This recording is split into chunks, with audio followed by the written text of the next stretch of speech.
bottom line before the ball drops. And if you thought flight cancellations were a Christmas weekend exclusive, wait till you see what January has in store.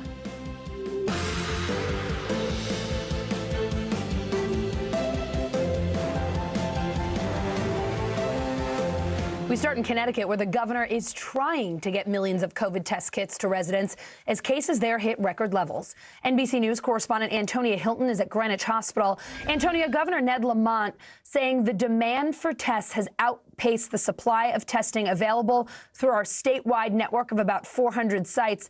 That test kit distribution was supposed to start today, but it didn't. What happened there? That's right, Allison. It hasn't really gotten off the ground yet. And according to the governor's office, that's because of supply chain and warehousing issues.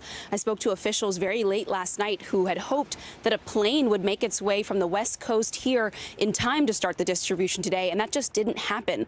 Then they were hoping that they would start distribution tomorrow. But folks I've been texting with say they still don't know when supplies are going to be on hand. And part of this big, ambitious announcement of 3 million at-home COVID tests, 6 million N95 masks to give out for free to residents was to get many of those in hands right before the holidays, that people could check before they hung out with family indoors or they chose to go to a party or restaurant this weekend to see, whether or not they were positive. And now those resources aren't here. And, there's a bit of frustration here on the ground, but they're hoping that within the coming hours or next couple days, they'll have a sense of the materials they have and can get them out for free to residents as soon as possible. Allison. Antonia, I understand the governor's now calling in the National Guard. What are they going to be doing? Yeah, the National Guard, look, it's going to be all hands on deck, and they're very experienced in this now at this stage in the pandemic. The National Guard has been called in many parts of the country to help out with, long-term care facilities, with staffing shortages in hospitals. And this is going to be a distribution effort that they are going to jump in on as well. And so what that's going to look like is in different municipalities around the state of Connecticut, they're going to handle it in their own way, whether it's at a library or a giveaway event or in some cases at a fire station. People are going to be able to come by and pick these up. But as we've seen in many communities around the country right now, there can be very long lines and some anxiety. And so they're going to help out with the staffing and the distribution at these sites, especially at this critical time right now where many people are gone or have become sick and people are often low on staff. So that's really the area in which the National Guard is going to step in. And people hope that it happens again sooner rather than later now, Allison. I understand Connecticut's COVID positivity rate is jumping to 17.8%. That is the highest it's been since widespread testing started. More than 1,100 people in the hospital with COVID. That's according to the state health department. 150 of those patients hospitalized in just the past 2 days. Those are not great numbers. You spoke to the nursing officer there at Greenwich Hospital. What'd she tell you? What's she seeing there? Well, she described much of what you just said there. She said that they're seeing high, unusual numbers of staff members calling out, asking for sick days right now. They're feeling the strain in terms of their workforce, both just on the logistical number of folks they can have here ready to serve patients, but also, in terms of burnout right now. Many folks have been fighting this now. They're looking into a third year of their pandemic, and there is exhaustion. There are some folks who have either already left the workforce or have been thinking about it. And they're really scrambling right now to figure out how do we support our nurses, how do we support our staff as we head into this surge. Already, they're seeing the results of Thanksgiving and Christmas in this hospital here in Greenwich right behind me, and they know that things are likely to get worse in the coming days. Take a listen to my conversation with that nursing officer. I have to tell you, with the first few waves, we lost quite a bit of our nursing workforce. People reevaluated their lives. But now with the Omicron, we have more experience with what we're doing, how we're caring for our patients, how we're caring for each other. They are getting all the support that they need. Their team is really emphasizing, to bring it back to testing, that people come here and get tested if they can. They're giving out about 600 to 800 tests a day. And right now, as we look at this situation where the state is having trouble getting their hands on more at-home antigen tests for folks, this is the option that's available. And they're hoping that people will take this seriously, figure out if they are positive or not, again, before they go to gatherings this weekend, and potentially contribute to further challenges, further strain on hospital systems like this one, Allison. Yeah, Antonia in Greenwich, Connecticut, thanks so much. All right. All right, let's go to the nation's capital, which has the second highest two-week case spike in the country, second only to Florida. More than 12,000 COVID cases there in the past week alone. NBC News reporter Gary Grumbeck is at a rapid test pickup site. And Gary, you've been on a testing tour of sorts. How do the lines, how does what you're seeing there compare to what you saw at a PCR testing site earlier today? Hey there, Allison. Yeah, we're actually in front of a rapid testing handout site, and there's no line because they're out of those rapid tests for the day. They handed out 2,500 tests in just about 2.5 hours, which is a remarkable number. The security guard here says this is the fastest they've seen that number run out since they started last week. And this has been a process that they've been doing for about a week at 8 different libraries across the city of D.C. They're handing out these rapid tests that you can take home, take them. It takes 15 minutes to take that test. Of course, it's not as accurate as the PCR tests are, but it certainly is a lot faster. When we were at the PCR testing site earlier this morning, there were lines that were going back throughout the entire Farragut Square that we were in. And of course, they don't get their results for 2 or 3 days. So the folks that were here were pretty happy they were here and got their tests. Here were some folks I talked to had to say. You got the test here. How was the line to stand in for the test? It was great. It was fun. It went right through. You know, it was better than what I expected. What do you make of this massive rise in cases across D.C.? I think it's horrendous. I'm scared. You know, I'm scared to go out, so that's why I came to get my rapid test. How long did you wait in line? I mean, I probably waited 20 minutes. What do you make of that? Maybe less. I think it's amazing. It's super rapid.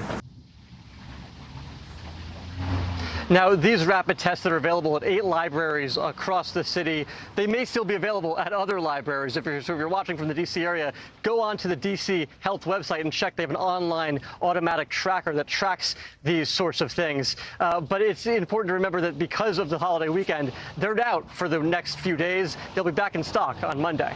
Allison? So, Gary, let's talk about the numbers in D.C. I mean, the positive COVID case numbers have been going up basically in a straight line. Just look at that. It's wild. But you're reporting it might be even worse, that there could be a massive undercount here. What's going on?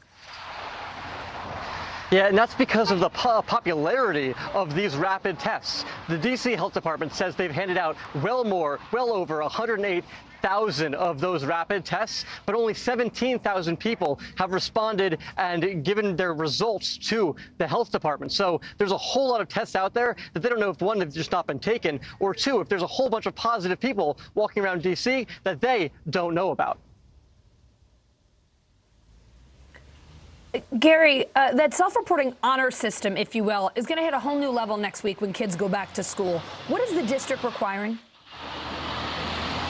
Yeah, this is a really remarkable undertaking that the city of D.C. and D.C. Public Schools is doing. They're having 90,000 of their students, all of their students in D.C. Public Schools, get tested on Tuesday before getting into the classroom on Wednesday. So you have to pick up the test at any public school on Monday or Tuesday, have the result on Tuesday, submit that result on Tuesday, and then be able to go in on Wednesday. They say they're going to turn away students at the schoolhouse door if they don't have a negative test. Allison? Gary, let's talk hospital staffing, and then I will finally let you go. A quarter of all of D.C.'s hospital staff couldn't work yesterday because they either had COVID or they had to quarantine. That's a staggering number. How are hospitals there managing with a shortage like that? Yeah, it really is a remarkable, and we're seeing this in critical services across the city. Metro PD is down about 300 officers today. The fire department is down about 300 officers today, and 25%, as you mentioned, of hospital workers across the city are not at work today. So it's really traveling nurses to the rescue here, but they're expensive. That's an expensive entity to have come into the city and come into your hospitals. So DC has announced a $15 million grant program for these hospitals, mostly to be able to pay these traveling nurses, because they cost between $160 and $200 an hour per nurse. So it's really remarkable what is happening there in these critical services and in these critical agencies that we need. There are frontline workers. Allison? All right, Gary Grumbeck, who I'm convinced is going to get to every single testing site in D.C. before this week is out. You're certainly off to a good start. Gary, thank you. Florida seeing the quickest COVID case growth in the entire country, reporting almost 78,000 cases. That is a new single-day record. NBC News correspondent Sam Brock is in Miami with the latest on the surge there. Allison, good afternoon and good to be with you. As we've been reporting, the United States smashing its single-day record for COVID-19 infections with nearly 500,000. About 10% of those right here in the state of Florida, because we also broke our record here. The state of Florida, Allison, has seen an 800+% increase just in the last couple of weeks. Now you look over my shoulder, the testing lines persist here. This is not the fever pitch that we saw just a week ago when cars were lined up for 1 to 2 miles, in some cases 3 miles on the street just to get in here. But what is very evident is that there are increasing alarm signs ringing here in South Florida. Miami-Dade has a 25% positivity rate right now, and I like to use Jackson Health, which is the largest public health care provider here, as a good bellwether. Right now, they have 297 patients in the hospital with COVID-19. Allison, 250 of them are unvaccinated, and then the vast majority of the remainder are transplant recipients, which is to say they are hyper-immunocompromised. The remainder, a small fraction, are vaccinated and healthy. The signs right now point to the fact that Omicron is not as severe as Delta. Nationally, a 60% increase in cases, but hospitalizations have only risen 14% the last week. Deaths are down 7%. But the key bottom line to all of this is you need to get vaccinated and you need to get boosted. That will keep you out of the hospital and healthy through this latest surge that just looks to continue for at least another 3 or 4 weeks. Some encouraging news on boosters. Johnson & Johnson's booster shot provides high levels of protection against the Omicron variant, and it greatly reduces the risk of hospitalization in a clinical trial that was just released from South Africa. For more on this, let's bring in Assistant Professor of Emergency Medicine at St. Joseph's Regional Medical Center, Dr. Anand Swaminathan. Dr. Swaminathan, great to see you. It feels like it's been a long time. Thanks for being on. J&J's booster raised protection against hospitalization from 63% up to 85% in those preliminary results. It sounds like, now that we have that information, that we have 3 pretty solid boosters on our hands. What should our viewers know here? I think what people should know is that the boosters are, like you said, extremely effective in keeping people out of the hospital. And that's the goal with vaccines right now. That really has to be the focus. They can't prevent all illness, but they can keep us out of the hospital. I think J&J is going to have a greater impact outside of the United States, where it is a critical piece of our efforts to vaccinate the globe. In the United States, it's going to have a little bit of a smaller impact, but still important to know, if you got a J&J before, get a booster. Whether it is Moderna or Pfizer or J&J, get one of those 3 to give you increased protection against Omicron. How about the blood clot concerns with J&J? I mean, the FDA approved this booster back in October, but earlier this month, the CDC said people should get the Pfizer and Moderna boosters where possible due to that concern over blood clots, even though it's a rare situation. Does this study out of South Africa change that? Should folks reconsider the J&J booster? What should they be aware of in that regard? I don't think it changes very much here, Allison. We have a glut of vaccines, and we have an option in the United States. If you got a J&J first, you can go and get a Moderna or a Pfizer or a J&J to get that boost. In a lot of other places, they don't have that option. But the risk of clot from the J&J vaccine is far outweighed by the benefit, and it's far outweighed by the number of clots that we see from COVID. And as we see these COVID numbers spike with Omicron, we know that every single person who's getting Omicron does have a slightly increased risk, especially if you end up in the hospital. So I think whatever booster you can get is great, but because we have a choice here in the US, sure, go ahead, get a Moderna or a Pfizer instead. Again, the J&J, larger impact outside of the United States. The U.S. is reporting more than 2 million COVID cases since last Thursday. That's a 77% increase from the week before. Hospitalizations up 11% over the last 2 weeks. What are you seeing at your hospital? We're seeing exactly that. We're seeing these enormous spikes in the number of people who are coming to the hospital to get tested, to get evaluated. We're seeing huge spikes in the number of people who need to be admitted. The problem, of course, is that we don't have adequate staff. No place has adequate staff right now. We're down 25% of our normal staff. It's not about beds. It's about the people that are needed to take care of those patients, which means patients are coming and they're waiting a long time. They're waiting a long time to be seen. They're waiting a long time for beds. But Allison, what I can tell you is that I haven't seen a single patient who's gotten their primary series plus a booster that's needed to be admitted to the hospital. There are patients who have severe immunocompromise where that's just not enough. but we are seeing those in very small numbers in comparison to the unvaccinated patients who are coming in with severe COVID. So Omicron, it's not more benign on an individual basis. The less benign is overall, especially if you are vaccinated, if you're boosted, it seems pretty mild, but if you're not, you're in for a rough ride. I just want you to repeat that because I think that's an important message. So I'm going to ask you again, even though you just told us. Are you saying that you have not admitted patients into your hospital who have had the full COVID regimen, whether it's 1 or 2 shots and a booster? Those folks are not being admitted. I haven't seen a single patient who's had their primary series and boosted who has needed to be admitted to the hospital. They exist. Don't get me wrong. They are out there, especially if they're immunocompromised. We know that group is still at a high risk, but I haven't seen a healthy individual that's been boosted that's needed to be admitted. The vast majority of our patients who are getting admitted or getting into the ICU that are severely ill, almost all of them are unvaccinated. Well, that's a great argument if I ever heard one for making sure that you get all of your shots and your booster. Dr. Swaminathan, great to see you again. And if I don't see you, Happy New Year. Thanks.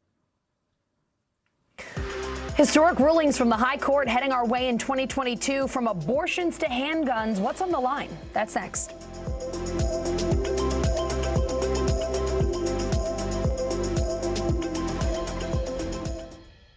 Wednesday, January 5th, a new season of Greed begins on CNBC. Theranos goes to trial. She was the next big thing. Sex and scandal. I had just graduated high school. He would ask me to go out for a couple drinks. Boeing's soaring greed. What caused this brand new plane to crash? Anything for money. He ran a criminal syndicate, millions of dollars. American Greed. New season starts Wednesday, January 5th on CNBC. There's no better place for fun with friends. Quality time with your little golf buddy. Or an afternoon alone together. Family and friends are just a tap away. Just pick your course, pay from your phone. Golf now. Download the app and go play. What is going to happen now? Going back and forth because Oh, yeah, this is it.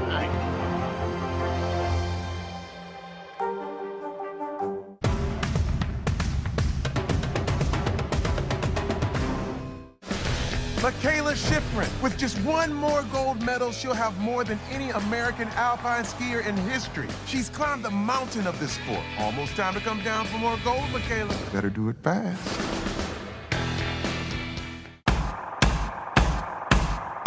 News is happening now. Look at what's making headlines around the world. Right now on Morning News Now. Tonight, the major announcement of the COVID vaccine. And this is a significant moment. Your news, whenever it happens, wherever you are, it's here now.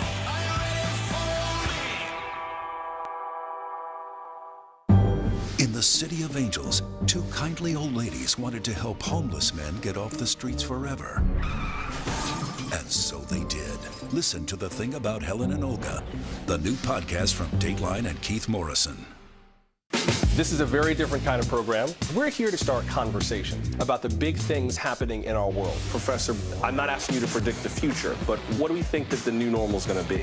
Is part of this that everyone's rethinking their jobs during this pandemic and their relationship to their employers? What is your biggest tip for any parent who's concerned about this? It's not my job to tell you what to think. My job is to think about what you tell me.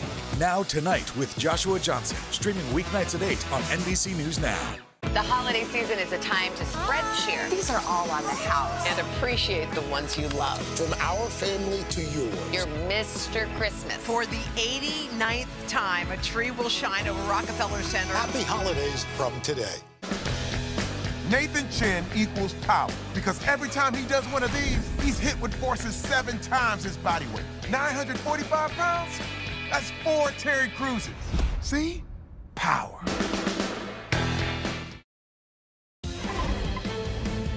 It's time to check in with NBC News Digital reporter Maya Eaglin. She's got the latest headlines from NBCnews.com. Maya, what is happening? Hey, Allison, we start with the seizure of $4 million worth of heroin in the Arabian Sea. The U.S. Navy says it believes the nearly 850 pounds of narcotics came from an Iranian fishing vessel. The jury in the case against former Theranos CEO Elizabeth Holmes is taking a break after 6 days of deliberation. Discussions are expected to resume after the New Year's holiday with no explanation for the pause.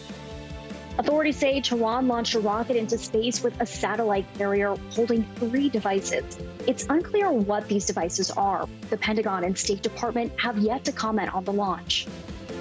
Apple is placing one of its suppliers, Foxconn, on probation for poor living conditions. Earlier this year, 250 women had food poisoning at the plant in India. 150 of them were hospitalized. And should Pluto be a planet? Researchers are once again debating whether or not the 2006 classification of Pluto as a dwarf planet was unfair. The study claims Pluto's demotion was based on astrology and not science. Allison, back to you. All right, Maya, I see a Bring Back Pluto movement in 2022. Thank you. Ghislaine Maxwell could spend decades in prison. A jury convicted her on federal sex trafficking charges yesterday. The British socialite found guilty on 5 of 6 counts for helping to recruit young girls for Jeffrey Epstein. Annie Farmer, one of 4 victims who testified, calling the verdict a tremendous relief. I wasn't sure that this day would ever come, and I just feel so grateful that the jury believed us and sent a strong message that perpetrators of sexual abuse and exploitation will be held accountable no matter how much power and privilege that they have. NBC News correspondent Kathy Park shows us what's next for Maxwell. Hey there, Allison. Well, after 5 full days of deliberations, a jury of 6 men and 6 women found Ghislaine Maxwell guilty of 5 of the 6 federal charges against her. When the verdict was read, Maxwell was pretty much emotionless. She sat still and was stoic, didn't even look behind the courtroom. But leading up to this verdict, the jury, it appeared they were taking this trial very seriously. They asked for several transcripts from past witnesses, even asked for office supplies. This was a month-long trial, and prosecutors put Maxwell at the center of Epstein's sex trafficking ring between 1994 and 2004, saying that she was a sophisticated predator. Meanwhile, her attorneys, the defense, argued that she was a scapegoat for the government because Jeffrey Epstein was no longer alive to stand trial. But shortly after the verdict came down, we heard from many witnesses, including Annie Farmer, who was the only accuser who used her real name during this trial. She said that she is grateful and relieved with this verdict. Right now, Maxwell is sitting inside a prison. She is waiting her sentencing date, and a judge will come out with that date shortly. But she turned 60 on Christmas Day, and she could be looking at decades behind bars. A high-stakes term coming up for the High Court. The U.S. Supreme Court back in January with a full plate for its justices, including the future of Roe v. Wade. NBC News Justice correspondent Pete Williams shows us what's at stake in 2022. Dominating this Supreme Court term even before it officially started. In early September, the justices allowed Texas to continue enforcing SB 8 while a battle over its constitutionality raged on. The law bans most abortions after 6 weeks of pregnancy and allows anybody anywhere to sue anyone who violates it. A bitterly divided Supreme Court ended up ruling that abortion providers can continue fighting the law in court, but made it nearly impossible for a successful court challenge to shut the law down. The Supreme Court said we can't sue judges, we can't sue clerks, we can't sue the Attorney General. We can't get the lawsuits blocked, and the lawsuits are what are making it impossible for the clinics to open, because this law allows anybody to sue anywhere in the world against the clinics in Texas. A ruling in an even more consequential case is coming by late June on Mississippi's law that would ban abortion after 15 weeks.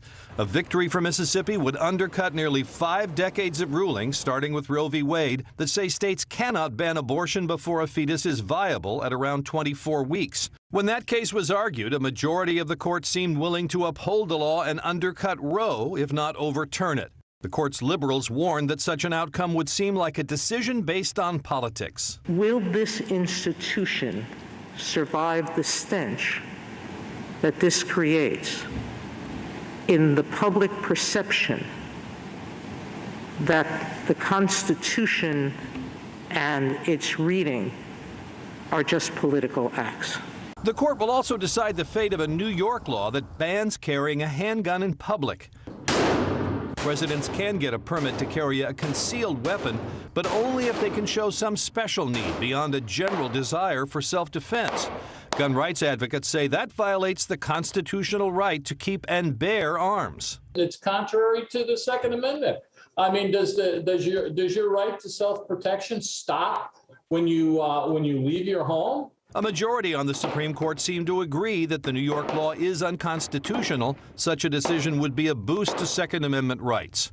The court this term will also decide whether to loosen restrictions on using public money to pay for religious education, whether Boston Marathon bomber Johar Tsarnaev is entitled to a new sentencing hearing, and whether to take up a challenge to affirmative action in college admissions. The term is unfolding as President Biden's commission on the Supreme Court ended its work with no recommendations. It was divided on adding more justices to the current 9-member court, though more receptive to the idea of term limits. And we may learn whether Justice Stephen Breyer intends to retire at the end of the current term, while Democrats still control the White House and the Senate. He's now the court's senior liberal. Justice Breyer will turn 84 in August and says the timing of his retirement will depend on his health. What will Afghanistan look like in 2022? In August, the U.S. ended its 20-year war there, leaving behind a country suffering from economic and humanitarian devastation. NBC News chief foreign correspondent Richard Engel looks back at the withdrawal and what it means for Afghanistan's future. 20 years, 2,461 American soldiers killed, tens of thousands of Afghans killed, $2 trillion spent. So much blood and treasure, only for it all to end in ignominy. On August 15th, as U.S. troops were pulling out, the Afghan military, which Washington spent $88 billion to train and equip, collapsed. The U.S.-backed president fled the country, and the Taliban swept into Kabul. Afghans rushed to the airport. Escape seemed like the safest option.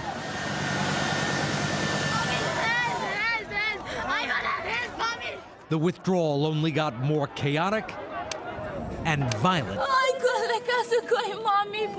ISIS decided to take a parting shot, dispatching a suicide bomber who killed some 200 Afghans and 13 American service members.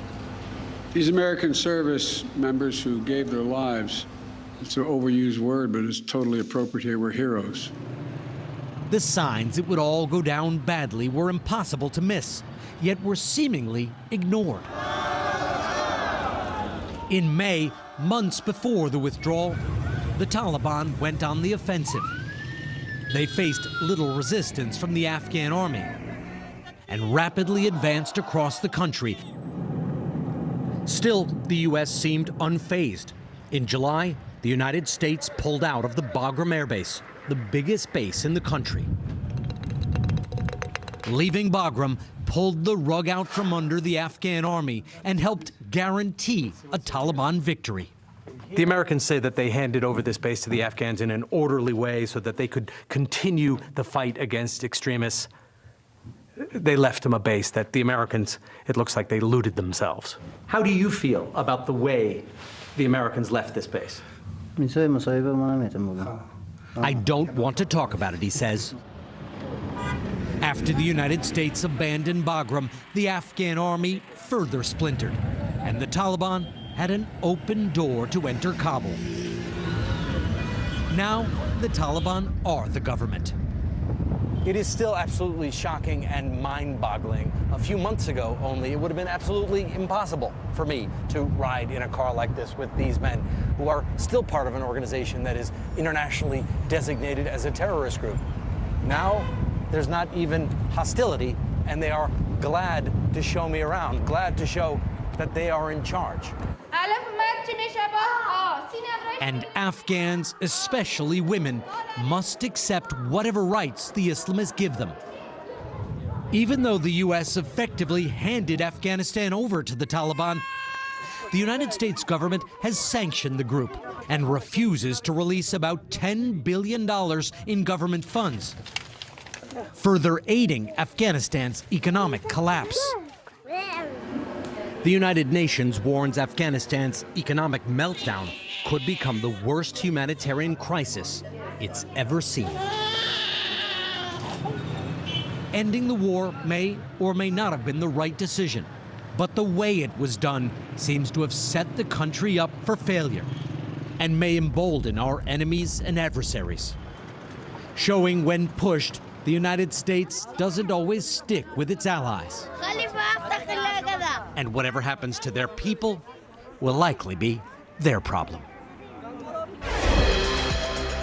New Year's Eve, a last chance for restaurants to ring in some cash. But will Omicron wipe out their profits as they head into 2022? Jake Ward has a live report from San Francisco.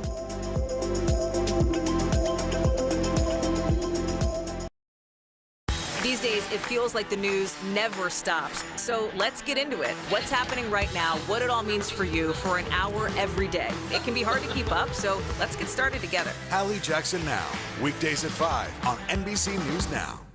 Hey everybody, it's Hoda Kotb from The Today Show. I am so excited to tell you about my new podcast, Making Space with Hoda Kotb. I sit down with some incredible people and we'll hear some uplifting stories. Listen to Making Space now on Apple Podcasts.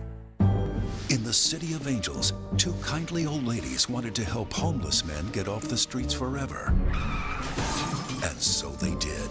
Listen to The Thing About Helen and Olga, the new podcast from Dateline and Keith Morrison. To cover the news, you have to be in it. We'll take you to the front lines of the story, bringing your news feed to life. Streaming live every night. It's your news playlist. Top Story with Tom Llamas, weeknights at 7 on NBC News Now. Wednesday, January 5th, the new season of Greed begins on CNBC. Theranos goes to trial. She was the next big thing. Sex and scandal. I had just graduated high school. He would ask me to go out for a couple drinks. Boeing's soaring greed. What caused this brand new plane to crash? Anything for money. He ran a criminal syndicate, millions of dollars. American Greed, new season starts Wednesday, January 5th on CNBC. These days, it feels like the news never stops. So let's get into it. What's happening right now, what it all means for you for an hour every day. It can be hard to keep up, so let's get started together. Hallie Jackson Now, weekdays at 5 on NBC News Now. Nathan Chin equals power because every time he does one of these, he's hit with forces 7 times his body weight. 945 pounds? That's 4 Terry Cruises. See? Power. American Greed, new season, new night. Theranos goes to trial. Boeing's soaring greed. Anything for money. A new season of Greed starts Wednesday, January 5th on CNBC. News is happening now. A look at what's making headlines around the world. Tonight, the major announcement of the COVID vaccine. This is a significant moment. Your news, whenever it happens, wherever you are, it's here now. Still to come on the Channel 2 News. Well, the waters are certainly receding now. Still too close to call. Lester Holt reporting from the Ground Zero, as it's being referred to. It is, in fact, the taste of freedom. The Haitian people know a little something about resiliency. What's the biggest risk right now? Some of the troops who have been proud. I want to welcome you to the first presidential debate. In fact, we've been told we can't go any farther. You were some resilient folks. Let me get a hint.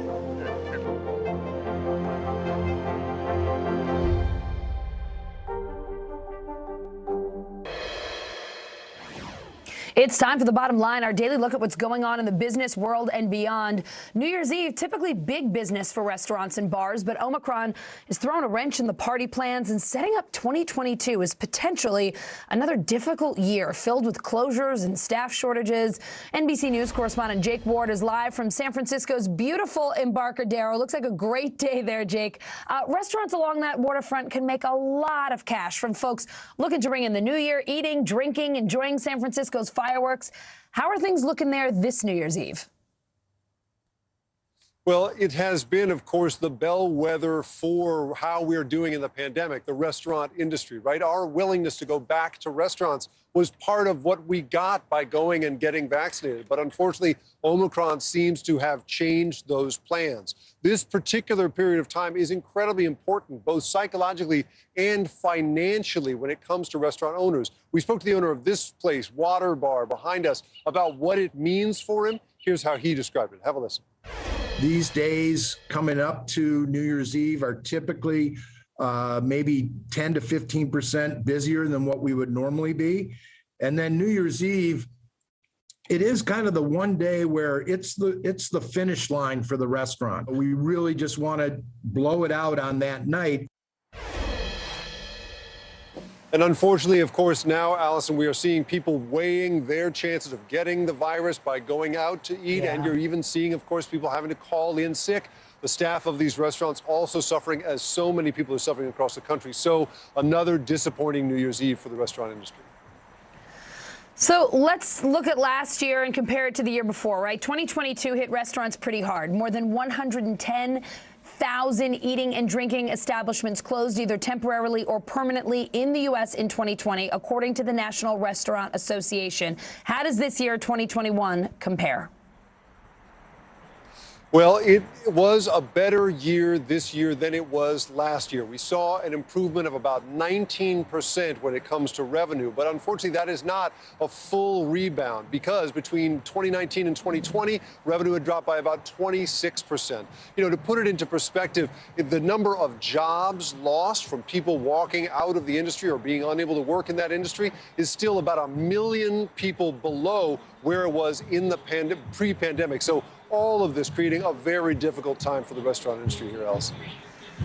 So looking ahead to 2022, trying to be positive, but knowing that things could be tough, how are leaders in the hospitality industry prepping for another pandemic year if COVID keeps hanging around?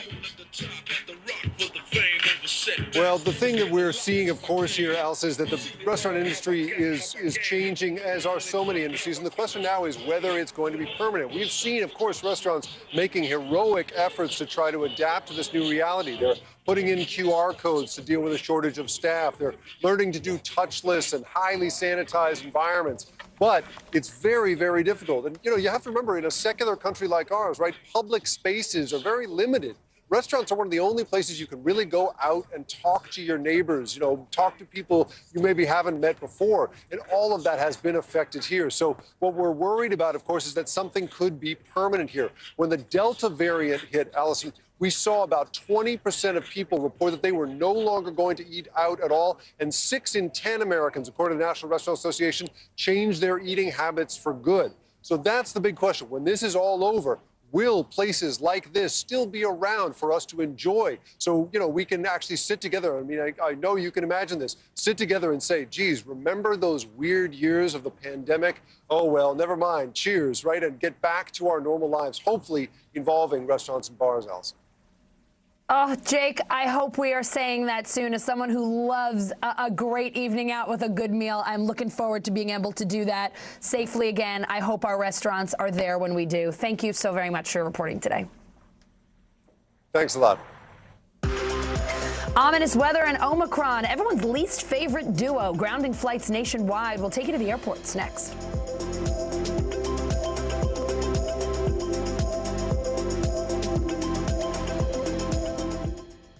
Hey everybody, it's Hoda Kotb from The Today Show. I am so excited to tell you about my new podcast, Making Space with Hoda Kotb. I sit down with some incredible people and we'll hear some uplifting stories. Listen to Making Space now on Apple Podcasts.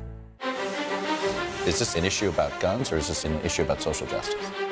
This supply chain issue has been a problem for months. Do you concur that this is going to get worse before it gets better? The question is, are you now more open to packing the court? If it's Sunday, it's Meet the Press. Frontside 900, McTwist, back-to-back 1080s. I mean, it's hard just naming these tricks. Chloe Kim, she's up there spinning around with a smile. Respect. The Winter Olympics, February 3rd on NBC and Peacock.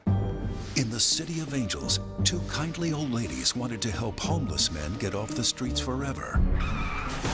And so they did. Listen to The Thing About Helen and Olga, the new podcast from Dateline and Keith Morrison. We began our across-America journey tonight, St. Louis, Austin, here in Nashville. From Washington, D.C., the site of our nation's capital, you rarely see. It's your last one. Was talking smack part of this? What are you doing for teachers who feel that they're being stretched too thin? Did you understand how prevalent hunger was in your own community?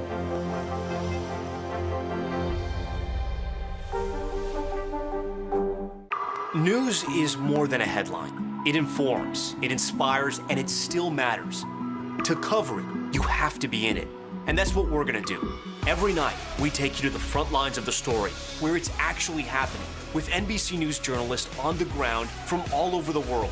We cover what you need to know and bring your newsfeed to life. In primetime and streaming live, it's your news playlist every night. Top Story with Tom Llamas, weeknights at 7 on NBC News Now.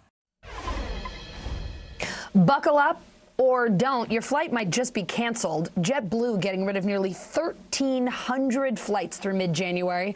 And they're not alone. COVID outbreaks and extreme winter weather grounding planes nationwide. NBC News correspondent Steve Patterson's at LAX.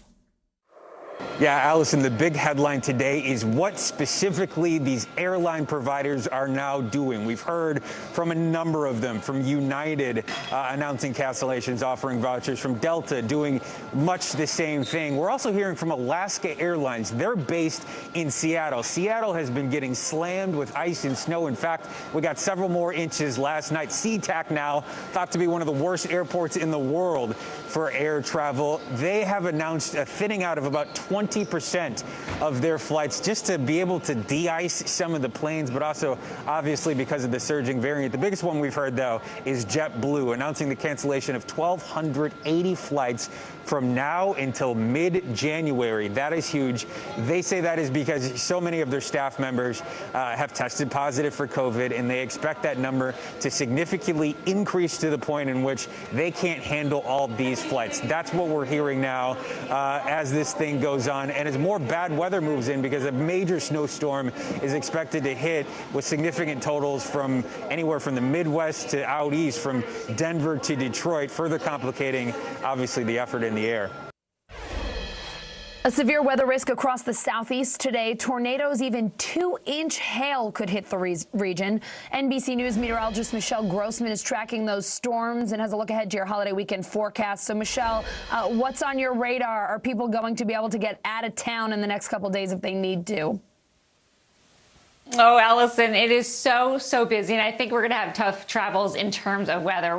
Christmas week, it was so easy. We had dry conditions in so many places. A different story this week. We pretty much have everything besides hurricanes. So let's talk about the severe weather threat first, because that's the immediate concern. We're seeing really strong storms in the southeast, even severe storms, and we're going to see that as we go throughout the evening hours. And tomorrow, Saturday, Sunday, we're going to keep that threat in place. So that was for today. This is for Friday. You see it sort of expanding, moving to the north, also the east. So Little Rock, Memphis, Nashville, you're in a severe, slight risk for severe weather. 11 million at risk. We could see winds gusting over 60 miles per hour, even over 75 miles per hour within storms, damaging hail, and also a few tornadoes. And then Saturday, we ramp it up even a little bit more. So part of the puzzle piece to this storm, we have some really warm weather. We've had this all week long. It's felt like spring in so many places. We've broken so many records. So Baton Rouge, 82 degrees today. Tuscaloosa, 73, 66 in Nashville. And this warmth stays in place tomorrow. It actually expands even more further to the north. So 55 degrees tomorrow in Pittsburgh on New Year's Eve. That's 16 degrees above what is normal for this time of year, and 84 in Houston. That's just going to fuel the chance of these storms. We also have a cold front that's moving through, and that's sort of the trigger to spark the storms. So if you're looking for winter weather, it still remains in the west. 26 million people impacted by some sort of alert, whether it's a flood watch, that's in Southern California, a winter weather advisory, winter weather watch, or a winter weather warning. You can see them all over the west. And again, we could see up to 1 to 2 feet Of snow from Sierra Nevada to the Rockies. We're looking at flash flooding risk from Los Angeles to San Diego. It has been pouring in Los Angeles, and it looks like tonight we're going to see that let up a bit, so that's good news, and just some showers on Friday. But this is what happens on Friday. We're going to see the storm system move into the Four Corners, so that very heavy snow, that's a big risk for avalanches. So that's what we're going to be watching as we head towards Friday. Let's focus on the good news. We're looking at New Year's Eve in Times Square, mainly dry at midnight. We're looking at 49 degrees. But not so lucky in other places. We are tracking severe weather in the south right around midnight as we're bringing in 2022. Allison? All right, Michelle, thank you so much. Always good to see you. Happy New Year. Yeah. Coming up, don't weigh me cards. Why one woman is encouraging people to have conversations with their doctors before stepping on the scale.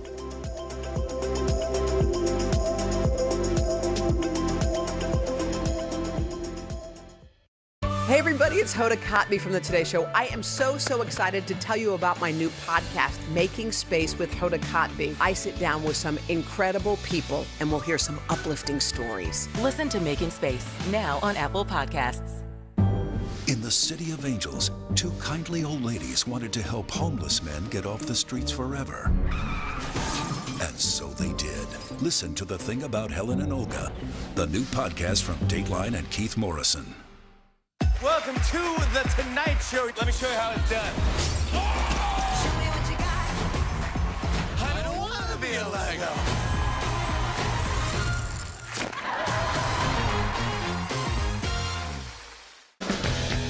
Nathan Chin equals power because every time he does one of these, he's hit with forces 7 times his body weight. 945 pounds? That's 4 Terry Cruises. See? Power. This is a very different kind of program. We're here to start conversation about the big things happening in our world. Professor, I'm not asking you to predict the future, but what do we think that the new normal is going to be? Is part of this that everyone's rethinking their jobs during this pandemic and their relationship to their employers? What is your biggest tip for any parent who's concerned about this? It's not my job to tell you what to think. My job is to think about what you tell me. Now Tonight with Joshua Johnson, streaming weeknights at 8 on NBC News Now. Nathan Chin equals power because every time he does one of these, he's hit with forces 7 times his body weight. 945 pounds? That's 4 Terry Cruises. See? Power. What is going to happen now? Going back and forth because Oh, yeah, this is it, right?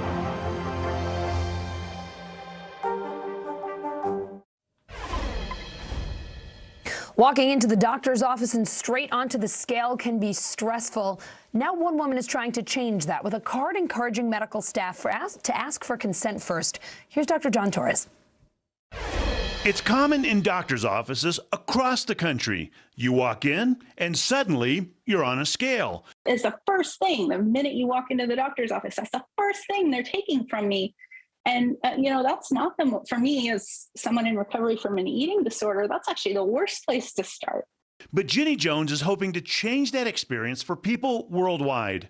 We can have different conversations about weight, and we can start to talk about it in a way that is compassionate and that doesn't blame people for their own bodies. In 2019, Jones launched Don't Weigh Me cards on her website, morelove.org. She says the cards are a way for people to politely tell medical professionals that they don't want to be weighed unless it's medically necessary.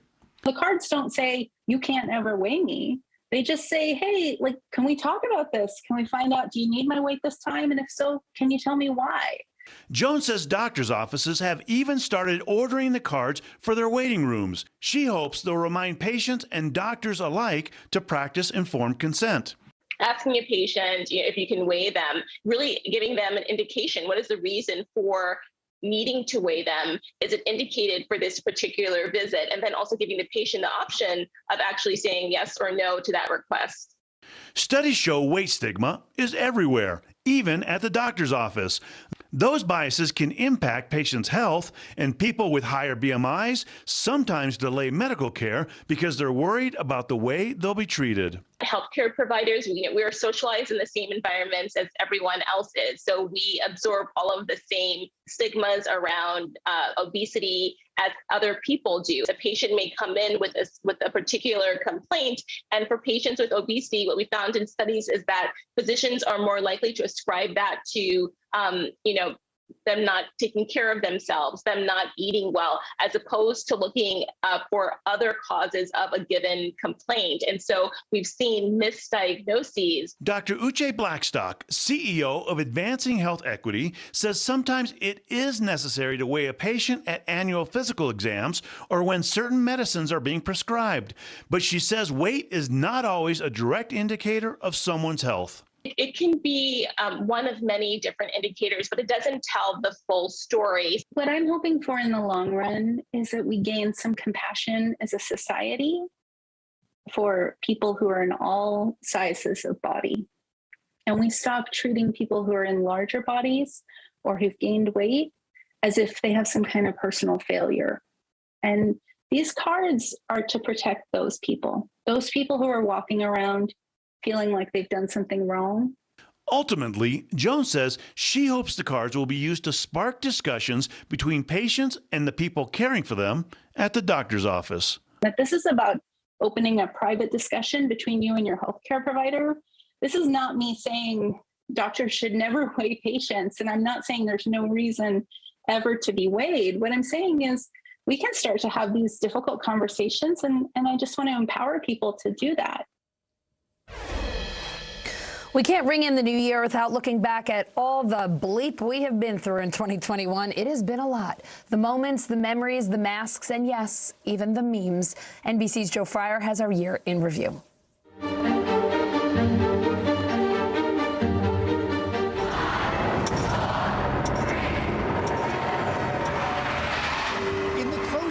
Of 2020, as the ball dropped above a sparsely populated Times Square, a weary nation cautiously hoped for better times.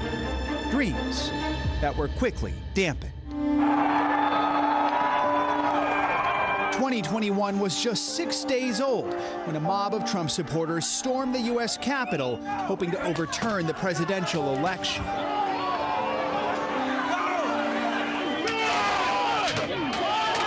Images from that day captured in the Capitol Rotunda, in Speaker Pelosi's office, in the Senate chamber. They're indelible portraits of a deadly uprising that stunned the world, yet failed to stop lawmakers from certifying the election results. Joseph R. Biden Jr. of the state of Delaware has received 306 votes. In the days that followed, the streets of Washington looked more like a war zone as the nation's focus shifted from insurrection to inauguration. At the scaled-down ceremony, President Biden was sworn in as America's 46th president. I, Joseph Robinette Biden Jr., do solemnly swear. Kamala Harris became the country's first female VP. Well, in the audience, Senator Bernie Sanders made a meme-worthy fashion statement. The outgoing president refused to stick around for the festivities, but could not escape another impeachment. The President of the United States incited this insurrection. Accused of inciting the riots, Donald Trump became the first American president to be impeached twice. He was later acquitted by the Senate. Donald John Trump, former president of the United States, is not guilty. It was a dramatic start to a year still dominated by COVID. We learned this morning that the pandemic has now taken 400,000 lives in the U.S. As the country emerged from a deadly winter, vaccines became more available, first to the most vulnerable, then to all adults, and eventually to most kids. How bad was it? Not bad at all. Despite the welcome shot in the arm, more Americans died from COVID this year than last, as the more contagious Delta variant surged and hospitals filled again, treating mostly unvaccinated patients. Now we are treating patients in the hallways. Mask mandates sparked rage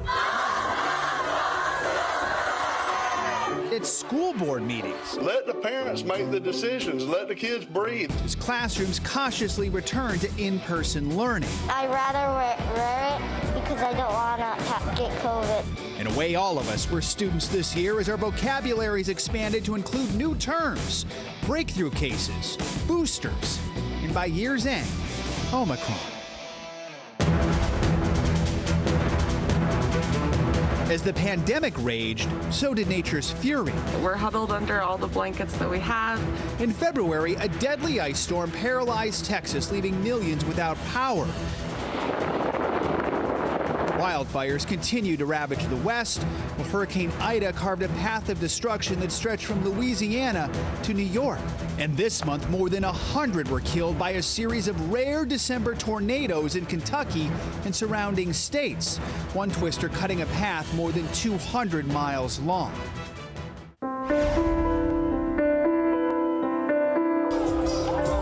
It was a year of fatal tragedies. The Astroworld concert in Houston, a Christmas parade in Waukesha, Wisconsin, and a condo building in Surfside, Florida. It just felt like an earthquake. Whoever thinks a building's gonna collapse on you, just never. Without notice, the 12-story tower partially collapsed, killing nearly 100 people while many slept. Tragedy also reached a movie set in New Mexico, where actor Alec Baldwin was handed a gun that fired a real round, killing the film's cinematographer.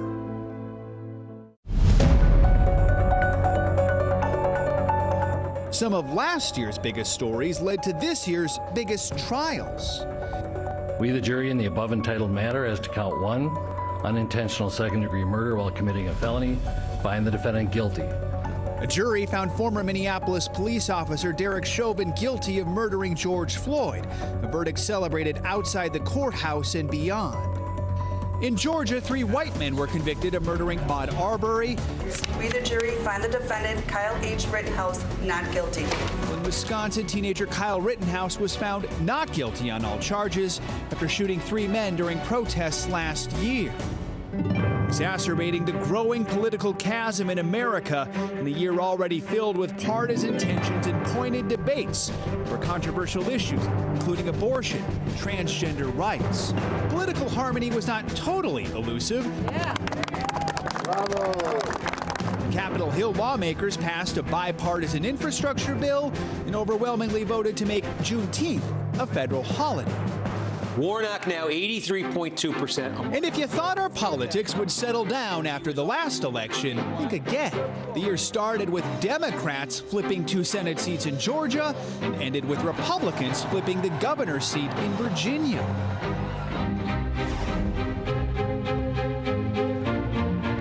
Overseas, America ended the 20-year war in Afghanistan, pulling the last remaining U.S. troops out of the country.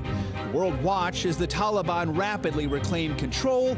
Desperate Afghans tried to flee. Kabul is falling now.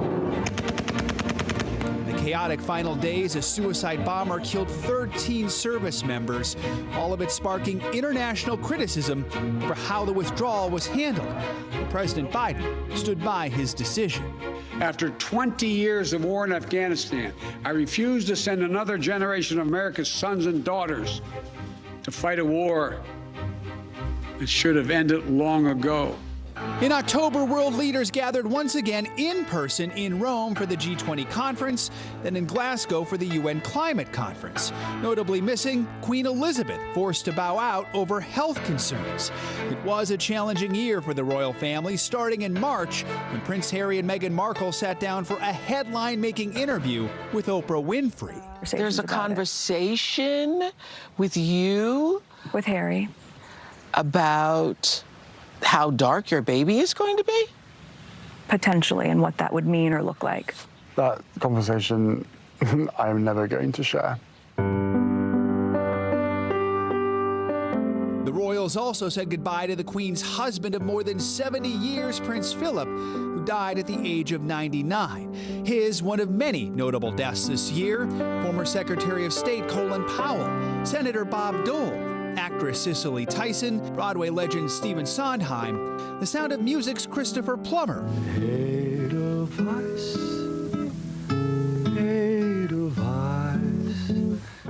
and so many more. This is Jeopardy! It was was the year that Jeopardy struggled to find a permanent host. Welcome to the second of our 3 semifinal matches. That Britney was finally freed from her conservatorship.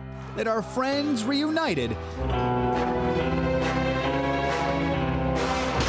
And that movie blockbusters made their long-awaited return, along with Broadway and Adele.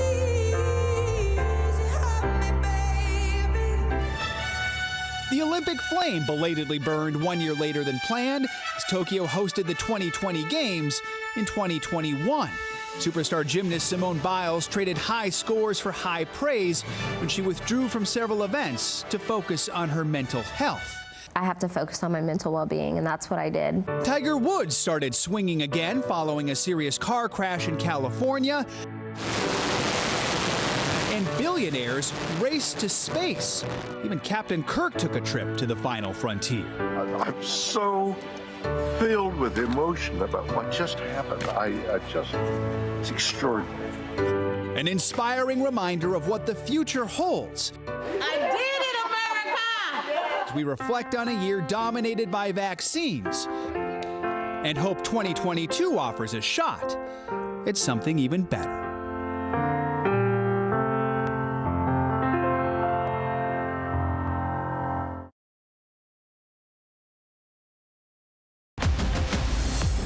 Tonight, the COVID tidal wave as Americans prepare to ring in a new year.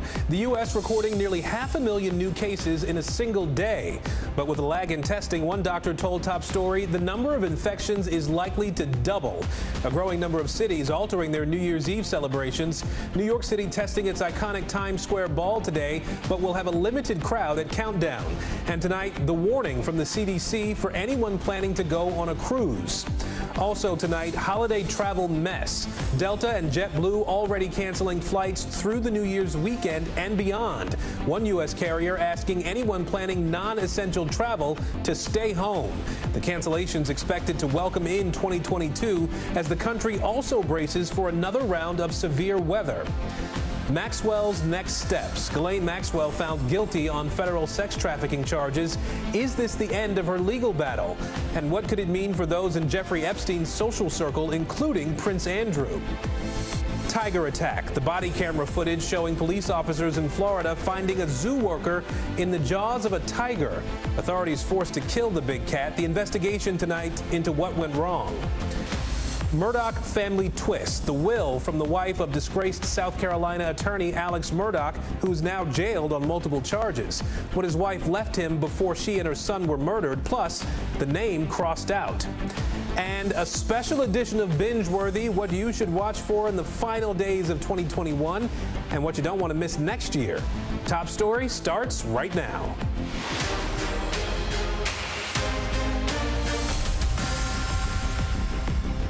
And good evening, everybody. I'm Aaron Gilchrist in for Tom Yamas tonight, with the country preparing to once again welcome a new year during a pandemic. This time, the country's seeing more single-day cases than ever before, nearly 2 million new infections in just a week.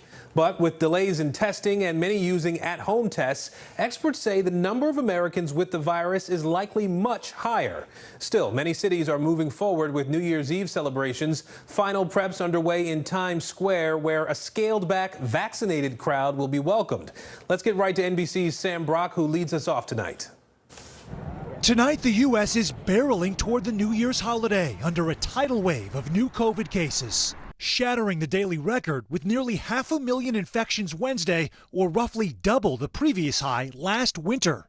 The 1.9 million cases in a week means 3 Americans are now testing positive every single second, with New York City at the epicenter, notching 74,000 infections in 24 hours. We want to show the world that New York City is fighting our way through this. It's really important to not give up in the face of this. Rehearsals today for the Times Square ball drop for New Year's Eve still happening despite the new COVID benchmark. The city's test positivity rate is almost 20%, and deaths are nearing 100 per day for the first time in months.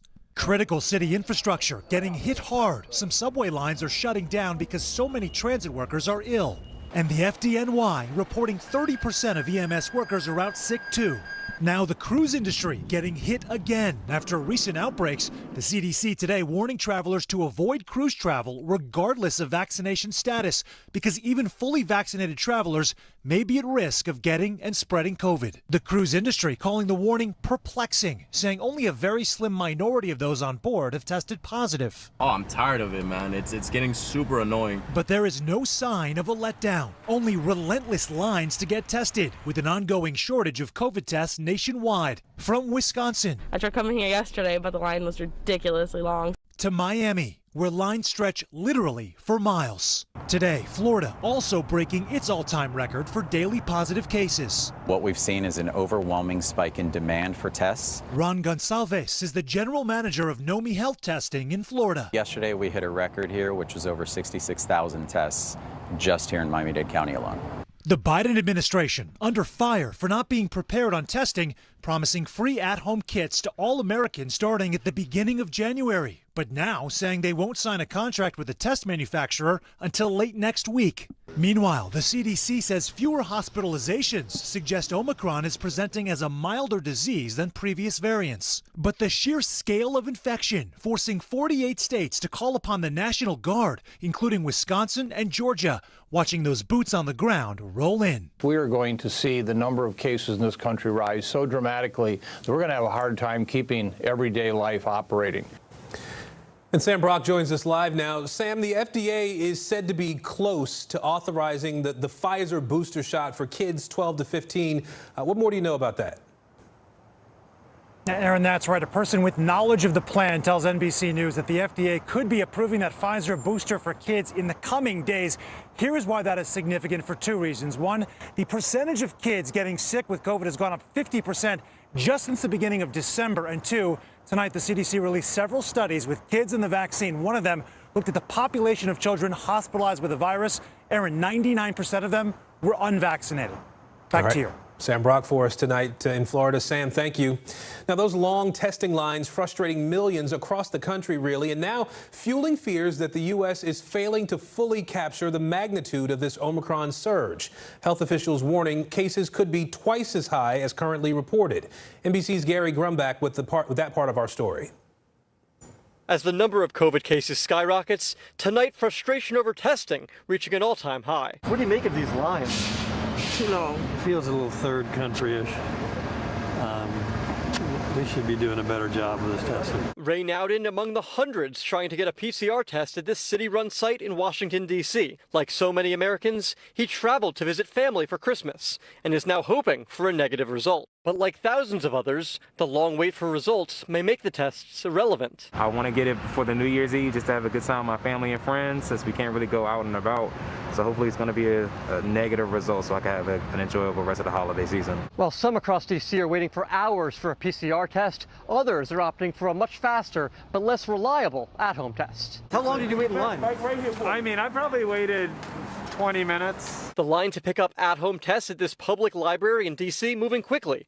The site handing out all of their 2,500 tests in just 2.5 hours. We don't have no more tests, none. Health officials fearing those take-home tests could lead to a massive underreporting of the true number of cases, as many states have no protocol in place to report at-home results, and people are unaware that they should. Even with record case numbers nationwide, with yesterday's total of nearly 500,000, experts saying we may be at twice that. I think we're probably at 1 million plus cases a day because we have so many people that are not testing, can't get a test, or are testing at home, and that generally doesn't get reported into these statistics. This week, D.C. Mayor Muriel Bowser announcing a test-to-return policy. 90,000 D.C. public school students must submit proof of a negative rapid test taken Tuesday, January 4th, in order to attend class in person on January 5th. We're all for testing, yes, and, taking care of yourself and others. Aline Valenzuela says she's grateful for the added measure.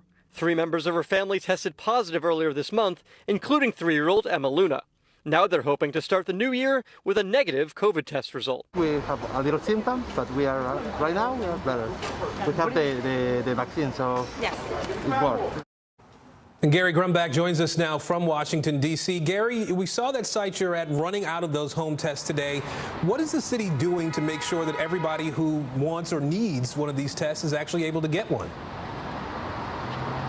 Hey there, Aaron. Yeah, states seemingly coming flat-footed by the long lines we've seen, or really ramping up their testing capabilities this week. In Maryland, we're seeing 2 new mass testing sites opening tomorrow, and here in D.C., Mayor Muriel Bowser said she's ordered 1 million rapid tests, but they won't be here for a few weeks. Aaron?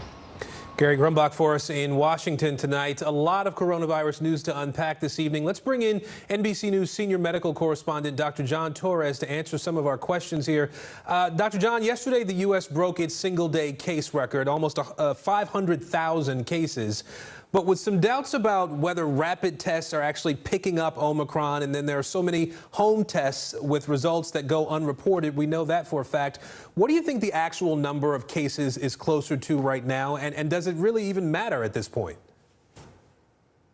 Well, Aaron, definitely we know that the number of cases are higher than what they are right now, and that's one of the issues we've had throughout the pandemic is the actual reporting of these cases. And it's, in fact, difficult to do, but I think they have a fairly good grasp on at least the trends that are going on here. And this trend is that the numbers are going up, which we knew would happen, but we didn't know they'd happen to quite this extent, and that's because of the Omicron variant. But you bring up a really good point, because the other thing we're noticing is even though cases are skyrocketing, hospitalizations aren't going up quite as much, although they are going up, and deaths have actually gone down. And so that's what we have been looking at lately, going, what metrics should we be measuring? And in fact, what most experts are saying is we should be looking at all of them. The cases give us an idea of what's going on in the trends. The hospitalizations and the deaths are looking at, okay, how much is this actually affecting us? And we know that it is still affecting us more than we want it to, and we need to take those protective measures to protect not just us, but those around us, Aaron. The CDC came out with that strong warning about cruises, saying that essentially don't get on a cruise regardless of your vaccination status right now. Why haven't the measures that these cruise lines put in place, the vaccine requirements, the negative tests, why haven't those things been enough to stop outbreaks on these ships? And Aaron, in one word, Omicron. And we know these measures they put in place were doing fairly well against the different variants that are out there, including the Delta variant. And you can just look at the numbers of the U.S. ships, the ships that sailed in U.S. water, the cruise ships. There were around 165 cases in the first couple of weeks of December. The last 2 weeks, 5,000 cases. And that's when Omicron is really starting to hit us hard. And what we know now is this is such a contagious virus that if you're vaccinated, if you have a booster, if you're wearing a mask, but you're in close proximity to somebody else, then you have that chance of catching it or spreading it to other people. And that's the big concern here. They're saying on a cruise ship, you really can't do much to avoid other people. And that's the concern why they're saying, regardless of vaccination status, regardless of booster status, you need to avoid cruise ships at this point. They also say if you do go on cruise ships, make sure you test before and afterwards, 1 to 3 days before, 3 to 5 days afterwards, because that can help. And then make sure that while you do that test afterwards, that you quarantine yourself just to make sure that you're not spreading it to other people if you're unvaccinated. But again, it's just showing you Omicron, how quickly this can spread, how easily it can spread, and how easily it can break through the protections that we do have. And it'll be interesting to see if the CDC has that same recommendation in other environments as time goes on. I do want to ask you about a couple of things happening overseas. The health ministry in Israel has approved a 4th COVID shot for people who are immunocompromised. I know the U.S. only approved that a few months ago. Do you think that we could soon see a 4th shot here? And I think what's going to happen is it's going to depend on where things go with the booster shot that we're getting right now for the vaccines that we have. And right now, so far, it looks like that booster shot is doing fairly well at keeping us protected from what we are concerned about, which is the serious illness, hospitalizations, and deaths, and to some extent from actually catching COVID, which is great. But what we don't know is how long is that going to last. And there's been back and forth in the study showing that it might not last as long as we want, but then other studies are saying, it seems like it's doing pretty good, particularly at those 3 that we're talking about, the serious illness, hospitalizations, and death. So time will tell where we go with this. The battle right now are getting enough people booster shots so we can keep them protected, because we know that it's going to spread during these holiday seasons here. All right, Dr. John Torres with us tonight. Dr. John, thank you, sir. We want to turn now to that winter weather we've been reporting on and the travel nightmare it's been creating. Thousands more flights have just been canceled ahead of New Year's this weekend, again because of dangerous weather and COVID staffing shortages. Steve Patterson now with the latest. Tonight, the great cancellation of holiday air travel now on a collision course with the new year. After 4 days in a row of more than 1,000 cancellations, airlines are trimming down even more. Got to the airport, got on the plane, everything was fine, and then one of the pilots didn't show up. Delta already announcing a cutback of 200 to 300 flights every day through the New Year's weekend.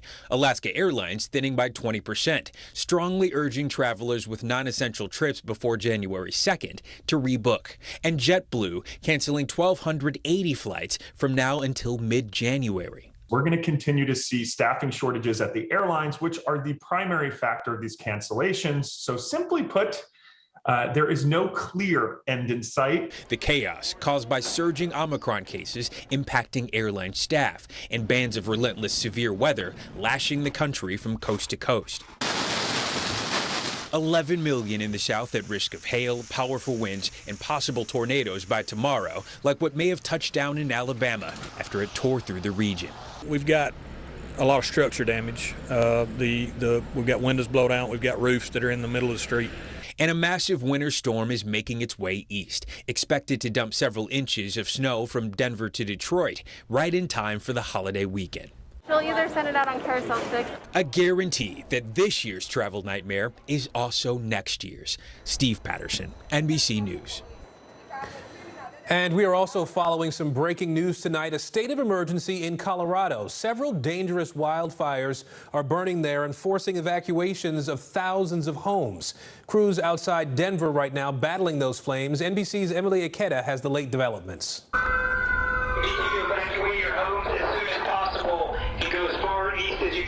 Tonight, a life-threatening situation near Boulder, Colorado, where fires are forcing thousands of families to evacuate. We saw a big plume of smoke over in that direction. Flames reaching their doorsteps, people desperately trying to get to safety. We're evacuating. We're going to try to go down either to Boulder, Denver, maybe the mountains.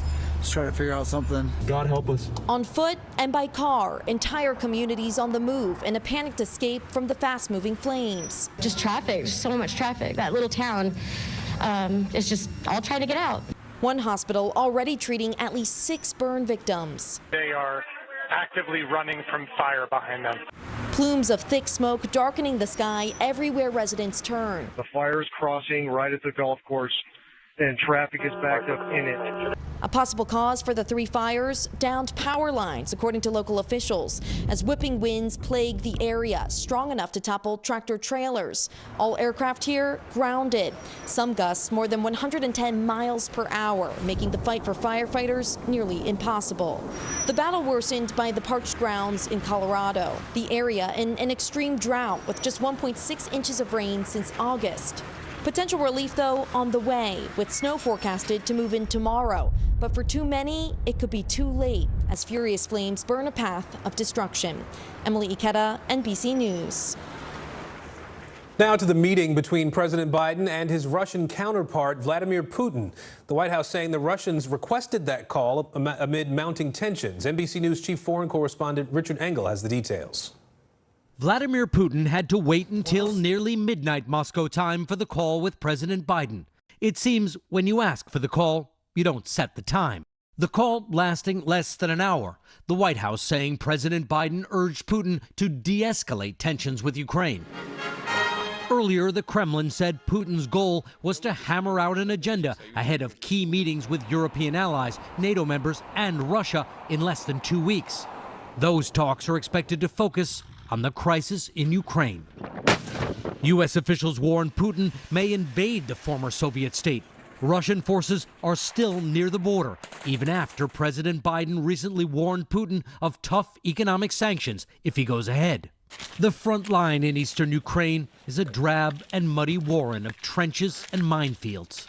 When we visited a few weeks ago, soldiers told us without American and NATO support, they wouldn't be able to hold back the Russian army for long. Putin, I think, not stop in the Ukraine. If we don't stop it here, they go further. And Richard Engel joins us now. Richard, we know that Moscow asked for this call. The White House was a little uncertain about the entire agenda for the call. Is there any indication at this point of what could be next? very clear indications, and the Kremlin has made it clear from the start what it wanted out of this call. The Kremlin spokesman briefing reporters in Moscow ahead of the call and then giving a readout after the call. What Moscow wants, what Vladimir Putin wants, is to set the agenda for a series of negotiations, high-level, significant, detail-oriented negotiations that are due to begin in Geneva starting on January 10th, 12th, 13th. They will involve the U.S., European allies, NATO members, and Russia. And primary front and center on the agenda is policy about Ukraine. And what Putin wanted to do today was he did not want those talks to blindside the Russian side. He wanted to set the agenda with President Biden before those talks begin. So it is constructive diplomacy. You see Vladimir Putin reaching out to Biden, trying to have a kind of understanding before the next levels of negotiations begin. This is not the kind of thing that we have been seeing with the Russians over the last several years. It could be a bluff. It could be that Vladimir Putin is just trying to engage in diplomacy while he has another agenda, which could be taking a piece of Ukraine. But for the time being, it seems like he was trying to get his ducks in a row before a series of negotiations in Europe starting on the 10th. Richard Engel for us tonight. Richard, thank you. And tonight, the defense team for Ghislaine Maxwell mounting an appeal. That after the longtime Jeffrey Epstein associate was convicted on sex trafficking charges. During the trial, 4 women described being abused as teens at several of Epstein's homes. Here's Kathy Park to break down the verdict. Tonight, vindication for the victims of Jeffrey Epstein after a New York jury found British socialite Ghislaine Maxwell guilty of sex trafficking charges. We have a lot of work to do. Annie Farmer was one of 4 women who took the stand. She told the court how Maxwell lured her into Epstein's orbit as a teen. Today, she spoke with Good Morning America. It's a very rare opportunity to be able to be in court and tell your story and to see the person that perpetrated the abuse held accountable. The jury convicted Maxwell on 5 of the 6 federal charges. 2 of the counts related to sex trafficking of minors. 3 were for conspiracy. Obviously, we are very disappointed with the verdict. Her attorneys say they're already working on an appeal. And we are confident that she will be vindicated. Virginia Roberts Giuffre, a vocal Epstein survivor who did not testify and wasn't part of this case, says a conviction is a step toward justice. We were told constantly, these people will never go to jail. They're too powerful. They're too rich. And we live in a new day. And it just goes to show that, this is not the end. This is just the beginning. There's others who are involved that made this sex trafficking operation possible. And I hope that we start to see some of the other big ones fall as well. I hope this is a message to them. I hope they know that Maxwell is just the beginning. As Maxwell awaits sentencing, questions swirl about whether there could be more fallout for others. Does she have any opportunity to cooperate with law enforcement? I think it is quite possible that other men could find themselves being held accountable if Ghislaine Maxwell decides to cooperate. Of course, her cooperation alone would likely not be enough because she has certainly some biases and motives to lie to reduce her own sentence. But oftentimes a cooperator like that can point to dates and records, and then prosecutors can go obtain those records, hotel records, flight records, bank records, and other kinds of things that can corroborate the story. And then that person really just works as a narrator, and the documents do the heavy lifting of proving the case. Meanwhile, the legal battle for Maxwell isn't over. She still faces 2 perjury charges, which were not part of this trial. Aaron?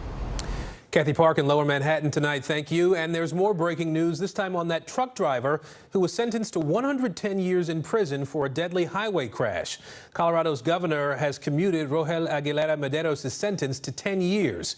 He was convicted on 27 charges for a fiery crash that killed 4 people in 2019. A petition calling for clemency was signed by more than 5 million people. NBC News legal analyst Danny Cevallos joins us now to talk a little bit more about this reduced sentence. Danny, so we were looking at a 110-year sentence for this crash that just came down about 2 weeks ago. The DA there in Colorado had said that had requested a resentencing hearing. That was on the calendar. How unusual is it that the decision for clemency came so quickly and that the sentence was reduced by so much, from basically life in prison to 10 years? So unusual that we're not likely to see anything like this again. But then again, this is an unusual situation. You have a weird combination of mandatory minimum sentences that led to this completely bizarre, unexpected result that is uncommon. But as a defense attorney, that's exactly the problem with mandatory minimums, is that they take the power away from the judge, who should have the power to sentence, and they give that power almost exclusively to the prosecutor. A little too much power in the prosecutor's hand. The reason this happened so quickly is that it was so apparently a sentence that was beyond the pale for sentences for conduct of this type, especially given the facts and circumstances. Of course, a tragic crash, tragic result, but this sentence, 110 years, was not within the heartland of similar sentences. So, Danny, we saw the governor get ahead of the legal process in a lot of ways before the appeal, before this resentencing hearing. We also saw the defendant here, that young man, openly sobbing in court when the sentence was handed down. That went viral. People online were talking about it all over the country. As you said, the judge admitted that his hands were tied with the mandatory minimum sentence laws. We saw the online petition for clemency getting more than 5 million signatures. Truckers also, got on the road and protested that sentence. Do you think this commutation was about public pressure, or was it about the sentencing laws being so messed up? Yeah, realistically, all commutations, all pardons, all grants of clemency are essentially at their core political in nature. That's because governors and presidents receive so many requests for pardons and commutations that only a tiny fraction are actually considered. In the federal system, it's by the Pardon Office, which looks at the entire file. But as we know also, governors and presidents often pardon political allies, people that they have, that they know will advance them politically. And of course, they pardon people who will damage them politically. And that's why they do it typically on their last day in office, where they have the least political exposure. So pardons have been political since they came over from England on the boat. They've always been that way. And so they will continue to be that way. They really are such a rare part of the criminal defense practice that I don't even know anyone who practices pardon law. That's how rare it is. All right, NBC News legal analyst Danny Savalos with us tonight. Danny, thank you. We are learning more tonight about a horrific tiger attack at a Florida zoo. A 26-year-old custodian reaching into a tiger enclosure after hours and nearly losing his arm. Officers forced to shoot the endangered animal. Now that man is potentially facing charges. NBC's Carrie Sanders has the body cam footage and a warning. This video may be disturbing. At the Naples, Florida Zoo, deputies approached the tiger exhibit, and there, through the fence, a man's bloodied left arm clenched in a tiger's powerful jaws. Oh my God. Is that real? Yeah. Oh my God. Investigators say the 26-year-old custodian had gone where he wasn't allowed after hours, reaching through the fence to either pet or feed the tiger. A deputy fired a single gunshot. The tiger released 26-year-old River Rosenquist. The big cat named Echo retreated, then died. Echo, an 8-year-old Malayan tiger, the rarest of all tiger species. It's estimated there are fewer than 300 left on Earth. The first 911 call for help came from the custodian himself. What's happening? I'm being attacked by a tiger. Please, please, please. You're being attacked by a tiger? In the chaos and horrific pain, Rosenquist apologized for his actions. Sorry. I'm sorry. I'm sorry. I'm sorry. A state and federal wildlife investigation is now underway. We are grieving. It is a sad day for sure. I hope he's also held liable for the death of this amazing animal. Do you think the deputy had a choice at that point? That police officer made the right decision. He should be praised for going in there and saving that man's life. That 26-year-old tonight in stable condition, potentially, say investigators, facing charges, learning the hard way, you can take an animal out of the wild, but you cannot take the wild out of an animal. And Carrie Sanders joins us now from Fort Lauderdale. Carrie, you know, I got to wonder, how did this guy get so close to that enclosure? Well, there is no way that he didn't know what he was doing. The Naples Zoo is a fully accredited zoo, which means that there are multiple layers that keep the public away from getting too close to an exhibit. So he had to go over several barriers to get there, and clearly did it after hours when nobody was watching. Aaron? Carrie, has he been talking at all? Any idea what he could have been thinking to reach in like that?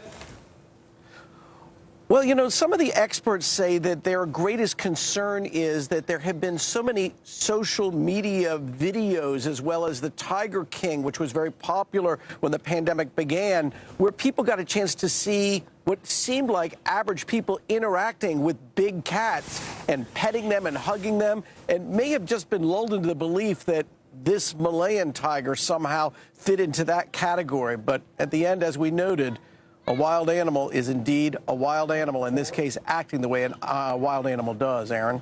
Carrie Sanders in Fort Lauderdale. Carrie, thank you.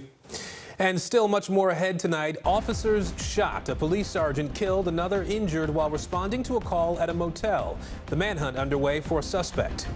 And Murdaugh family twist, the murder investigation into the wife of a disgraced South Carolina attorney, what she left her husband in her will, and the name that was crossed off. Stay with us. Top Story is just getting started.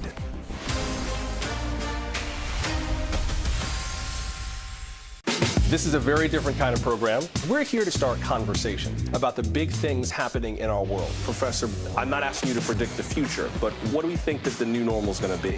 Is part of this that everyone's rethinking their jobs during this pandemic and their relationship to their employers? What is your biggest tip for any parent who's concerned about this? It's not my job to tell you what to think.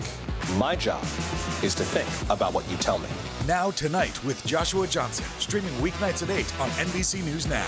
We began our Across America journey tonight, St. Louis, Austin, here in Nashville. From Washington, D.C., the site of our nation's capital, you rarely see. It's your last move. Was talking smack part of this? What are you doing for teachers who feel that they're being stretched too thin? Did you understand how prevalent hunger was in your own community?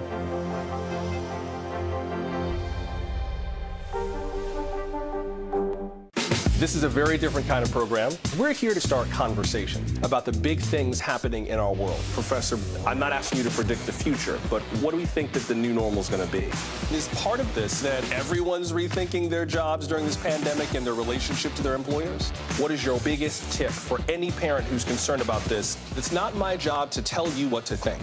My job is to think about what you tell me. Now Tonight with Joshua Johnson, streaming weeknights at 8 on NBC News Now.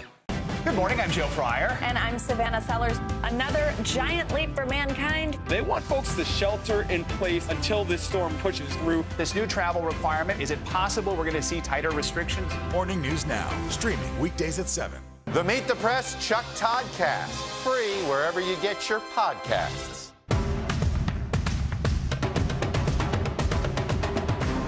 The Meet the Press Chuck Toddcast, free wherever you get your podcasts. Back now with the latest twist in the mystery surrounding disgraced South Carolina attorney Alex Murdaugh. His wife and son murdered at their home back in June. Tonight, his late wife's will revealing that she left her entire estate to him, but also showing one mysterious edit. NBC's Vaughn Hilliard has more. Tonight, yet another twist in the saga involving the once prominent South Carolina attorney Alex Murdaugh and the multiple deaths in his family. Newly revealed documents raising questions about his wife, Maggie Murdaugh. In June, she and their son, Paul, were found murdered at home, shot multiple times. Authorities are still investigating their killings.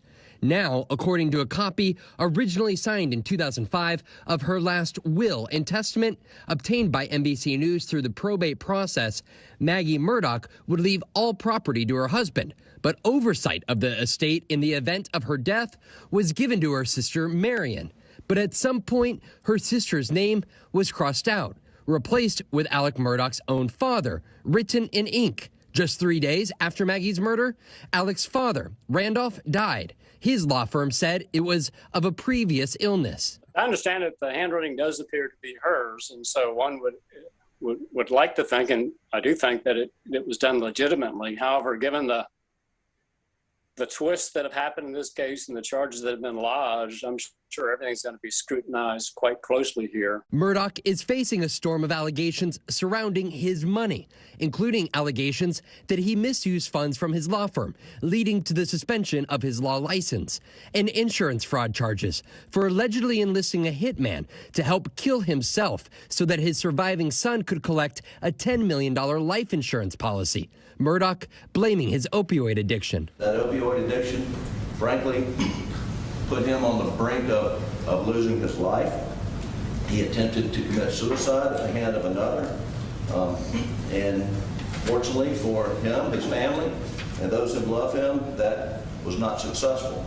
Murdoch also faces charges for withholding millions of dollars he allegedly owes to his family's former housekeeper, Gloria Satterfield. She died at the Murdoch family's estate back in 2018. Authorities called it an accident, saying she tripped over the family dogs. Murdoch's lawyer acknowledging in October Murdoch's legal troubles. He has indicated clearly that he is going to try to right every wrong, financial wrong, and others that he may have committed. Look, he's reconciled to the fact he's going to prison. Earlier this month, a South Carolina judge set a $7 million bond against him after a state grand jury brought 48 charges against him, alleging he defrauded about a dozen clients out of more than $6 million. Heading into 2022, what does Alec Murdaugh's legal future here with these cases look like? This case has had more twists and turns than one could have possibly imagined. It's very difficult to see how he would not be facing a very, very long prison sentence here in South Carolina. And Vaughn Hilliard joins us now here in New York. Vaughn, have there been any charges yet for any of the deaths of the people close to Alex Murdaugh? No, Aaron, and each of the charges against Murdaugh have been tied to those allegations of financial fraud.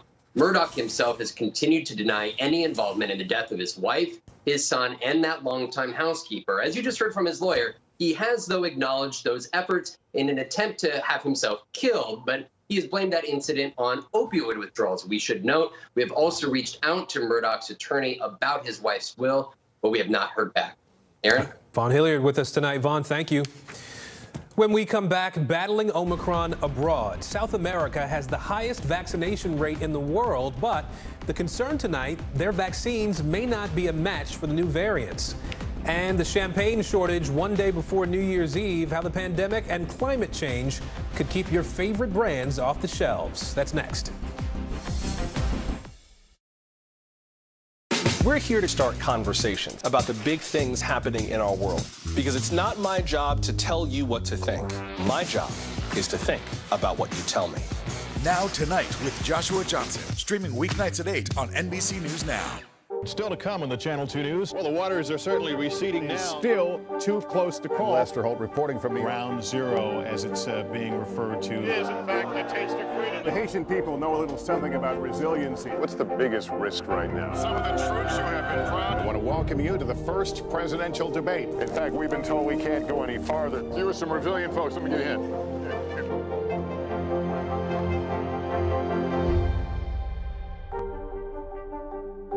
We began our Across America journey tonight, St. Louis, Austin, here in Nashville. From Washington, D.C., the site of our nation's capital, you rarely see. It's your last one. Was talking smack part of this? What are you doing for teachers who feel that they're being stretched too thin? Did you understand how prevalent hunger was in your own community?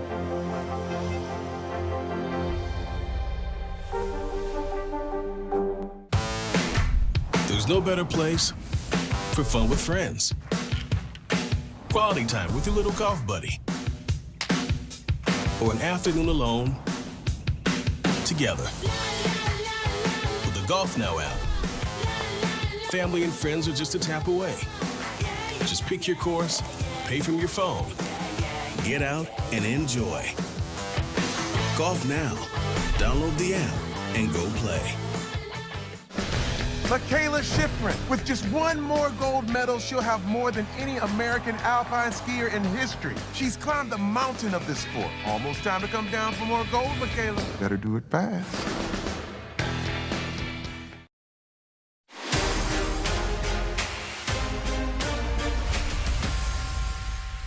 Back now with Top Stories news feed and the manhunt tonight for the person who shot 2 police officers, killing one of them. The officers were responding to a call about an unattended vehicle at a motel about 60 miles outside Chicago. 25-year-old Darius Sullivan allegedly shot them when they arrived at his room. A police sergeant died at the hospital. The other officer is in critical condition. A major court decision today in the opioid crisis, a New York jury finding Teva Pharmaceuticals responsible for thousands of opioid-related deaths. State Attorney General Letitia James arguing the company deceived Americans about how much damage opioids can cause. This comes after more than 24 of the lawsuit's original defendants settled with the state for $1.7 billion. And your favorite New Year's Eve bubbly may be harder to come by this year. In addition to delivery issues, experts say champagne makers are struggling to keep up with the recent spike in demand after cutting production earlier in the pandemic. Extreme weather also hitting France's Champagne region, leading to the smallest harvest in decades. At the same time, a lot of restaurants are feeling the impact the Omicron variant is having on their bottom lines. NBC's Jake Ward now explaining this is a critical time for restaurants that were hoping a big New Year's celebration would boost them into 2022. For restaurants, New Year's Eve is often thought of as the finish line. From a financial standpoint, a New Year's Eve can actually be about 2 days worth of revenue packed into one night. But this year will not end on that high note for many in the hospitality business. Reports of restaurants closing or cutting off service early on New Year's, what is usually one of their busiest nights. This one in the heart of Times Square. We just didn't have the sales to warrant opening, and so we made the call to close. Some restaurants are taking precautions a step further. Otway in Brooklyn is requiring a negative COVID test for guests on New Year's Eve. We have an 18-person staff and everybody's been consistently getting tested. So if we can do it, we feel like the general public should be able to handle that for one night. Here on the Embarcadero, one of San Francisco's great public spaces, some of the best-known restaurants in the nation are preparing for another New Year's Eve without record revenues. Restaurant owners here are faced with Omicron, which is causing them to restrict intimacy and ambiance in the name of customer safety. This was supposed to be a comeback night for dining out after a long 2 years. 2020 was the worst year in the industry's history. 110,000 eating and drinking establishments wiped out, 2.5 million jobs gone. This year saw a comeback. Sales were up nearly 20% from 2020. But new variants like Omicron could erase some of those gains. When Delta hit, 20% of people stopped going out to eat entirely. So what do restaurants hope the new year brings? We would like to be able to focus more on the food, the wine, and the guest satisfaction. Another year ending for an industry at the mercy of an ever-changing pandemic. Jake Ward, NBC News, San Francisco. And we stay with the pandemic now as we turn to the Americas. Tonight, despite very high vaccination rates in South America, public health officials there are battling vaccine misinformation from the highest levels of government. This amid concerns the vaccines used in the region may not work against the new COVID strains. NBC News correspondent Priscilla Thompson has more. South America, where at one point mass graves stretched farther than the eye could see, a reminder of COVID-19's deadly toll, is now emerging as a front-runner in the race to vaccinate. South America is the region with the highest vaccination rates. Some parts of the continent now surpassing Europe and North America in inoculations. In Chile, a whopping 87% of the population is fully vaccinated.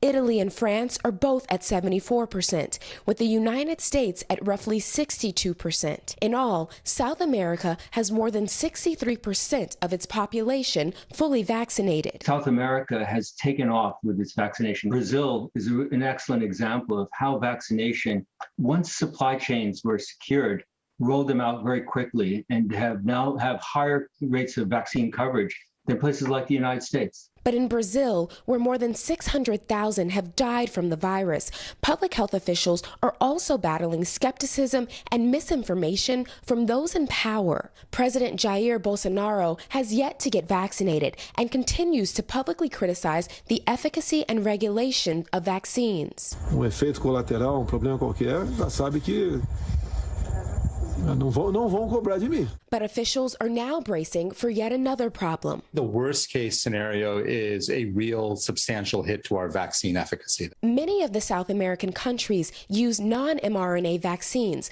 like Sinovac and AstraZeneca early on in their vaccination efforts. Now, scientists say people who received those vaccines could be vulnerable as new variants emerge. Those vaccines did their job. Problem now is that those vaccines may be ineffective against Omicron. Even if the region is successful in boosting its population against Omicron, the devastating impacts of the years-long pandemic won't be easily overcome. The pandemic has worsened already dire conditions in countries like Honduras, Guatemala, and Venezuela. A new report by the United Nations finds hunger in Latin America and the Caribbean is at its highest in 2 decades, affecting more than 59 million people. What is important is to prioritize the most vulnerable groups. They had more difficulty to access healthy foods than before the pandemic. And that's mostly because they don't have enough money to buy the foods and also the fear of getting COVID. Fear that health experts in South America and the rest of the world say can be eliminated by getting vaccinated. What we need to do is to invest heavily in boosters, and boosters not just for the industrialized wealthy countries such as in Europe or United States, but also for regions in South America. I think that there's an important lesson learned that with good public health interventions, you can protect your regions. And Priscilla Thompson joins us now. You know, Priscilla, it really seems inevitable that variants like Omicron are going to reach these countries. How are they getting ready? How are they preparing for that? Well, Aaron, on one hand, these countries have pretty robust vaccination systems that people trust because of the infectious disease outbreaks they've had to deal with in the past several decades. But on the other hand, there is the question of the effectiveness of these non-mRNA vaccines against the Omicron variant. And that's something that researchers in these countries in this region are working to determine whether they should be telling officials to stock up on those mRNA vaccines, and that when people get boosted, they get boosted with those vaccines in order to offer that extra protection. Aaron? All right, Priscilla Thompson for us tonight. Priscilla, thank you. And coming up, New Year's Eve around the world. How other countries are ringing in 2022 as Omicron cases surge and the major cities forced to cancel their celebrations. We'll be right back.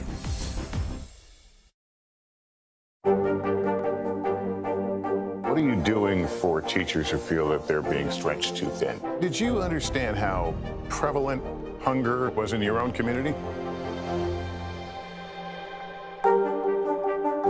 The holiday season is a time to spread cheer. These are all on the house. And appreciate the ones you love. From our family to yours. Your Mr. Christmas. For the 89th time, a tree will shine over Rockefeller Center. Happy holidays from today.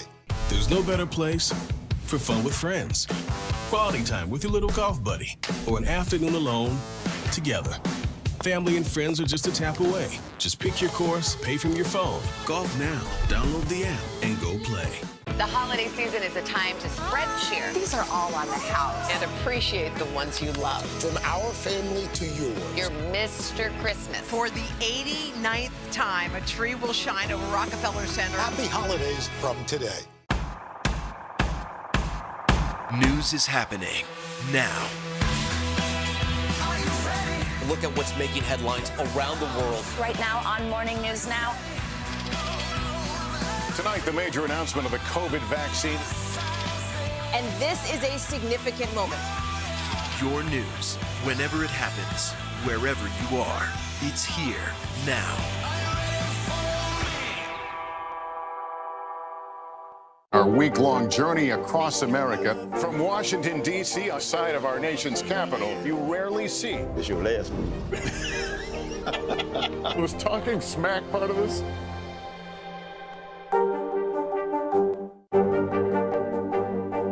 What are you doing for teachers who feel that they're being stretched too thin? Did you understand how prevalent hunger was in your own community? There's no better place for fun with friends, quality time with your little golf buddy, or an afternoon alone together. Family and friends are just a tap away. Just pick your course, pay from your phone. Golf now. Download the app and go play. What is going to happen now? Going back and forth because they... Go ahead. This is it.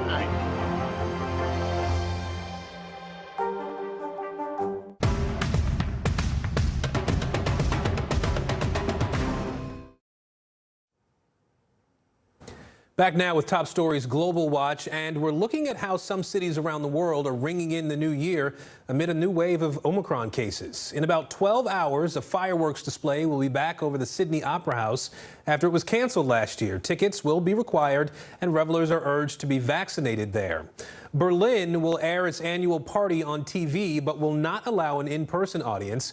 Gatherings with more than 10 guests are banned across Germany now. Other European cities like Paris, London, Rome, they're all canceling their events. Rio de Janeiro will go ahead with its world-famous fireworks show on Copacabana Beach. However, there will be no stage shows there this year. And when we come back, the final binge-worthy of 2021, the true crime series hitting Netflix, plus your favorite Harry Potter cast members returning for a very special reunion. Where you can watch all this in the new year, that's next. Hey everybody, it's Hoda Kotb from The Today Show. I am so excited to tell you about my new podcast, Making Space with Hoda Kotb. I sit down with some incredible people and we'll hear some uplifting stories. Listen to Making Space now on Apple Podcasts.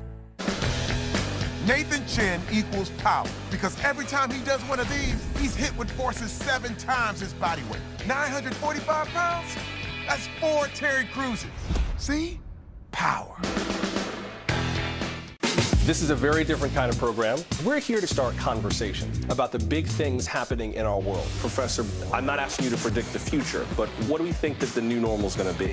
Is part of this that everyone's rethinking their jobs during this pandemic and their relationship to their employers? What is your biggest tip for any parent who's concerned about this? It's not my job to tell you what to think.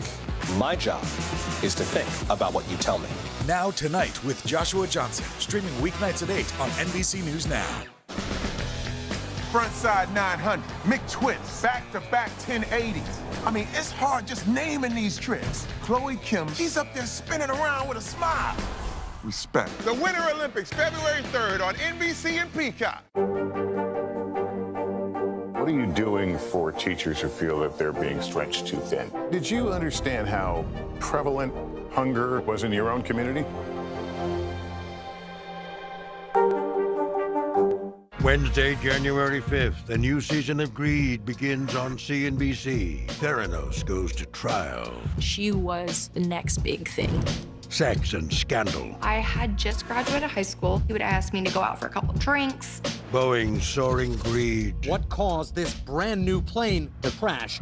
Anything for money. He ran a criminal syndicate, millions of dollars. American Greed. New season starts Wednesday, January 5th on CNBC. Wednesday, January 5th, a new season of Greed begins on CNBC. Theranos goes to trial. She was the next big thing.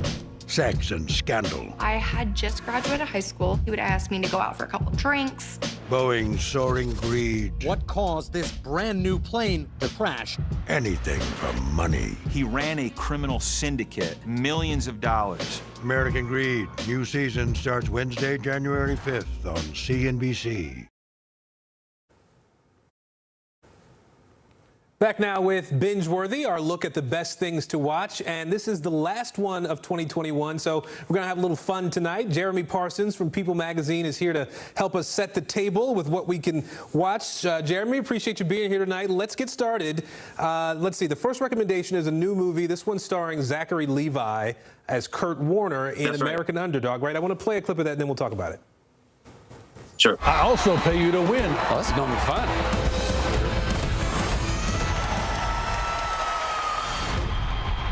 Hey, Kurt. We've been trying to reach you. I'm sorry, who are you? I'm with the Rams. This guy's old. Slow as molasses. He's beneath the standards of this franchise. That's what people said about me when I came here.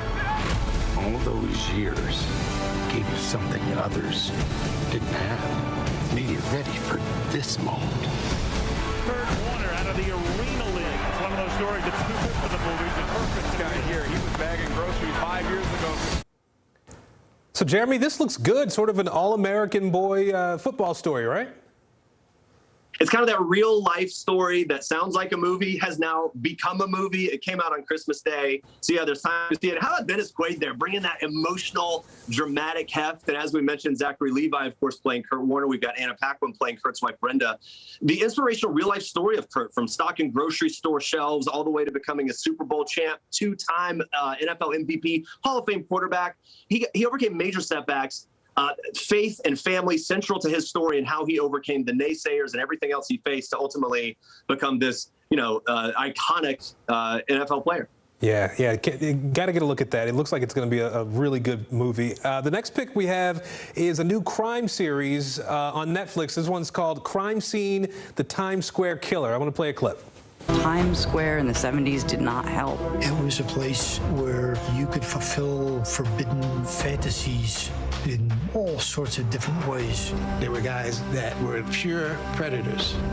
It was rampant crime on every block. And we just kept learning about more killings and more killings. My mother was taken in such a horrific manner. The idea of having another serial killer out there again, absolutely terrifying. And Jeremy, we know these true crime series are really popular. What do people need to know about this one? Yeah, new year, new true crime series. There's definitely always going to be one. This is a new 3-part series, docuseries, following those very violent murders in what's sort of referred to as old Times Square, the 1960s, 70s, and 80s, when prostitution, sex workers, violence, drugs, all of that ran rampant in that part of New York City. A wild story here, how these murders were discovered, what took place, what it took to solve the crimes. Remembering these are the days before DNA and some of the tactics and technology that police departments have to solve these kinds of crimes. By the way, second installment here of the series, the first crime scene was surrounding the murders at the Cecil Hotel in LA. So fans that caught that, true crime series will understand what they're getting into here. Very compelling stories and really heart-wrenching stories. All right, well, let's lighten the mood a little bit if we can here. We have a new release on Disney Plus, right? This one's for Star Wars fans, The Book of Boba Fett. I think I said that right. I'm a Star Trek fan, but we won't bring them up because that's what Trekkies like to do. Let's play a bit of the movie. I know that you sit on the throne of your former employer.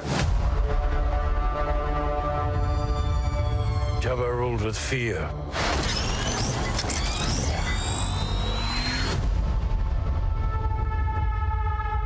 I intend to rule with respect. Looks like it's going to be some good stuff there, Jeremy. What do you know? Good stuff there. So much buzz for this Book of Boba Fett, following up from the success of The Mandalorian. Of course, that series awarded Emmys and lots of love from fans and everything else. This one headed up by a lot of the same producing team, Jon Favreau included in that. The story follows the legendary, Star Wars bounty hunter and his sidekick. We're going to get some backstory here. Fans know that they thought at least that Boba Fett had died in Return of the Jedi. We get the explanation for how he apparently avoided death there. We get that pretty quickly. So far, I've seen a lot of really good reviews, lots of love from fans online for that first episode. Disney Plus likes to drop them by the week, so you can check it out and then follow on those episodes as they drop week by week. All right, the Star Wars fans love it. You can never let them down with this sort of stuff. Before we go, let's see, the last thing, there's this long-awaited reunion. Harry Potter fans getting excited. They're going to jump on the Hogwarts Express. The 20th anniversary of the first movie this year. Let's show people what to expect. Think of that powerful memory. Make it the happiest you can remember. It feels like no time has passed and loads of time has passed. Well, I think this is the perfect time to sit down with everyone and reminisce. The thing that scared me the most was the implication that the most meaningful thing in our life was done. And there's something so joyous about seeing everyone and be like, it wasn't, though. You know the Harry Potter fans are chomping at the bit for this one. What can people look forward to here? Doesn't that make you feel good? Like, I'm almost ready to pull a tissue out right now. But yeah, Harry Potter 20th anniversary, Return to Hogwarts, Daniel Radcliffe, Emma Watson, Rupert Grint, and then other cast members and filmmakers bringing fans along for this very behind-the-scenes personal journey into the making of the films. They rebuilt some of the sets and the looks, revisiting some behind-the-scenes moments and stories we've never heard before. I actually just looked back at my set visit. I visited and interviewed the cast on their final 2 weeks of filming the final movie, and I could tell then they were so emotional, nostalgic. It felt like a family. There's no doubt about it. Now we fast forward this many years later, this is going to feel like a heartwarming homecoming event, no doubt about it. And it's on HBO Max January 1st. Mark the calendar. Let's do it. It'll be good. It gives all the Harry Potter fans a chance to reread the books and watch all the movies again and just sort of get excited about the reunion. Jeremy Parsons, we appreciate you from People Magazine. Thank you much. And we thank you for watching as well tonight. I'm Aaron Gilchrist in New York. On behalf of Tom Yamas, we would like to take a moment to recognize all the people who make Top Story possible. And from all of us, Happy New Year.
Tonight, the COVID tidal wave as Americans prepare to ring in a new year. The U.S. recording nearly 500,000 new cases in a single day. But with a lag in testing, one doctor told Top Story the number of infections is likely to double. A growing number of cities altering their New Year's Eve celebrations. New York City testing its iconic Times Square ball today, but will have a limited crowd at Countdown. And tonight, the warning from the CDC for anyone planning to go on a cruise. Also tonight, holiday travel mess. Delta and JetBlue already canceling flights through the New Year's weekend and beyond. One U.S. carrier asking anyone planning non-essential travel to stay home.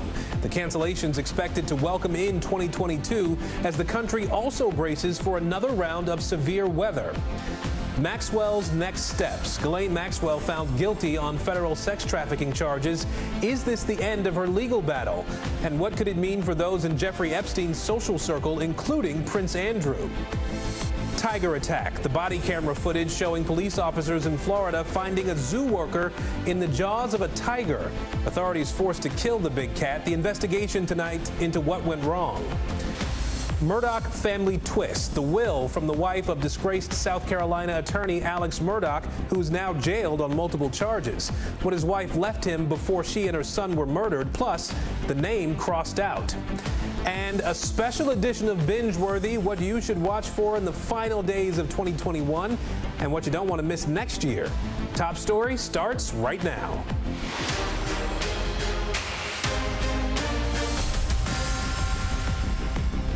And good evening, everybody. I'm Aaron Gilchrist in for Tom Yamas tonight, with the country preparing to once again welcome a new year during a pandemic. This time, the country's seeing more single-day cases than ever before, nearly 2 million new infections in just a week. But with delays in testing and many using at-home tests, experts say the number of Americans with the virus is likely much higher. Still, many cities are moving forward with New Year's Eve celebrations. Final preps underway in Times Square, where a scaled-back vaccinated crowd will be welcomed. Let's get right to NBC's Sam Brock, who leads us off tonight. Tonight, the U.S. is barreling toward the New Year's holiday under a tidal wave of new COVID cases, shattering the daily record with nearly 500,000 infections Wednesday, or roughly double the previous high last winter. The 1.9 million cases in a week means 3 Americans are now testing positive every single second, with New York City at the epicenter, notching 74,000 infections in 24 hours. We want to show the world that New York City is fighting our way through this. It's really important to not give up in the face of this. Rehearsals today for the Times Square ball drop for New Year's Eve still happening despite the new COVID benchmark. The city's test positivity rate is almost 20%, and deaths are nearing 100 per day for the first time in months. Critical city infrastructure getting hit hard. Some subway lines are shutting down because so many transit workers are ill. And the FDNY reporting 30% of EMS workers are out sick too. Now the cruise industry getting hit again after recent outbreaks. The CDC today warning travelers to avoid cruise travel regardless of vaccination status, because even fully vaccinated travelers may be at risk of getting and spreading COVID. The cruise industry calling the warning perplexing, saying only a very slim minority of those on board have tested positive. Oh, I'm tired of it, man. It's getting super annoying. But there is no sign of a letdown, only relentless lines to get tested, with an ongoing shortage of COVID tests nationwide. From Wisconsin, I tried coming here yesterday, but the line was ridiculously long, to Miami, where lines stretch literally for miles. Today, Florida also breaking its all-time record for daily positive cases. What we've seen is an overwhelming spike in demand for tests. Ron Gonsalves is the general manager of Nomi Health Testing in Florida. Yesterday, we hit a record here, which was over 66,000 tests just here in Miami-Dade County alone. The Biden administration under fire for not being prepared on testing, promising free at-home kits to all Americans starting at the beginning of January, but now saying they won't sign a contract with the test manufacturer until late next week. Meanwhile, the CDC says fewer hospitalizations suggest Omicron is presenting as a milder disease than previous variants. But the sheer scale of infection forcing 48 states to call upon the National Guard, including Wisconsin and Georgia, watching those boots on the ground roll in. We are going to see the number of cases in this country rise so dramatically that we're going to have a hard time keeping everyday life operating. And Sam Brock joins us live now. Sam, the FDA is said to be close to authorizing the Pfizer booster shot for kids 12 to 15. What more do you know about that? Aaron, that's right. A person with knowledge of the plan tells NBC News that the FDA could be approving that Pfizer booster for kids in the coming days. Here is why that is significant for 2 reasons. One, the percentage of kids getting sick with COVID has gone up 50% just since the beginning of December. And 2, tonight the CDC released several studies with kids in the vaccine. One of them looked at the population of children hospitalized with the virus. Aaron, 99% of them were unvaccinated. Back to you. Sam Brock for us tonight in Florida. Sam, thank you. Now, those long testing lines frustrating millions across the country, really, and now fueling fears that the U.S. is failing to fully capture the magnitude of this Omicron surge. Health officials warning cases could be twice as high as currently reported. NBC's Gary Grumbach with that part of our story. As the number of COVID cases skyrockets, tonight frustration over testing reaching an all-time high. What do you make of these lines? Too long. It feels a little third country-ish. We should be doing a better job of this testing. Ray Nowden among the hundreds trying to get a PCR test at this city-run site in Washington, D.C. Like so many Americans, he traveled to visit family for Christmas and is now hoping for a negative result. But like thousands of others, the long wait for results may make the tests irrelevant. I want to get it before the New Year's Eve just to have a good time with my family and friends, since we can't really go out and about. So hopefully it's going to be a negative result so I can have an enjoyable rest of the holiday season. While some across D.C. are waiting for hours for a PCR test, others are opting for a much faster but less reliable at-home test. How long did you wait in line? I mean, I probably waited 20 minutes. The line to pick up at-home tests at this public library in D.C. moving quickly. The site handing out all of their 2,500 tests in just 2.5 hours. We don't have no more tests, none. Health officials fearing those take-home tests could lead to a massive underreporting of the true number of cases, as many states have no protocol in place to report at-home results, and people are unaware that they should. Even with record case numbers nationwide, with yesterday's total of nearly 500,000, experts saying we may be at twice that. I think we're probably at 1 million plus cases a day because we have so many people that are not testing, can't get a test, or are testing at home, and that generally doesn't get reported into these statistics. This week, D.C. Mayor Muriel Bowser announcing a test-to-return policy. 90,000 D.C. public school students must submit proof of a negative rapid test taken Tuesday, January 4th, in order to attend class in person on January 5th. We're all for testing, yes, and, taking care of yourself and others. Aline Valenzuela says she's grateful for the added measure. 3 members of her family tested positive earlier this month, including 3-year-old Emma Luna. Now they're hoping to start the new year with a negative COVID test result. We have a little symptoms, but we are right now we are better. We have the vaccine, so yes, it works. And Gary Grumbach joins us now from Washington, D.C. Gary, we saw that site you're at running out of those home tests today. What is the city doing to make sure that everybody who wants or needs one of these tests is actually able to get one? Hey there, Aaron. Yeah, states seemingly caught flat-footed by the long lines we've seen, are really ramping up their testing capabilities this week. In Maryland, we're seeing 2 new mass testing sites opening tomorrow. And here in D.C., Mayor Muriel Bowser says she's ordered 1 million rapid tests, but they won't be here for a few weeks. Aaron? Gary Grumbach for us in Washington tonight. A lot of coronavirus news to unpack this evening. Let's bring in NBC News senior medical correspondent Dr. John Torres to answer some of our questions here. Dr. John, yesterday the U.S. broke its single-day case record, almost 500,000 cases. But with some doubts about whether rapid tests are actually picking up Omicron, and then there are so many home tests with results that go unreported, we know that for a fact. What do you think the actual number of cases is closer to right now, and does it really even matter at this point? Well, Aaron, definitely we know that the number of cases are higher than what they are right now, and that's one of the issues we've had throughout the pandemic is the actual reporting of these cases. And it's, in fact, difficult to do, but I think they have a fairly good grasp on at least the trends that are going on here. And this trend is that the numbers are going up, which we knew would happen, but we didn't know they'd happen to quite this extent, and that's because of the Omicron variant. But you bring up a really good point, because the other thing we're noticing is even though cases are skyrocketing, hospitalizations aren't going up quite as much, although they are going up, and deaths have actually gone down. And so that's what we have been looking at lately, going, what metric should we be measuring? And in fact, what most experts are saying is we should be looking at all of them. The cases give us an idea of what's going on in the trends. The hospitalizations and the deaths are looking at, okay, how much is this actually affecting us? And we know that it is still affecting us more than we want it to, and we need to take those protective measures to protect not just us, but those around us, Aaron. The CDC came out with that strong warning about cruises, saying that essentially don't get on a cruise regardless of your vaccination status right now. Why haven't the measures that these cruise lines put in place, the vaccine requirements, the negative tests, why haven't those things been enough to stop outbreaks on these ships? And Aaron, in one word, Omicron. And we know these measures they put in place were doing fairly well against the different variants that are out there, including the Delta variant. And you can just look at the numbers of the U.S. ships, the ships that sailed in U.S. water, the cruise ships. There were around 160, 165 cases in the first couple of weeks of December. The last 2 weeks, 5,000 cases. And that's when Omicron is really starting to hit us hard. And what we know now is this is such a contagious virus that if you're vaccinated, if you have a booster, if you're wearing a mask, but you're in close proximity to somebody else, then you have that chance of catching it or spreading it to other people. And that's the big concern here. They're saying on a cruise ship, you really can't do much to avoid other people. And that's the concern why they're saying regardless of vaccination status, regardless of booster status, you need to avoid cruise ships at this point. They also say if you do go on cruise ships, make sure you test before and afterwards, 1 to 3 days before, 3 to 5 days afterwards, because that can help. And then make sure that while you do the test afterwards, that you quarantine yourself just to make sure that you're not spreading it to other people if you're unvaccinated.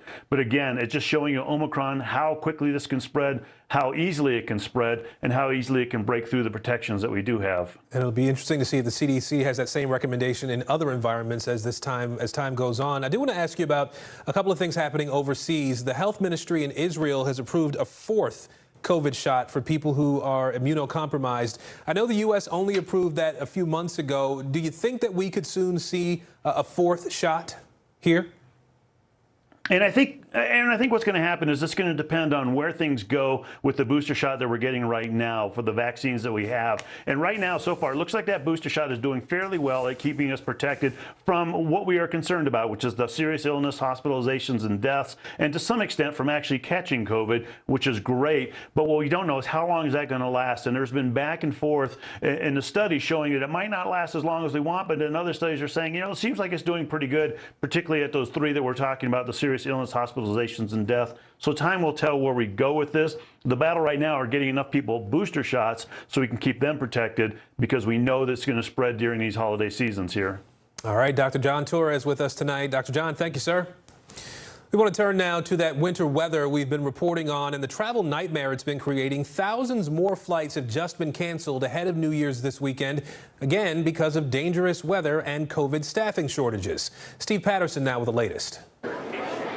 Tonight, the great cancellation of holiday air travel now on a collision course with the new year. After 4 days in a row of more than 1,000 cancellations, airlines are trimming down even more. Got to the airport, got on the plane, everything was fine, and then one of the pilots didn't show up. Delta already announcing a cutback of 200 to 300 flights every day through the New Year's weekend. Alaska Airlines thinning by 20%, strongly urging travelers with non-essential trips before January 2nd to rebook. And JetBlue canceling 1,280 flights from now until mid-January. We're going to continue to see staffing shortages at the airlines, which are the primary factor of these cancellations. So simply put, there is no clear end in sight. The chaos caused by surging Omicron cases impacting airline staff and bands of relentless severe weather lashing the country from coast to coast.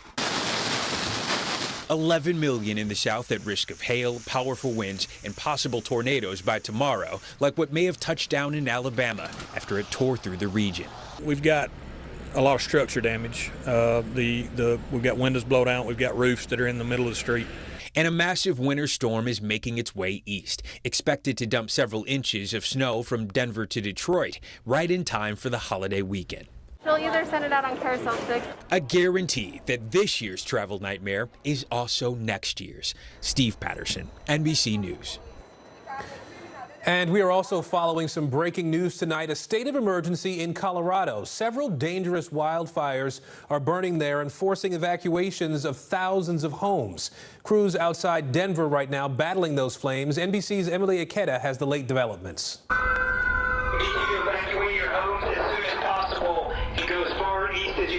Tonight, a life-threatening situation near Boulder, Colorado, where fires are forcing thousands of families to evacuate. We saw a big plume of smoke over in that direction. Flames reaching their doorsteps, people desperately trying to get to safety. We're evacuating. We're going to try to go down either to Boulder, Denver, maybe the mountains.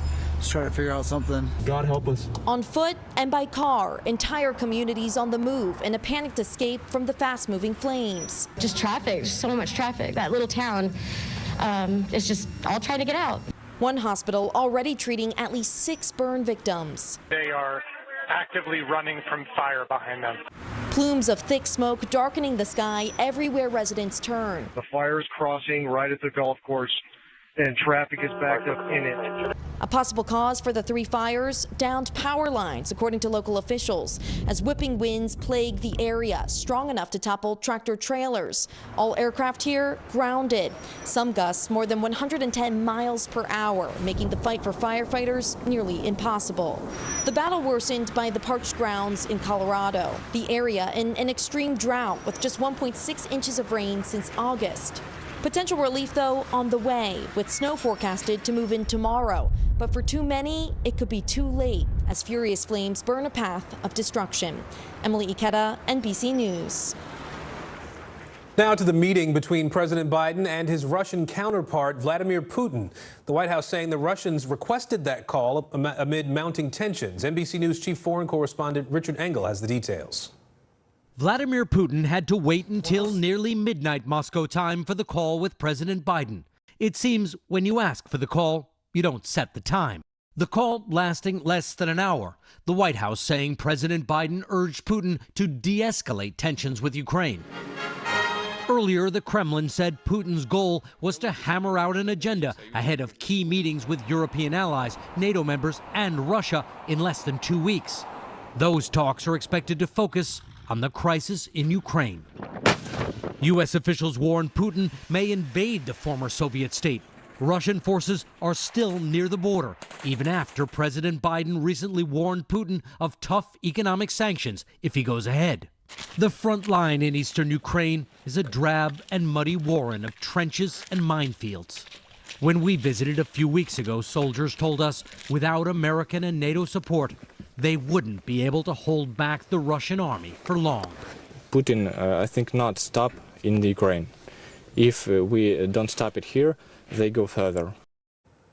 And Richard Engel joins us now. Richard, we know that Moscow asked for this call. The White House was a little uncertain about the entire agenda for the call. Is there any indication at this point of what could be next?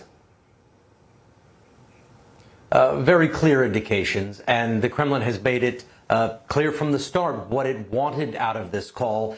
The Kremlin spokesman briefing reporters in Moscow ahead of the call and then giving a readout after the call.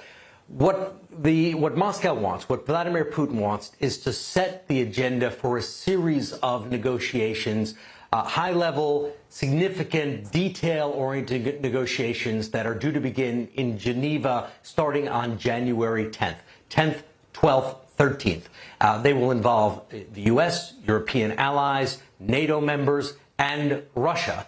And primary front and center on the agenda is policy about Ukraine. And what Putin wanted to do today was he did not want those talks to blindside the Russian side. He wanted to set the agenda with President Biden before those talks begin. So it is constructive diplomacy. You see Vladimir Putin reaching out to Biden, trying to have a kind of understanding before the next levels of negotiations begin.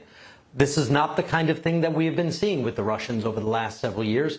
It could be a bluff. It could be that Vladimir Putin is just trying to engage in diplomacy while he has another agenda, which could be taking a piece of Ukraine. But for the time being, it seems like he was trying to get his ducks in a row before a series of negotiations in Europe starting on the 10th. Richard Engel for us tonight. Richard, thank you. And tonight, the defense team for Ghislaine Maxwell mounting an appeal. That after the longtime Jeffrey Epstein associate was convicted on sex trafficking charges. During the trial, 4 women described being abused as teens at several of Epstein's homes. Here's Kathy Park to break down the verdict. Tonight, vindication for the victims of Jeffrey Epstein after a New York jury found British socialite Ghislaine Maxwell guilty of sex trafficking charges. We have a lot of work to do. Annie Farmer was one of 4 women who took the stand. She told the court how Maxwell lured her into Epstein's orbit as a teen. Today, she spoke with Good Morning America. It's a very rare opportunity to be able to be in court and tell your story and to see the person that perpetrated the abuse held accountable. The jury convicted Maxwell on 5 of the 6 federal charges. 2 of the counts related to sex trafficking of minors. 3 were for conspiracy. Obviously, we are very disappointed with the verdict. Her attorneys say they're already working on an appeal. And we are confident that she will be vindicated. Virginia Roberts Giuffre, a vocal Epstein survivor who did not testify and wasn't part of this case, says a conviction is a step toward justice. We were told constantly, you know, these people will never go to jail. They're too powerful. They're too rich. And we live in a new day. And it just goes to show that, you know, this is not the end. This is just the beginning. There's others who are involved that made this sex trafficking operation possible. And I hope that we start to see some of the other big ones fall as well. I hope this is a message to them. I hope they know that Maxwell is just the beginning. As Maxwell awaits sentencing, questions swirl about whether there could be more fallout for others. Does she have any opportunity to cooperate with law enforcement? I think it is quite possible that other men could find themselves being held accountable if Ghislaine Maxwell decides to cooperate. Of course, her cooperation alone would likely not be enough because she has certainly some biases and motives to lie to reduce her own sentence. But oftentimes a cooperator like that can point to dates and records, and then prosecutors can go obtain those records, hotel records, flight records, bank records, and other kinds of things that can corroborate the story. And then that person really just works as a narrator, and the documents do the heavy lifting of proving the case. Meanwhile, the legal battle for Maxwell isn't over. She still faces 2 perjury charges, which were not part of this trial. Aaron? Kathy Park in Lower Manhattan tonight, thank you. And there's more breaking news, this time on that truck driver who was sentenced to 110 years in prison for a deadly highway crash. Colorado's governor has commuted Rogel Aguilera Mederos' sentence to 10 years.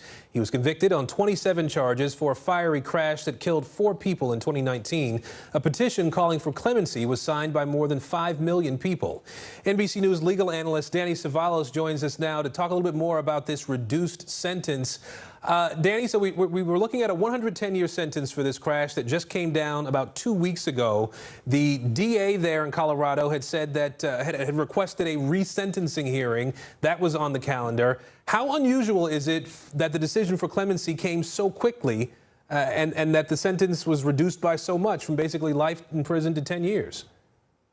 So unusual that we're not likely to see anything like this again. But then again, this is an unusual situation. You have a weird combination of mandatory minimum sentences that led to this completely bizarre, unexpected result that is uncommon. But as a defense attorney, that's exactly the problem with mandatory minimums, is that they take the power away from the judge, who should have the power to sentence, and they give that power almost exclusively to the prosecutor. A little too much power in the prosecutor's hand.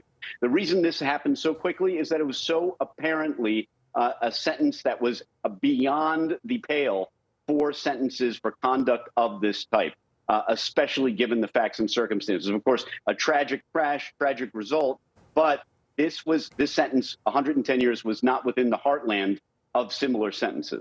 So, Danny, we saw the governor get ahead of the legal process in a lot of ways before the appeal, before this resentencing hearing. We also saw the defendant here, that young man, openly sobbing in court when the sentence was handed down. That went viral. People online were talking about it all over the country.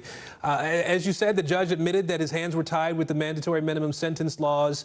We saw the online petition for clemency getting more than 5 million signatures. Truckers also, got on the road and protested that sentence. Do you think this commutation was about public pressure, or was it about the sentencing laws being so messed up? Yeah, realistically, all commutations, all pardons, all grants of clemency are essentially at their core political in nature.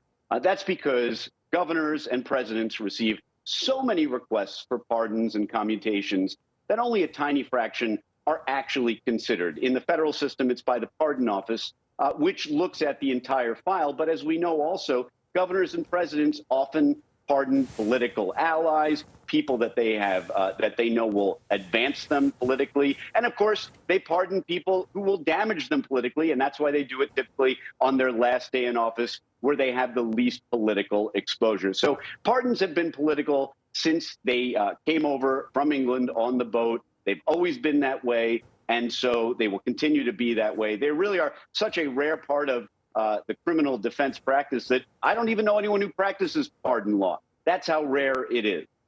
All right, NBC News legal analyst Danny Cevallos with us tonight. Danny, thank you. We are learning more tonight about a horrific tiger attack at a Florida zoo. A 26-year-old custodian reaching into a tiger enclosure after hours and nearly losing his arm. Officers forced to shoot the endangered animal. Now that man is potentially facing charges. NBC's Carrie Sanders has the body cam footage and a warning. This video may be disturbing. At the Naples, Florida Zoo, deputies approached the tiger exhibit, and there, through the fence, a man's bloodied left arm clenched in a tiger's powerful jaws. Oh my God. Is that real? Oh my God. Investigators say the 26-year-old custodian had gone where he wasn't allowed after hours, reaching through the fence to either pet or feed the tiger. A deputy fired a single gunshot. The tiger released 26-year-old River Rosenquist. The big cat named Echo retreated, then died. Echo, an 8-year-old Malayan tiger, the rarest of all tiger species. It's estimated there are fewer than 300 left on Earth. The first 911 call for help came from the custodian himself. What's happening?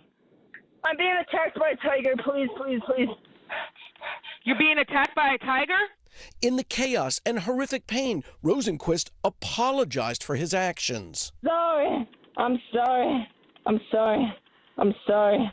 A state and federal wildlife investigation is now underway. We are grieving. It is a sad day for sure. I hope he's also held liable for the death of this amazing animal. Do you think the deputy had a choice at that point?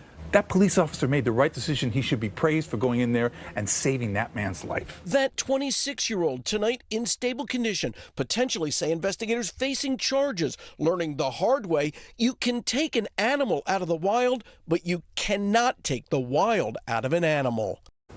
And Carrie Sanders joins us now from Fort Lauderdale. Carrie, I got to wonder, how did this guy get so close to that enclosure? Well, there is no way that he didn't know what he was doing. The Naples Zoo is a fully accredited zoo, which means that there are multiple layers that keep the public away from getting too close to an exhibit. So he had to go over several barriers to get there, and clearly did it after hours when nobody was watching. Aaron? Carrie, has he been talking at all? Any idea what he could have been thinking to reach in like that? Well, some of the experts say that their greatest concern is that there have been so many social media videos, as well as the Tiger King, which was very popular when the pandemic began, where people got a chance to see what seemed like average people interacting with big cats and petting them and hugging them, and may have just been lulled into the belief that this Malayan tiger somehow fit into that category. But at the end, as we noted, a wild animal is indeed a wild animal, in this case acting the way a wild animal does. Aaron? Carrie Sanders in Fort Lauderdale. Carrie, thank you. And still much more ahead tonight. Officers shot. A police sergeant killed, another injured while responding to a call at a motel. The manhunt underway for a suspect. And Murdoch family twist, the murder investigation into the wife of a disgraced South Carolina attorney, what she left her husband in her will, and the name that was crossed off. Stay with us. Top story is just getting started.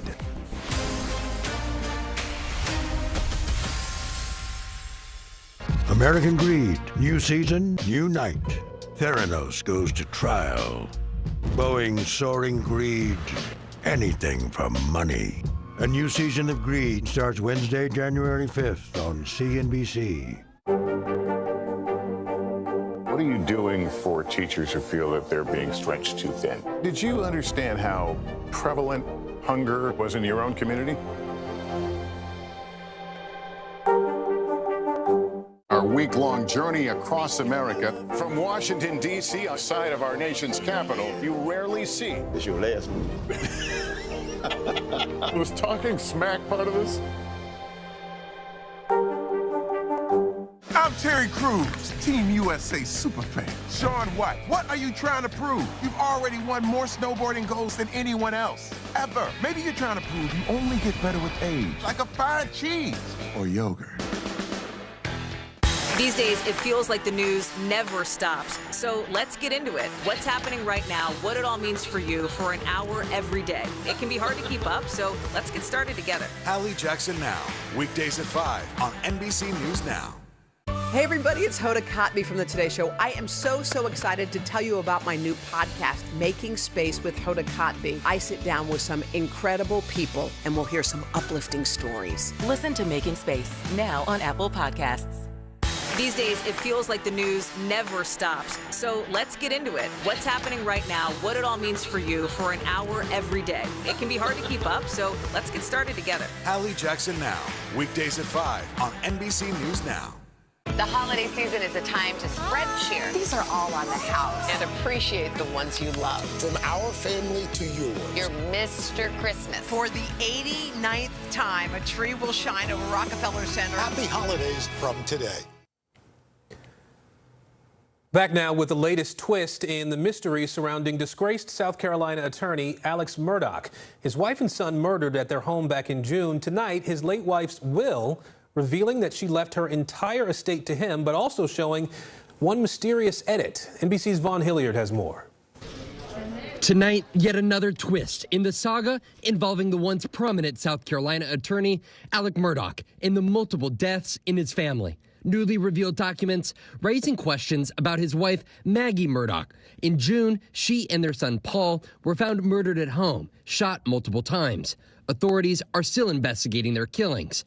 Now, according to a copy originally signed in 2005 of her last will and testament obtained by NBC News through the probate process, Maggie Murdaugh would leave all property to her husband, but oversight of the estate in the event of her death was given to her sister Marion. But at some point, her sister's name was crossed out, replaced with Alex Murdaugh's own father, written in ink. Just 3 days after Maggie's murder, Alex's father, Randolph, died. His law firm said it was of a previous illness. I understand that the handwriting does appear to be hers, and so one would like to think, and I do think, that it was done legitimately. However, given the twists that have happened in this case and the charges that have been lodged, I'm sure everything's going to be scrutinized quite closely here. Murdaugh is facing a storm of allegations surrounding his money, including allegations that he misused funds from his law firm, leading to the suspension of his law license, and insurance fraud charges for allegedly enlisting a hitman to help kill himself so that his surviving son could collect a $10 million life insurance policy. Murdaugh blaming his opioid addiction. That opioid addiction, frankly, put him on the brink of losing his life. He attempted to commit suicide at the hand of another. And fortunately for him, his family, and those who love him, that was not successful. Murdaugh also faces charges for withholding millions of dollars he allegedly owes to his family's former housekeeper, Gloria Satterfield. She died at the Murdaugh family's estate back in 2018. Authorities called it an accident, saying she tripped over the family dogs. Murdaugh's lawyer acknowledging in October Murdaugh's legal troubles. He has indicated clearly that he is going to try to right every wrong, financial wrong, and others that he may have committed. Look, he's reconciled to the fact he's going to prison. Earlier this month, a South Carolina judge set a $7 million bond against him after a state grand jury brought 48 charges against him, alleging he defrauded about a dozen clients out of more than $6 million. Heading into 2022, what does Alex Murdaugh's legal future here with these cases look like? This case has had more twists and turns than one could have possibly imagined. It's very difficult to see how he would not be facing a very, very long prison sentence here in South Carolina. And Vaughn Hilliard joins us now here in New York. Vaughn, have there been any charges yet for any of the deaths of the people close to Alex Murdaugh? No, Aaron, and each of the charges against Murdaugh have been tied to those allegations of financial fraud.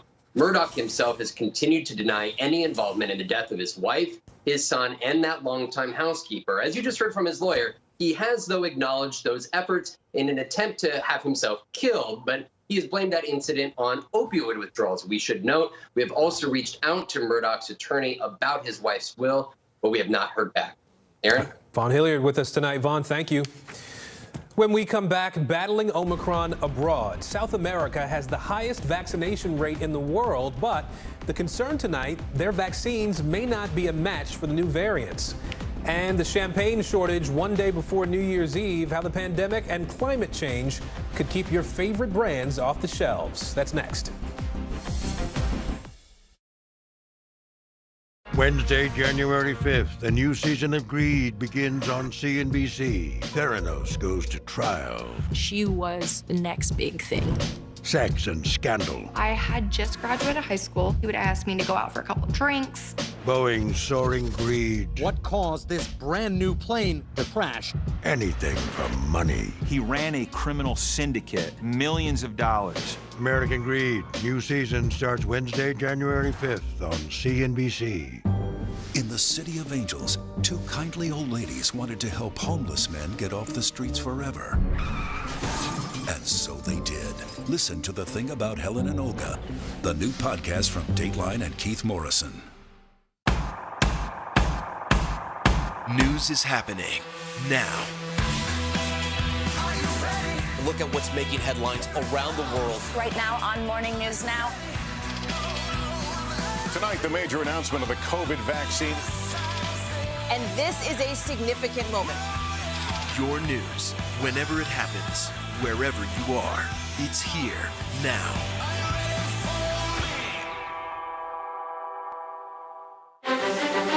Is this an issue about guns or is this an issue about social justice? This supply chain issue has been a problem for months. Do you concur that this is going to get worse before it gets better? The question is, are you now more open to packing the court? If it's Sunday, it's Meet the Press. In the City of Angels, two kindly old ladies wanted to help homeless men get off the streets forever. And so they did. Listen to The Thing About Helen and Olga, the new podcast from Dateline and Keith Morrison. News is happening now. Look at what's making headlines around the world. Tonight, the major announcement of the COVID vaccine. This is a significant moment. Your news, whenever it happens, wherever you are, it's here now.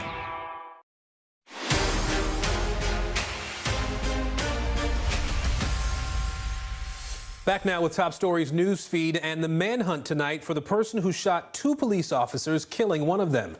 The officers were responding to a call about an unattended vehicle at a motel about 60 miles outside Chicago. 25-year-old Darius Sullivan allegedly shot them when they arrived at his room. A police sergeant died at the hospital. The other officer is in critical condition. A major court decision today in the opioid crisis, a New York jury finding Teva Pharmaceuticals responsible for thousands of opioid-related deaths. State Attorney General Letitia James arguing the company deceived Americans about how much damage opioids can cause. This comes after more than 24 of the lawsuit's original defendants settled with the state for $1.7 billion. And your favorite New Year's Eve bubbly may be harder to come by this year. In addition to delivery issues, experts say champagne makers are struggling to keep up with the recent spike in demand after cutting production earlier in the pandemic. Extreme weather also hitting France's Champagne region, leading to the smallest harvest in decades. At the same time, a lot of restaurants are feeling the impact the Omicron variant is having on their bottom lines. NBC's Jake Ward now explaining this is a critical time for restaurants that were hoping a big New Year's celebration would boost them into 2022. For restaurants, New Year's Eve is often thought of as the finish line. From a financial standpoint, a New Year's Eve can actually be about 2 days worth of revenue packed into one night. But this year will not end on that high note for many in the hospitality business. Reports of restaurants closing or cutting off service early on New Year's, what is usually one of their busiest nights. This one in the heart of Times Square. We just didn't have the sales to warrant opening, and so we made the call to close. Some restaurants are taking precautions a step further. Otway in Brooklyn is requiring a negative COVID test for guests on New Year's Eve. We have an 18-person staff and everybody's been consistently getting tested. So if we can do it, we feel like the general public should be able to handle that for one night. Here on the Embarcadero, one of San Francisco's great public spaces, some of the best-known restaurants in the nation are preparing for another New Year's Eve without record revenues. Restaurant owners here are faced with Omicron, which is causing them to restrict intimacy and ambiance in the name of customer safety. This was supposed to be a comeback night for dining out after a long 2 years. 2020 was the worst year in the industry's history. 110,000 eating and drinking establishments wiped out, 2.5 million jobs gone. This year saw a comeback. Sales were up nearly 20% from 2020. But new variants like Omicron could erase some of those gains. When Delta hit, 20% of people stopped going out to eat entirely. So what do restaurants hope the new year brings? We would like to be able to focus more on the food, the wine, and the guest satisfaction. Another year ending for an industry at the mercy of an ever-changing pandemic. Jake Ward, NBC News, San Francisco. And we stay with the pandemic now as we turn to the Americas. Tonight, despite very high vaccination rates in South America, public health officials there are battling vaccine misinformation from the highest levels of government. This amid concerns the vaccines used in the region may not work against the new COVID strains. NBC News correspondent Priscilla Thompson has more. South America, where at one point mass graves stretched farther than the eye could see, a reminder of COVID-19's deadly toll, is now emerging as a front-runner in the race to vaccinate. South America is the region with the highest vaccination rates. Some parts of the continent now surpassing Europe and North America in inoculations. In Chile, a whopping 87% of the population is fully vaccinated.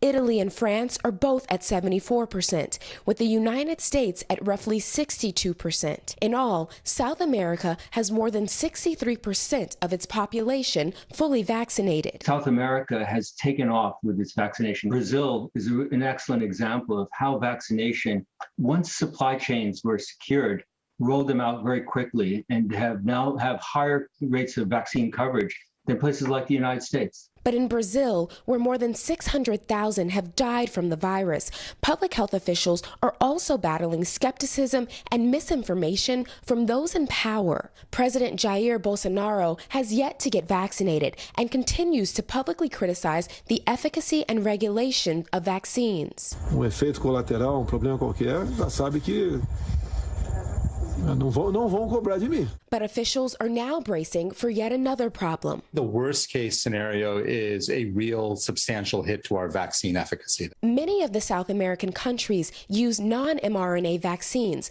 like Sinovac and AstraZeneca early on in their vaccination efforts. Now, scientists say people who receive those vaccines could be vulnerable as new variants emerge. Those vaccines did their job. Problem now is that those vaccines may be ineffective against Omicron.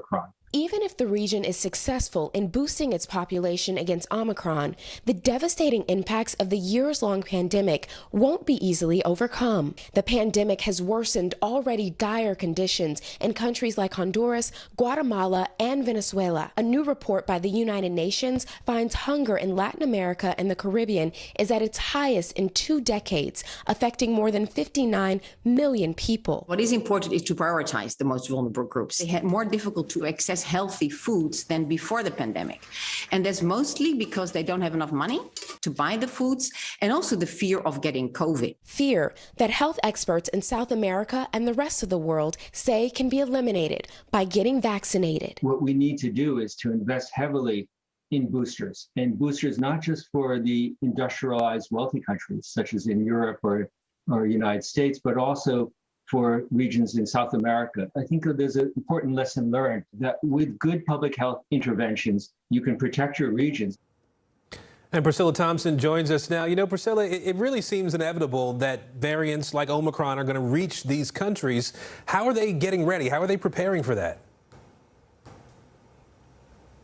Well, Aaron, on one hand, these countries have pretty robust vaccination systems that people trust because of the infectious disease outbreaks they've had to deal with in the past several decades. But on the other hand, there is the question of the effectiveness of these non-mRNA vaccines against the Omicron variant. And that's something that researchers in these countries in this region are working to determine whether they should be telling officials to stock up on those mRNA vaccines, and that when people get boosted, they get boosted with those vaccines in order to offer that extra protection. Aaron? All right, Priscilla Thompson for us tonight. Priscilla, thank you. And coming up, New Year's Eve around the world. How other countries are ringing in 2022 as Omicron cases surge and the major cities forced to cancel their celebrations. We'll be right back. To cover the news, you have to be in it. We'll take you to the front lines of the story, bringing your news feed to life. Streaming live every night. It's your news playlist. Top Story with Tom Llamas, weeknights at 7 on NBC News Now. Let's go. This is a critical choke point for this fire.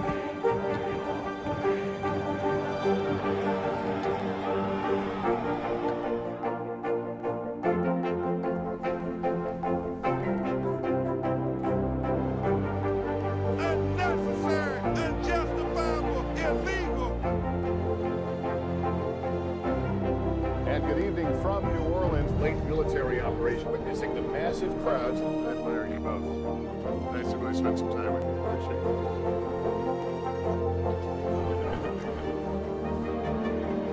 At any moment now.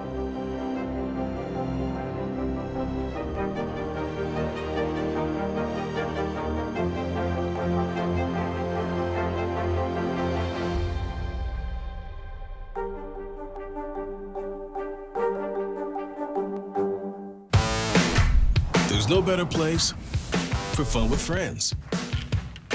Quality time with your little golf buddy. Or an afternoon alone together. With the Golf Now app, family and friends are just a tap away. Just pick your course, pay from your phone, get out and enjoy. Golf Now. Download the app and go play. I'm Terry Crews, Team USA superfan. Shaun White, what are you trying to prove? You've already won more snowboarding golds than anyone else, ever. Maybe you're trying to prove you only get better with age, like a fine cheese or yogurt. Hey everybody, it's Hoda Kotb from the Today Show. I am so excited to tell you about my new podcast, Making Space with Hoda Kotb. I sit down with some incredible people and we'll hear some uplifting stories. Listen to Making Space now on Apple Podcasts. American Greed, new season, new night. Theranos goes to trial. Boeing's soaring greed, anything for money. A new season of Greed starts Wednesday, January 5th on CNBC. Back now with Top Stories Global Watch, and we're looking at how some cities around the world are ringing in the new year amid a new wave of Omicron cases. In about 12 hours, a fireworks display will be back over the Sydney Opera House after it was canceled last year. Tickets will be required, and revelers are urged to be vaccinated there. Berlin will air its annual party on TV, but will not allow an in-person audience. Gatherings with more than 10 guests are banned across Germany now. Other European cities like Paris, London, Rome, they're all canceling their events. Rio de Janeiro will go ahead with its world-famous fireworks show on Copacabana Beach. However, there will be no stage shows there this year.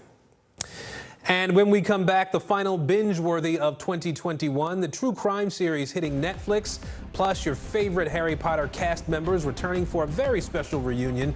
Where you can watch all this in the new year, that's next.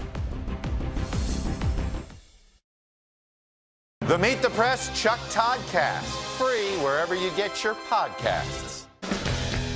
Nathan Chen equals power because every time he does one of these, he's hit with forces 7 times his body weight. 945 pounds? That's 4 Terry Crewses. See? Power.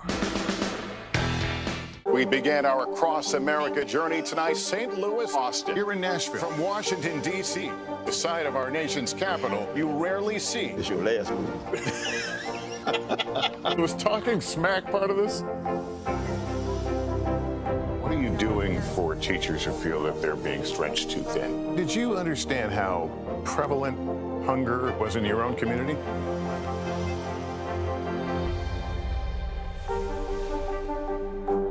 There's no better place for fun with friends.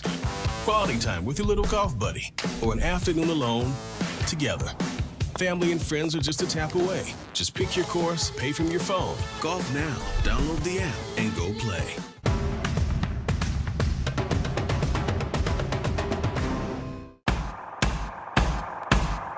News is happening now. Look at what's making headlines around the world. Right now on Morning News Now. Tonight, the major announcement of the COVID vaccine. And this is a significant moment. Your news, whenever it happens, wherever you are, it's here now. Wednesday, January 5th, a new season of Greed begins on CNBC. Theranos goes to trial. She was the next big thing. Sex and scandal. I had just graduated high school. He would ask me to go out for a couple of drinks. Boeing's soaring greed. What caused this brand new plane to crash? Anything for money. He ran a criminal syndicate, millions of dollars. American Greed. New season starts Wednesday, January 5th on CNBC. The holiday season is a time to spread cheer. These are all on the house. And appreciate the ones you love. From our family to yours. Your Mr. Christmas. For the 89th time, a tree will shine over Rockefeller Center. Happy holidays from today. Back now with Binge Worthy, our look at the best things to watch. And this is the last one of 2021, so we're going to have a little fun tonight. Jeremy Parsons from People Magazine is here to help us set the table with what we can watch. Jeremy, appreciate you being here tonight. Let's get started. Let's see. The first recommendation is a new movie. This one starring Zachary Levi as Kurt Warner in American Underdog, right? I want to play a clip of that, and then we'll talk about it. Sure. I also pay you to win. Oh, this is going to be fun.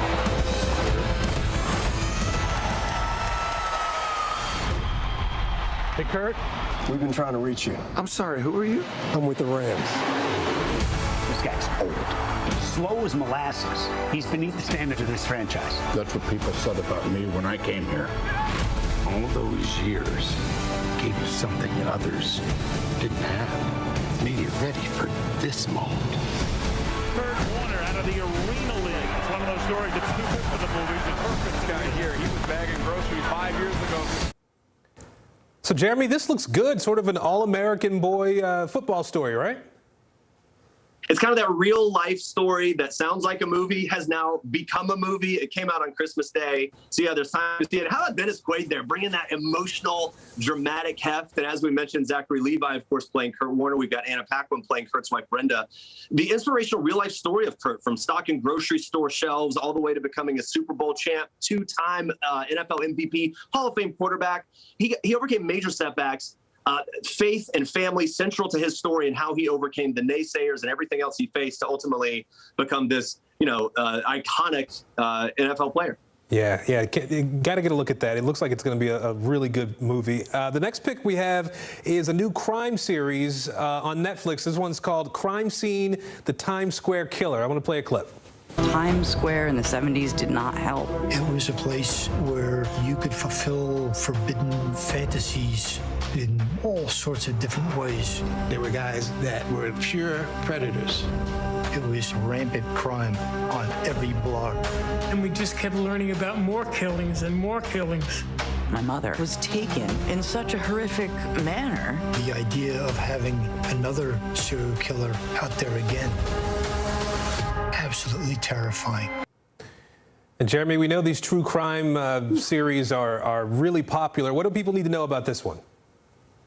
Yeah, new year, new true crime series. There's definitely always going to be one. This is a new 3-part series, docuseries, following those very violent murders in what's sort of referred to as old Times Square, the 1960s, 70s, and 80s, when prostitution, sex workers, violence, drugs, all of that ran rampant in that part of New York City. A wild story here, how these murders were discovered, what took place, what it took to solve the crimes. Remembering these are the days before DNA and some of the tactics and technology that police departments have to solve these kinds of crimes. By the way, second installment here of the series, the first crime scene was surrounding the murders at the Cecil Hotel in LA. So fans that caught that, true crime series will understand what they're getting into here. Very compelling stories and really heart-wrenching stories. All right, well, let's lighten the mood a little bit if we can here. We have a new release, on Disney Plus, right? This one's for Star Wars fans, The Book of Boba Fett. I think I said that right. I'm a Star Trek fan, but we won't bring them up because that's what Trekkies like to do. Let's play a bit of the movie. I know that you sit on the throne of your former employer. Jabba ruled with fear.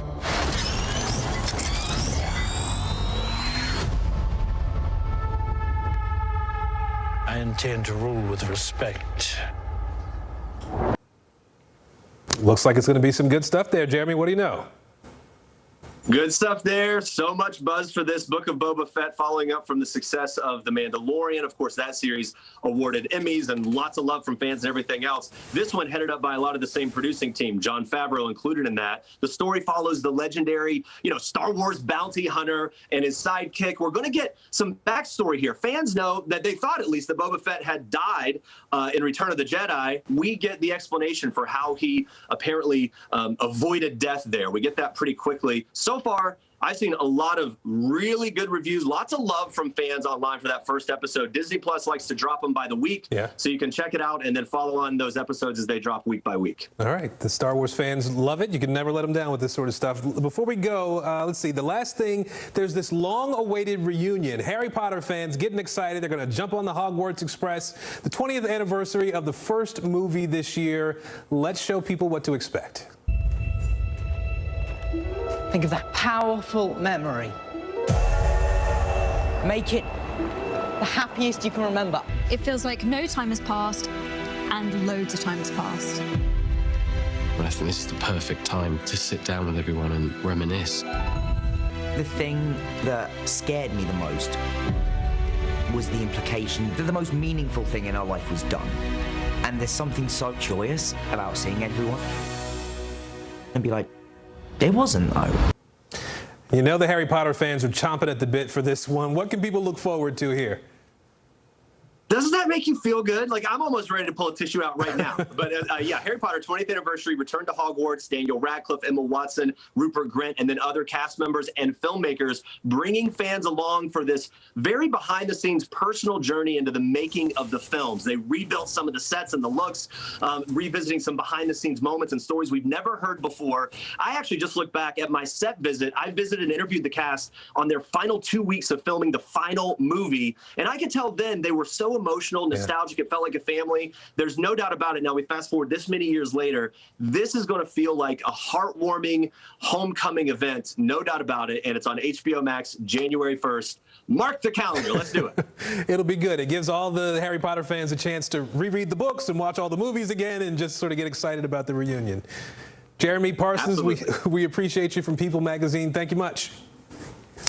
And we thank you for watching as well tonight. I'm Aaron Gilchrist in New York. On behalf of Tom Yamas, we would like to take a moment to recognize all the people who make Top Story possible.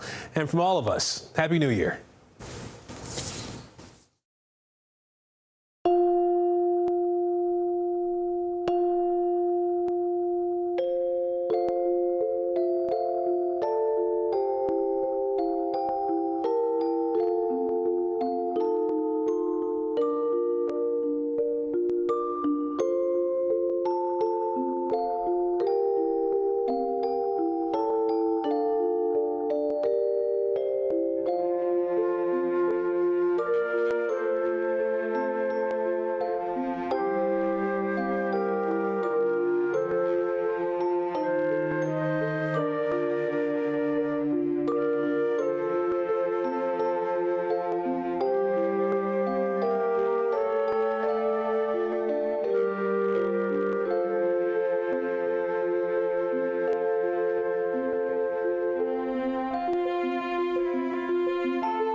Welcome to the NBC News Now special, Goodbye 2021, a year to remember and forget. I'm Joe Fryer. And I'm Savannah Sellers. We're taking a look back at the biggest moments, wildest headlines, and head-turning events of the last 365 days. The year started with a lot of hope for new beginnings as COVID vaccines became widely available. But 12 months later, COVID continues to impact us. We're going to get an expert take on how the pandemic may evolve in 2022. And there's certainly no shortage of news to talk about, from the January 6th riot to the billionaire space race, and of course, Free Britney. And as you'll see this hour, if you were looking for things to settle down a bit after 2020, it was 2021 that said, hold my beer.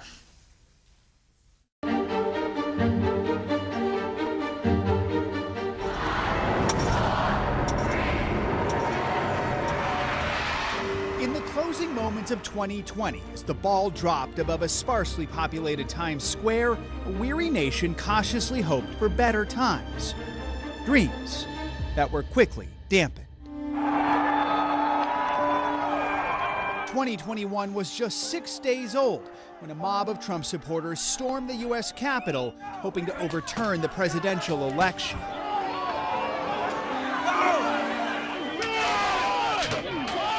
The images from that day captured in the Capitol Rotunda, in Speaker Pelosi's office, in the Senate chamber. They're indelible portraits of a deadly uprising that stunned the world, yet failed to stop lawmakers from certifying the election results. Joseph R. Biden Jr. of the state of Delaware has received 306 votes. In the days that followed, the streets of Washington looked more like a war zone as the nation's focus shifted from insurrection to inauguration. At the scaled-down ceremony, President Biden was sworn in as America's 46th president. I, Joseph Robinette Biden Jr., do solemnly swear. Kamala Harris became the country's first female VP. Well, in the audience, Senator Bernie Sanders made a meme-worthy fashion statement. The outgoing president refused to stick around for the festivities, but could not escape another impeachment. The President of the United States incited this insurrection. Accused of inciting the riots, Donald Trump became the first American president to be impeached twice. He was later acquitted by the Senate. Donald John Trump, former President of the United States, is not guilty. It was a dramatic start to a year still dominated by COVID. We learned this morning that the pandemic has now taken 400,000 lives in the U.S. As the country emerged from a deadly winter, vaccines became more available, first to the most vulnerable, then to all adults, and eventually to most kids. How bad was it? Not bad at all. Despite the welcome shot in the arm, more Americans died from COVID this year than last, as the more contagious Delta variant surged and hospitals filled again, treating mostly unvaccinated patients. Now we are treating patients in the hallways. Mask mandates sparked rage at school board meetings. Let the parents make the decisions. Let the kids breathe. As classrooms cautiously return to in-person learning. I'd rather wear it because I don't want to get COVID. In a way, all of us were students this year as our vocabularies expanded to include new terms, breakthrough cases, boosters, and by year's end, Omicron. As the pandemic raged, so did nature's fury. We're huddled under all the blankets that we have. In February, a deadly ice storm paralyzed Texas, leaving millions without power. Wildfires continue to ravage the West, while Hurricane Ida carved a path of destruction that stretched from Louisiana to New York. And this month, more than 100 were killed by a series of rare December tornadoes in Kentucky and surrounding states, one twister cutting a path more than 200 miles long.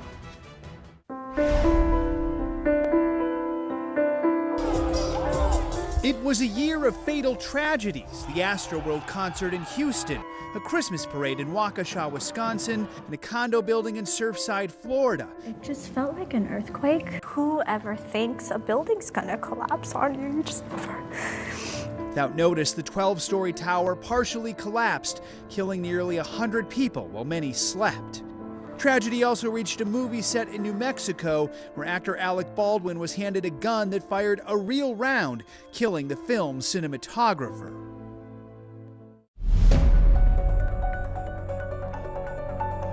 Some of last year's biggest stories led to this year's biggest trials. We, the jury, in the above entitled matter as to count 1, unintentional second-degree murder while committing a felony, find the defendant guilty. A jury found former Minneapolis police officer Derek Chauvin guilty of murdering George Floyd, a verdict celebrated outside the courthouse and beyond. In Georgia, 3 white men were convicted of murdering Ahmaud Arbery. We, the jury, find the defendant, Kyle H. Rittenhouse, not guilty. In Wisconsin, teenager Kyle Rittenhouse was found not guilty on all charges after shooting 3 men during protests last year.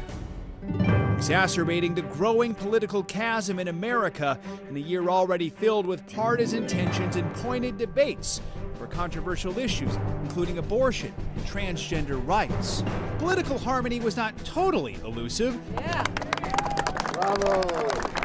Capitol Hill lawmakers passed a bipartisan infrastructure bill and overwhelmingly voted to make Juneteenth a federal holiday.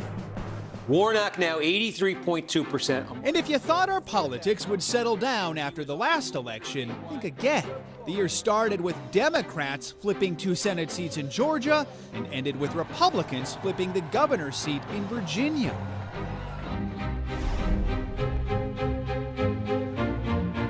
Overseas, America ended the 20-year war in Afghanistan, pulling the last remaining U.S. troops out of the country. The world watched as the Taliban rapidly reclaimed control. Desperate Afghans tried to flee.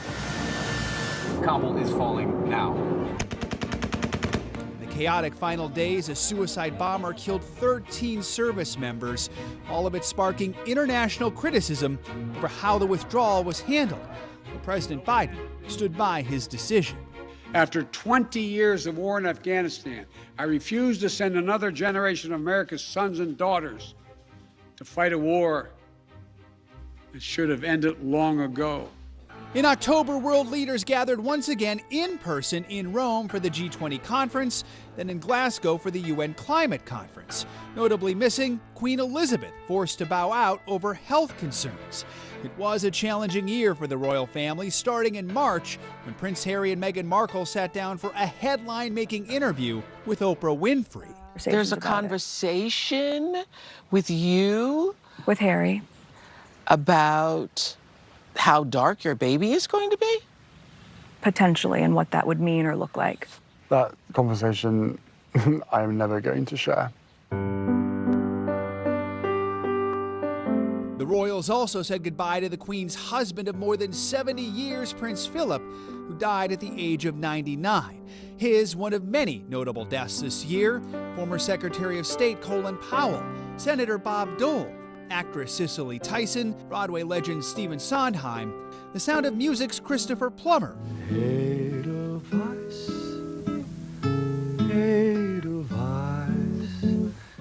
so many more.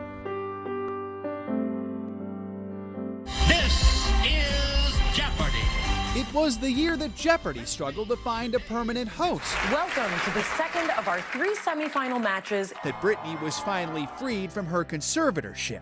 That our friends reunited. And that movie blockbusters made their long-awaited return, along with Broadway and Adele.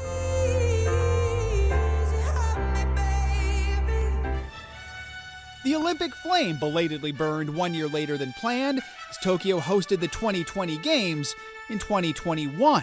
Superstar gymnast Simone Biles traded high scores for high praise when she withdrew from several events to focus on her mental health. I have to focus on my mental well-being, and that's what I did. Tiger Woods started swinging again following a serious car crash in California. And billionaires raced to space. Even Captain Kirk took a trip to the final frontier. I'm so filled with emotion about what just happened. It's extraordinary. An inspiring reminder of what the future holds. I did it, America! As we reflect on a year dominated by vaccines and hope 2022 offers a shot at something even better.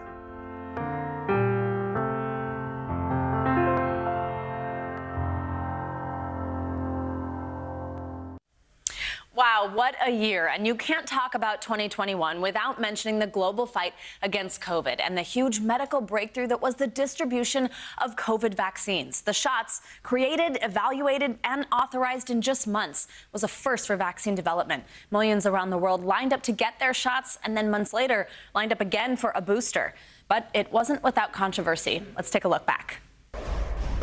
This morning, a grim new national record. More than 4,000 COVID deaths reported in a single day. Hospitals are facing a crisis of epic proportions. 100 million shots in our first 100 days in office. We're on day 1. With full FDA approval, Johnson's vaccine will become the third to go into Americans' arms. The third vaccine in the pandemic arsenal. Get vaccinated. The vaccine that's available to you get that vaccine. All adult Americans will be eligible to get a vaccine no later than May 1. In New York City, where people getting vaccinated are now able to enjoy some live music in the same space that served as a field hospital just a few short months ago. A tragic milestone in the battle against the coronavirus. Actually, this is globally. The death toll has now topped a staggering 3 million people. More than 570,000 Americans have lost their lives to the coronavirus. That's nearly 20% of the worldwide total. With less than a third of the country fully vaccinated. Right now, some states are starting to turn down government shipments due to lack of demand. New CDC data shows 8% of people have missed their second shot of the Moderna or Pfizer vaccines. Our goal by July 4th is to have 70% of adult Americans with at least one shot.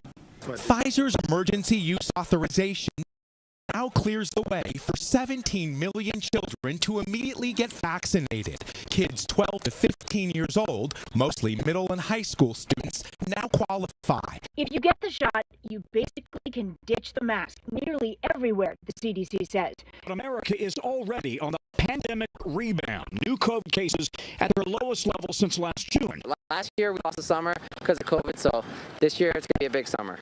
The Delta variant, first discovered in India, could soon become the dominant COVID strain in the U.S. So far, only about 53% of the country is partially vaccinated. But some states are barely hitting a third of their population. 67% of U.S. adults have received at least one dose. That's short of the president's goal of 70%. Give you the best chance possible. A year ago, the COVID ICU at Lexington Medical Center was pushed to the brink. This week, doctors say it's feeling like deja vu. Tonight, the alarming Delta variant surge. That's now seeing more daily COVID cases than last summer's peak. The plan is for every adult to get a booster shot 8 months after you got your second shot. A moving new memorial that provides a vivid reminder of the devastation of the coronavirus pandemic. More than 670,000 white flags are planted along the National Mall, each one symbolizing an American life lost to the coronavirus. Authorized by the FDA late today, booster shots for adults fully vaccinated with Moderna and Johnson & Johnson could be days away. They all reached the same conclusion about vaccine mandates. I didn't have much of a choice in the matter, that I was being forced to do something, to put something into my body. I felt that what they were doing, what they have done, is they've basically held for ransom your health insurance, your benefits, your livelihood, your career in some cases. Some promising news, of course, this afternoon, authorizing Pfizer's vaccine for 5 to 11-year-olds. This is a huge step forward, obviously. The FDA just signed off on Pfizer and Moderna's vaccine booster for all adults 18 and older. President Biden is set to speak to the nation next hour about the Omicron variant, as questions remain about the seriousness of the threat. What is it about this variant that worries you? What we've seen is this kind of very rapid rise in infections. And we've seen that in a part of the country, in a population where we thought that people had a lot of immunity. And the fact that this virus is now spreading so rapidly and so easily, it seems, it's a highly transmissible variant, but also that it may well be able to better get around some of the levels of our immune protection. The CDC says the first confirmed case in the U.S. of the Omicron variant has appeared now in San Francisco. We're hitting this other terrible milestone in the U.S. You see it here. 800,000 deaths in this country. In 2021, some of the things we took for granted returned to some kind of normal, like going out to a restaurant, commuting to the office, or spending time with loved ones over the holidays. But even as we close the year, the Delta and Omicron variants serve as reminders we're still living with the impact of the pandemic and likely will for at least a little while longer. That's right. Joining us now with what to expect from COVID in 2022 is NBC News senior medical correspondent Dr. John Torres. Dr. Torres, always great to see you. Great to see you guys, too. This year, much like last year, has been this roller coaster. We think it's better. We have these events and concerts to say, hey, it's a return to normalcy. And then we have to kind of start pulling back a little bit. So it was about this time last year that Delta was identified. Now we know that spread and led to an increased amount of hospitalizations. Now we have Omicron. What do you think we can expect in this upcoming year? You know, and you're right. It exactly looks like a roller coaster where just when we think we're getting through that first wave, all of a sudden Delta hits, we're going into this third wave, and now we got Omicron. It's one of those things. I think we're going to continue to see this roller coaster ride for at least a little bit. But my hope is, and I do think that during 2022, we're going to see things calm down and get to more of a near normal. And I think I talked about that last year as well, that we'd be near normal by now. But these two variants, Delta and Omicron, just kind of took us by surprise, took us by storm, and kind of put us on our back feet a little bit. Well, now we're back on our front feet. We have these tools to fight these both variants off. We just need to use those tools. Looking ahead, a couple of the key questions people have: are we maybe going to need another round of boosters again in 2022? And are we ever going to get rid of these masks? You know, I think the masks things, let me start with that. And I think the masks are going to be with us to a certain context. If you look at a lot of Asian countries, and that's the model I typically use, is they use masks all the time. And they use them if somebody is feeling sick so they don't spread it to other people out of courtesy to those around them. And I think you're going to see that going forward. You're going to say, okay, that person's not feeling very well. Thankfully, they're wearing a mask. But I don't think we're going to wear it to the basis we're wearing it now, which is essentially all the time, and we are getting sick of it. However, if there are outbreaks, and there will continue to be outbreaks throughout 2022, I think you're going to see some of these mask recommendations come back, at least temporarily. And how about boosters? My guess is that in 2022, we're not going to necessarily have to get another booster shot. What we don't want to do, and I've talked to a lot of experts, and they said, yes, you are correct. We don't want to chase variants. We don't want to, every time a new variant comes out, saying, okay, now we need a new booster. They're looking at these shots and saying, these shots right now are holding up fairly well against the Omicron and the Delta variant, as opposed, you know, from the point of view of hospitalizations and dying, which is the important part. Dr. John Torres, thank you so much, and You Happy bet. New Year. Happy New Year. The trauma is going to impact people who live there, their family members, the first responders, those that have been down there trying to help. It is very, very, very real. Those devastating scenes from the recent tornado destruction in Kentucky, they're one more example of weather extremes this past year. Many of those deadly systems are connected to climate change. In June, the UN wrote 2021 is a make or break year for climate action. Here in the U.S., it sometimes felt more broken than not, as we saw unprecedented weather across the nation. NBC's Al Roker takes a closer look. 2021. Another blistering year of climate and weather extremes, from wildfires and drought to catastrophic flooding and hurricanes. Almost no state escaping unscathed. This year seemed to pick up where 2020 left off, with one major exception. 4 years after withdrawing from the Paris Climate Agreement, newly elected President Joe Biden bringing the U.S. back into the fold. We can no longer delay or do the bare minimum to address climate change. The deal bringing together world leaders, pledging to do their part to stop the Earth from warming past 1.5 degrees Celsius. Scientists say any warming beyond 2 degrees would be catastrophic. As winter carried on, Texas endured a cataclysmic event when extreme Arctic cold, caused by a breakdown in the polar vortex, sent icy air plunging south, crippling the state's power grid, leaving residents freezing without water and in the dark for days. We haven't had water for 10 days. For the first couple of days, we were collecting snow and melting the snow. With the climate changing faster than ever before, what unfolded in Texas may no longer be a once-in-a-lifetime event. This tragedy exposing one of the most fragile parts of our country, its crumbling and ill-fitted infrastructure. In the Northwest, it was sporadic weather patterns connected to climate change that created a once-in-a-millennia heat wave, resulting in some of the highest temperatures ever recorded in the region. Temperatures in Portland, Seattle, and parts of Canada soaring well above 100 degrees. At least 228 people dying in Washington state and Oregon alone. Electricity went off. And so it's quickly getting warmer and warmer. Kicking off an unprecedented summer of heat, 2021 will go down in history as the hottest summer on record for the United States. Mega fires in the West burning for months. The Bootleg Fire in Oregon becoming the state's biggest this year, burning more than 413,000 acres.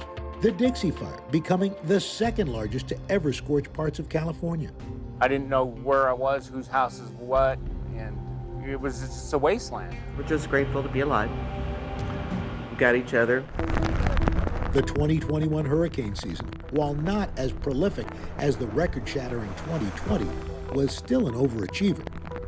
There were 21 named storms, including 7 hurricanes, 4 of which were Category 3 or higher. Category 4 Hurricane Ida lashing Louisiana, still recovering from last year's 4 landfalls. We are looking at imminent landfall of this storm. The deadly hurricane flattening entire communities, leaving millions of people in Louisiana without power, some outages lasting for months. Ida then slashed a path of destruction into the northeast, dumping up to 10 inches of rain in some parts of the region. Several areas seeing one-night all-time record high totals for the month of September. New York City taking a direct hit from the tropical storm, with subways turning into walls of water and floods pushing cars down streets. The storm once again turning deadly when basement apartments were submerged, trapping residents. While the East got too much water, the bone-dry West, in its second decade of extreme drought, finally hit a tipping point. Lake Mead dropping to its lowest level on record ever, triggering severe, unprecedented restrictions over how much water states could use from the connecting Colorado River system, hitting Arizona agriculture the hardest. The pie is shrinking, and there's going to be less water for everyone in the 21st century. To help address the country's mounting issues, the bipartisan infrastructure bill was signed into law in November. Included are historic levels of funding for climate resilience and weatherization, clean energy investments, and capping orphaned oil and gas wells. Despite the cynics, Democrats and Republicans can come together and deliver results. This should be where the story ends, and once did, until a wild and rare week of extreme weather struck in December. Tornadoes tearing through Kentucky and neighboring states, killing scores and leveling multiple towns. Entire communities left in ruins. Mayfield will be okay. It's just going to be a long time. Just 5 days later, an historic storm leaving a trail of destruction stretching from the West Coast to the Great Lakes. Minnesota recording its first ever tornado in the month of December. As 2021 comes to a close, a country weary from a prolonged pandemic braces for what is certain to be another year of extremes. I'm Al Roker, NBC News. Al, thank you. Now, we're just starting to look back at 2021, including what happened a mere 6 days in. The Capitol riot rocked D.C. and the country, and its reverberations continue almost a year later. Plus, blast off, the new frontiers in space that will have historians talking for years to come.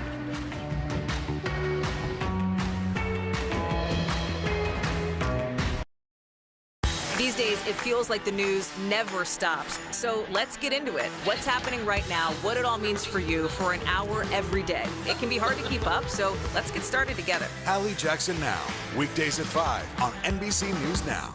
The Meet the Press Chuck Toddcast, free wherever you get your podcasts. In the City of Angels, 2 kindly old ladies wanted to help homeless men get off the streets forever. And so they did. Listen to The Thing About Helen and Olga, the new podcast from Dateline and Keith Morrison. I'm Terry Crews, Team USA superfan. Shaun White, what are you trying to prove? You've already won more snowboarding golds than anyone else, ever. Maybe you're trying to prove you only get better with age, like a fine cheese or yogurt. In the City of Angels, 2 kindly old ladies wanted to help homeless men get off the streets forever. And so they did. Listen to The Thing About Helen and Olga, the new podcast from Dateline and Keith Morrison. Welcome to The Tonight Show. Let me show you how it's done. Show me what you got. I don't want to be a Lego.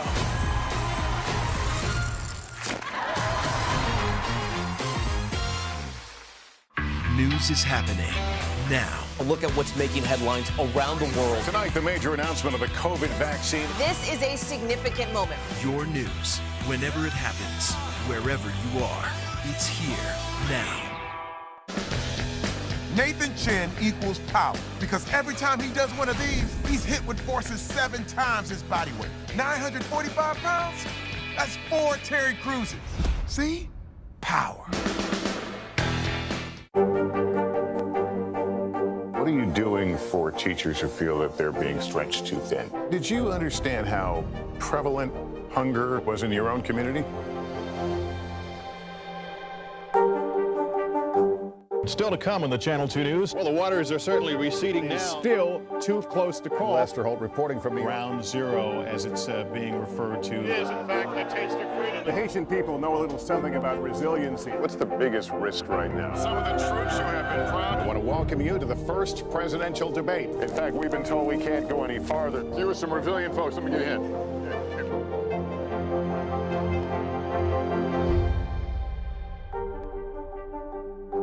Wednesday, January 5th, a new season of Greed begins on CNBC. Theranos goes to trial. She was the next big thing. Sex and scandal. I had just graduated high school. He would ask me to go out for a couple drinks. Boeing's soaring greed. What caused this brand new plane to crash? Anything for money. He ran a criminal syndicate, millions of dollars. American Greed, new season starts Wednesday, January 5th on CNBC. In the City of Angels, 2 kindly old ladies wanted to help homeless men get off the streets forever. And so they did. Listen to The Thing About Helen and Olga, the new podcast from Dateline and Keith Morrison.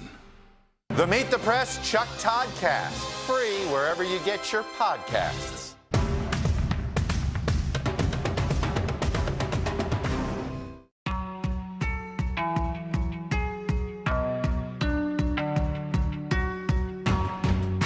One of the most memorable stories I've covered this year was the massive protests that erupted across Cuba in July. This year, we witnessed a movement never before seen in our lifetimes. Cubans pushed to the brink by the pandemic, a shortage of basic food and supplies. They rose up and they demanded that their communist government change and that it deliver freedom for the Cuban people. People who only until a few short years ago really weren't even allowed to own their own cell phones. Cubans wanted a new vision for their country, and they wanted to be the authors of what that vision and what that future really looked like. And the world listened, we listened, and we told their story.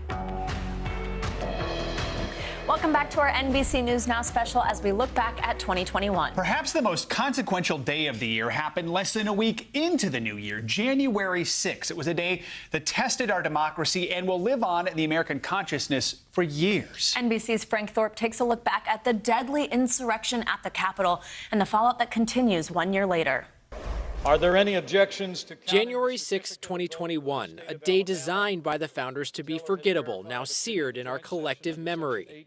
It started when Congress gathered to count the Electoral College votes to seal Joe Biden's election victory. Any other year, just a formality, but this time, a catch. Outside the White House, then President Trump pushing his vice president to overturn the election results. And I hope Mike is going to do the right thing. I hope so. I hope so. Because if Mike Pence does the right thing, we win the election. The crowd, fueled by repeated lies from the President of the United States and others that the election was stolen, marching to the Capitol. For the next 4 hours, a shocking siege.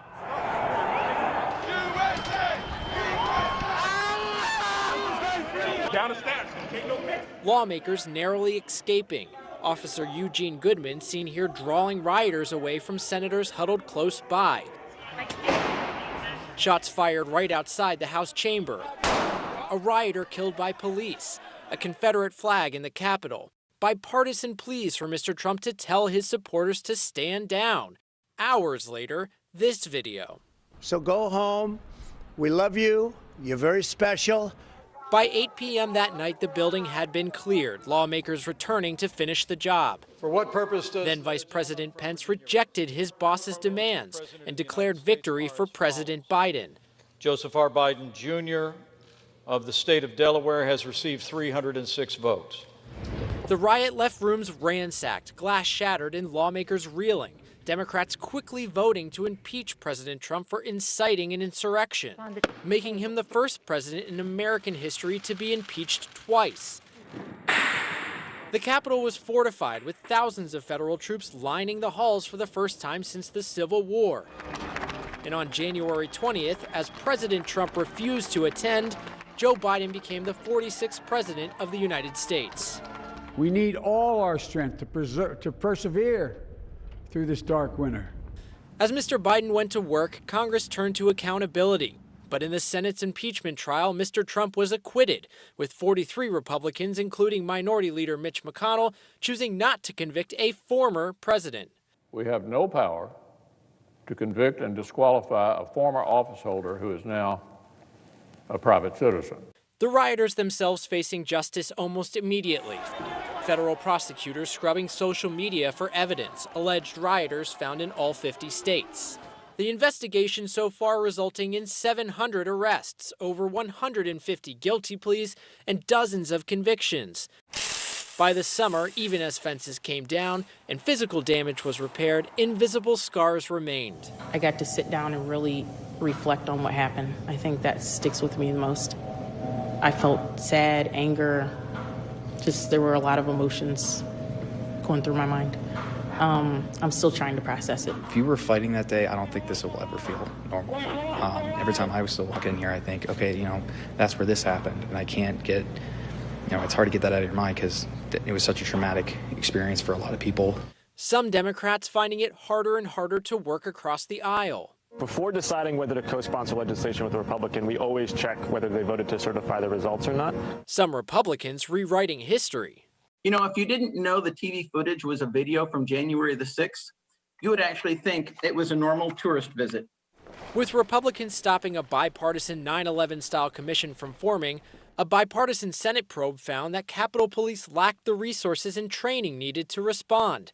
Federal agencies failed to warn law enforcement officials of key intelligence, and miscommunication led to a delay in the National Guard being deployed. We all remember the haunting words of an officer on the radio that day asking, "Does anyone have a plan?" The answer, sadly, was no. And in the House, the creation of a select committee, with just 2 Republicans placed on the committee by Speaker Pelosi. The American people deserve to know what happened. The people who did this must be held accountable. It's an egregious abuse of power. Pelosi has broken this institution. The committee issuing over 50 subpoenas and voting to ask the Justice Department to charge former Trump staff with contempt of Congress. The committee's work expected to last months into the new year, hoping to find answers to how a day no one thought could happen brought American democracy to the brink. Frank Thorpe, NBC News, the Capitol.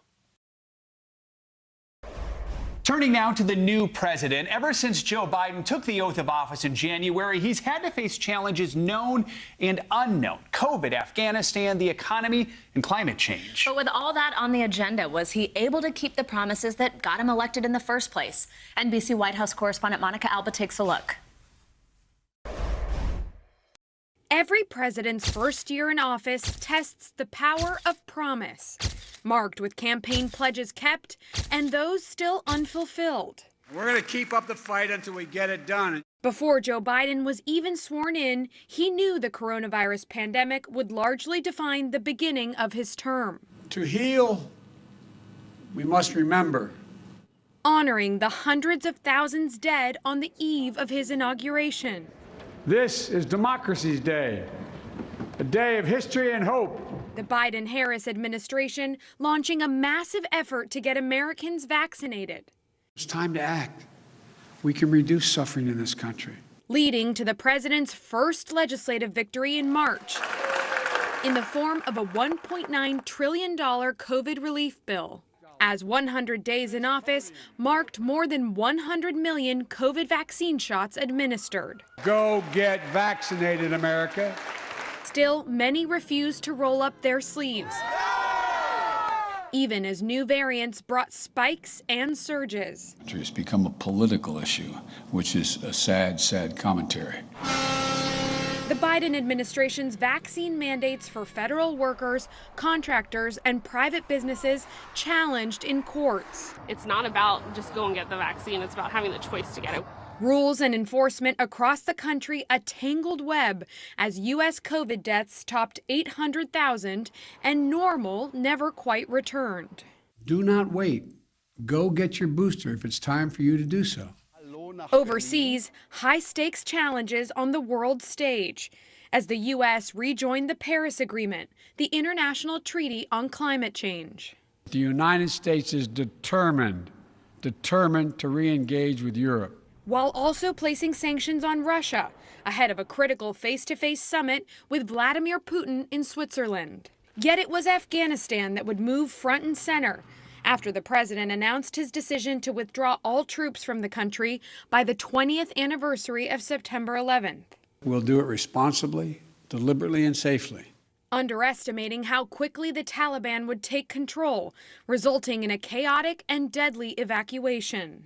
I am President of the United States of America, and the buck stops with me. But I do not regret my decision to end America's war fighting in Afghanistan. The president followed up on his pledge to combat global warming at a major UN summit in Glasgow. We meet with the eyes of history upon us. Climate also a key part of the president's domestic agenda, revoking a permit for the Keystone XL pipeline and halting new energy leasing in Alaska's Arctic National Wildlife Refuge. Also keeping his word when appointing a diverse cabinet and repealing the ban on transgender personnel in the armed forces. Transgender personnel, if qualified in every other way, can serve their government in the United States military. On Capitol Hill, after months of negotiations and Democratic infighting, a scaled-back $1.2 trillion infrastructure bill is signed into law.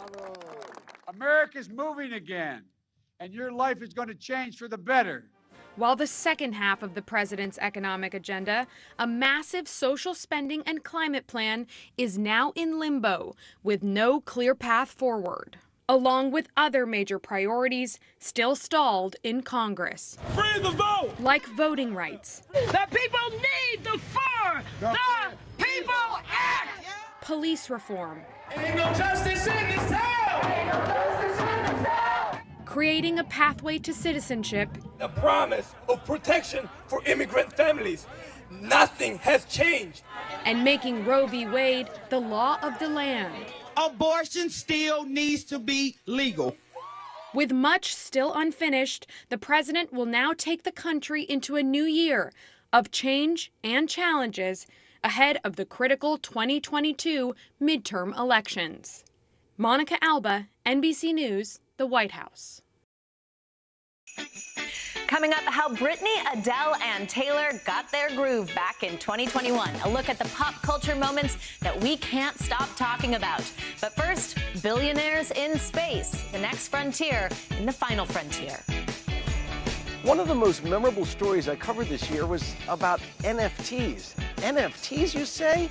Non-fungible tokens, which of course is what I was saying. What is a non-fungible token? But what we have discovered is this is going mainstream. It's kind of like back in the early 90s when Katie Couric asked, Internet, what's Internet? Well, NFTs are here, and apparently they're here to stay with great value.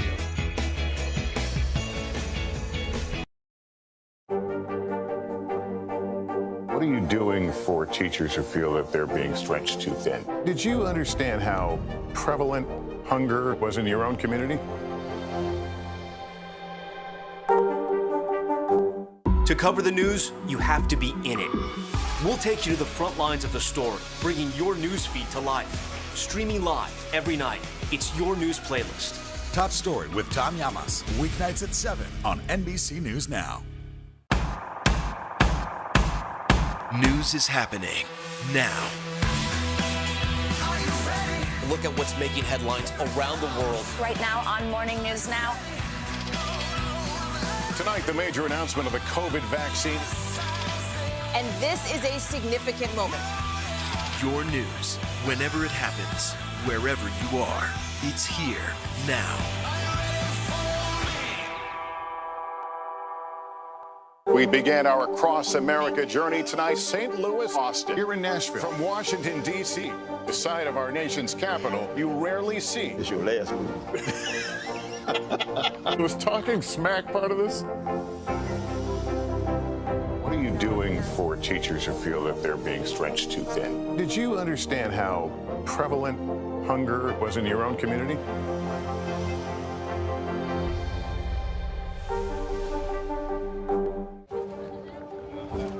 Let's go. This is a critical choke point for this fire.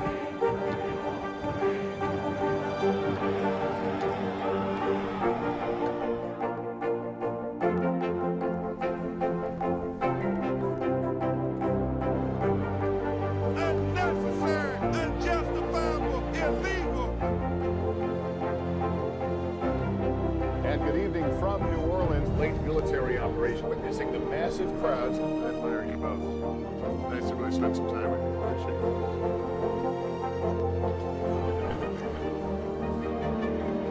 At any moment now.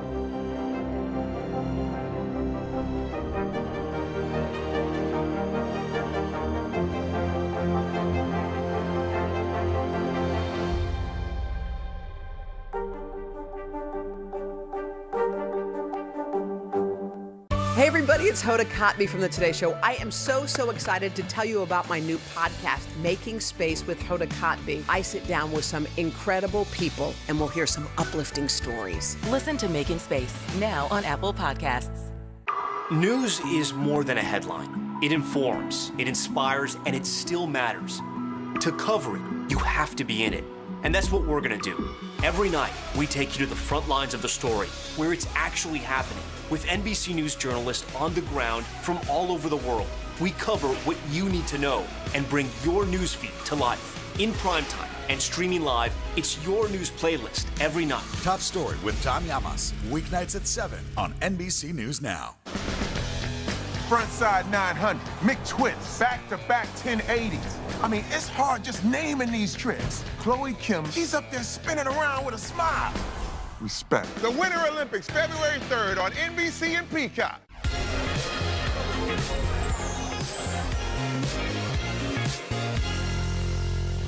Welcome back to our NBC News Now special Goodbye 2021, a year to remember and forget as we look back on the past year. It was a landmark time for space exploration with small steps and giant leaps made on many fronts. And we're not just talking about the billionaire space race. Here's NBC's Tom Costello with more. 10, 9, 8, 7, 6, 5, 4.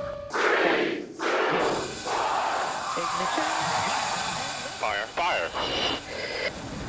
From New Mexico to Texas to Florida, put 2021 down as the year the private space race came roaring off the pad. To the next generation of dreamers, if we can do this, just imagine what you can do. Billionaires Richard Branson, Jeff Bezos, and Elon Musk bringing commercial space travel one rocket ride closer for all of us back here on Earth. On his first trip, Bezos brought along 82-year-old Wally Funk, one of the original female Mercury astronauts who never flew. Then Captain Kirk himself, 90-year-old William Shatner, choked up with emotion after landing back on Earth. What you have given me is the most profound experience I can imagine. Godspeed, Inspiration 4. On September 15th, it was the 4 civilian astronauts on board a SpaceX rocket who made history on a 3-day orbit around the world. We can see the entire perimeter of the Earth, which is so beautiful. The trip, part of a fundraiser for St. Jude Children's Hospital, where crew member Haley Arsenault was treated for cancer as a child. But with prices starting at $250,000 per seat, space tourism is still way out of reach for most of us Earthlings. It's important to you that this becomes accessible to everybody. That's why we started it. I mean, I think ultimately the price will come down to a level where an awful lot of people will be able to do it. But Bezos and Musk aren't content with joyrides around the Earth. Musk's SpaceX has won a NASA contract for its Starship to carry astronauts to the surface of the moon. That same system could eventually fly onto Mars. And Jeff Bezos planning to build a commercial space station called Orbital Reef, a sort of floating business park. While the commercial space race is hot and at full throttle, the U.S. is not alone. China is putting astronauts in space, already building its own space station, with plans to put humans on the moon as soon as 2030. And then there's Mars, the ultimate goal. This year, NASA pulled off yet another first. After landing a rover on the surface, it flew a helicopter, a drone really, over the Martian surface. Here's NASA's animation. And here's the actual chopper flight. So far from Earth, it had to fly itself, making 500 calculations per second. We have done it. This is the first time I've been able to say we've done it. It's a vast universe holding billions of galaxies and hundreds of billions of planets. So what are the chances that we're not alone, that life exists on at least one of those planets? The problem? We humans love sci-fi, and we tend to think of aliens as the characters we see on TV and in the movies. E.T. phone home. Our understanding of life doesn't mean that we understand all the options or all the possibilities of the various life forms that may be out there. Absolutely true. Yes, just because we understand our own life doesn't mean that we know what to predict of how life might form in another different environment. But have aliens already visited us? There's a whole fleet of them. What about the UFO sightings from credible sources like Navy pilots? Astrophysicist Adam Frank is a sympathetic skeptic. Why do UFOs always look like exactly what we'd expect them to look like from all the movies we've watched, right? As I like to say, if it sounds like a science fiction story, it is. Frank believes life probably does exist beyond Earth, but he hasn't seen compelling evidence that they've visited Earth yet. If there is intelligent life out there, experts say it is probably many light years away. And each light year is at least a 37,000-year journey. So we're talking about 100,000 years to get there, or maybe even further. So you better pack an overnight bag. Tom Costello, NBC News in Washington. Coming up, Pop Goes the Year. From Britney to Simone, Squid Game to the Royals. The moments that stunned, shocked, and captivated us in 2021. And speaking of the Royals... One of the most memorable stories for me over the past year was really the death of Prince Philip. This was a huge historical figure, a man who stood alongside the Queen for more than 70 years, who had a front row seat to so many historic events. I remember his grandchildren paying tribute to him, us getting to know the man through them. Prince Harry calling him the master of the barbecue. That line will always stick with me. And Prince William saying that he was really the heart of this royal family. This was a COVID funeral, and for a man for a family really that is so tied to ceremony and pageantry, it was so simple. Behind palace walls, staying true to the essence of a man who said he didn't want to fuss.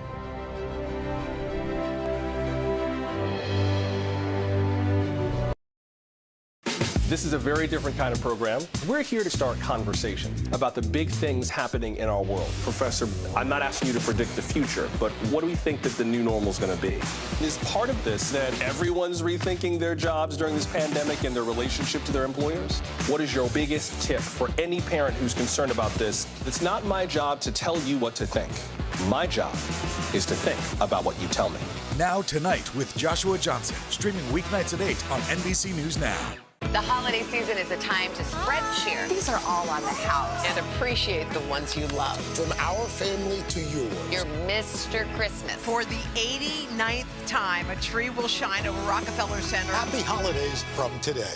Wednesday, January 5th, a new season of Greed begins on CNBC. Theranos goes to trial. She was the next big thing. Sex and scandal. I had just graduated high school. He would ask me to go out for a couple of drinks. Boeing's soaring greed. What caused this brand new plane to crash? Anything for money. He ran a criminal syndicate, millions of dollars. American Greed, new season starts Wednesday, January 5th on CNBC. Is this an issue about guns or is this an issue about social justice? This supply chain issue has been a problem for months. Do you concur that this is going to get worse before it gets better? The question is, are you now more open to packing the court? If it's Sunday, it's Meet the Press. We're here to start conversations about the big things happening in our world. Because it's not my job to tell you what to think. My job is to think about what you tell me. Now Tonight with Joshua Johnson, streaming weeknights at 8 on NBC News Now. The holiday season is a time to spread cheer. These are all on the house. And appreciate the ones you love. From our family to yours. You're Mr. Christmas. For the 89th time, a tree will shine over Rockefeller Center. Happy holidays from today.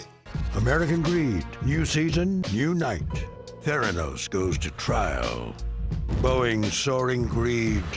Anything for money. A new season of Greed starts Wednesday, January 5th on CNBC.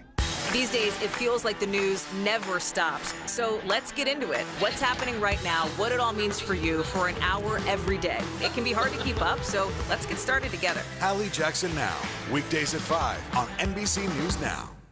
There's no better place for fun with friends.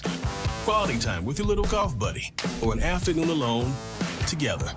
Family and friends are just a tap away. Just pick your course, pay from your phone. Golf Now. Download the app and go play.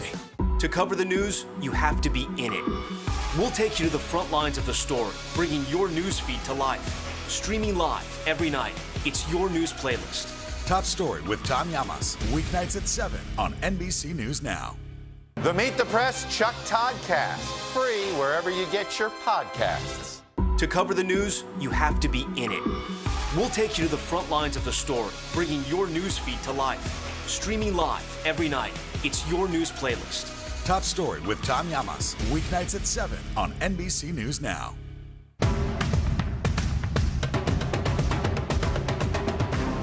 The Meet the Press Chuck Todd Cast, free wherever you get your podcasts.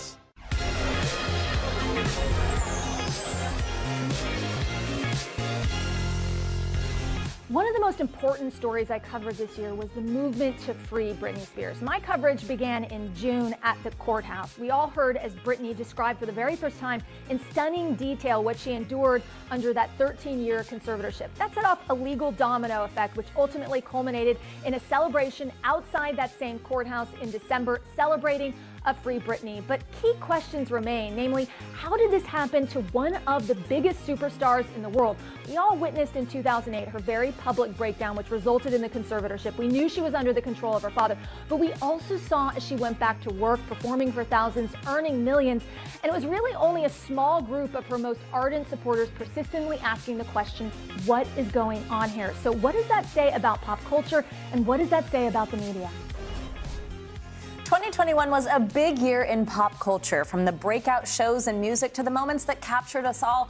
And of course, we can't forget about Britney. No, and joining us now to recap 2021's major entertainment headlines is Brian Balthazar. He's a pop culture expert and entertainment journalist. We also have with us Brianne Heldman. She's a senior editor at People. Good to have you both with us. Let's start with the breakouts in TV and music. I want to start with TV, and two of the shows that come to mind, we got Ted Lasso, and we've got The Squid Game, two shows that are not at all alike at all. What do you think was the appeal? Like Squid Game, Brian, why was it so appealing? Wow, well, I think it came out of nowhere for most of us. And this is a concept that's really dark. So you would fall in love with the show and then have to explain to someone, well, it's kind of like the systematic execution of contestants trying to win money. But honestly, it's just so out of nowhere. You would never think, oh, I'm going to watch this dubbed over show and be completely drawn in. Unexpected twists and turns, great performances, and a plot like you've never really seen before, and really reflective of a weird time that we're living in, truly. Yeah, it says something about our minds right now. Yeah, it really does. It really On the flip side, you got Ted Lasso. Wow, I mean, these two shows couldn't be more opposite. Ted Lasso is the nice guy show, where people live and they win sports ball games. It's a technical term, right? Yeah. You know, this has had a huge year. It had its second season, won a bunch of Emmys. Jason Sudeikis is on a roll with this series. It's so kind. It's a 2022 watch for me. Exactly. Yeah. Let's talk about music, and I guess you can't talk about music without talking about two of the biggest names. You got Adele and you got Taylor Swift, both putting out albums about love and heartbreak and crying and all those things. They just can't do anything wrong, can they? I mean, can we talk about Adele? This is not a person who releases an album every year or every other year. Her last one was 5 years ago. So when she drops something, she's taken a lot of time on it, and you know you're going to love it. The ramp up, just the emotional preparation we all have to do. We're all like buying our tissues and things. But then she's got this amazing audience on TV, an audience with Adele. And she's the first artist this year to have sold 1 million albums, actually, the first one of this year, which is really remarkable since it just came out in November. And of course, now she has a Vegas residency where she's going to arguably make as much money as she's going to make from the album itself this crazy. year. Yeah, absolutely. You're the biggest Taylor fan, but Will. I just think in this year, what is amazing is to get a 10-minute version of a song that she wrote years ago, and to get that, something that we'd all been waiting for if you're a Swiftie, like I admittedly am. Absolutely, it was wild. Taylor put out so much music this year, capping the year with the re-release of Taylor's version of All Too Well, the 10-minute version. You know, Taylor is known for throwing Easter eggs all over her lyrics, pointing all over the place to who the song's about and how they did her dirty. And, you know, I'm like Dionne Warwick. I want to know when that scarf is getting returned. Exactly. All right, that's a good one. Okay, now let's talk about some moments that really did just kind of shock us, move us. First one, Simone Biles pulling out of competition at the Olympics. Just walk us through kind of what kind of effect that had. Well, this is a first, really. I mean, I think the world, the U.S. in particular, had hugely high expectations for Simone Biles, and no one felt those expectations more than her. And this was the first time we really saw someone poised to win it all step back and say, I need to do something for myself. Despite all that you want from me right now, I can't live up to that. I'm going to do what's right for me. And she's the most decorated Olympic female medalist there is. So she winning Athlete of the Year from Time Magazine is really a credit to being the best at what you do, but also knowing when you need to be the best at taking care of yourself. Absolutely, and such an important moment to discuss the importance of mental health, which also comes into the next question that I have for you, Brianne. This interview with Harry and Meghan and Oprah, and just what it exposed they had been going through. I mean, really, I think the ripple effects of that and the conversation around it cannot be overstated. Tell me about what you thought about that. No, it really, they opened up about their mental health. Meghan spoke about even contemplating suicide at one point while she was still living in London. They opened up about having babies and dropped some real bombs about the royal family and how the royal family had treated them. And people, it shows that they were still very fascinated by the royals, because 17 million people watched that Oprah interview, showing so whether you love them, hate them, or fascinated by them, people are really into that story and want to know more. And this is the first time we really got a look kind of behind the curtain of what's going on there. Not polished by them. Wild. And another story that just got so much attention is Britney Spears. She was in that conservatorship for more than 10 years. Finally freed from it. Starts with a New York Times documentary, step by step. It gets to where she is now. I mean, this is a huge moment, isn't it? 13 years in the making. Can you imagine? She spent her entire 30s kind of being ruled by these adults who may or may not have been taking advantage of her, taking her money. It's all still coming out, and now we get to see what being an adult looks like for Britney Spears. She has said she has no intention of touring again, but will she put out music? She is engaged, so maybe 2022 will bring us a wedding for Britney Spears, and hopefully it'll all just be happy, good, smooth sailing for her. There's also one we've gotten to now see behind the curtain with her actually being able to post what she wants on her social media. And the power of the fans. The fans really drove this movement. I mean, they refused to believe that it was all that we saw on Instagram and Facebook, and they were very vocal about it. And then the power of a documentary to show and get people to pay attention. And we've seen that before, how documentaries and the power of television, like we're watching right now streaming, is really, it can drive people to act in a really spectacular way, and Britney herself has said what a credit it is to the fans that they fought for her. Yeah, it's remarkable. All right, Brian Balthazar and Brianne Helpman, thank you so much for joining us. This was a fun segment to close out the year. Before we go, here's a look back at some of the most powerful pictures of the past 12 months. Photo editors at NBCNews.com curated a gallery of images capturing the highs, the lows, and some of the most significant moments of 2021. That does it for our NBC News Now special. Goodbye 2021, a year to remember and forget. Thanks for watching. Let's Up 2022 is full of things that are unforgettable in a good way. We hope you, your family, and loved ones had a wonderful holiday. Happy New Year.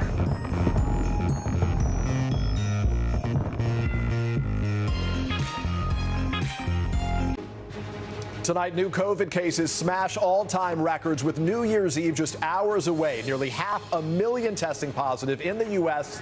in a single day. New York City shattering its high. Subways there closing down. But thousands still set to ring in 2022 in Times Square. The CDC's alarming new warning to avoid cruise ships even if you are vaccinated. All passengers now asked to quarantine for 5 days after their trip. Mass evacuations, tens of thousands told to flee near Denver as 110-mile-an-hour wind gusts fuel wildfires now racing toward multiple towns. It's just all burned. It's all black. The holiday travel mess getting worse. Another round of flight cancellations now stretching into the new year. Tough talk. President Biden one-on-one with Vladimir Putin today. What they discussed in that high-stakes phone call. Shocking body camera footage. Police forced to shoot an endangered tiger at a Florida zoo to save a worker's life. The new questions tonight about why he was anywhere near the animal in the first place. And lasting legacies. We celebrate the lives lost this year, the iconic figures who helped change the world. This is NBC Nightly News with Lester Holt. Good evening. I'm Peter Alexander in tonight for Lester. Just a day ahead of those festive New Year's Eve celebrations, a sobering reality check with COVID cases raging across the country. The latest tally, another all-time high, nearly 500,000 new infections in a single day. The eye-popping case count causing major staffing shortages and more travel nightmares. Some cities are now canceling their New Year's festivities, but here in New York, the mayor is allowing a scaled-back crowd into Times Square for the iconic ball drop. Still tonight, there is some promising news that Omicron cases are less severe among the vaccinated, keeping hospitalizations down, and we're learning new details about the effectiveness of the vaccine in kids. We begin tonight with NBC's Sam Brock. Tonight, the U.S. is barreling toward the New Year's holiday under a tidal wave of new COVID cases, shattering the daily record with nearly 500,000 infections Wednesday, or roughly double the previous high last winter. The 1.9 million cases in a week means 3 Americans are now testing positive every single second, with New York City at the epicenter, notching 74,000 infections in 24 hours. We want to show the world that New York City is fighting our way through this. It's really important to not give up in the face of this. Rehearsals today for the Times Square ball drop for New Year's Eve still happening despite the new COVID benchmark. The city's test positivity rate is almost 20%, and deaths are nearing 100 per day for the first time in months. Critical city infrastructure getting hit hard. Some subway lines are shutting down because so many transit workers are ill. And the FDNY reporting 30% of EMS workers are out sick too.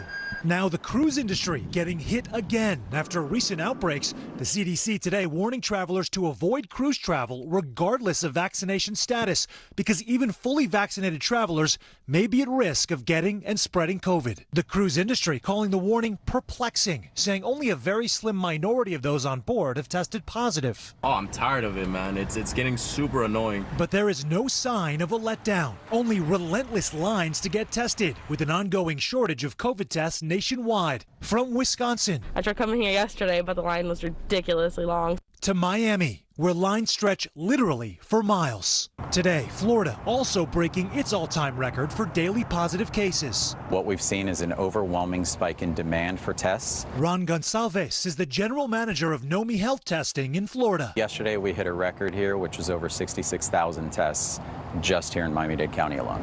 The Biden administration under fire for not being prepared on testing, promising free at-home kits to all Americans starting at the beginning of January, but now saying they won't sign a contract with the test manufacturer until late next week. Meanwhile, the CDC says fewer hospitalizations suggest Omicron is presenting as a milder disease than previous variants. But the sheer scale of infection forcing 48 states to call upon the National Guard, including Wisconsin and Georgia, watching those boots on the ground roll in. We are going to see the number of cases in this country rise so dramatically that we're going to have a hard time keeping everyday life operating.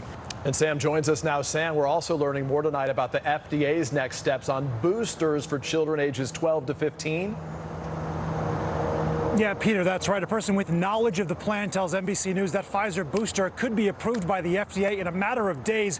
This, Peter, as the CDC releases a number of new studies tonight about kids and the vaccine, including one of them showing it is extremely rare for the vaccine to lead to complications in younger children.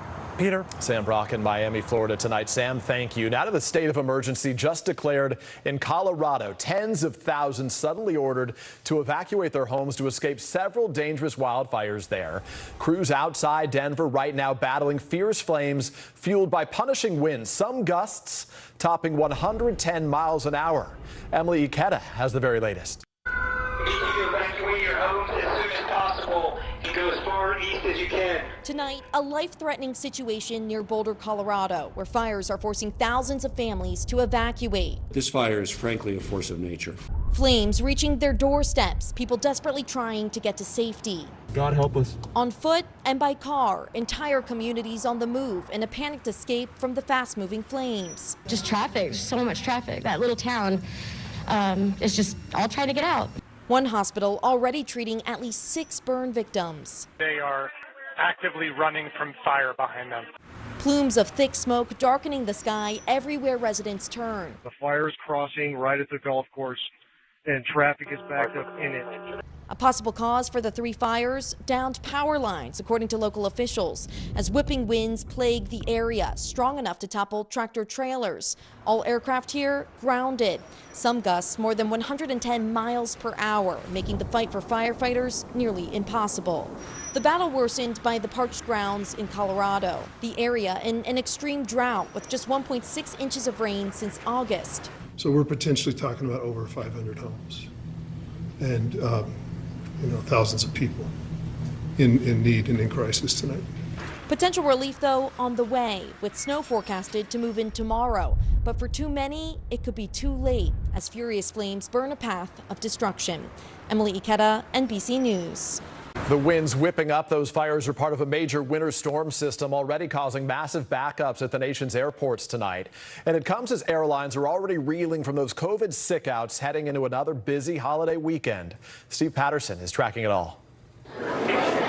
Tonight, the great cancellation of holiday air travel now on a collision course with the new year. After 4 days in a row of more than 1,000 cancellations, airlines are trimming down even more. Got to the airport, got on the plane, everything was fine, and then one of the pilots didn't show up. Delta already announcing a cutback of 200 to 300 flights every day through the New Year's weekend. Alaska Airlines thinning by 20%, strongly urging travelers with non-essential trips before January 2nd to rebook. And JetBlue canceling 1,280 flights from now until mid-January. We're going to continue to see staffing shortages at the airlines, which are the primary factor of these cancellations. So simply put, there is no clear end in sight. The chaos caused by surging Omicron cases impacting airline staff and bands of relentless severe weather lashing the country from coast to coast.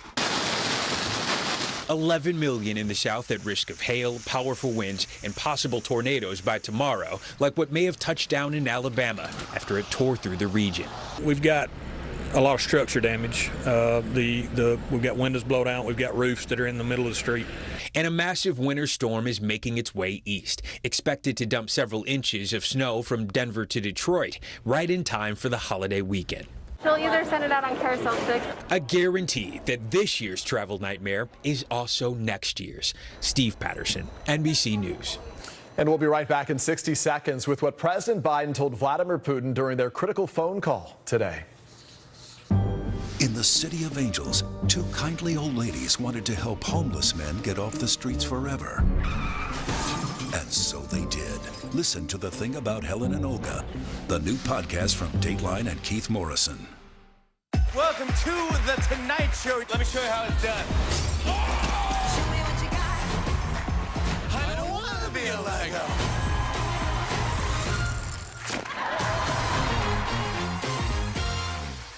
The holiday season is a time to spread cheer. These are all on the house. And appreciate the ones you love. From our family to yours. Your Mr. Christmas. For the 89th time, a tree will shine over Rockefeller Center. Happy holidays from today.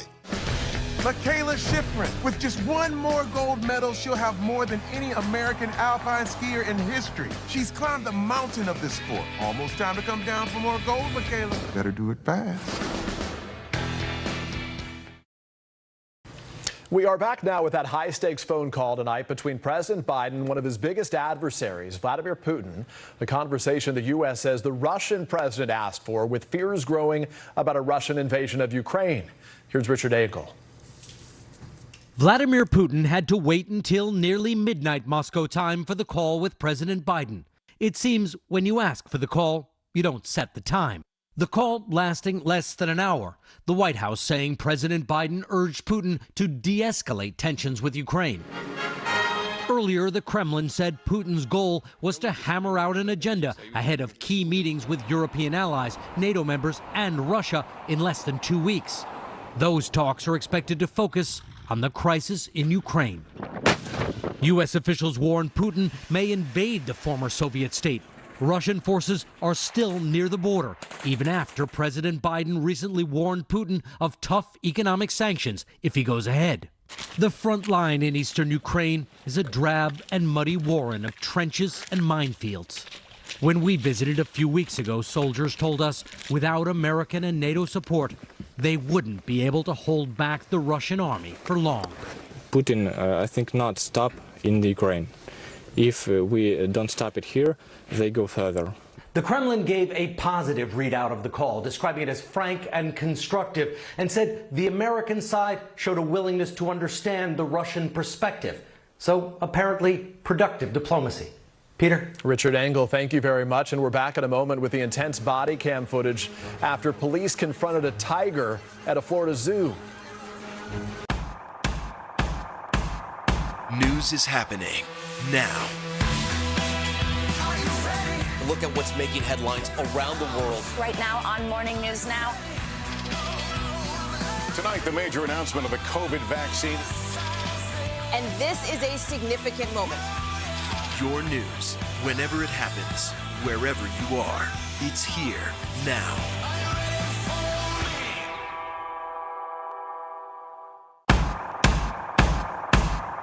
News is happening now.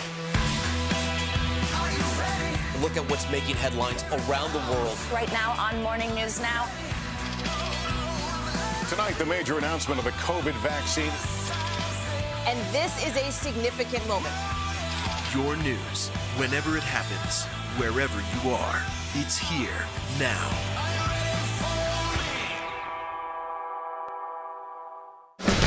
Michaela Schifrin. With just one more gold medal, she'll have more than any American alpine skier in history. She's climbed the mountain of this sport. Almost time to come down for more gold, Michaela. Better do it fast. American Greed. New season, new night. Theranos goes to trial. Boeing's soaring greed. Anything for money. A new season of Greed starts Wednesday, January 5th on CNBC. Nathan Chen equals power, because every time he does one of these, he's hit with forces 7 times his body weight. 945 pounds? That's 4 Terry Cruises. See? Power.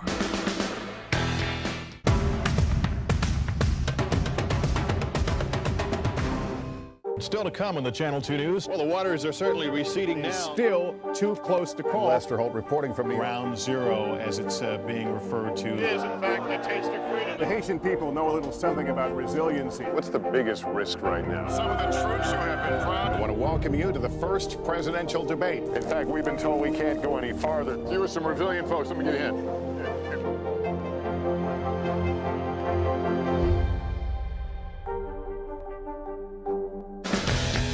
Nathan Chen equals power, because every time he does one of these, he's hit with forces 7 times his body weight. 945 pounds? That's 4 Terry Cruises. See? Power. News is happening now. A look at what's making headlines around the world. Tonight, the major announcement of the COVID vaccine. This is a significant moment. Your news, whenever it happens, wherever you are, it's here now. Nathan Chen equals power, because every time he does one of these, he's hit with forces 7 times his body weight. 945 pounds? That's 4 Terry Cruises. See? Power. American Greed. New season, new night. Theranos goes to trial. Boeing soaring greed. Anything for money.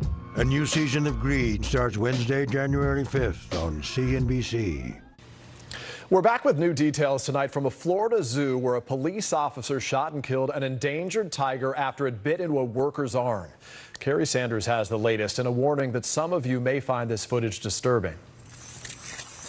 At the Naples, Florida Zoo, deputies approached the tiger exhibit, and there, through the fence, a man's bloodied left arm clenched in a tiger's powerful jaws. Oh my God. Is that real?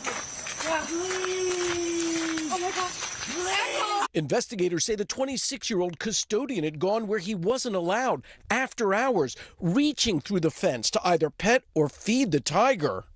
A deputy fired a single gunshot. The tiger released 26-year-old River Rosenquist. The big cat named Echo retreated, then died. Echo, an 8-year-old Malayan tiger, the rarest of all tiger species. It's estimated there are fewer than 300 left on Earth. The first 911 call for help came from the custodian himself. What's happening? I'm being attacked by a tiger. Please, please, please. You're being attacked by a tiger? In the chaos and horrific pain, Rosenquist apologized for his actions. Sorry. I'm sorry. I'm sorry. I'm sorry. A state and federal wildlife investigation is now underway. We are grieving. It is a sad day for sure. I hope he's also held liable for the death of this amazing animal. Do you think the deputy had a choice at that point? That police officer made the right decision. He should be praised for going in there and saving that man's life. That 26-year-old tonight in stable condition, potentially, say investigators, facing charges, learning the hard way, you can take an animal out of the wild, but you cannot take the wild out of an animal. Carrie Sanders, NBC News. Now to breaking news. Today, Colorado's governor reduced the jail sentence for Rohel Aguilera Medeiros. He is a former truck driver who'd been sentenced to 110 years for that fiery chain reaction crash that killed 4 people in 2019. After a public outcry, the governor reduced his sentence to 10 years. Aguilera Medeiros says his brakes failed, causing that accident. And after the break, our look back at the lives of some of the legends we lost this year. News is happening now. A look at what's making headlines around the world. Tonight, the major announcement of the COVID vaccine. This is a significant moment. Your news, whenever it happens, wherever you are, it's here now. Michaela Schifrin. With just 1 more gold medal, she'll have more than any American alpine skier in history. She's climbed the mountain of this sport. Almost time to come down for more gold, Michaela. Better do it fast.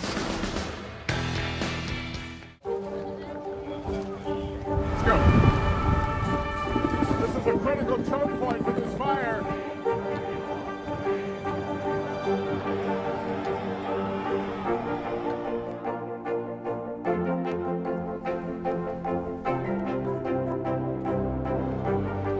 Unnecessary, unjustifiable, illegal.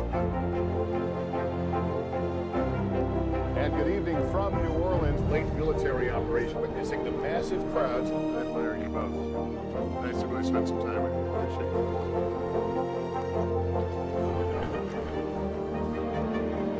At any moment now.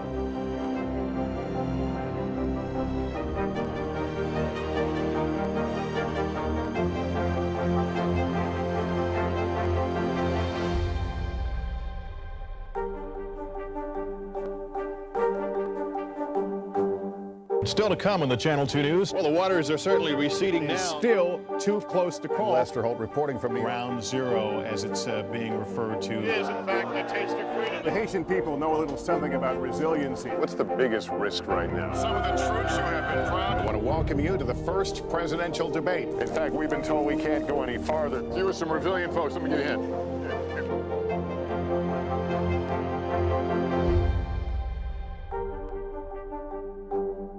News is more than a headline. It informs, it inspires, and it still matters. To cover it, you have to be in it. And that's what we're going to do. Every night, we take you to the front lines of the story, where it's actually happening, with NBC News journalists on the ground from all over the world. We cover what you need to know and bring your newsfeed to life. In primetime and streaming live, it's your news playlist every night. Top Story with Tom Llamas, weeknights at 7 on NBC News Now. The holiday season is a time to spread cheer. These are all on the house. And appreciate the ones you love. From our family to yours. Your Mr. Christmas. For the 89th time, a tree will shine over Rockefeller Center. Happy holidays from today. We began our across-America journey tonight. St. Louis, Austin, here in Nashville. From Washington, D.C., the site of our nation's capital, you rarely see. It's your last one. Was talking smack part of this? What are you doing for teachers who feel that they're being stretched too thin? Did you understand how prevalent hunger was in your own community?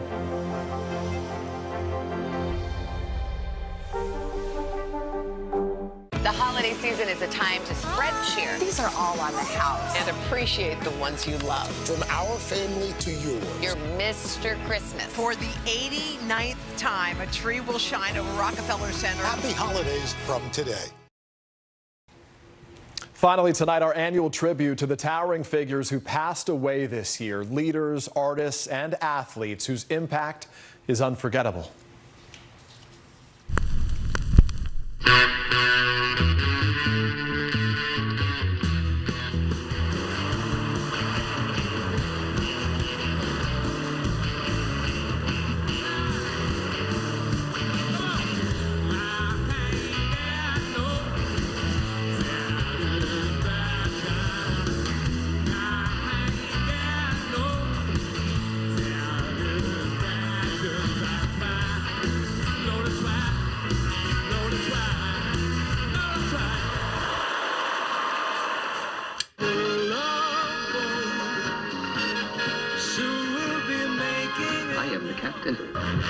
Murray, come into my office.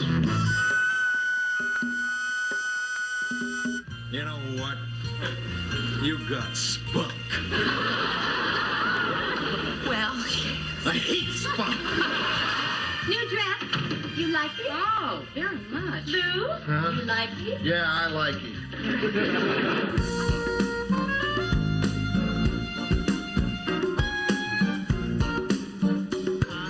WKRP in Cincinnati.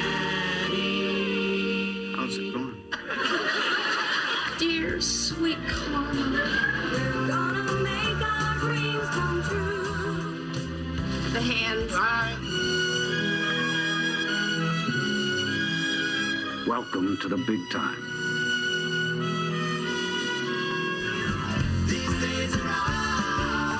I'm changing my free throw from an underhand to an overhand.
Trouble is,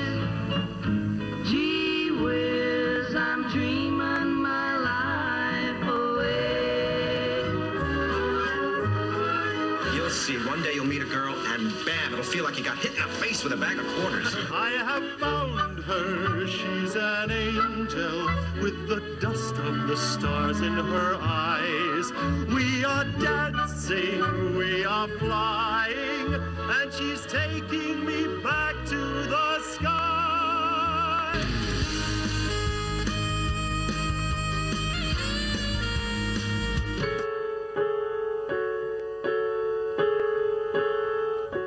You love him, Loretta? I love him awful.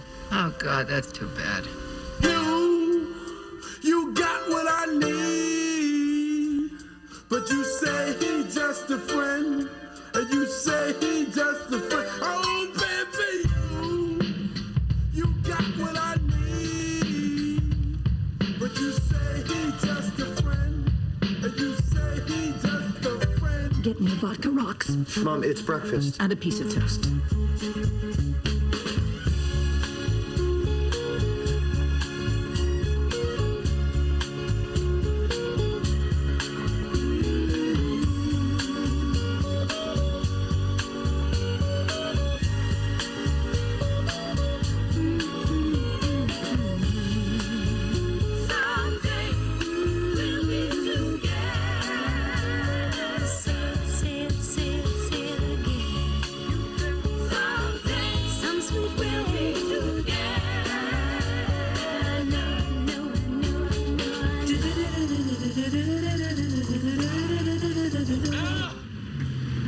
Get him out of here.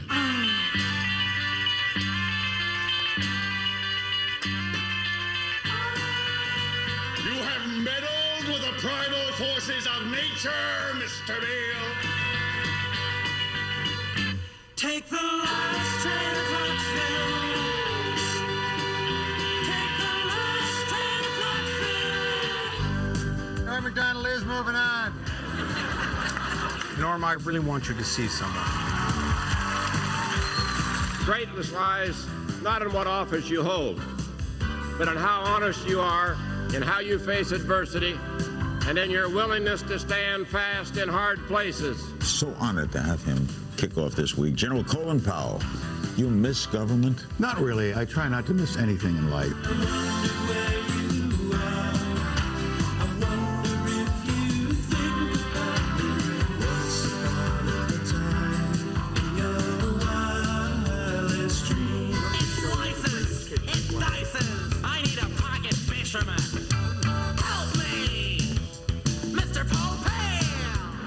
This has been the sweetest ride of them all. I'll be seeing you in all the old familiar places that this heart of mine embraces all day through. I'll be seeing you in all the old familiar places. I'll find you in the morning sun, and when the night is blue, I'll be looking at the moon, but I'll be seeing you. So many unforgettable faces, and our thanks to producer Katie Remshin and editor Barry Silverman for that look back. That's NBC Nightly News for this evening. I'm Peter Alexander. We thank you so much for watching. Have a good night.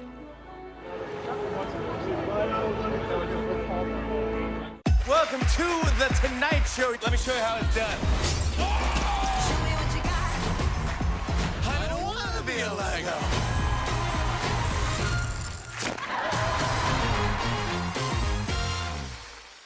American Greed, new season, new night. Theranos goes to trial. Boeing's soaring greed, anything for money. A new season of Greed starts Wednesday, January 5th on CNBC.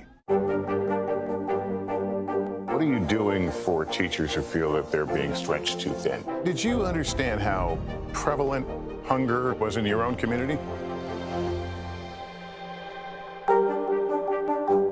Welcome to The Tonight Show. Let me show you how it's done. Show me what you got. I don't want to be a Lego.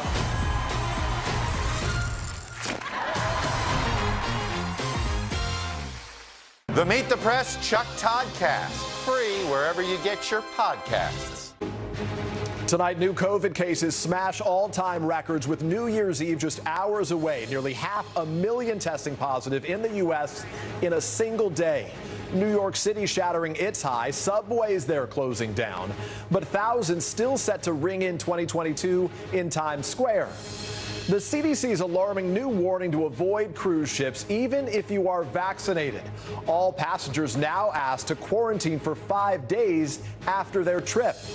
Mass evacuations, tens of thousands told to flee near Denver as 110-mile-an-hour wind gusts fuel wildfires now racing toward multiple towns. It's just all burned. It's all black. The holiday travel mess getting worse. Another round of flight cancellations now stretching into the new year. Tough talk. President Biden one-on-one with Vladimir Putin today. What they discussed in that high-stakes phone call. Shocking body camera footage. Police forced to shoot an endangered tiger at a Florida zoo to save a worker's life. The new questions tonight about why he was anywhere near the animal in the first place. And lasting legacies. We celebrate the lives lost this year, the iconic figures who helped change the world. This is NBC Nightly News with Lester Holt. Good evening. I'm Peter Alexander in tonight for Lester. Just a day ahead of those festive New Year's Eve celebrations, a sobering reality check with COVID cases raging across the country. The latest tally, another all-time high, nearly 500,000 new infections in a single day.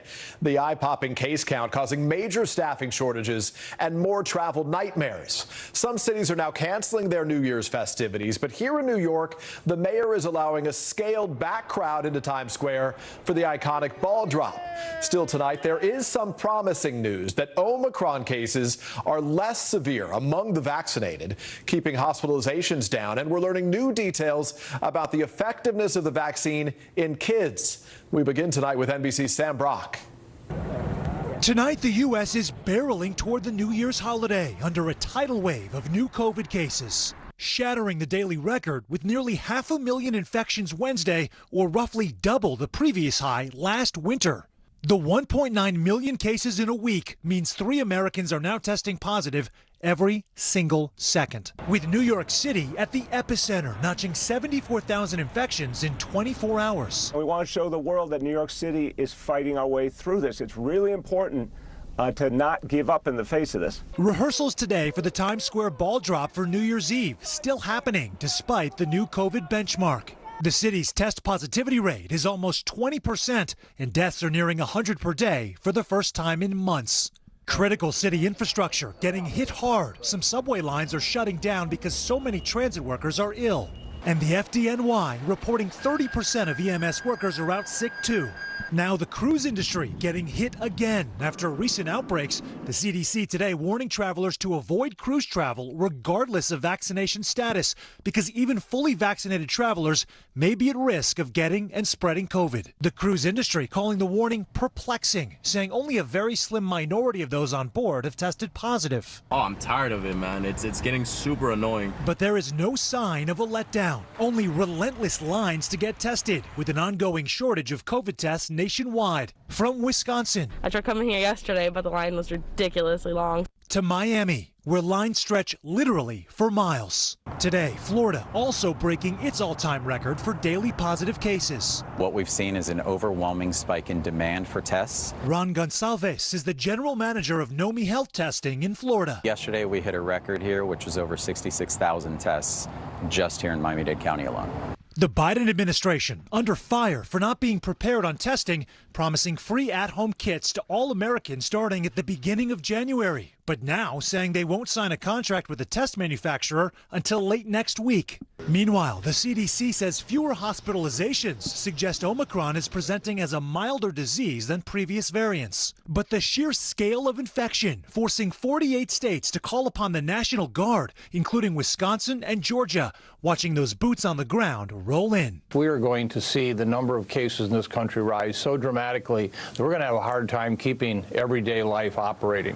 And Sam joins us now. Sam, we're also learning more tonight about the FDA's next steps on boosters for children ages 12 to 15. Yeah, Peter, that's right. A person with knowledge of the plan tells NBC News that Pfizer booster could be approved by the FDA in a matter of days. This, Peter, as the CDC releases a number of new studies tonight about kids and the vaccine, including one of them showing it is extremely rare for the vaccine to lead to complications in younger children. Peter? Sam Brock in Miami, Florida tonight. Sam, thank you. Now to the state of emergency just declared in Colorado. Tens of thousands suddenly ordered to evacuate their homes to escape several dangerous wildfires there. Crews outside Denver right now battling fierce flames fueled by punishing winds, some gusts topping 110 miles an hour.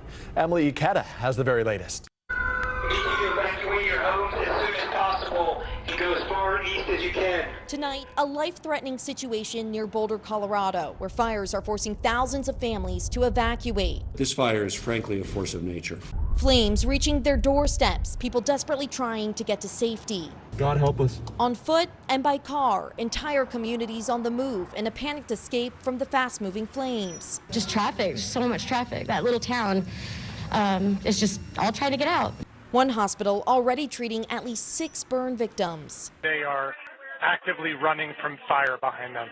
Plumes of thick smoke darkening the sky everywhere residents turn. The fire is crossing right at the golf course, and traffic is backed up in it. A possible cause for the 3 fires, downed power lines, according to local officials, as whipping winds plague the area, strong enough to topple tractor trailers. All aircraft here grounded. Some gusts more than 110 miles per hour, making the fight for firefighters nearly impossible. The battle worsened by the parched grounds in Colorado, the area in an extreme drought with just 1.6 inches of rain since August. So we're potentially talking about over 500 homes and thousands of people in need and in crisis tonight. Potential relief, though, on the way, with snow forecasted to move in tomorrow. But for too many, it could be too late as furious flames burn a path of destruction. Emily Ikeda, NBC News. The winds whipping up those fires are part of a major winter storm system already causing massive backups at the nation's airports tonight. And it comes as airlines are already reeling from those COVID sick-outs heading into another busy holiday weekend. Steve Patterson is tracking it all.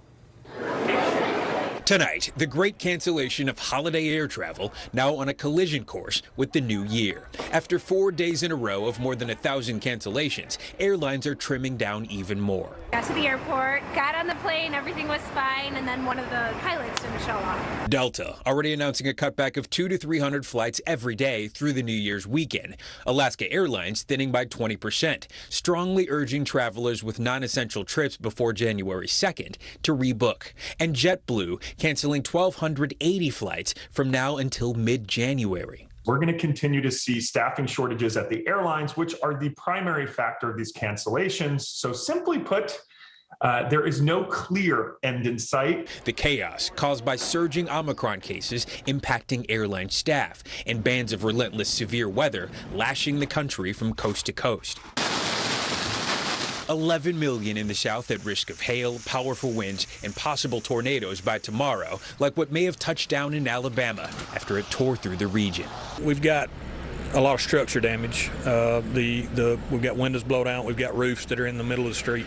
And a massive winter storm is making its way east, expected to dump several inches of snow from Denver to Detroit, right in time for the holiday weekend.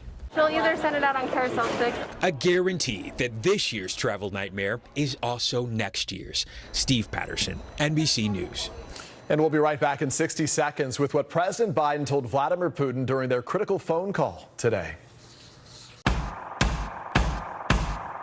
News is happening now.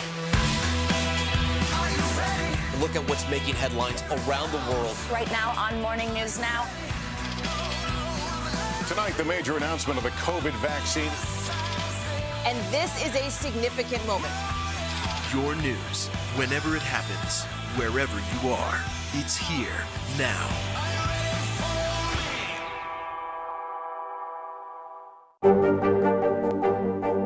What are you doing for teachers who feel that they're being stretched too thin? Did you understand how prevalent hunger was in your own community? To cover the news, you have to be in it. We'll take you to the front lines of the story, bringing your news feed to life. Streaming live every night, it's your news playlist. Top Story with Tom Llamas, weeknights at 7 on NBC News Now.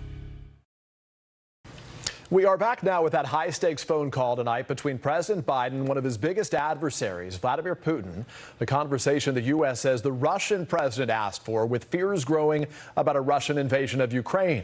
Here's Richard Engel.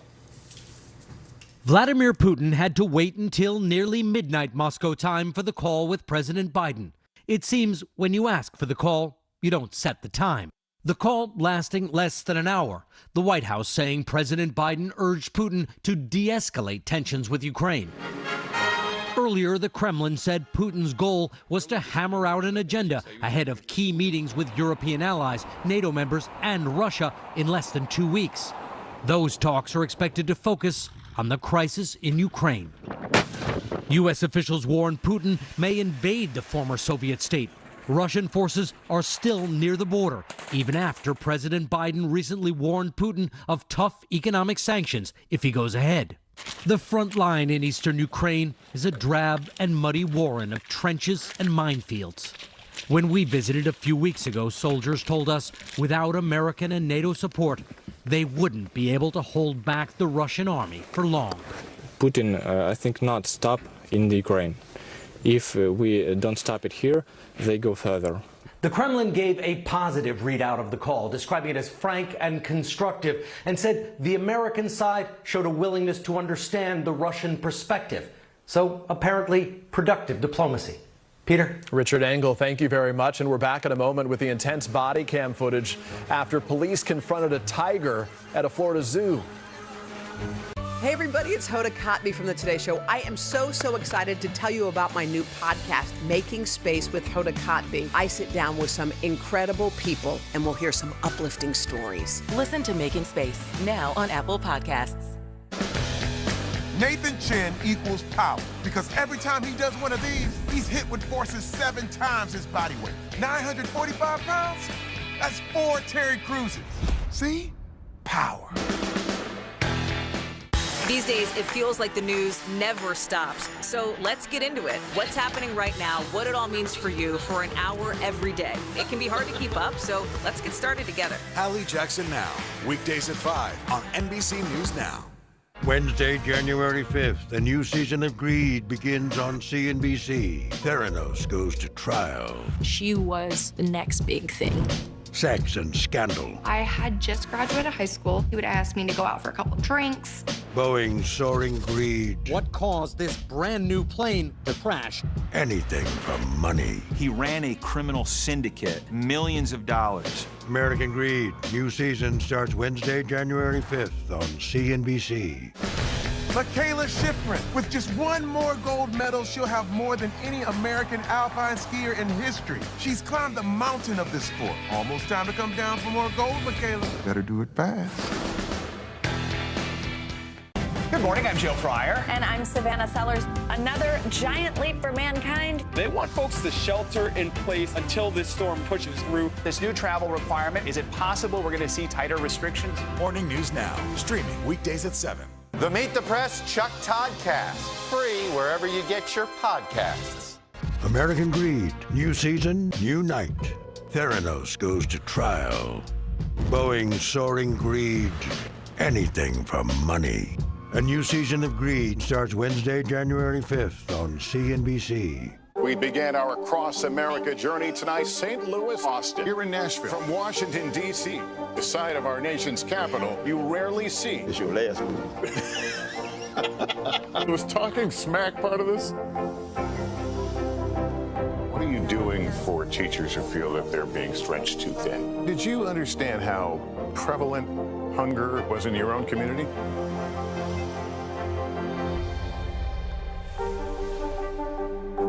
The holiday season is a time to spread cheer. These are all on the house. And appreciate the ones you love. From our family to yours. Your Mr. Christmas. For the 89th time, a tree will shine over Rockefeller Center. Happy holidays from today.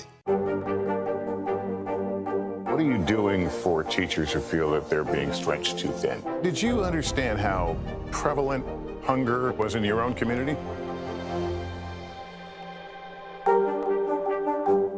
Hey everybody, it's Hoda Kotb from the Today Show. I am so excited to tell you about my new podcast, Making Space with Hoda Kotb. I sit down with some incredible people and we'll hear some uplifting stories. Listen to Making Space now on Apple Podcasts.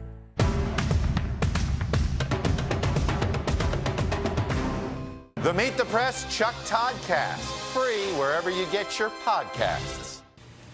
We're back with new details tonight from a Florida zoo where a police officer shot and killed an endangered tiger after it bit into a worker's arm.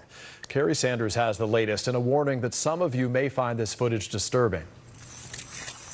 At the Naples, Florida Zoo, deputies approached the tiger exhibit, and there, through the fence, a man's bloodied left arm clenched in a tiger's powerful jaws. Oh my God. Is that real? Oh my God. Investigators say the 26-year-old custodian had gone where he wasn't allowed after hours, reaching through the fence to either pet or feed the tiger. A deputy fired a single gunshot. The tiger released 26-year-old River Rosenquist. The big cat named Echo retreated, then died. Echo, an 8-year-old Malayan tiger, the rarest of all tiger species. It's estimated there are fewer than 300 left on Earth. The first 911 call for help came from the custodian himself. What's happening? I'm being attacked by a tiger. Please, please, please. You're being attacked by a tiger? In the chaos and horrific pain, Rosenquist apologized for his actions. Sorry. I'm sorry. I'm sorry. I'm sorry. A state and federal wildlife investigation is now underway. We are grieving. It is a sad day for sure. I hope he's also held liable for the death of this amazing animal. Do you think the deputy had a choice at that point? That police officer made the right decision. He should be praised for going in there and saving that man's life. That 26-year-old tonight in stable condition, potentially, say investigators, facing charges, learning the hard way, you can take an animal out of the wild, but you cannot take the wild out of an animal. Carrie Sanders, NBC News.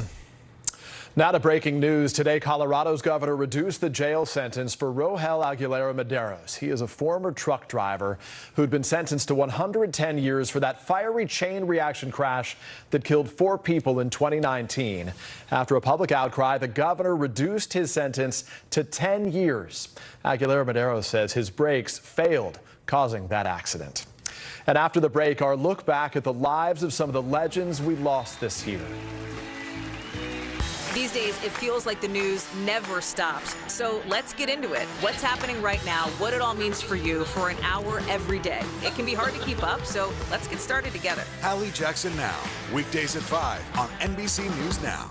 The holiday season is a time to spread cheer. These are all on the house. And appreciate the ones you love. From our family to yours. Your Mr. Christmas. For the 89th time, a tree will shine over Rockefeller Center. Happy holidays from today. Let's go. This is a critical choke point for this fire.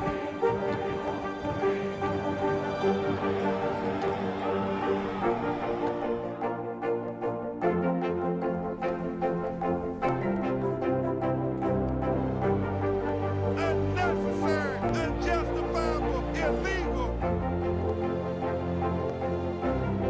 And good evening from New Orleans. Late military operation witnessing the massive crowds. I admire you both. Nice to really spend some time with you. Appreciate it.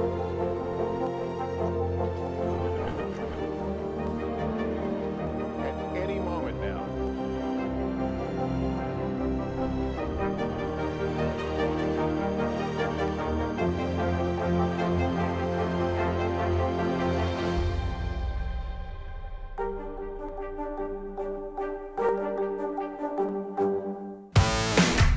There's no better place for fun with friends. Quality time with your little golf buddy. Or an afternoon alone together. With the Golf Now app, family and friends are just a tap away. Just pick your course, pay from your phone, get out and enjoy. Golf Now. Download the app and go play. The holiday season is a time to spread cheer. These are all on the house. And appreciate the ones you love. From our family to yours. You're Mr. Christmas. For the 89th time, a tree will shine over Rockefeller Center. Happy holidays from today. The holiday season is a time to spread cheer. These are all on the house. And appreciate the ones you love. From our family to yours. You're Mr. Christmas. For the 89th time, a tree will shine over Rockefeller Center. Happy holidays from today. Still to come on the Channel 2 News. Well, the waters are certainly receding now. Still too close to call. Lester Holt reporting from Ground Zero, as it's being referred to. It is, in fact, the taste of freedom. The Haitian people know a little something about resiliency. What's the biggest risk right now? Some of the troops who have been proud. I want to welcome you to the first presidential debate. In fact, we've been told we can't go any farther. You with some resilient folks. Let me get a hint.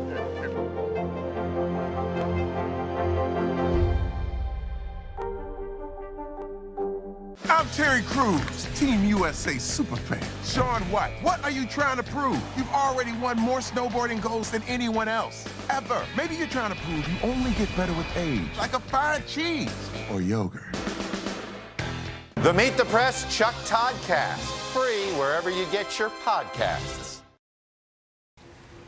Finally tonight, our annual tribute to the towering figures who passed away this year, leaders, artists, and athletes whose impact is unforgettable.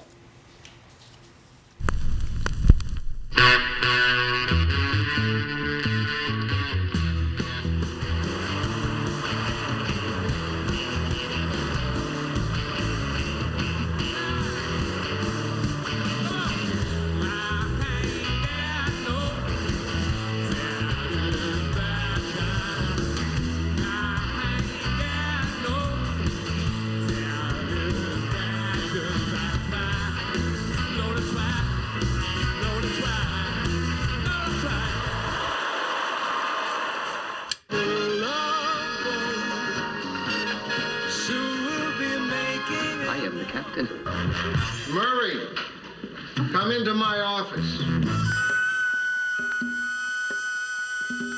You know what? You've got spunk. Well, I hate spunk. new dress. You like it? Oh, very much. Lou, Huh? you like it? Yeah, I like it.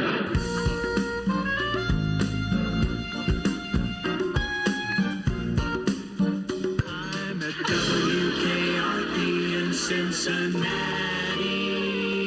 How's it going?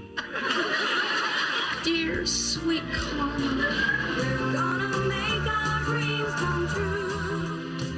The hands. Welcome to the big time.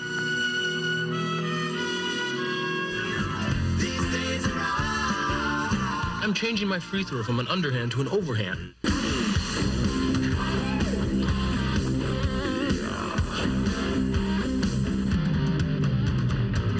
Gilberry this. He shoots. Hit the most score on the rebound.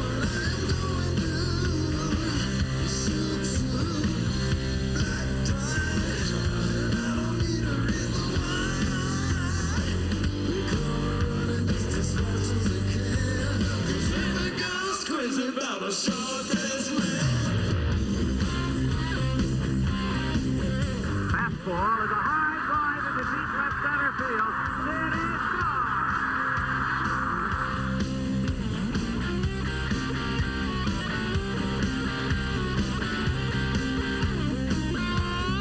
He's got him hurt. McGovey finally goes down. Marvelous Marvin Hagler. Dream, dream, dream when I want you. In my arms when I want you. And all your charms whenever I want you. All I have to do is dream. Dream, dream, dream, dream. I can make you mine, taste your lips of wine, anytime, night or day. Only trouble is, gee whiz, I'm dreaming.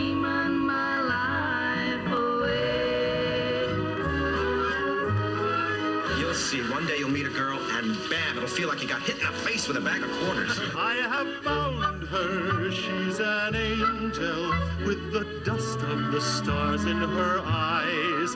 We are dancing, we are flying, and she's taking me back to the sky.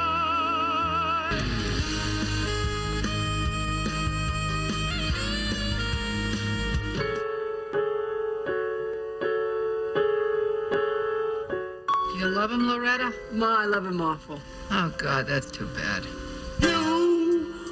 You got what I need, but you say he's just a friend, and you say he's just a friend. Oh, baby, you got what I need, but you say he's just a friend, and you say he's just a friend. Get me vodka rocks. Mom, it's breakfast. And a piece of toast.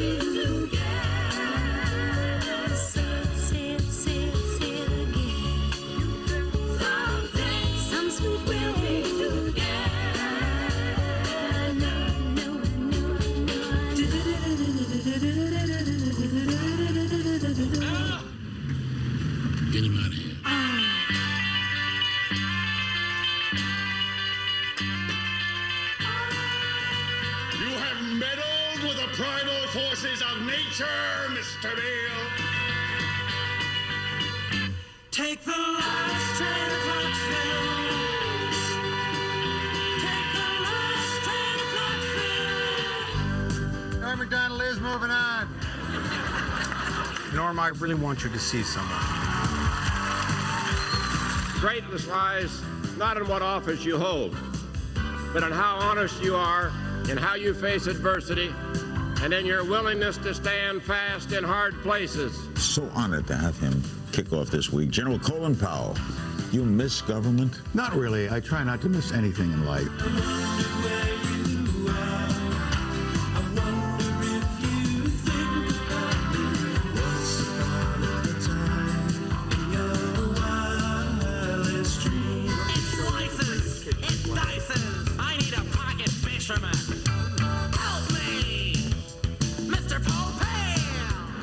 This has been the sweetest ride of them all.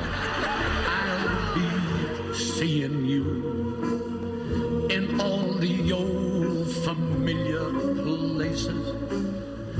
That this heart of mine embraces all day through. I'll be seeing you in all the old familiar places. I'll find you in the morning sun, and when the night is through, I'll be looking at the moon, but I'll be seeing you. So many unforgettable faces, and our thanks to producer Katie Remshin and editor Barry Silverman for that look back. That's NBC Nightly News for this evening. I'm Peter Alexander. We thank you so much for watching. Have a good night.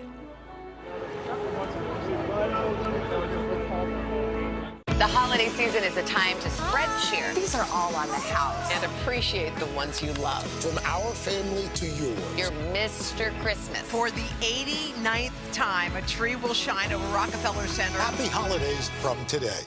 Welcome to The Tonight Show. Let me show you how it's done. Show me what you got. I don't want to be a Lego.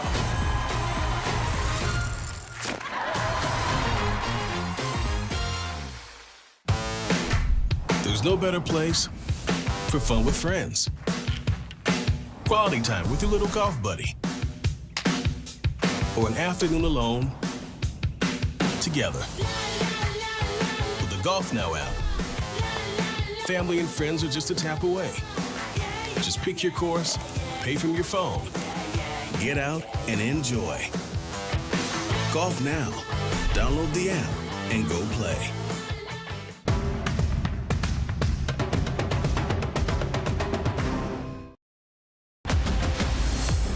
Tonight, the COVID tidal wave as Americans prepare to ring in a new year. The U.S. recording nearly 500,000 new cases in a single day. But with a lag in testing, one doctor told Top Story the number of infections is likely to double. A growing number of cities altering their New Year's Eve celebrations. New York City testing its iconic Times Square ball today, but will have a limited crowd at Countdown. And tonight, the warning from the CDC for anyone planning to go on a cruise. Also tonight, holiday travel mess. Delta and JetBlue already canceling flights through the New Year's weekend and beyond. One U.S. carrier asking anyone planning non-essential travel to stay home. The cancellations expected to welcome in 2022 as the country also braces for another round of severe weather. Maxwell's next steps. Ghislaine Maxwell found guilty on federal sex trafficking charges. Is this the end of her legal battle? And what could it mean for those in Jeffrey Epstein's social circle, including Prince Andrew? Tiger attack. The body camera footage showing police officers in Florida finding a zoo worker in the jaws of a tiger. Authorities forced to kill the big cat. The investigation tonight into what went wrong. Murdaugh family twist. The will from the wife of disgraced South Carolina attorney Alex Murdaugh, who's now jailed on multiple charges. What his wife left him before she and her son were murdered, plus the name crossed out. And a special edition of Binge-Worthy, what you should watch for in the final days of 2021 and what you don't want to miss next year. Top Story starts right now.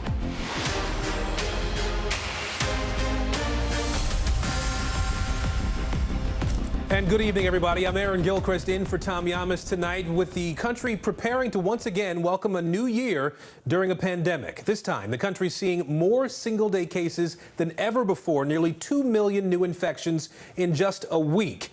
But with delays in testing and many using at-home tests, experts say the number of Americans with the virus is likely much higher. Still, many cities are moving forward with New Year's Eve celebrations. Final preps underway in Times Square, where a scaled-back vaccinated crowd will be welcomed. Let's get right to NBC's Sam Brock, who leads us off tonight.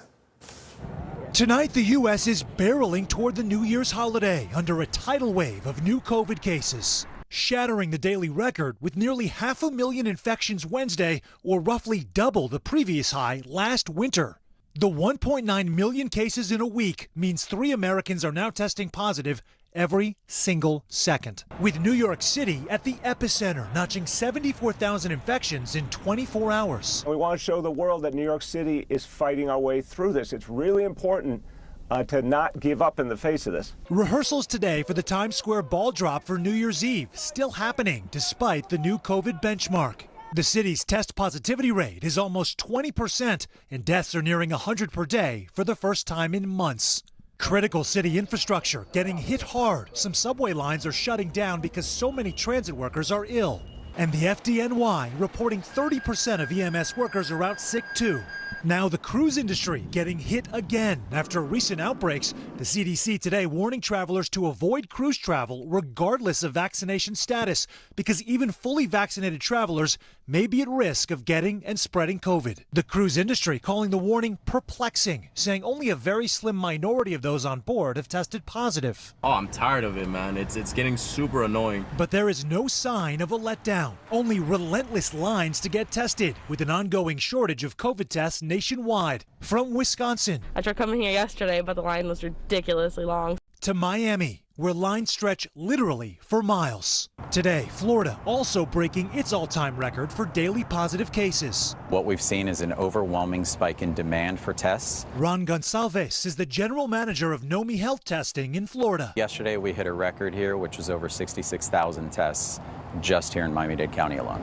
The Biden administration under fire for not being prepared on testing, promising free at-home kits to all Americans starting at the beginning of January, but now saying they won't sign a contract with the test manufacturer until late next week. Meanwhile, the CDC says fewer hospitalizations suggest Omicron is presenting as a milder disease than previous variants. But the sheer scale of infection forcing 48 states to call upon the National Guard, including Wisconsin and Georgia, watching those boots on the ground roll in. We are going to see the number of cases in this country rise so dramatically dramatically that we're going to have a hard time keeping everyday life operating.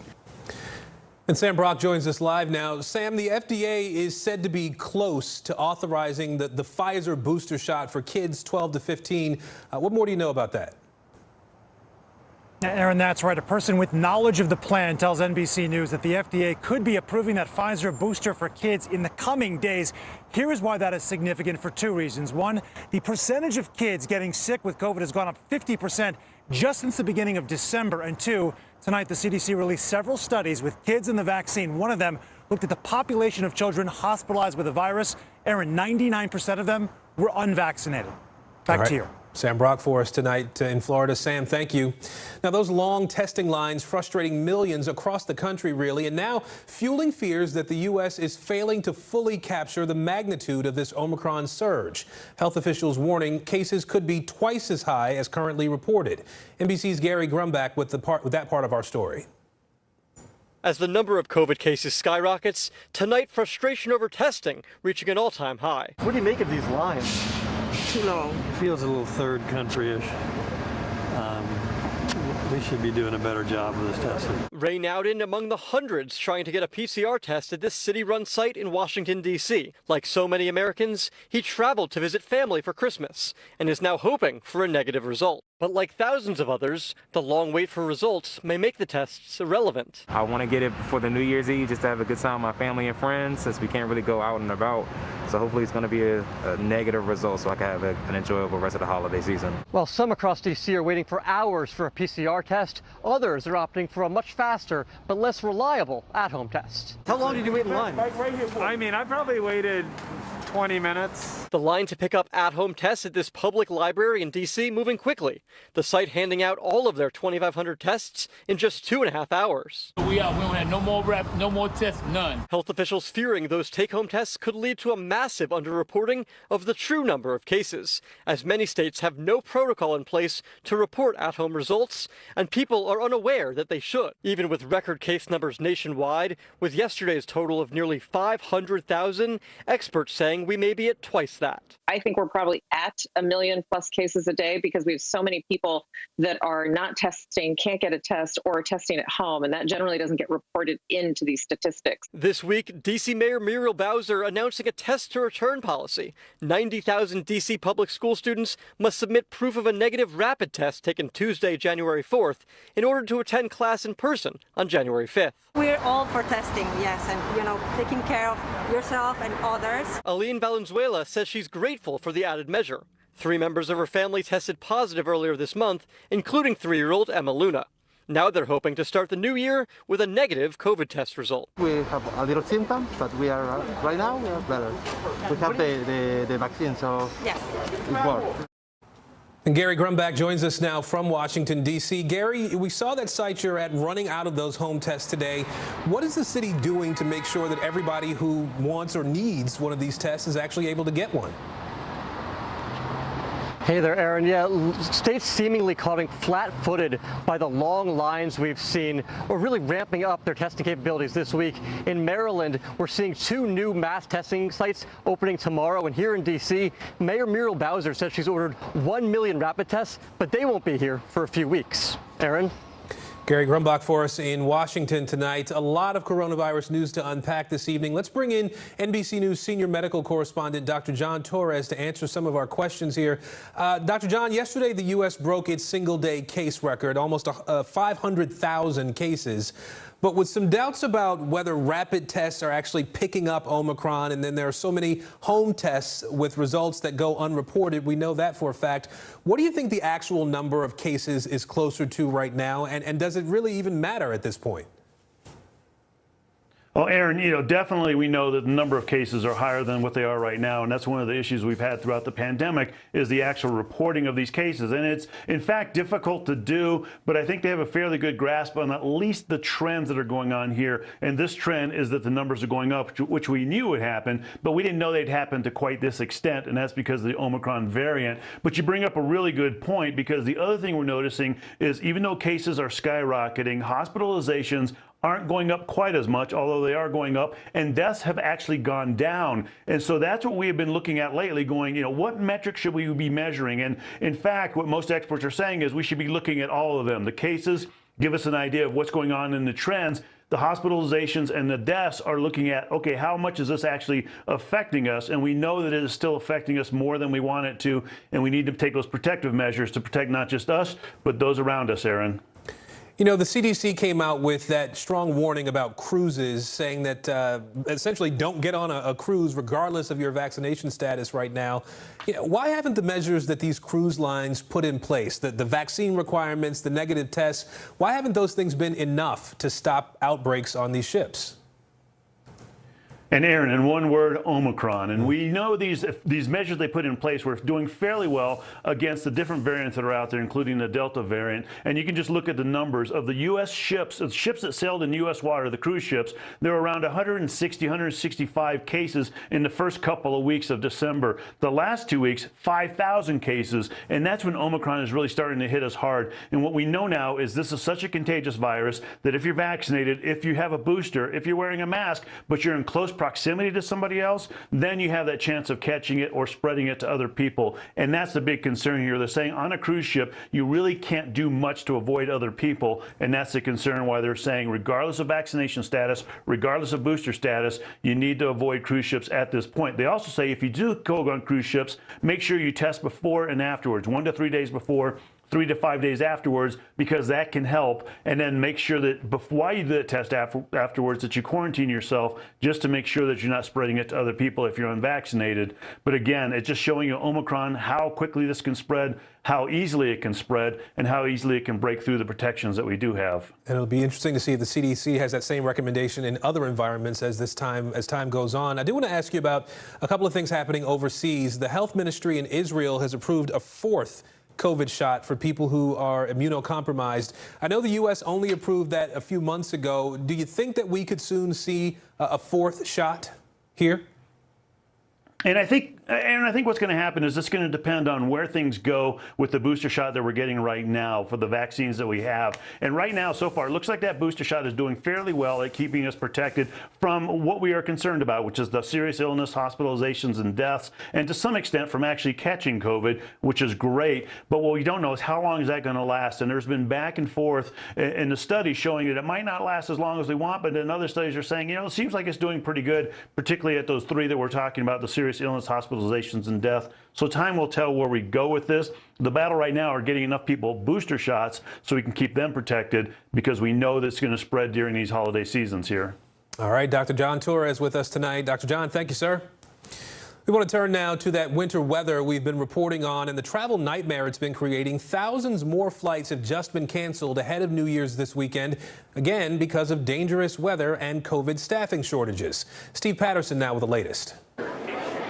Tonight, the great cancellation of holiday air travel now on a collision course with the new year. After 4 days in a row of more than 1,000 cancellations, airlines are trimming down even more. Got to the airport, got on the plane, everything was fine, and then one of the pilots didn't show up. Delta already announcing a cutback of 200 to 300 flights every day through the New Year's weekend.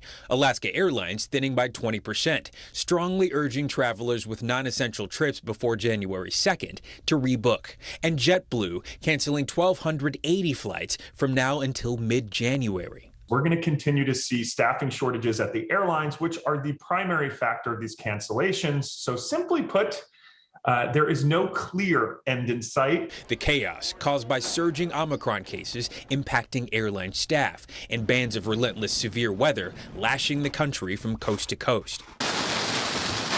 11 million in the south at risk of hail, powerful winds, and possible tornadoes by tomorrow, like what may have touched down in Alabama after it tore through the region.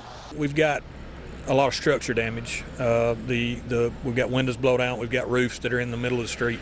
And a massive winter storm is making its way east, expected to dump several inches of snow from Denver to Detroit, right in time for the holiday weekend. We'll either send it out on Carousel 6. A guarantee that this year's travel nightmare is also next year's. Steve Patterson, NBC News. And we are also following some breaking news tonight. A state of emergency in Colorado. Several dangerous wildfires are burning there and forcing evacuations of thousands of homes. Crews outside Denver right now battling those flames. NBC's Emily Ikeda has the late developments. Evacuate your homes as soon as possible and go as far east as you can. Tonight, a life-threatening situation near Boulder, Colorado, where fires are forcing thousands of families to evacuate. We saw a big plume of smoke over in that direction. Flames reaching their doorsteps, people desperately trying to get to safety. We're evacuating. We're going to try to go down either to Boulder, Denver, maybe the mountains. Just try to figure out something. God help us. On foot and by car, entire communities on the move in a panicked escape from the fast-moving flames. Just traffic, just so much traffic. That little town is just all trying to get out. One hospital already treating at least 6 burn victims. They are actively running from fire behind them. Plumes of thick smoke darkening the sky everywhere residents turn. The fire is crossing right at the golf course, and traffic is backed up in it. A possible cause for the 3 fires, downed power lines, according to local officials, as whipping winds plague the area, strong enough to topple tractor trailers. All aircraft here grounded. Some gusts more than 110 miles per hour, making the fight for firefighters nearly impossible. The battle worsened by the parched grounds in Colorado, the area in an extreme drought with just 1.6 inches of rain since August. Potential relief, though, on the way, with snow forecasted to move in tomorrow. But for too many, it could be too late as furious flames burn a path of destruction. Emily Ikeda, NBC News. Now to the meeting between President Biden and his Russian counterpart, Vladimir Putin. The White House saying the Russians requested that call amid mounting tensions. NBC News chief foreign correspondent Richard Engel has the details. Vladimir Putin had to wait until nearly midnight Moscow time for the call with President Biden. It seems when you ask for the call, you don't set the time. The call lasting less than an hour. The White House saying President Biden urged Putin to de-escalate tensions with Ukraine. Earlier, the Kremlin said Putin's goal was to hammer out an agenda ahead of key meetings with European allies, NATO members, and Russia in less than 2 weeks. Those talks are expected to focus on the crisis in Ukraine. U.S. officials warn Putin may invade the former Soviet state. Russian forces are still near the border, even after President Biden recently warned Putin of tough economic sanctions if he goes ahead. The front line in eastern Ukraine is a drab and muddy warren of trenches and minefields.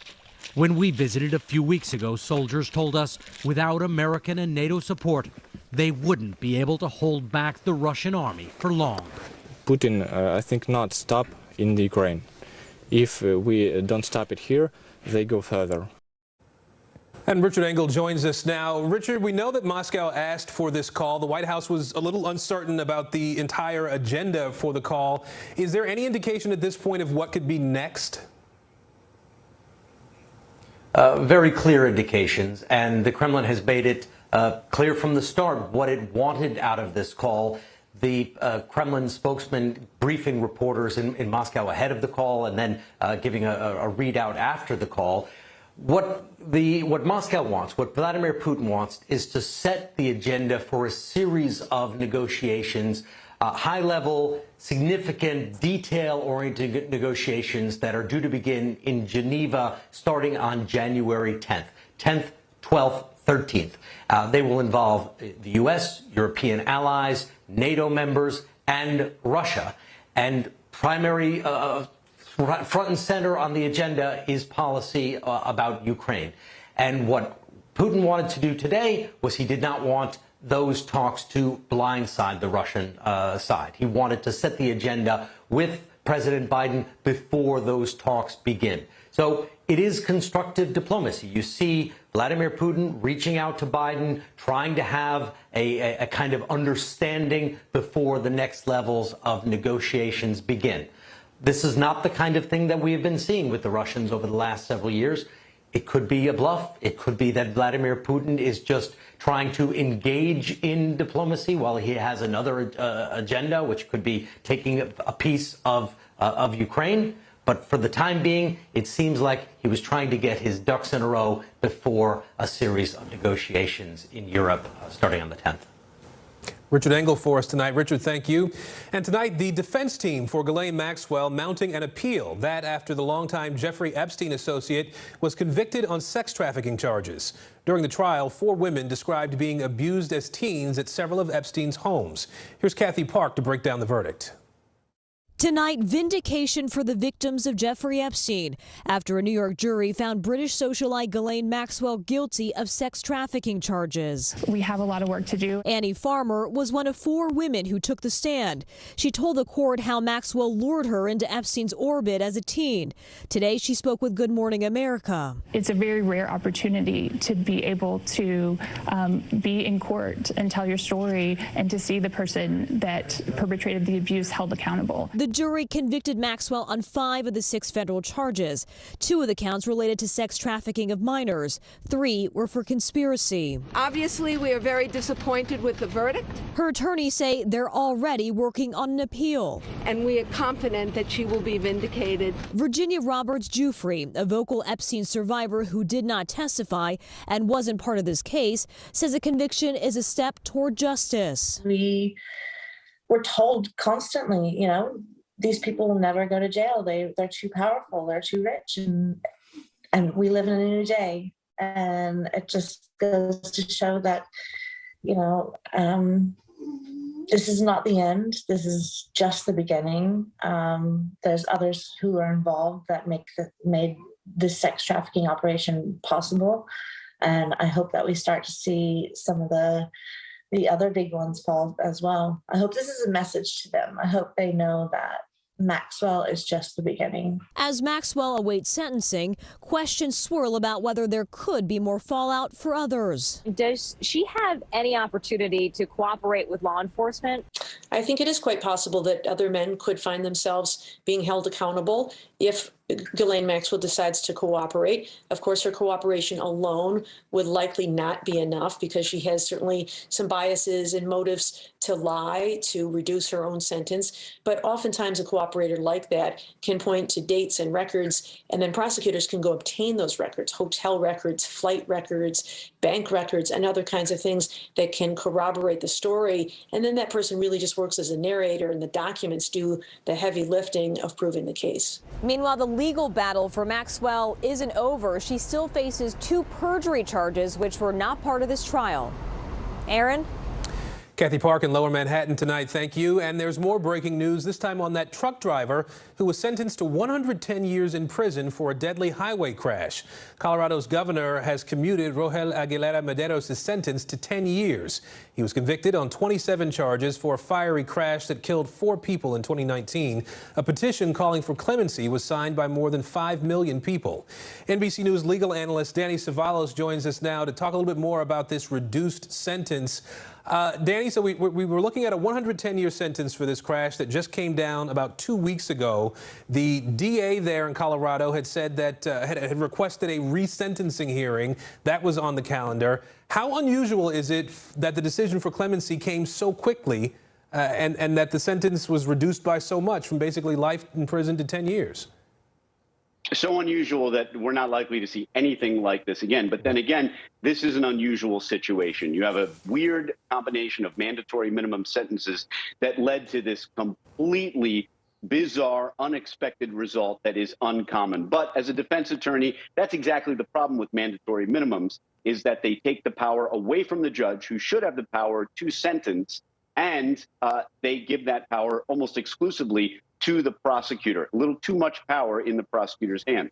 The reason this happened so quickly is that it was so apparently a sentence that was beyond the pale for sentences for conduct of this type, especially given the facts and circumstances. Of course, a tragic crash, tragic result, but this sentence, 110 years, was not within the heartland of similar sentences.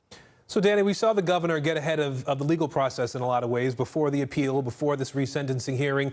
We also saw the defendant here, that young man, openly sobbing in court when the sentence was handed down. That went viral. People online were talking about it all over the country.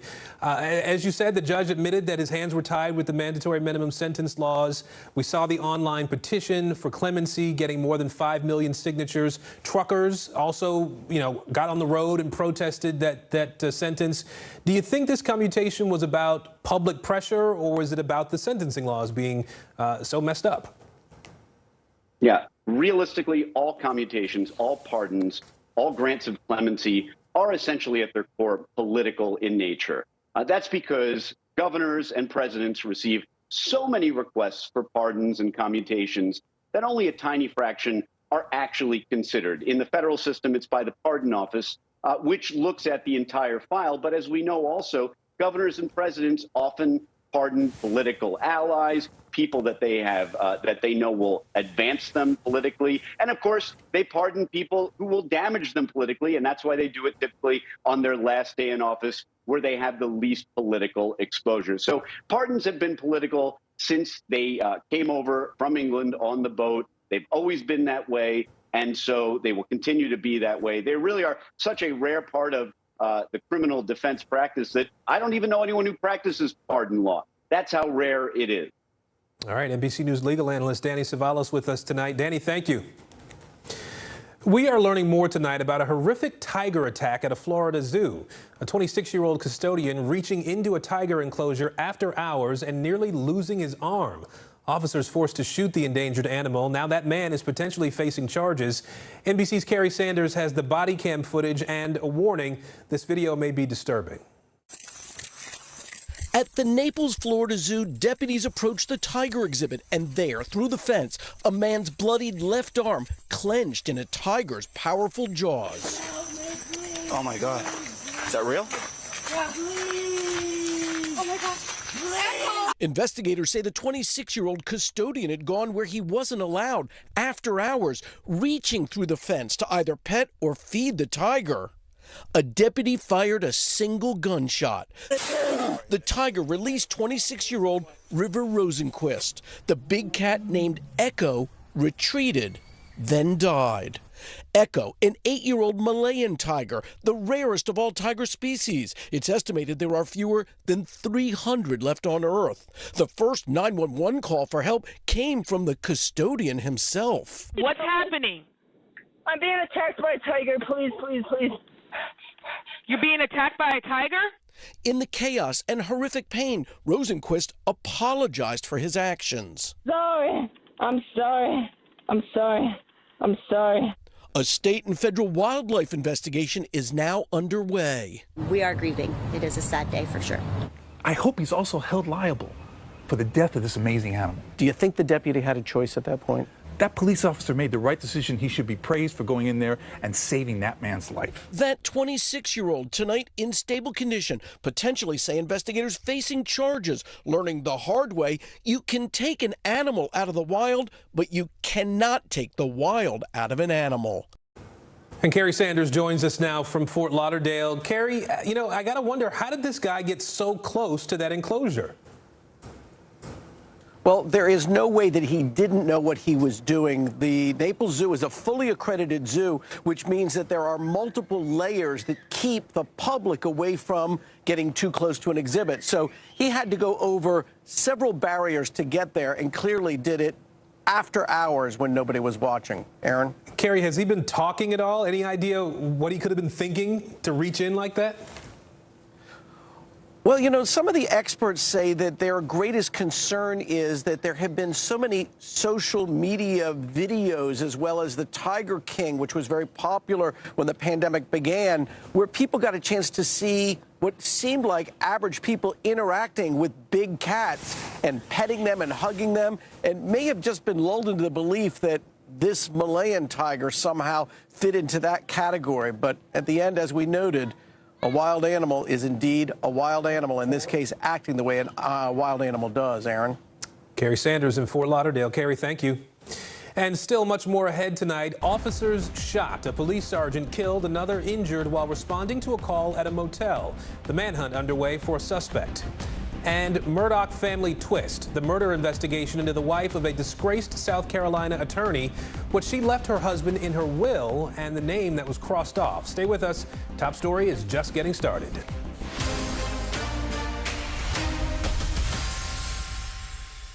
Welcome to The Tonight Show. Let me show you how it's done.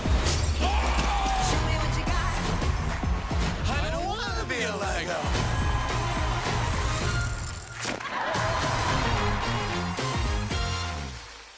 To cover the news, you have to be in it. We'll take you to the front lines of the story, bringing your news feed to life. Streaming live every night. It's your news playlist. Top Story with Tom Llamas, weeknights at 7 on NBC News Now. American Greed, new season, new night. Theranos goes to trial. Boeing's soaring greed, anything for money. A new season of Greed starts Wednesday, January 5th on CNBC. Good morning, I'm Joe Fryer. And I'm Savannah Sellers. Another giant leap for mankind. They want folks to shelter in place until this storm pushes through. This new travel requirement, is it possible we're going to see tighter restrictions? Morning News Now, streaming weekdays at 7.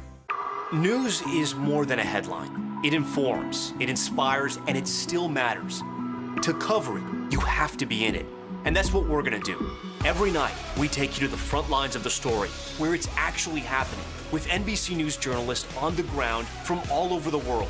We cover what you need to know and bring your newsfeed to life. In primetime and streaming live, it's your news playlist every night. Top Story with Tom Llamas, weeknights at 7 on NBC News Now. Nathan Chen equals power because every time he does one of these, he's hit with forces 7 times his body weight. 945 pounds? That's 4 Terry Cruises. See? Power. Hey everybody, it's Hoda Kotb from the Today Show. I am so excited to tell you about my new podcast, Making Space with Hoda Kotb. I sit down with some incredible people and we'll hear some uplifting stories. Listen to Making Space now on Apple Podcasts. Back now with the latest twist in the mystery surrounding disgraced South Carolina attorney Alex Murdaugh.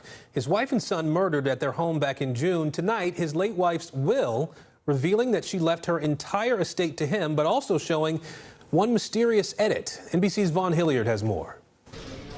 Tonight, yet another twist in the saga involving the once prominent South Carolina attorney Alex Murdaugh and the multiple deaths in his family. Newly revealed documents raising questions about his wife, Maggie Murdaugh. In June, she and their son, Paul, were found murdered at home, shot multiple times. Authorities are still investigating their killings. Now, according to a copy originally signed in 2005 of her last will and testament obtained by NBC News through the probate process, Maggie Murdaugh would leave all property to her husband, but oversight of the estate in the event of her death was given to her sister Marion. But at some point, her sister's name was crossed out, replaced with Alex Murdaugh's own father, written in ink. Just 3 days after Maggie's murder, Alex's father, Randolph, died. His law firm said it was of a previous illness. I understand that the handwriting does appear to be hers, and so one would like to think, and I do think that it was done legitimately. However, given the twists that have happened in this case and the charges that have been lodged, I'm sure everything's going to be scrutinized quite closely here. Murdaugh is facing a storm of allegations surrounding his money, including allegations that he misused funds from his law firm, leading to the suspension of his law license, and insurance fraud charges for allegedly enlisting a hitman to help kill himself so that his surviving son could collect a $10 million life insurance policy. Murdaugh blaming his opioid addiction. That opioid addiction, frankly, put him on the brink of losing his life. He attempted to commit suicide at the hand of another. And fortunately for him, his family, and those who love him, that was not successful. Murdaugh also faces charges for withholding millions of dollars he allegedly owes to his family's former housekeeper, Gloria Satterfield.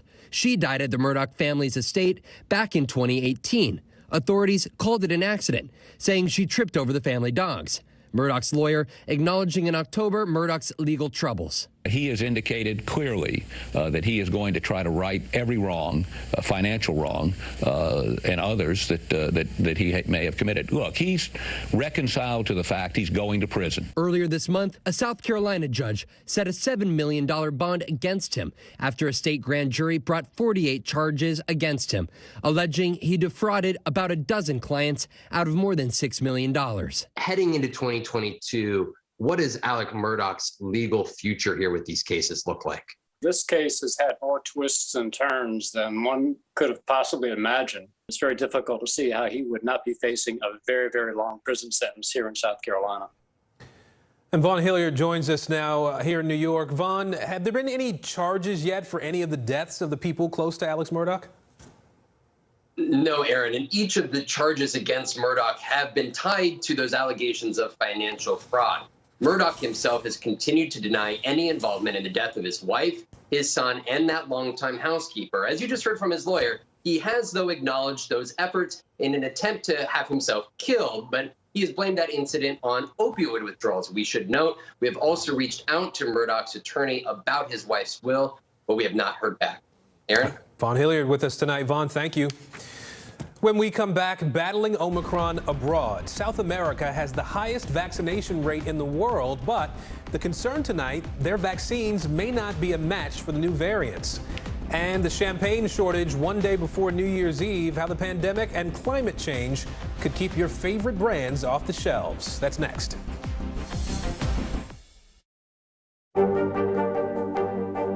What are you doing for teachers who feel that they're being stretched too thin? Did you understand how prevalent hunger was in your own community? There's no better place for fun with friends.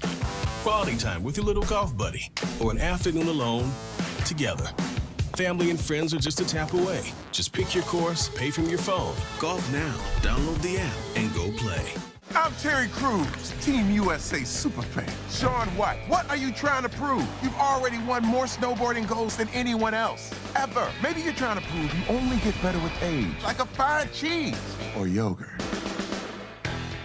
Good morning, I'm Joe Fryer. And I'm Savannah Sellers. Another giant leap for mankind. They want folks to shelter in place until this storm pushes through. This new travel requirement, is it possible we're going to see tighter restrictions? Morning News Now, streaming weekdays at 7. Welcome to The Tonight Show. Let me show you how it's done. Show me what you got. I don't want to be a Lego.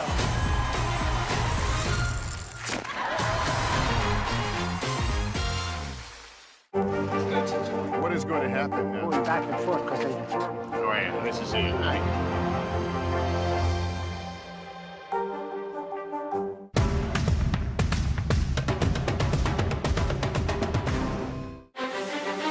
Is this an issue about guns or is this an issue about social justice?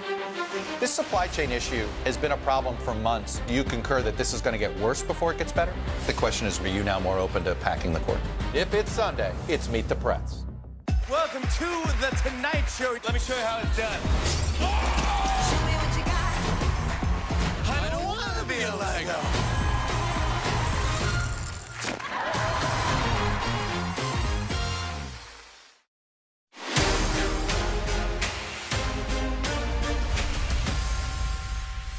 Back now with Top Stories news feed and the manhunt tonight for the person who shot 2 police officers, killing one of them. The officers were responding to a call about an unattended vehicle at a motel about 60 miles outside Chicago. 25-year-old Darius Sullivan allegedly shot them when they arrived at his room. A police sergeant died at the hospital. The other officer is in critical condition. A major court decision today in the opioid crisis, a New York jury finding Teva Pharmaceuticals responsible for thousands of opioid-related deaths. State Attorney General Letitia James arguing the company deceived Americans about how much damage opioids can cause. This comes after more than 24 of the lawsuit's original defendants settled with the state for $1.7 billion. And your favorite New Year's Eve bubbly may be harder to come by this year. In addition to delivery issues, experts say champagne makers are struggling to keep up with the recent spike in demand after cutting production earlier in the pandemic. Extreme weather also hitting France's Champagne region, leading to the smallest harvest in decades. At the same time, a lot of restaurants are feeling the impact the Omicron variant is having on their bottom lines. NBC's Jake Ward now explaining this is a critical time for restaurants that were hoping a big New Year's celebration would boost them into 2022. For restaurants, New Year's Eve is often thought of as the finish line. From a financial standpoint, a New Year's Eve can actually be about 2 days worth of revenue packed into one night. But this year will not end on that high note for many in the hospitality business. Reports of restaurants closing or cutting off service early on New Year's, what is usually one of their busiest nights. This one in the heart of Times Square.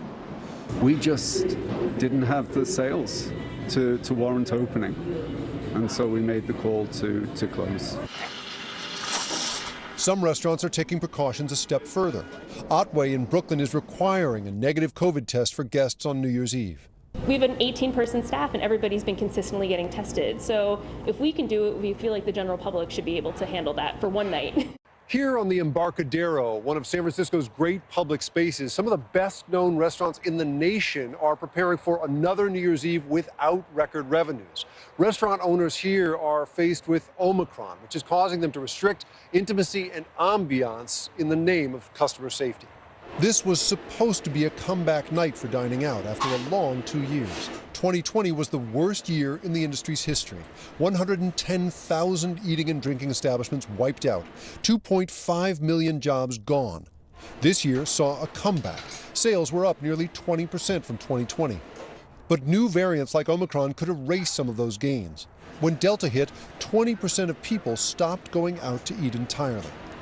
So what do restaurants hope the new year brings? We would like to be able to focus more on the food, the wine, and the guest satisfaction. Another year ending for an industry at the mercy of an ever-changing pandemic. Jake Ward, NBC News, San Francisco.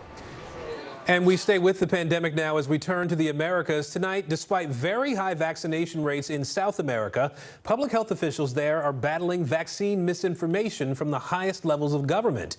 This amid concerns the vaccines used in the region may not work against the new COVID strains. NBC News correspondent Priscilla Thompson has more. South America, where at one point mass graves stretched farther than the eye could see, a reminder of COVID-19's deadly toll, is now emerging as a front-runner in the race to vaccinate. South America is the region with the highest vaccination rates. Some parts of the continent now surpassing Europe and North America in inoculations. In Chile, a whopping 87% of the population is fully vaccinated. Italy and France are both at 74%, with the United States at roughly 62%. In all, South America has more than 63% of its population fully vaccinated. South America has taken off with its vaccination. Brazil is an excellent example of how vaccination, once supply chains were secured, rolled them out very quickly and now have higher rates of vaccine coverage than places like the United States. But in Brazil, where more than 600,000 have died from the virus, public health officials are also battling skepticism and misinformation from those in power. President Jair Bolsonaro has yet to get vaccinated and continues to publicly criticize the efficacy and regulation of vaccines. Efeito colateral, problema qualquer, já sabe que não vão cobrar de mim. But officials are now bracing for yet another problem. The worst case scenario is a real substantial hit to our vaccine efficacy. Many of the South American countries use non-mRNA vaccines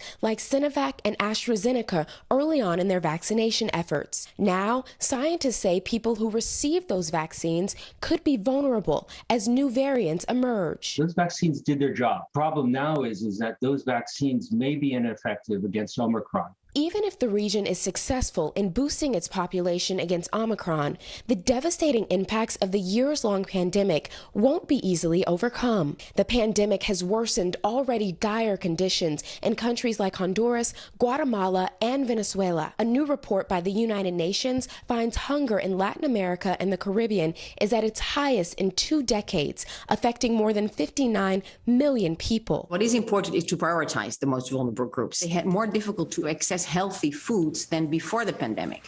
And that's mostly because they don't have enough money to buy the foods and also the fear of getting COVID. Fear that health experts in South America and the rest of the world say can be eliminated by getting vaccinated. What we need to do is to invest heavily in boosters, and boosters not just for the industrialized wealthy countries such as in Europe or United States, but also for regions in South America. I think there's an important lesson learned that with good public health interventions, you can protect your regions. And Priscilla Thompson joins us now. You know, Priscilla, it really seems inevitable that variants like Omicron are going to reach these countries. How are they getting ready? How are they preparing for that? Well, Well, Aaron, on one hand, these countries have pretty robust vaccination systems that people trust because of the infectious disease outbreaks they've had to deal with in the past several decades. But on the other hand, there is the question of the effectiveness of these non-mRNA vaccines against the Omicron variant. And that's something that researchers in these countries, in this region, are working to determine whether they should be telling officials to stock up on those mRNA vaccines, and that when people get boosted, they get boosted with those vaccines in order to offer that extra protection. Aaron? All right, Priscilla Thompson for us tonight. Priscilla, thank you.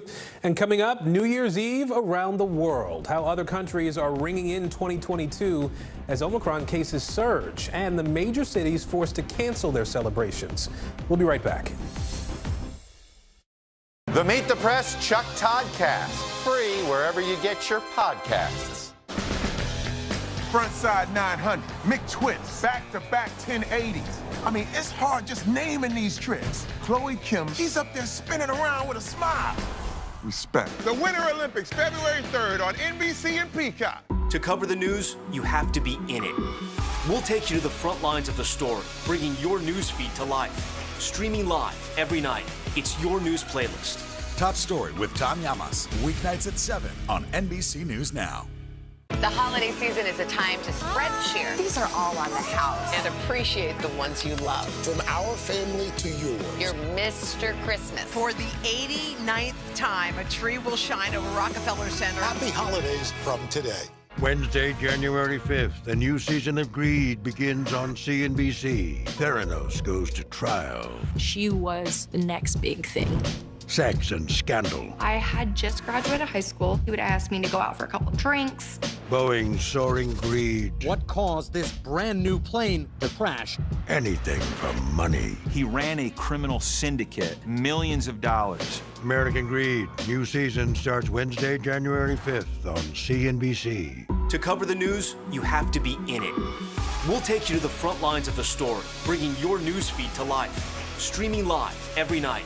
It's your news playlist. Top Story with Tom Llamas, weeknights at 7 on NBC News Now. Good morning, I'm Joe Fryer. And I'm Savannah Sellers. Another giant leap for mankind. They want folks to shelter in place until this storm pushes through. This new travel requirement, is it possible we're going to see tighter restrictions? Morning News Now, streaming weekdays at 7. There's no better place for fun with friends. Quality time with your little golf buddy. Or an afternoon alone together. With the Golf Now app, family and friends are just a tap away. Just pick your course, pay from your phone, get out and enjoy. Golf Now. Download the app and go play. The Meet the Press Chuck Todd Cast, free wherever you get your podcasts.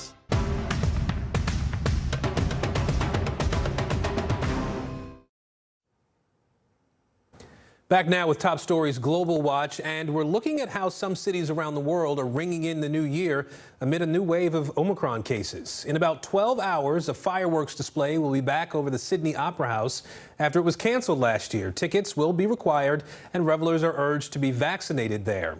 Berlin will air its annual party on TV, but will not allow an in-person audience. Gatherings with more than 10 guests are banned across Germany now. Other European cities like Paris, London, Rome, they're all canceling their events. Rio de Janeiro will go ahead with its world-famous fireworks show on Copacabana Beach. However, there will be no stage shows there this year. And when we come back, the final binge-worthy of 2021, the true crime series hitting Netflix, plus your favorite Harry Potter cast members returning for a very special reunion. Where you can watch all this in the new year, that's next. Nathan Chin equals power because every time he does one of these, he's hit with forces 7 times his body weight. 945 pounds? That's 4 Terry Cruzes. See? Power. I'm Terry Crews, Team USA superfan. Shaun White, what are you trying to prove? You've already won more snowboarding golds than anyone else, ever. Maybe you're trying to prove you only get better with age, like a fine cheese or yogurt. To cover the news, you have to be in it. We'll take you to the front lines of the story, bringing your news feed to life. streaming live every night. It's your news playlist. Top Story with Tom Llamas, weeknights at 7 on NBC News Now. Our week-long journey across America from Washington, D.C., outside of our nation's capital, you rarely see. It's your last move. Was talking smack part of this? Wednesday, January 5th, a new season of Greed begins on CNBC. Theranos goes to trial. She was the next big thing. Sex and scandal. I had just graduated high school. He would ask me to go out for a couple of drinks. Boeing's soaring greed. What caused this brand new plane to crash? Anything for money. He ran a criminal syndicate, millions of dollars. American Greed. New season starts Wednesday, January 5th on CNBC. These days, it feels like the news never stops. So let's get into it. What's happening right now, what it all means for you for an hour every day. It can be hard to keep up, so let's get started together. Hallie Jackson Now, weekdays at 5 on NBC News Now.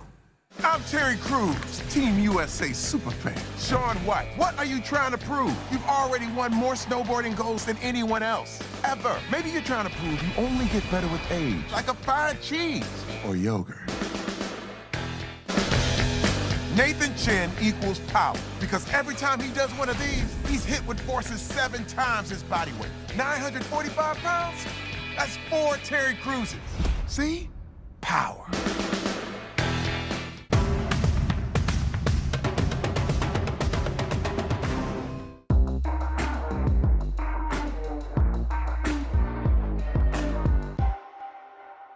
The Meet the Press Chuck Toddcast, free wherever you get your podcasts. Back now with Binge-Worthy, our look at the best things to watch. And this is the last one of 2021, so we're going to have a little fun tonight. Jeremy Parsons from People Magazine is here to help us set the table with what we can watch. Jeremy, appreciate you being here tonight. Let's get started. Let's see. The first recommendation is a new movie. This one starring Zachary Levi as Kurt Warner in American Underdog, right? I want to play a clip of that, and then we'll talk about it. Sure. I also pay you to win. Oh, this is going to be fun.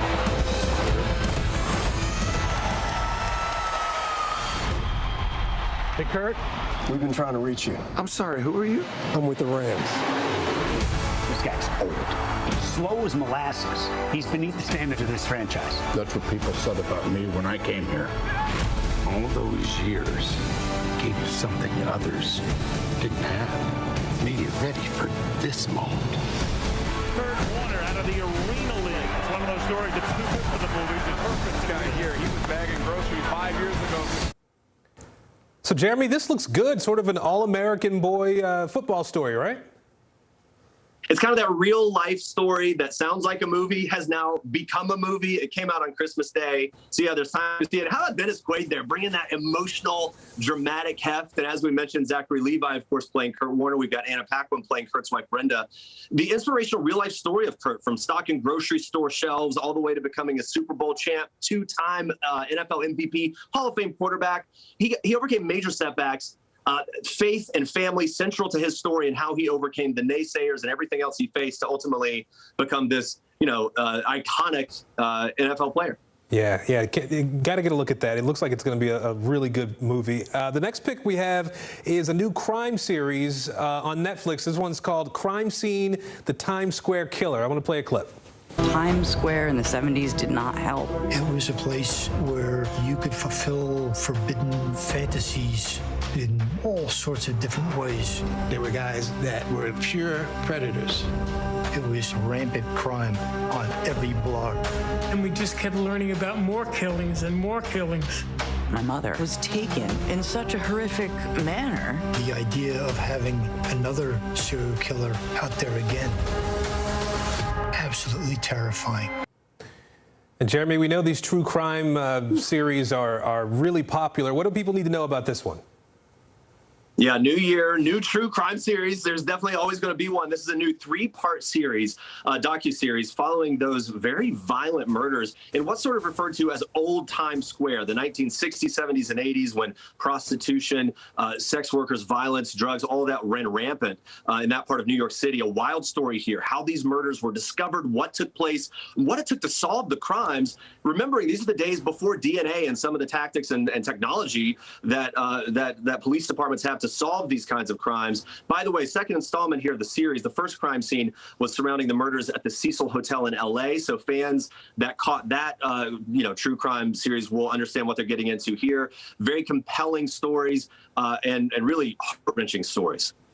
All right, well, let's lighten the mood a little bit if we can here. We have a new release on Disney Plus, right? This one's for Star Wars fans, The Book of Boba Fett. I think I said that right. I'm a Star Trek fan, but we won't bring them up because that's what Trekkies like to do. Let's play a bit of the movie. I know that you sit on the throne of your former employer. Jabba ruled with fear.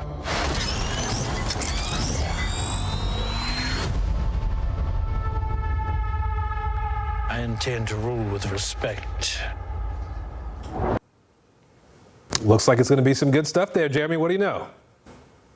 Good stuff there. So much buzz for this Book of Boba Fett, following up from the success of The Mandalorian. Of course, that series awarded Emmys and lots of love from fans and everything else. This one headed up by a lot of the same producing team, Jon Favreau included in that. The story follows the legendary, Star Wars bounty hunter and his sidekick. We're going to get some backstory here. Fans know that they thought at least that Boba Fett had died in Return of the Jedi. We get the explanation for how he apparently avoided death there. We get that pretty quickly. So far, I've seen a lot of really good reviews, lots of love from fans online for that first episode. Disney Plus likes to drop them by the week, so you can check it out and then follow on those episodes as they drop week by week. All right, the Star Wars fans love it. You can never let them down with this sort of stuff. Before we go, let's see, the last thing, there's this long-awaited reunion. Harry Potter fans getting excited. They're going to jump on the Hogwarts Express. The 20th anniversary of the first movie this year. Let's show people what to expect. Think of that powerful memory. Make it the happiest you can remember. It feels like no time has passed and loads of time has passed. But I think this is the perfect time to sit down with everyone and reminisce. The thing that scared me the most was the implication that the most meaningful thing in our life was done. And there's something so joyous about seeing everyone and be like, there wasn't, though. You know the Harry Potter fans are chomping at the bit for this one. What can people look forward to here? Doesn't that make you feel good? Like, I'm almost ready to pull a tissue out right now. But yeah, Harry Potter 20th anniversary, Return to Hogwarts, Daniel Radcliffe, Emma Watson, Rupert Grint, and then other cast members and filmmakers bringing fans along for this very behind-the-scenes personal journey into the making of the films. They rebuilt some of the sets and the looks, revisiting some behind-the-scenes moments and stories we've never heard before. I actually just looked back at my set visit. I visited and interviewed the cast on their final 2 weeks of filming the final movie, and I could tell then they were so emotional, nostalgic. It felt like a family. There's no doubt about it. Now we fast forward this many years later, this is going to feel like a heartwarming homecoming event, no doubt about it. And it's on HBO Max January 1st. Mark the calendar. Let's do it. It'll be good. It gives all the Harry Potter fans a chance to reread the books and watch all the movies again and just sort of get excited about the reunion. Jeremy Parsons, we appreciate you from People Magazine. Thank you much. And we thank you for watching as well tonight. I'm Aaron Gilchrist in New York. On behalf of Tom Yamas, we would like to take a moment to recognize all the people who make Top Story possible. And from all of us, Happy New Year.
Welcome to the NBC News Now special, Goodbye 2021, a year to remember and forget. I'm Joe Fryer. And I'm Savannah Sellers. We're taking a look back at the biggest moments, wildest headlines, and head-turning events of the last 365 days. The year started with a lot of hope for new beginnings as COVID vaccines became widely available. But 12 months later, COVID continues to impact us. We're going to get an expert take on how the pandemic may evolve in 2022. And there's certainly no shortage of news to talk about, from the January 6th riot to the billionaire space race, and of course, Free Britney. And as you'll see this hour, if you were looking for things to settle down a bit after 2020, well, it was 2021 that said, hold my beer.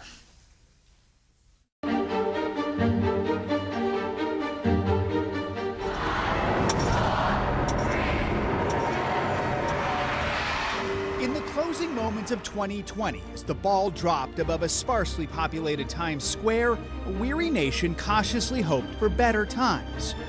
Dreams that were quickly dampened. 2021 was just 6 days old when a mob of Trump supporters stormed the U.S. Capitol, hoping to overturn the presidential election.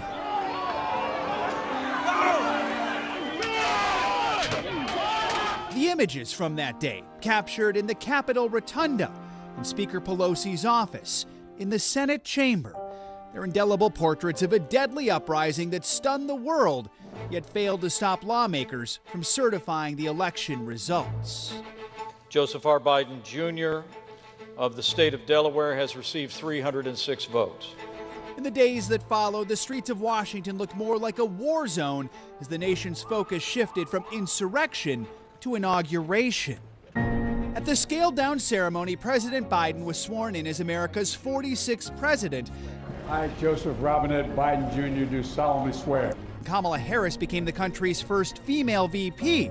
Well, in the audience, Senator Bernie Sanders made a meme-worthy fashion statement. The outgoing president refused to stick around for the festivities, but could not escape another impeachment. The President of the United States incited this insurrection. Accused of inciting the riots, Donald Trump became the first American president to be impeached twice. He was later acquitted by the Senate. Donald John Trump, former president of the United States, is not guilty.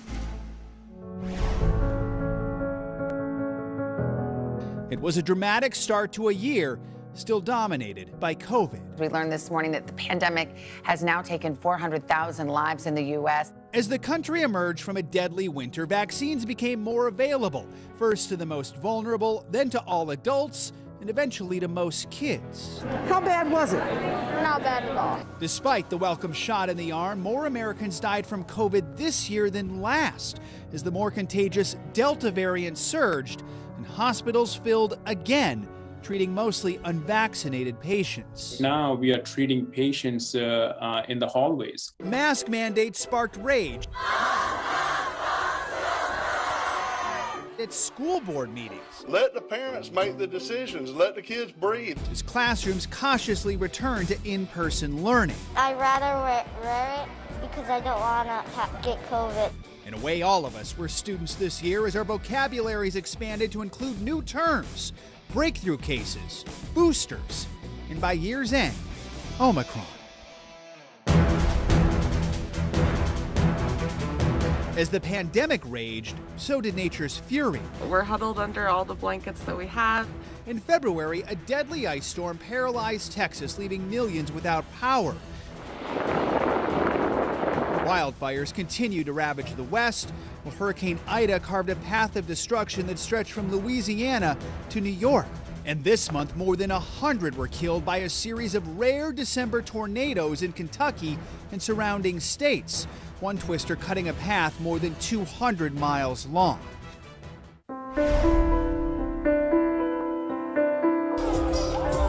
It was a year of fatal tragedies. The Astroworld concert in Houston, a Christmas parade in Waukesha, Wisconsin, and a condo building in Surfside, Florida. It just felt like an earthquake. Whoever thinks a building's gonna collapse on you, you just never. Without notice, the 12-story tower partially collapsed, killing nearly 100 people while many slept. Tragedy also reached a movie set in New Mexico, where actor Alec Baldwin was handed a gun that fired a real round, killing the film's cinematographer.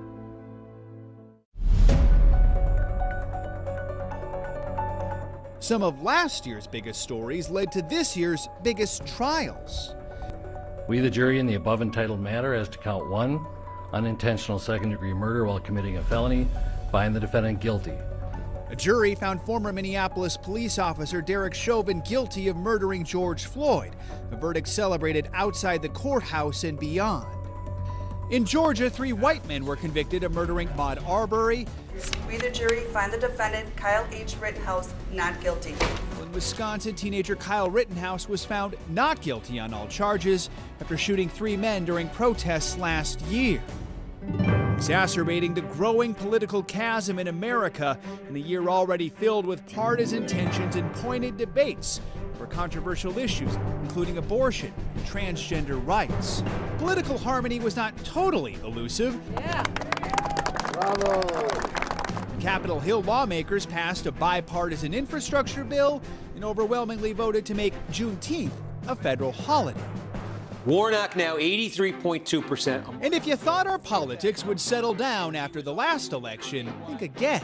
The year started with Democrats flipping 2 Senate seats in Georgia and ended with Republicans flipping the governor's seat in Virginia.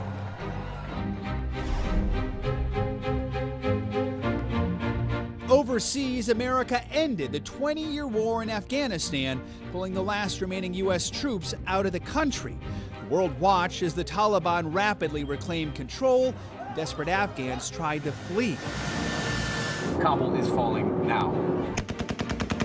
In the chaotic final days, a suicide bomber killed 13 service members, all of it sparking international criticism over how the withdrawal was handled.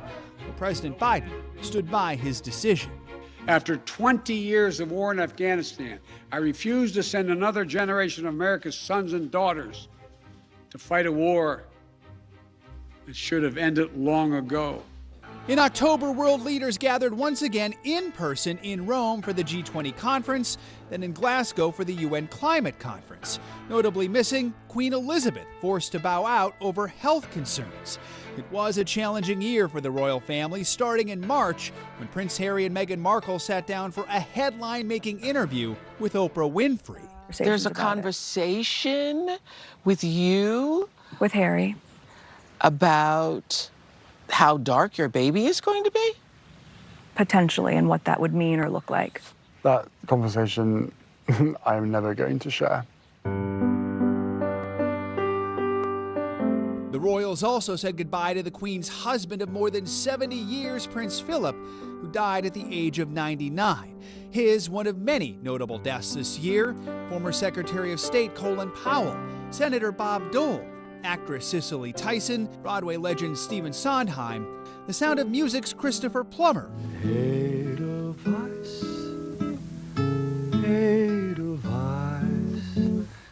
so many more.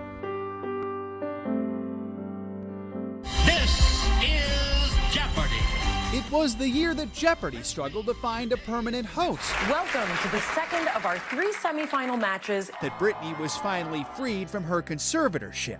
That our friends reunited. And that movie blockbusters made their long-awaited return, along with Broadway and Adele.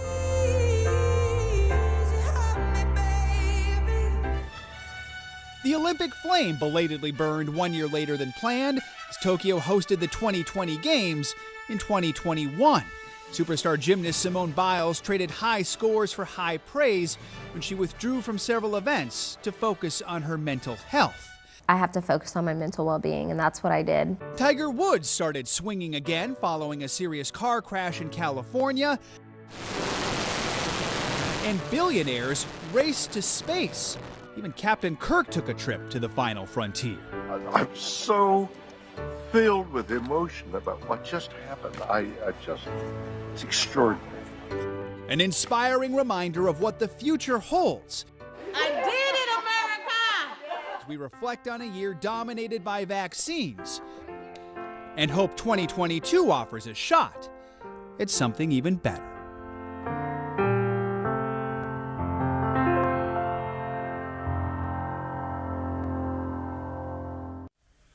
Wow, what a year. And you can't talk about 2021 without mentioning the global fight against COVID and the huge medical breakthrough that was the distribution of COVID vaccines. The shots, created, evaluated, and authorized in just months, was a first for vaccine development. Millions around the world lined up to get their shots and then months later lined up again for a booster.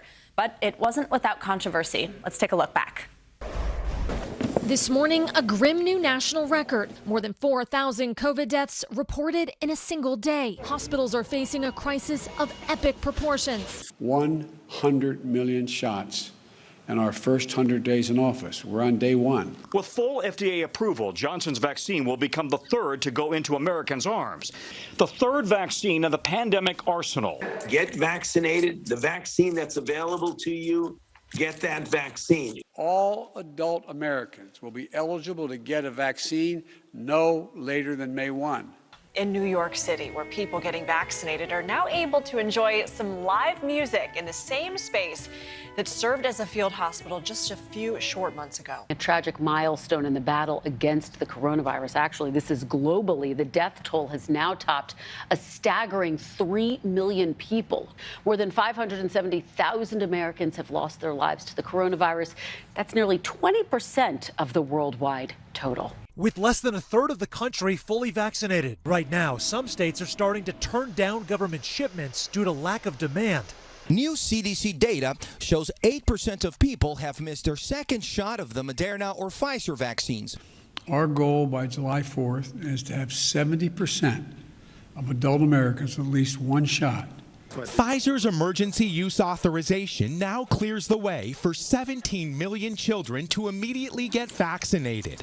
Kids 12 to 15 years old, mostly middle and high school students, now qualify. If you get the shot, you basically can ditch the mask nearly everywhere, the CDC says. America is already on the pandemic rebound. New COVID cases at their lowest level since last June. Last year we lost the summer because of COVID, so this year it's going to be a big summer. The Delta variant, first discovered in India, could soon become the dominant COVID strain in the U.S. So far, only about 53% of the country is partially vaccinated. But some states are barely hitting a third of their population. 67% of U.S. adults have received at least one dose. That's short of the president's goal of 70%.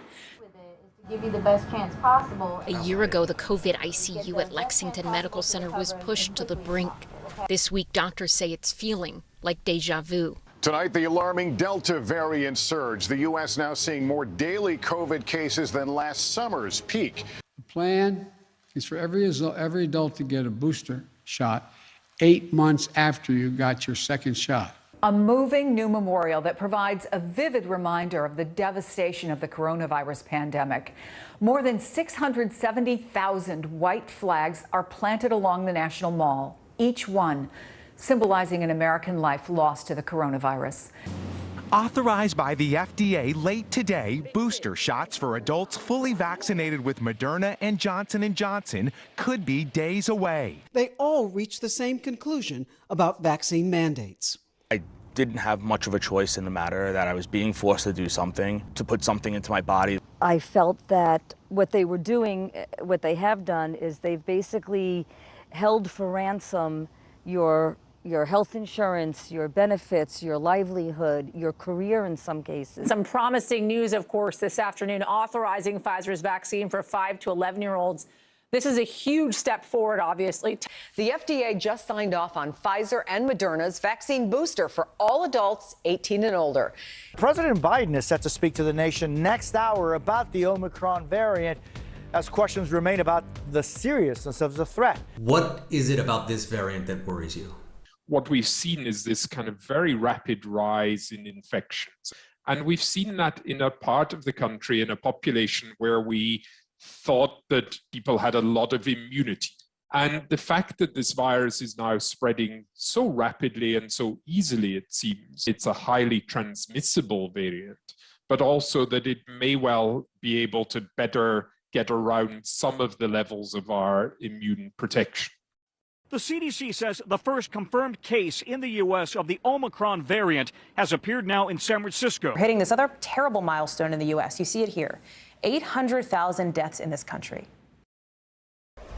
In 2021, some of the things we took for granted returned to some kind of normal, like going out to a restaurant, commuting to the office, or spending time with loved ones over the holidays. But even as we close the year, the Delta and Omicron variants serve as reminders we're still living with the impact of the pandemic and likely will for at least a little while longer. That's right. Joining us now with what to expect from COVID in 2022 is NBC News senior medical correspondent Dr. John Torres. Dr. Torres, always great to see you. Great to see you guys too. This year, much like last year, has been this roller coaster. We think it's better. We have these events and concerts to say, hey, it's a return to normalcy. And then we have to kind of start pulling back a little bit. So it was about this time last year that Delta was identified. Now we know that spread and led to an increased amount of hospitalizations. Now we have Omicron. What do you think we can expect in this upcoming year? You know, and you're right. It exactly looks like a roller coaster where just when we think we're getting through that first wave, all of a sudden Delta hits, we're going into this third wave, and now we got Omicron. It's one of those things. I think we're going to continue to see this roller coaster ride for at least a little bit. But my hope is, and I do think that during 2022, we're going to see things calm down and get to more of a near normal. And I think I talked about that last year as well, that we would be near normal by now. But these two variants, Delta and Omicron, just kind of took us by surprise, took us by storm, and kind of put us on our back feet a little bit. Well, now we're back on our front feet. We have these tools to fight these both variants off. We just need to use those tools. Looking ahead, a couple of the key questions people have: are we maybe going to need another round of boosters again in 2022? And are we ever going to get rid of these masks? You know, I think the masks things, let me start with that. And I think the masks are going to be with us to a certain context. If you look at a lot of Asian countries, and that's the model I typically use, is they use masks all the time. And they use them if somebody is feeling sick so they don't spread it to other people out of courtesy to those around them. And I think you're going to see that going forward. You're going to say, okay, that person's not feeling very well. Thankfully, they're wearing a mask. But I don't think we're going to wear it to the basis we're wearing it now, which is essentially all the time, and we are getting sick of it. However, if there are outbreaks, and there will continue to be outbreaks throughout 2022, I think you're going to see some of these mask recommendations come back, at least temporarily. And how about boosters? My guess is that in 2022, we're not going to necessarily have to get another booster shot. What we don't want to do, and I've talked to a lot of experts, and they said, yes, you are correct, we don't want to chase variants. We don't want to, every time a new variant comes out, saying, okay, now we need a new booster. They're looking at these shots and saying, these shots right now are holding up fairly well against the Omicron and the Delta variant, as opposed, you know, from the point of view of hospitalizations and dying, which is the important part. Dr. John Torres, thank you so much, and Happy New Year. Happy New Year. The trauma is going to impact people who live there, their family members, the first responders, those that have been down there trying to help. It is very, very, very real. Those devastating scenes from the recent tornado destruction in Kentucky, they're one more example of weather extremes this past year. Many of those deadly systems are connected to climate change. In June, the UN wrote 2021 is a make or break year for climate action. Here in the U.S., it sometimes felt more broken than not, as we saw unprecedented weather across the nation. NBC's Al Roker takes a closer look. 2021. Another blistering year of climate and weather extremes, from wildfires and drought to catastrophic flooding and hurricanes. Almost no state escaping unscathed. This year seemed to pick up where 2020 left off, with one major exception. 4 years after withdrawing from the Paris Climate Agreement, newly elected President Joe Biden bringing the U.S. back into the fold. We can no longer delay or do the bare minimum to address climate change. The deal bringing together world leaders, pledging to do their part to stop the Earth from warming past 1.5 degrees Celsius. Scientists say any warming beyond 2 degrees would be catastrophic. As winter carried on, Texas endured a cataclysmic event when extreme Arctic cold, caused by a breakdown in the polar vortex, sent icy air plunging south, crippling the state's power grid, leaving residents freezing without water and in the dark for days. We haven't had water for 10 days. For the first couple of days, we were collecting snow and melting the snow. With the climate changing faster than ever before, what unfolded in Texas may no longer be a once-in-a-lifetime event. This tragedy exposing one of the most fragile parts of our country, its crumbling and ill-fitted infrastructure. In the Northwest, it was sporadic weather patterns connected to climate change that created a once-in-a-millennia heat wave, resulting in some of the highest temperatures ever recorded in the region. Temperatures in Portland, Seattle, and parts of Canada soaring well above 100 degrees. At least 228 people dying in Washington state and Oregon alone. Electricity went off, and so it's quickly getting warmer and warmer. Kicking off an unprecedented summer of heat, 2021 will go down in history as the hottest summer on record for the United States. Mega fires in the West burning for months. The Bootleg Fire in Oregon becoming the state's biggest this year, burning more than 413,000 acres. The Dixie Fire becoming the second largest to ever scorch parts of California. I didn't know where I was, whose house is what, and it was just a wasteland. We're just grateful to be alive. We got each other. The 2021 hurricane season, while not as prolific as the record-shattering 2020, was still an overachiever. There were 21 named storms, including 7 hurricanes, 4 of which were Category 3 or higher. Category 4 Hurricane Ida lashing Louisiana, still recovering from last year's 4 landfalls. We are looking at imminent landfall of this storm. The deadly hurricane flattening entire communities, leaving millions of people in Louisiana without power, some outages lasting for months. Ida then slashed a path of destruction into the northeast, dumping up to 10 inches of rain in some parts of the region. Several areas seeing one-night all-time record high totals for the month of September.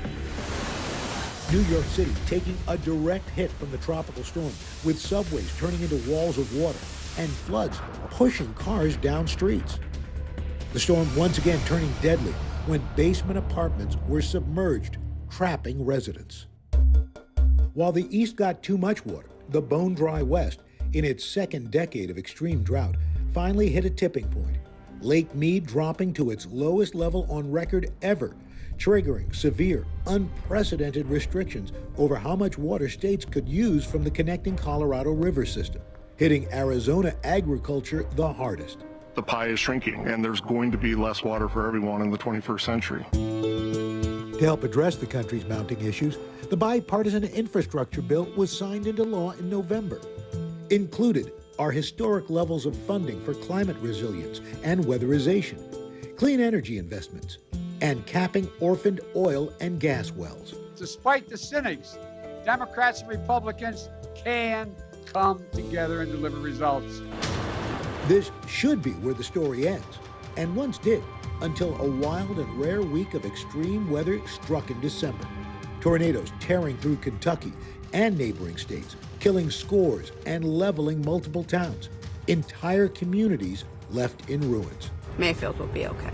It's just going to be a long time. Just 5 days later, an historic storm leaving a trail of destruction stretching from the West Coast to the Great Lakes. Minnesota recording its first ever tornado in the month of December. As 2021 comes to a close, a country weary from a prolonged pandemic braces for what is certain to be another year of extremes. I'm Al Roker, NBC News. Al, thank you. Now, we're just starting to look back at 2021, including what happened a mere 6 days in. The Capitol riot rocked D.C. and the country, and its reverberations continue almost a year later. Plus, blast off, the new frontiers in space that will have historians talking for years to come.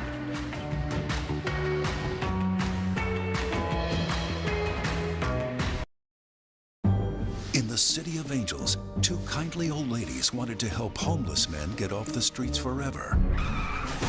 And so they did. Listen to The Thing About Helen and Olga, the new podcast from Dateline and Keith Morrison. News is happening now. Look at what's making headlines around the world. Right now on Morning News Now. Tonight, the major announcement of the COVID vaccine. And this is a significant moment.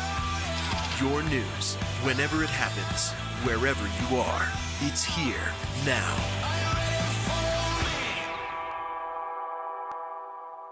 There's no better place for fun with friends. Quality time with your little golf buddy, or an afternoon alone together. Family and friends are just a tap away. Just pick your course, pay from your phone. Golf now. Download the app and go play. We're here to start conversations about the big things happening in our world. Because it's not my job to tell you what to think. My job is to think about what you tell me. Now Tonight with Joshua Johnson, streaming weeknights at 8 on NBC News Now. This is a very different kind of program. We're here to start conversation about the big things happening in our world. Professor, I'm not asking you to predict the future, but what do we think that the new normal is going to be? Is part of this that everyone's rethinking their jobs during this pandemic and their relationship to their employers? What is your biggest tip for any parent who's concerned about this? It's not my job to tell you what to think. My job is to think about what you tell me. Now Tonight with Joshua Johnson, streaming weeknights at 8 on NBC News Now. Let's go. This is a critical choke point for this fire.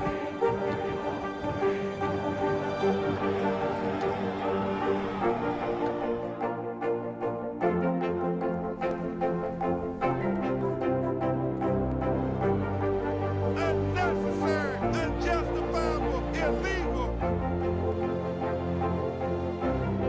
And good evening from New Orleans. Late military operation witnessing the massive crowds. I admire you both. Nice to really spend some time with you. Appreciate it.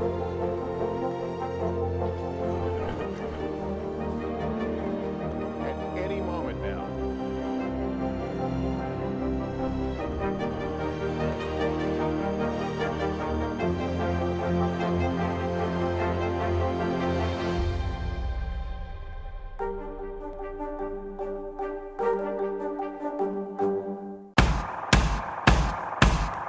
News is happening now. Look at what's making headlines around the world. Right now on Morning News Now. Tonight, the major announcement of the COVID vaccine. And this is a significant moment.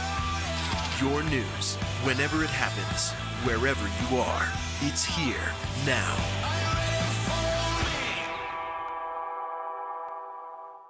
We're here to start conversations about the big things happening in our world. Because it's not my job to tell you what to think. My job is to think about what you tell me. Now Tonight with Joshua Johnson, streaming weeknights at 8 on NBC News Now.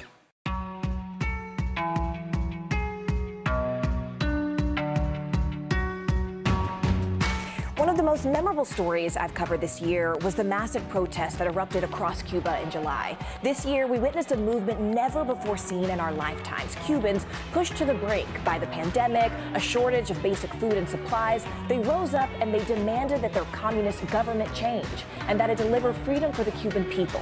People who only until a few short years ago really weren't even allowed to own their own cell phones. Cubans wanted a new vision for their country, and they wanted to be the authors of what that vision and what that future really looked like. And the world listened, we listened, and we told their story. Welcome back to our NBC News Now special as we look back at 2021. Perhaps the most consequential day of the year happened less than a week into the new year, January 6th. It was a day that tested our democracy and will live on in the American consciousness for years. NBC's Frank Thorpe takes a look back at the deadly insurrection at the Capitol and the fallout that continues 1 year later.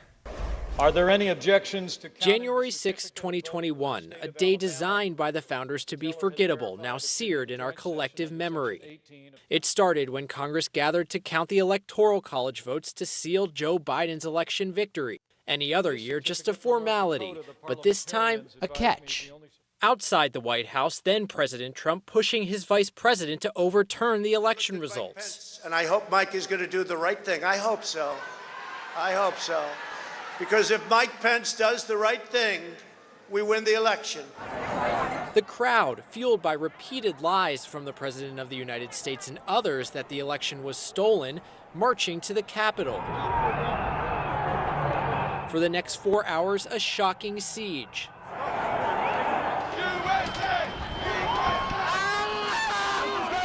Down the steps. Lawmakers narrowly escaping. Officer Eugene Goodman seen here drawing rioters away from senators huddled close by.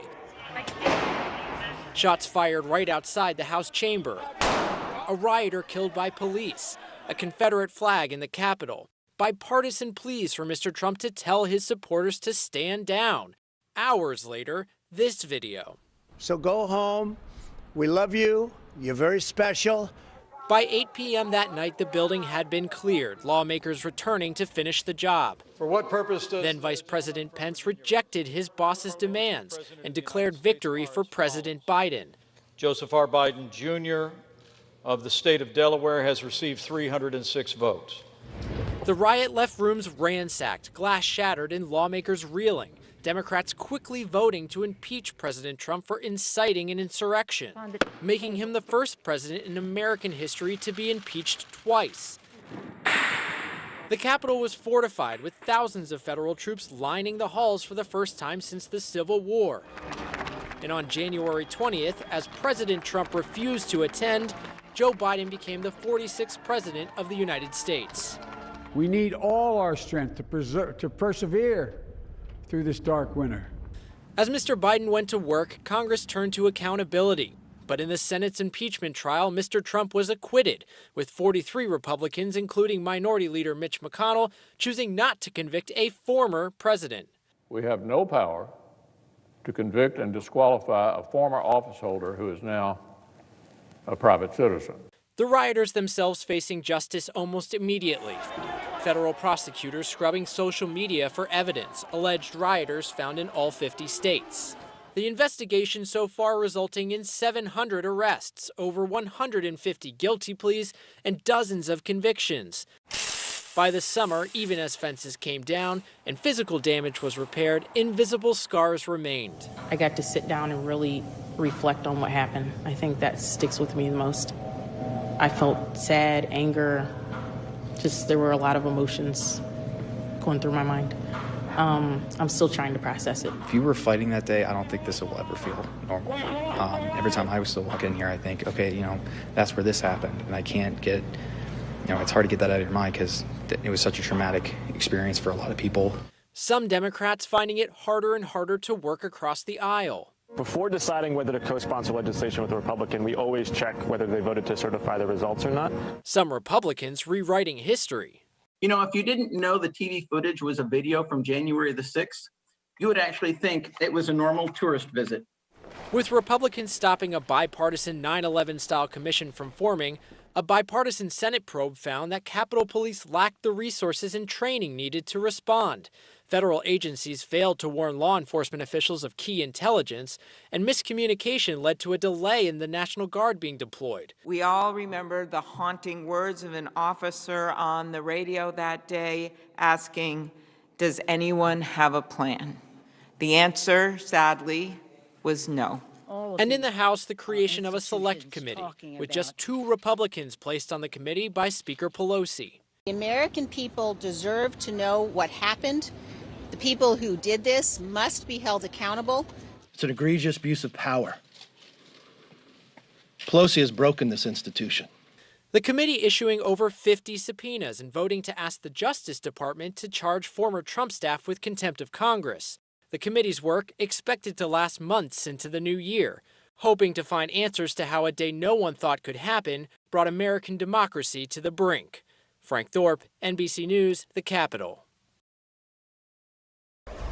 Turning now to the new president. Ever since Joe Biden took the oath of office in January, he's had to face challenges known and unknown. COVID, Afghanistan, the economy, and climate change. But with all that on the agenda, was he able to keep the promises that got him elected in the first place? NBC White House correspondent Monica Alba takes a look. Every president's first year in office tests the power of promise, marked with campaign pledges kept and those still unfulfilled. We're going to keep up the fight until we get it done. Before Joe Biden was even sworn in, he knew the coronavirus pandemic would largely define the beginning of his term. To heal, we must remember. Honoring the hundreds of thousands dead on the eve of his inauguration. This is Democracy's Day, a day of history and hope. The Biden-Harris administration launching a massive effort to get Americans vaccinated. It's time to act. We can reduce suffering in this country. Leading to the president's first legislative victory in March in the form of a $1.9 trillion COVID relief bill. As 100 days in office marked more than 100 million COVID vaccine shots administered. Go get vaccinated, America. Still, many refuse to roll up their sleeves, even as new variants brought spikes and surges. It's become a political issue, which is a sad, sad commentary. The Biden administration's vaccine mandates for federal workers, contractors, and private businesses challenged in courts. It's not about just go and get the vaccine, it's about having the choice to get it. Rules and enforcement across the country a tangled web as U.S. COVID deaths topped 800,000 and normal never quite returned. Do not wait. Go get your booster if it's time for you to do so. Overseas, high-stakes challenges on the world stage as the U.S. rejoined the Paris Agreement, the international treaty on climate change. The United States is determined to re-engage with Europe, while also placing sanctions on Russia ahead of a critical face-to-face summit with Vladimir Putin in Switzerland. Yet it was Afghanistan that would move front and center after the president announced his decision to withdraw all troops from the country by the 20th anniversary of September 11th. We'll do it responsibly, deliberately, and safely. Underestimating how quickly the Taliban would take control, resulting in a chaotic and deadly evacuation.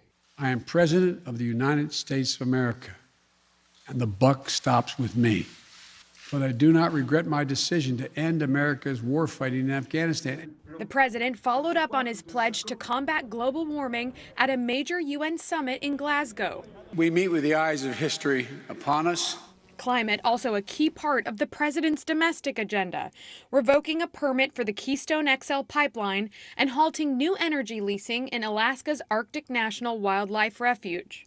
Also keeping his word when appointing a diverse cabinet and repealing the ban on transgender personnel in the armed forces. Transgender personnel, if qualified in every other way, can serve their government in the United States military. On Capitol Hill, after months of negotiations and Democratic infighting, a scaled-back $1.2 trillion infrastructure bill is signed into law. America's moving again, and your life is going to change for the better. While the second half of the president's economic agenda, a massive social spending and climate plan, is now in limbo with no clear path forward, along with other major priorities still stalled in Congress. Free the vote! Like voting rights. The people need the fur! The people act! Police reform. Ain't no justice in this town! Creating a pathway to citizenship. The promise of protection for immigrant families. Nothing has changed. And making Roe v. Wade the law of the land. Abortion still needs to be legal. With much still unfinished, the president will now take the country into a new year of change and challenges ahead of the critical 2022 midterm elections. Monica Alba, NBC News, the White House. Coming up, how Britney, Adele, and Taylor got their groove back in 2021. A look at the pop culture moments that we can't stop talking about. But first, billionaires in space, the next frontier in the final frontier. One of the most memorable stories I covered this year was about NFTs. NFTs, you say? Non-fungible tokens, which of course is what I was saying. What is a non-fungible token? But what we have discovered is this is going mainstream. It's kind of like back in the early 90s when Katie Couric asked, Internet, what's Internet? Well, NFTs are here, and apparently they're here to stay with great value. American Greed, new season, new night. Theranos goes to trial. Boeing's soaring greed, anything for money. A new season of Greed starts Wednesday, January 5th on CNBC. Our week-long journey across America, from Washington, D.C., outside of our nation's capital, you rarely see. It's your last one. Was talking smack part of this?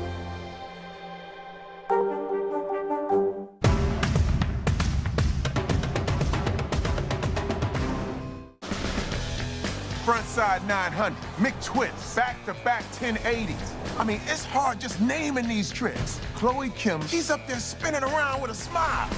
respect. The Winter Olympics, February 3rd on NBC and Peacock. Let's go. This is a critical choke point for this fire.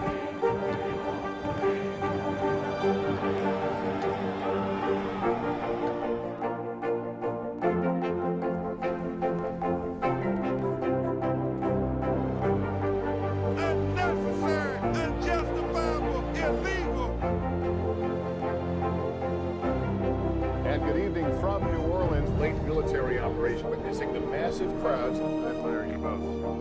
Nice to really spend some time with you. Appreciate it.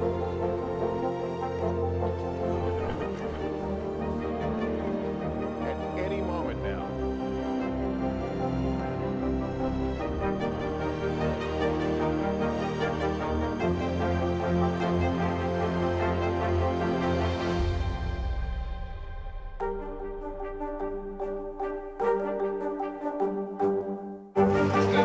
What is going to happen now? Going back and forth because Oh, yeah, this is it.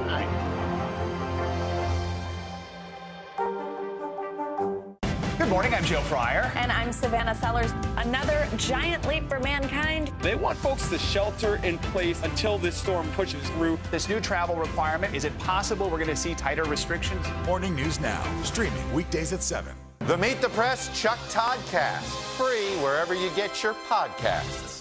Wednesday, January 5th, the new season of Greed begins on CNBC. Theranos goes to trial. She was the next big thing.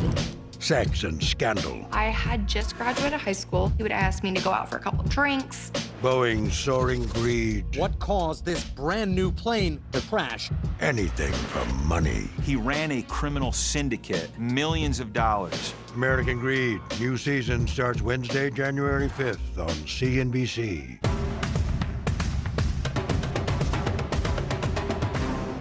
Still to come on the Channel 2 News. Well, the waters are certainly receding now. Still too close to call. Lester Holt reporting from the Ground Zero, as it's being referred to. It is, in fact, the taste of freedom. The Haitian people know a little something about resiliency. What's the biggest risk right now? Some of the troops who have been proud. I want to welcome you to the first presidential debate. In fact, we've been told we can't go any farther. You with some resilient folks, let me get a hint.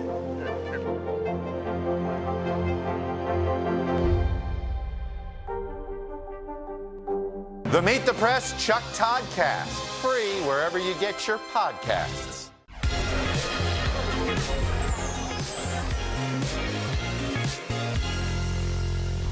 Welcome back to our NBC News Now special Goodbye 2021, a year to remember and forget as we look back on the past year. It was a landmark time for space exploration with small steps and giant leaps made on many fronts. And we're not just talking about the billionaire space race. Here's NBC's Tom Costello with more. 10, 9, 8, 7, 6, 5, 4.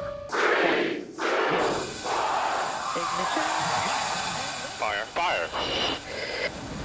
From New Mexico to Texas to Florida, put 2021 down as the year the private space race came roaring off the pad. To the next generation of dreamers, if we can do this, just imagine what you can do. Billionaires Richard Branson, Jeff Bezos, and Elon Musk bringing commercial space travel one rocket ride closer for all of us back here on Earth. On his first trip, Bezos brought along 82-year-old Wally Funk, one of the original female Mercury astronauts who never flew. Then Captain Kirk himself, 90-year-old William Shatner, choked up with emotion after landing back on Earth. What you have given me is the most profound experience I can imagine. Godspeed inspiration for. On September 15th, it was the 4 civilian astronauts on board a SpaceX rocket who made history on a 3-day orbit around the world. We can see the entire perimeter of the Earth, which is so beautiful. The trip, part of a fundraiser for St. Jude Children's Hospital, where crew member Haley Arsenault was treated for cancer as a child. But with prices starting at $250,000 per seat, space tourism is still way out of reach for most of us Earthlings. It's important to you that this becomes accessible to everybody. That's why we started it. I mean, I think ultimately the price will come down to a level where an awful lot of people will be able to do it. But Bezos and Musk aren't content with joyrides around the Earth. Musk's SpaceX has won a NASA contract for its Starship to carry astronauts to the surface of the moon. That same system could eventually fly onto Mars. And Jeff Bezos planning to build a commercial space station called Orbital Reef, a sort of floating business park. While the commercial space race is hot and at full throttle, the U.S. is not alone. China is putting astronauts in space, already building its own space station, with plans to put humans on the moon as soon as 2030. And then there's Mars, the ultimate goal. This year, NASA pulled off yet another first. After landing a rover on the surface, it flew a helicopter, a drone really, over the Martian surface. Here's NASA's animation. And here's the actual chopper flight. So far from Earth, it had to fly itself, making 500 calculations per second. We have done it. This is the first time I've been able to say we've done it. It's a vast universe holding billions of galaxies and hundreds of billions of planets. So what are the chances that we're not alone, that life exists on at least one of those planets? The problem? We humans love sci-fi, and we tend to think of aliens as the characters we see on TV and in the movies.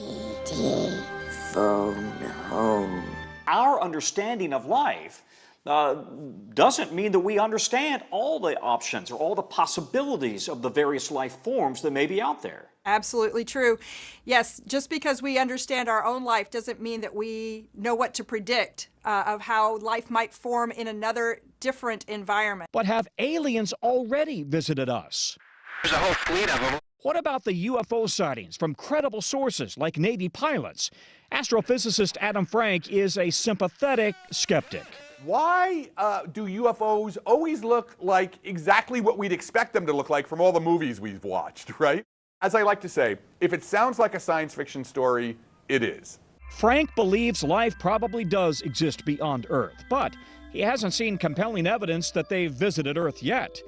If there is intelligent life out there, experts say it is probably many light years away. And each light year is at least a 37,000-year journey. So we're talking about 100,000 years to get there, or maybe even further. So you better pack an overnight bag. Tom Costello, NBC News in Washington.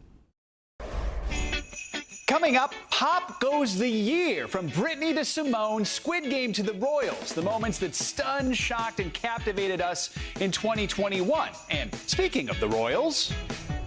One of the most memorable stories for me over the past year was really the death of Prince Philip. This was a huge historical figure, a man who stood alongside the Queen for more than 70 years, who had a front row seat to so many historic events. I remember his grandchildren paying tribute to him, us getting to know the man through them. Prince Harry calling him the master of the barbecue. That line will always stick with me. And Prince William saying that he was really the heart of this royal family. This was a COVID funeral, and for a man for a family really that is so tied to ceremony and pageantry, it was so simple. Behind palace walls, staying true to the essence of a man who said he didn't want to fuss.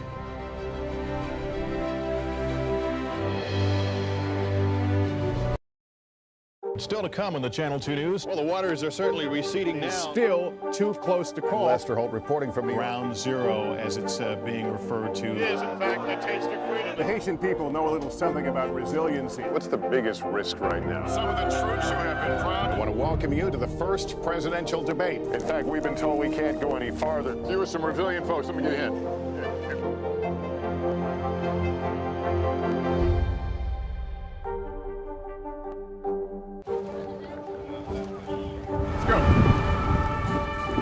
A critical choke point for this fire.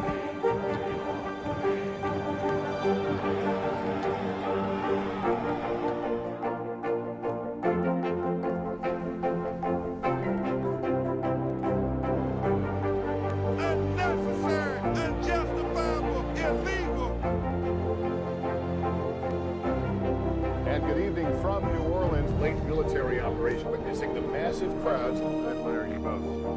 Nice to really spend some time with you. Appreciate it.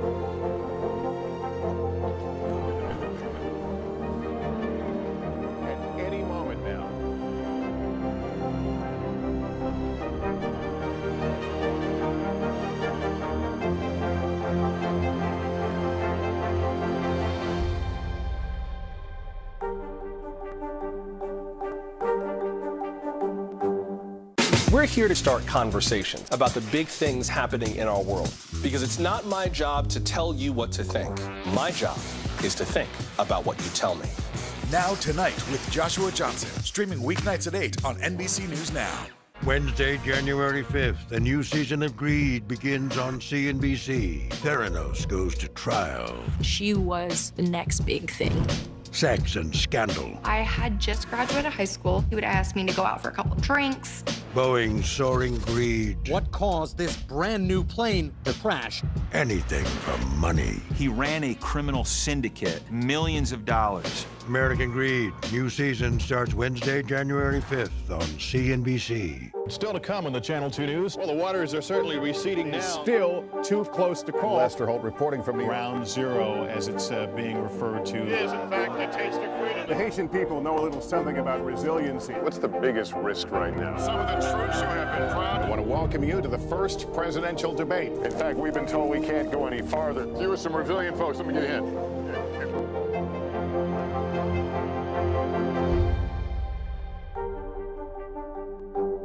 Hey everybody, it's Hoda Kotb from The Today Show. I am so excited to tell you about my new podcast, Making Space with Hoda Kotb. I sit down with some incredible people and we'll hear some uplifting stories. Listen to Making Space now on Apple Podcasts.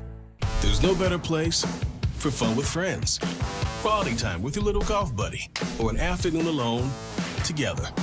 Family and friends are just a tap away. Just pick your course, pay from your phone. Golf now. Download the app and go play.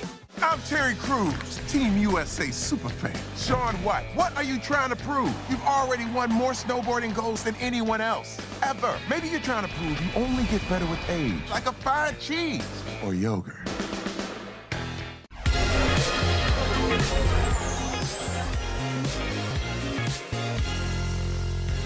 One of the most important stories I covered this year was the movement to free Britney Spears. My coverage began in June at the courthouse. We all heard as Britney described for the very first time in stunning detail what she endured under that 13-year conservatorship. That set off a legal domino effect, which ultimately culminated in a celebration outside that same courthouse in December, celebrating a free Britney. But key questions remain, namely, how did this happen to one of the biggest superstars in the world?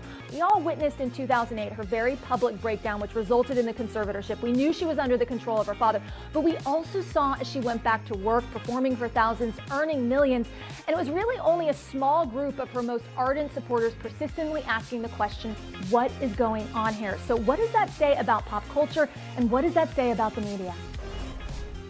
2021 was a big year in pop culture, from the breakout shows and music to the moments that captured us all. And of course, we can't forget about Britney. No, and joining us now to recap 2021's major entertainment headlines is Brian Balthazar. He's a pop culture expert and entertainment journalist. We also have with us Brianne Heldman. She's a senior editor at People. Good to have you both with us. Let's start with the breakouts in TV and music. I want to start with TV, and two of the shows that come to mind, we got Ted Lasso, and we've got The Squid Game, two shows that are not at all alike at all. What do you think was the appeal? Like Squid Game, Brian, why was it so appealing? Wow, well, I think it came out of nowhere for most of us. And this is a concept that's really dark. So you would fall in love with the show and then have to explain to someone, well, it's kind of like the systematic execution of contestants trying to win money. But honestly, it's just so out of nowhere. You would never think, oh, I'm going to watch this dubbed over show and be completely drawn in. Unexpected twists and turns, great performances, and a plot like you've never really seen before, and really reflective of a weird time that we're living in, truly. Yeah, it says something about our minds right now. Yeah, it really does. It really On the flip side, you got Ted Lasso. Wow, I mean, these two shows couldn't be more opposite. Ted Lasso is the nice guy show, where people live and they win sports ball games. It's a technical term, right? Yeah. You know, this has had a huge year. It had its second season, won a bunch of Emmys. Jason Sudeikis is on a roll with this series. It's so kind. It's a 2022 watch for me. Exactly. Yeah. Let's talk about music, and I guess you can't talk about music without talking about two of the biggest names. You got Adele and you got Taylor Swift, both putting out albums about love and heartbreak and crying and all those things. They just can't do anything wrong, can they? I mean, can we talk about Adele? This is not a person who releases an album every year. or every other year. Her last one was 5 years ago. So when she drops something, she's taken a lot of time on it, and you know you're going to love it. The ramp up, just the emotional preparation we all have to do. We're all like buying our tissues and things. But then she's got this amazing audience on TV, an audience with Adele. And she's the first artist this year to have sold 1 million albums, actually, the first one of this year, which is really remarkable since it just came out in November. And of course, now she has a Vegas residency where she's going to arguably make as much money as she's going to make from the album itself this year. Yeah, absolutely. You're the biggest Taylor fan, but Will. I just think in this year, what is amazing is to get a 10-minute version of a song that she wrote years ago, and to get that, something that we'd all been waiting for if you're a Swiftie, like I admittedly am. Absolutely, it was wild. Taylor put out so much music this year, capping the year with the re-release of Taylor's version of All Too Well, the 10-minute version. You know, Taylor is known for throwing Easter eggs all over her lyrics, pointing all over the place to who the song's about and how they did her dirty. And, you know, I'm like Dionne Warwick. I want to know when that scarf is getting returned. Exactly. All right, that's a good one. Okay, now let's talk about some moments that really did just kind of shock us, move us. First one, Simone Biles pulling out of competition at the Olympics. Just walk us through kind of what kind of effect that had. Well, this is a first, really. I mean, I think the world, the U.S. in particular, had hugely high expectations for Simone Biles, and no one felt those expectations more than her. And this was the first time we really saw someone poised to win it all step back and say, I need to do something for myself. Despite all that you want from me right now, I can't live up to that. I'm going to do what's right for me. And she's the most decorated Olympic female medalist there is. So she winning Athlete of the Year from Time Magazine is really a credit to being the best at what you do, but also knowing when you need to be the best at taking care of yourself. Absolutely, and such an important moment to discuss the importance of mental health, which also comes into the next question that I have for you, Brianne. This interview with Harry and Meghan and Oprah, and just what it exposed they had been going through. I mean, really, I think the ripple effects of that and the conversation around it cannot be overstated. Tell me about what you thought about that. No, it really, they opened up about their mental health. Meghan spoke about even contemplating suicide at one point while she was still living in London.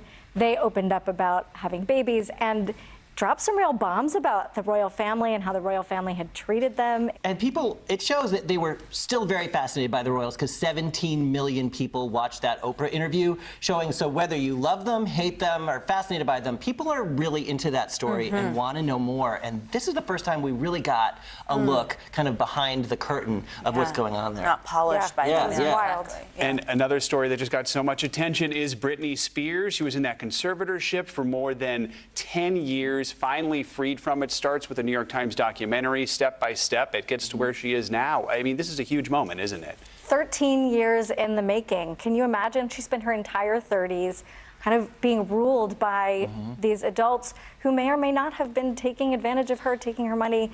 It's all still coming out, and now we get to see what being an adult looks like for Britney Spears. She has said she has no intention of touring again, but will she put out music? She is engaged, so maybe 2022 will bring us a wedding for Britney Spears, and hopefully it'll all just be happy, good, smooth sailing for her. There's also one we've gotten to now see behind the curtain with her actually being able to post what she wants on her social media. And the power of the fans. The fans really drove this movement. I mean, they refused to believe that it was all that we saw on Instagram and Facebook, and they were very vocal about it. And then the power of a documentary to show and get people to pay attention. And we've seen that before, how documentaries and the power of television, like we're watching right now streaming, is really, it can drive people to act in a really spectacular way, and Britney herself has said what a credit it is to the fans that they fought for her. It's remarkable.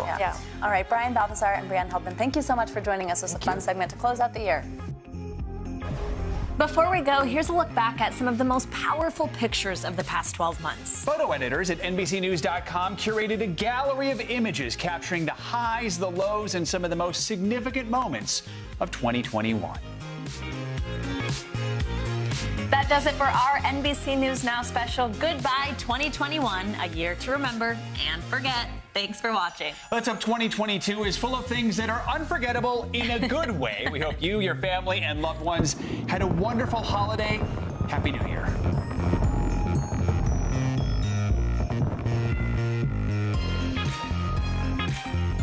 Where does acting come in? At what point did you go, maybe I want to do that? It's only recently that I'm going, I think I'm actually going to be an actor.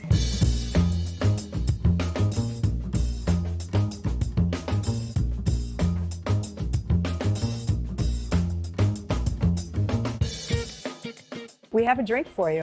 Oh my God. Look at this. Oh, wow. You asked for a cappuccino, right? Zoom, zoom. There we go. There we go.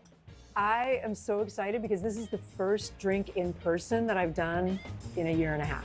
So cheers to that. Cheers to that, yeah. All right, so the drink is always about how you got to where you are. You're on Broadway again with To Kill a Mockingbird. You've got a show on Showtime right now, American Rust. How did you become Jeff Daniels? It took 45 years. I never felt that I had kind of reached a plateau that I wanted to get to until Newsroom. That was, I'm going to say 55, 56, something like that. I'm 66 now. And that's not how they draw it up in Star School. It's not supposed to take that isn't. long. You're supposed to peak at about 35. Right. And then go down. Yes. You haven't done that. And then it's plastic surgery so that you can still look like you did when you were in those action movies. Right.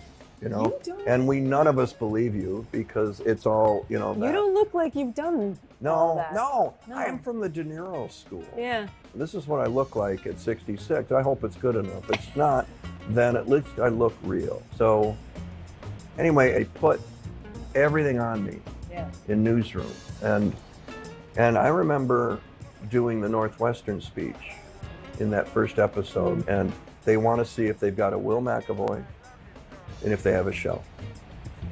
I knew all of that was on the table. There is absolutely no evidence to support the statement that we're the greatest country in the world. We're 7th in literacy, 27th in math, 22nd in science, 49th in life expectancy, 178th in infant mortality, 3rd in median household income, number 4 in labor force, and number 4 in exports.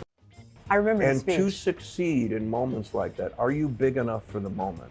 Can you hit the home run? Can you be in the zone Can to you do it? Can you get the hit in the 9th inning or not? I knew I had to hit it.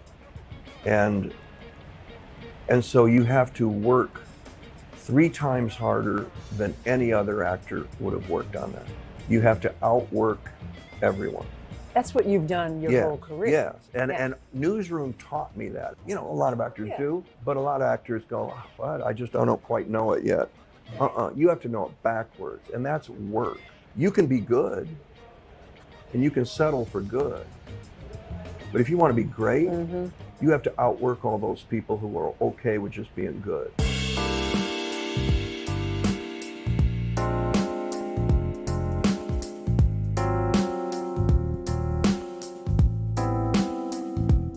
I want to go back in time a little bit because you mentioned you're from Michigan. Please have some cappuccino.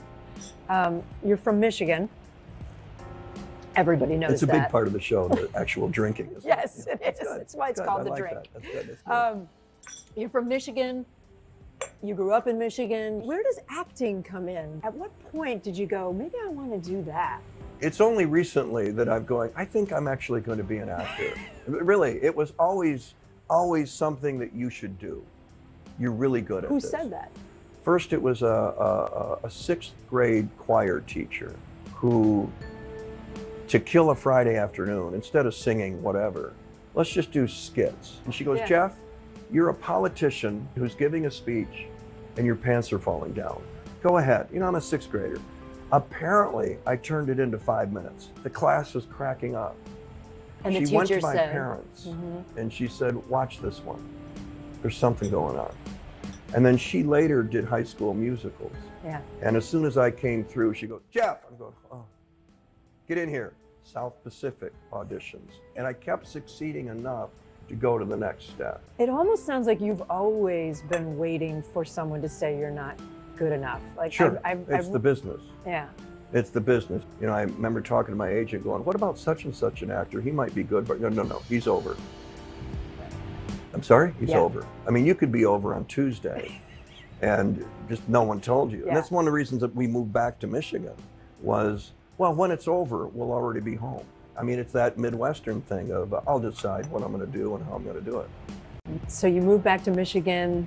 You must have been, what, in your Cappuccino's 20s? kicking in, by the way. Is it kicking in? Okay, good. Yeah. Get your energy up. That was a little bit Dumb and Dumber right there. Was it? A little. Yeah. How many people told you not to do the movie Dumb and Dumber? The night before I flew out to actually get into wardrobe and stuff, 3 agents got on the phone and said, we're going to stop this. You're not going to do this movie. You're a serious actor, and that's the path we have you on. And I'm going, well, it's not going so well, and I want to work with Jim Carrey, and I can do comedy. With all due respect, Jeff, he's going to blow you off the screen. These are your agents? Yeah. And they weren't, they weren't wrong. They were trying to protect me, and they didn't know. But I did. I knew that I could bounce off Jim. Let Jim Carrey be Jim. Let him lead. He's going to do it anyway. Yeah. And you want Jim Carrey to be Jim Carrey. But let him jerk your leash. So you're on a half-second delay. You're the follower. Yeah. And so when Lloyd goes, Harry, it's that half-second delay. So, but I knew that. I said, thanks for the support, but I'm going to gamble. I'm going to go. And it was a great career move and a great chance to work with a comedic genius, I might add. When I looked back at all your films, you've been all over the place. You've tried things. Are you trying things to push yourself? Are you trying? You're trying to fail. You're risking failure. You got to risk something to get to the next level, and whether it's walking out with, on To Kill a Mockingbird with the ghost of Gregory Peck and taking that on, standing next to a comedic genius like Jim Carrey, you got to risk something.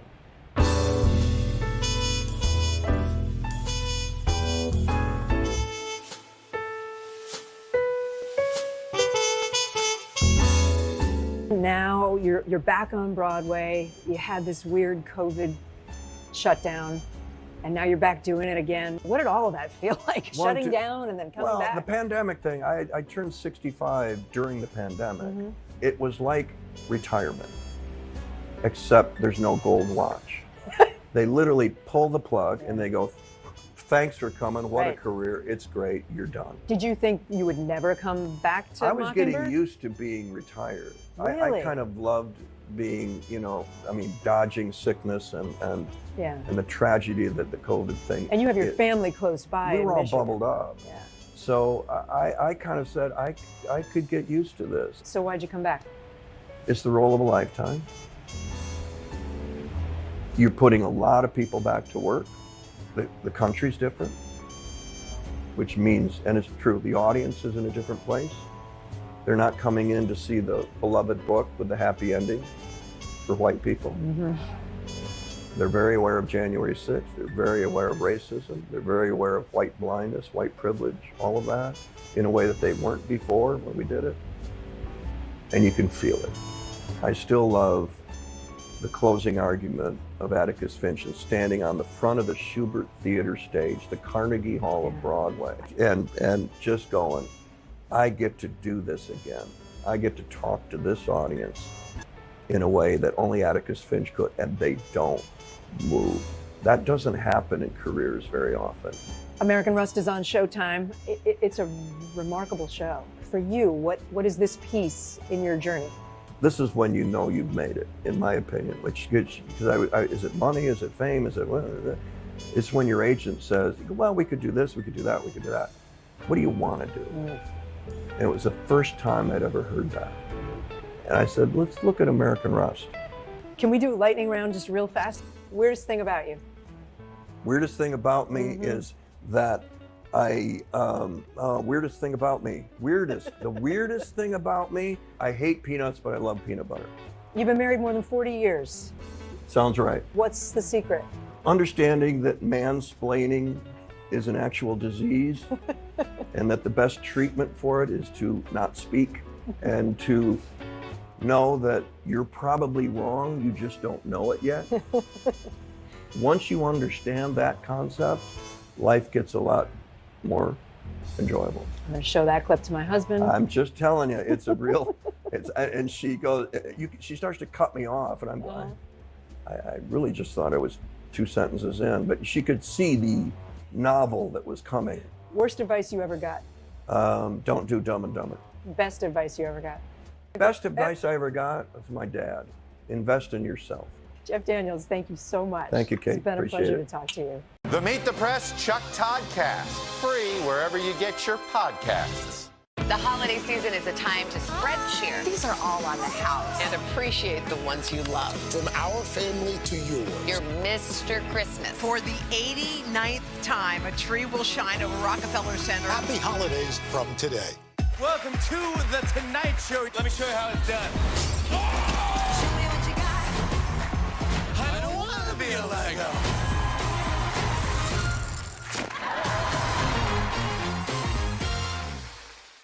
Good morning, I'm Joe Fryer. And I'm Savannah Sellers. Another giant leap for mankind. They want folks to shelter in place until this storm pushes through. This new travel requirement, is it possible we're going to see tighter restrictions? Morning News Now, streaming weekdays at 7. We're here to start conversations about the big things happening in our world, because it's not my job to tell you what to think. My job is to think about what you tell me. Now Tonight with Joshua Johnson, streaming weeknights at 8 on NBC News Now. Nathan Chen equals power because every time he does one of these, he's hit with forces 7 times his body weight. 945 pounds? That's 4 Terry Cruises. See? Power. The Meet the Press Chuck Toddcast, free wherever you get your podcasts.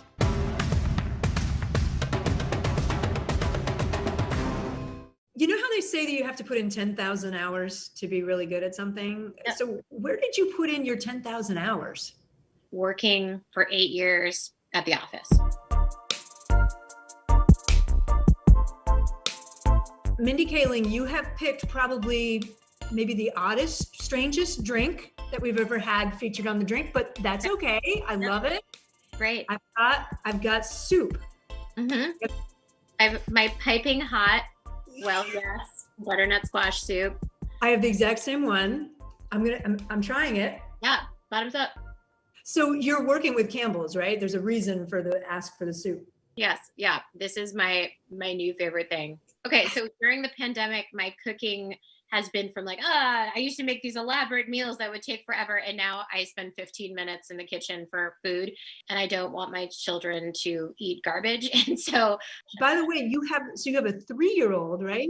She's 3, your daughter, and then you have, how old is your boy now, your newborn? He's 4 months. How are you even talking to me right now? Like, when I have a 4-month-old and a 3-year-old? That's the kind of nice thing about being at home and during the pandemic and everyone's in quarantine is I feel like we're all in maternity leave. Except you're still working all the time. When did the comedy thing really, when did that come into your life? Because I know in college you went to Dartmouth and you joined a comedy troupe. Was that the beginning? No, I mean, honestly, it was very unusual in my family. My mom was a doctor, my dad was an architect. And I think that people had this assumption that because that they were traditional, that they were also conservative. I think they were, because they immigrated for thousands of miles away and met in another country and came to the United States. I think that they have a real sense of adventure. They really loved that I loved comedy. And since the time I was 6 or 7 years old, I was writing comedy. I had a little typewriter. This was pre-computers, and I would write little 1 or 2 page plays and make my mom read them. So yeah, I was 6 and 7 years old. That's amazing. Yeah. Even though my interests were comedy and theater and writing, I will say I was very that kind of type A, born from Asian parents about the way that I was going to get there. I was, even though my interests were artistic, the way I got there was very methodical, results oriented. And I think that's because I had these strivers for parents and these and immigrants who had to rebuild their lives in the United States. So it actually helped that I've always had that kind of determination and work ethic that I got from them. I don't think I'd be where I was now if I didn't have that.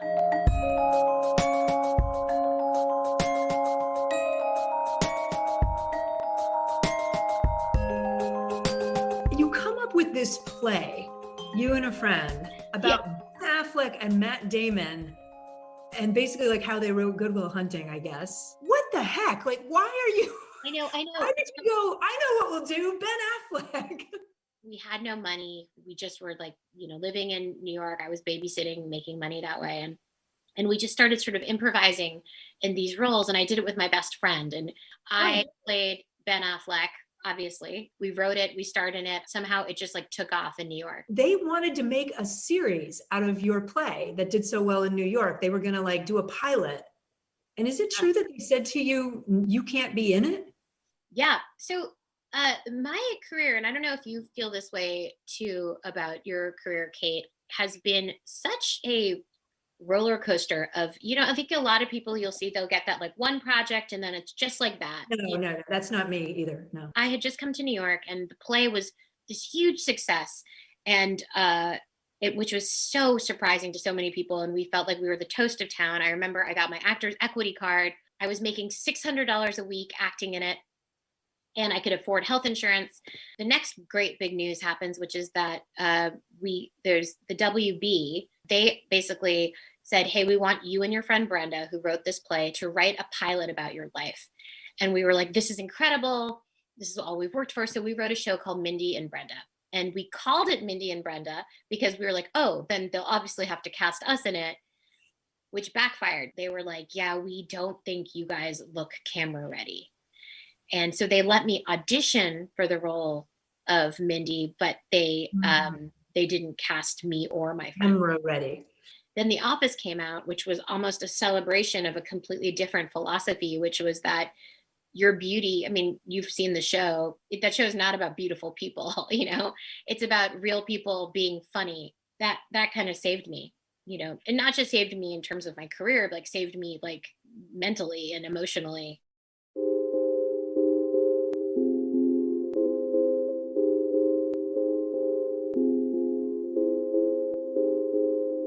I manage my department, and I've been doing that for several years now.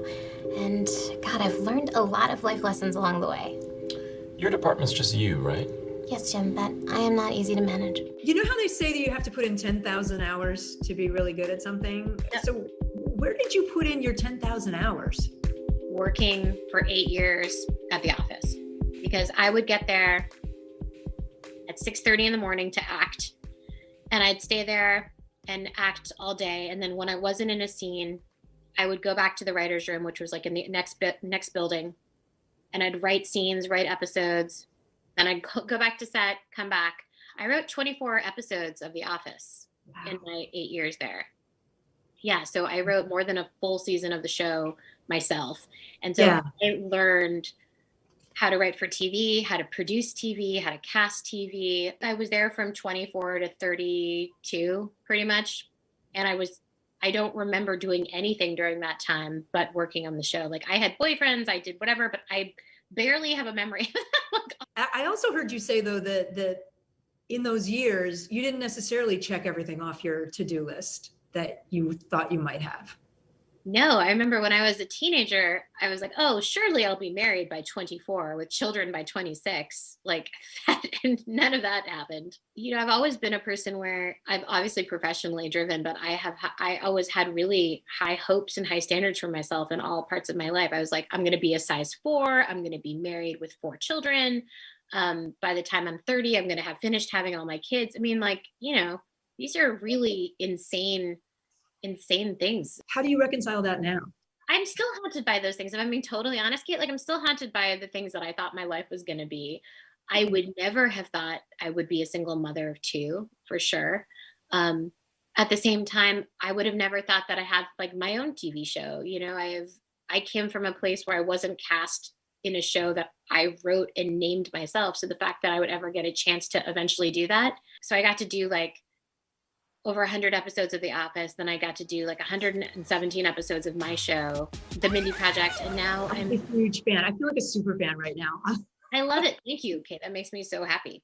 In some ways, I've met my expectations of my younger self. And in other ways, I'm like a huge failure. So it's just like taking the good with the bad. Before you have to go, can I do some rapid fire questions? Weirdest thing about you? Weirdest thing about me? I like cold showers. Best advice you ever got? Before you can say I love you, you have to be able to say I. Worst advice you ever got? Don't ever try to be on TV. You're not pretty enough. Favorite role you've ever had? Favorite role? I loved playing Mindy Lahiri in The Mindy Project. Thank you so much. And thank you for the soup. Yes, my pleasure. Cheers. Cheers. Great to talk with you. Great to talk to you too. There's no better place for fun with friends, quality time with your little golf buddy, or an afternoon alone together. Family and friends are just a tap away. Just pick your course, pay from your phone. Golf Now. Download the app and go play. There's no better place for fun with friends. Quality time with your little golf buddy, or an afternoon alone together. With the Golf Now app, family and friends are just a tap away. Just pick your course, pay from your phone, get out and enjoy. Golf Now. Download the app and go play. Good morning, I'm Joe Fryer. And I'm Savannah Sellers. Another giant leap for mankind. They want folks to shelter in place until this storm pushes through. This new travel requirement, is it possible we're going to see tighter restrictions? Morning News Now, streaming weekdays at 7. News is more than a headline. It informs, it inspires, and it still matters. To cover it, you have to be in it. And that's what we're gonna do. Every night, we take you to the front lines of the story, where it's actually happening, with NBC News journalists on the ground from all over the world. We cover what you need to know and bring your newsfeed to life. In primetime and streaming live, it's your news playlist every night. Top Story with Tom Llamas, weeknights at 7 on NBC News Now. When did you set that goal for yourself that I'm going to do something nobody else has ever done? I mean, probably 11, 12. I mean, it was early. But I mean, I think like for me as a kid, like I just wasn't afraid to dream as big as I possibly could.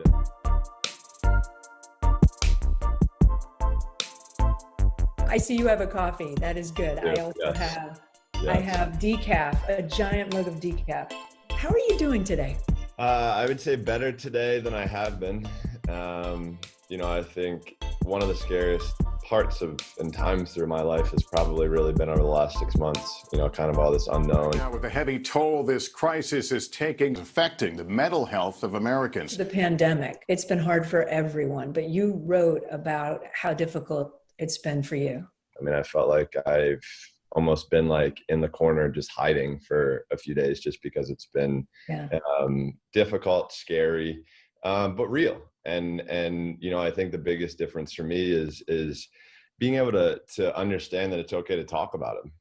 I think for so long I would stuff them down and really compartmentalize things and Stuff the emotions. Yeah. Like I did that for almost 20 years.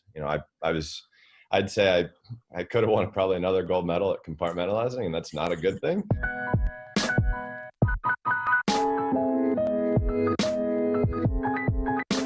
You are the most decorated Olympian in history. How did you become that? Hard work, that's really it. I mean, it's day in and day out. I went for 5 or 6 years. I went 365 days straight. It was You would swim on Christmas, right? Oh yeah. It was the little things that made the big difference. Like for me, I was trying to do something that nobody else had ever done before. When did you set that goal for yourself that I'm going to do something nobody else has ever done? I mean, probably 11, 12. I mean, it was early. But I mean, I think like for me as a kid, like I just wasn't afraid to dream as big as I possibly could. I just felt like if I wanted something bad enough, there wasn't a single soul on this planet that was going to hold me back. And sure enough, just went from one thing to the next. And I just kept getting hungrier and hungrier. And yeah, we just never looked back. Most people I talk to, when I ask about how they got to the top, there are setbacks, there are failures, there are people telling them you're never going to make it. Did you have any of that? I had a middle school teacher tell me I was never going to amount to anything.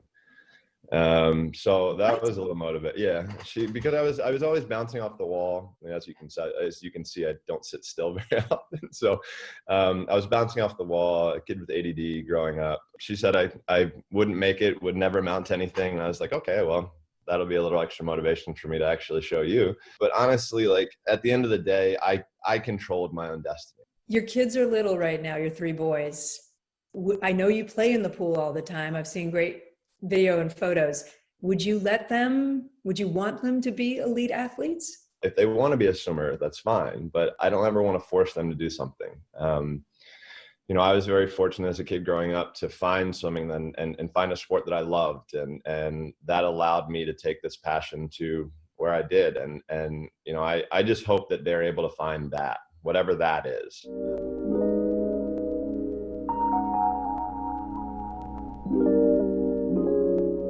Your new documentary on HBO is called The Weight of Gold. The weight of how hard it is to be an Olympic athlete. Michael Phelps is one of the fastest swimmers in the world. None of us had normal childhoods. Tell me why you call it that. You put your whole life and soul into getting ready for that maybe 30 seconds, 40 seconds, and then what? It's like you're looking over a cliff and you almost fall off of that cliff after the Olympics. Like, that's how it's felt for me. I had to stand up and talk about this stuff because I saw so many other athletes that were going through similar things. And you know, when watching the documentary, it's wild to see how similar our stories are. Like, every single one of them. I know. Like that's mind blowing. After my second DUI, I spent a few days, you know, just not wanting to be alive in my room, and you know, during those times, that time, I kind of realized there was something else that I could do. I could try to ask for help, and you know, honestly, doing that and seeing a therapist and talking to a therapist saved my life. So that's the reason why I'm here today. And that is such a powerful message, that just that act of reaching out can change everything. And can I do a quick lightning round, like just fast questions? What's your guilty pleasure? Frozen Reese's. Those are my absolute favorite, but the holiday edition, because the peanut butter to chocolate ratio is better. Okay. You do breakfast a lot, right, for the boys? Everything, yeah. So like this morning we'll probably have eggs. It's either eggs, oatmeal, or cereal, fruit or yogurt. It's one of those things. And honestly, it's like the coolest thing for me is watching Booms and Becks come in and get what they want out of the fridge. So if they want blueberries or blackberries or raspberries, they just go in and grab them. And it's just, as a dad, it's so cool watching them just grow up, because it happens so fast. And that's the one thing that somebody told me to never blink an eye, and I don't know where the time has gone. Trust me. But you know, I'm trying to enjoy every minute as I can, and it's awesome. And that is the one benefit of this shutdown, right? Is that people like you and me who traveled all the time, you don't have to. We get to see every moment, and yeah, I'll say it's been challenging at times, but it's also been some of the most incredible moments that I've seen. Worst goggle malfunction you've ever had? 2008, 200 butterfly filled up with, I guess, the first 25 meters into the race. Swam the last one. Full of water? Yeah, I swam the last 175 blind, counting strokes and lunging for the wall, hoping it was there when I reached. Well, where did you finish? I won, broke the world record, won the gold medal. I imagine the water is a peaceful place for you. Therapeutic, yeah, for sure. It's funny because after 2012, I basically like Heisman the water, because I didn't want anywhere close. I didn't want to be anywhere close to it. I didn't want the smell. I didn't want the feel. And now it is the only place where I can go, where I can be in my own head and just release. You know, I can jump in for 500, I can jump in for 5,000 and get the same thing. So for me, it's therapy, and I mean, I try to get in as much as I can. It has been a pleasure to talk with you, Michael. Thank you so much for being so open. Cheers. Thank you. Cheers. American Greed, new season, new night. Theranos goes to trial. Boeing soaring greed, anything for money. A new season of Greed starts Wednesday, January 5th on CNBC. I'm Terry Crews, Team USA superfan. Shaun White, what are you trying to prove? You've already won more snowboarding golds than anyone else, ever. Maybe you're trying to prove you only get better with age, like a fine cheese or yogurt. News is happening now. A look at what's making headlines around the world. Tonight, the major announcement of the COVID vaccine. This is a significant moment. Your news, whenever it happens, wherever you are, it's here now. Is this an issue about guns or is this an issue about social justice?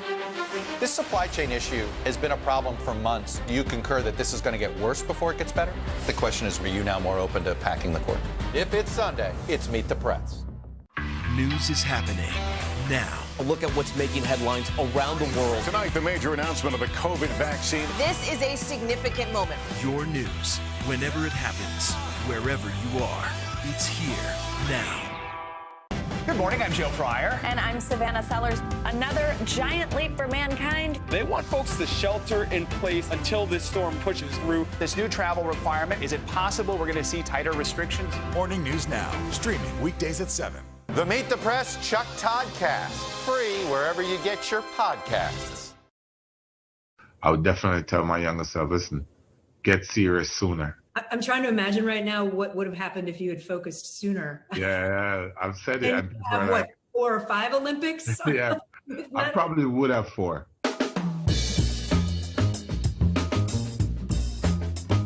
Usain Bolt, you are the fastest man on earth. How did that happen? How did you get so fast? Just hard work. I never knew that would be possible, you know what I mean? Do you think you're the fastest dad alive now? Yeah, for sure.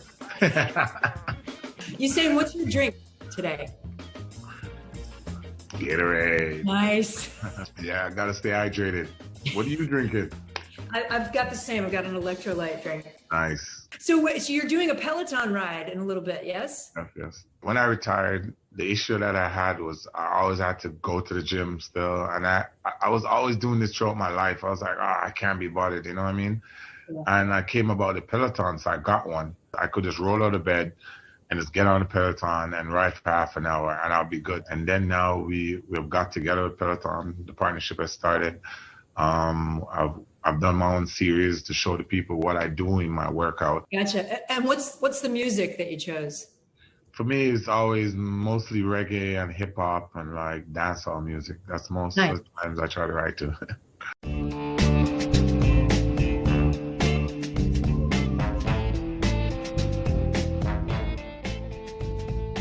You were into cricket when you were little. Is that because of your dad? Your dad was a big cricket fan too? Yeah.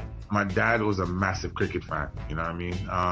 So we had 2 TVs. One was in my room. With the time difference in England at time or in Pakistan or wherever they were playing, it was like 2 o'clock in the morning. And my mom would not allow him to watch. So he would come into my room and then I would wake up and watch it with him. Was there a point where you thought, okay, cricket or running, or how do you go? Yeah, for me, when I got to high school, I went to high school to run, you know what I mean? Was there a moment when you thought, I'm different? At a young age, when I was 15, I won the World Juniors in Jamaica. So for me, that's when it really started, when I was like, you know what? This is a big deal. That's a lot for a 15-year-old. Yeah, it was. It was a lot. I wondered if it was almost like, was it too much too fast? Because I know that you then in 2004, you went to the Olympics. People forget that. Yeah, you could. You didn't have a great time. Yeah, you could say that. I didn't understand that you needed hard work, you know what I mean? You need to be like dedicated to sport because I was so talented in high school, you know what I mean? That when I got to the professional level, I was still relying on my talents. When I met Glenn Mills, which was my coach who brought me to the top, he explained to me like, listen, everybody who is on the circuit or who is running at the Olympics has talent. You know what I mean? Who that works hardest at their talent is going to be great. If I had to come back and talk to my younger self, I would definitely tell my younger self, listen, get serious sooner. I'm trying to imagine right now what would have happened if you had focused sooner. Yeah, I've said it. Have, what, 4 or 5 Olympics? Yeah, I probably would have 4. For people who don't remember, you end up at 3 Olympics winning golds. Yeah.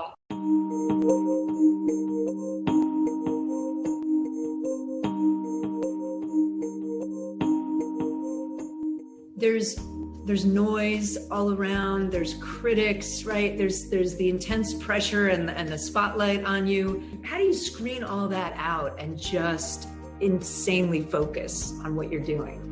I went through so much at a young age that I think it really helped me when I really got to the highest level. I put so much pressure on myself to be great that it doesn't matter what anybody says. When I fail, I feel bad. If I fail or if I get injured, I'm going to work hard the next time to get back up and do even better. Well, I was going to say, how do you get back up then? Yeah. You know, because failing is hard. Yeah, it's just a dream. At times, I'm at training and I have 2 more to go, and I'm like, oh God, I don't want to do this. You know what I mean? I just tell myself, listen, if you want to be a triple-time Olympic champion, you have to do these last 2. The last 2 is where you improve. The first couple are just to get you to your limit, so you can push past your limit, so you can get better. You're going to be watching the Tokyo Olympics, I assume. Yes, for sure. Any advice for them? It's such a strange year with no crowd, none of that sound that they're used to. Yeah, it's going to be, for me, it would have been very rough on me because I live for the crowd. For anybody who feeds off the crowd, it's going to be really rough. Just remind yourself of the work and let's go and compete at your best. You retired in 2017. You ever miss running? Of course, definitely. There's time, especially watching competition, I always miss it. You know what I mean? I actually approached my coach once, like, you know what, let's try a comeback. And he said, no. He's like, really? We're not doing it. I was like, all right, coach. When was that? Cool. It was actually early 2019. When I told him I was going to retire, he said, listen, when you retire, that's it. We're not coming back. We're not doing a comeback tour, nothing. But you have to do what you're passionate about, like what brings you joy in that moment, right? Yeah, and definitely. My sense for you right now, my sense is that fatherhood is bringing you a ton of joy. Yeah, it's been interesting and it's been fun. It teaches you so much, and especially with me, I didn't have a lot of patience, and now it's really helped me to calm down and take a step at a time and just to be much more patient. For people who don't know, you have 3 kids in the span of like a year and a half. The first one was planned. The second 2 just happened. What just happened, right? Yeah. So you have what? Olympia Lightning is what, a year old now? Yeah, she's a year and a couple And of your months. twins, how old are your twins? 2 months. 2 months, and they are Thunder and St. Leo. Yeah. I love the names. Appreciate it. Thanks. Olympia Lightning and Thunder. Yeah. And St. Leo's gonna feel a little left out. Yeah. That's what people keep saying that. Well, I was like, yo, I didn't know. I didn't want to name him Lightning also because that was Olympia's middle name. So I was like, but he has half my name, so that's kind of cool. I need to let you hydrate. You're not, I see you not. I like your energy.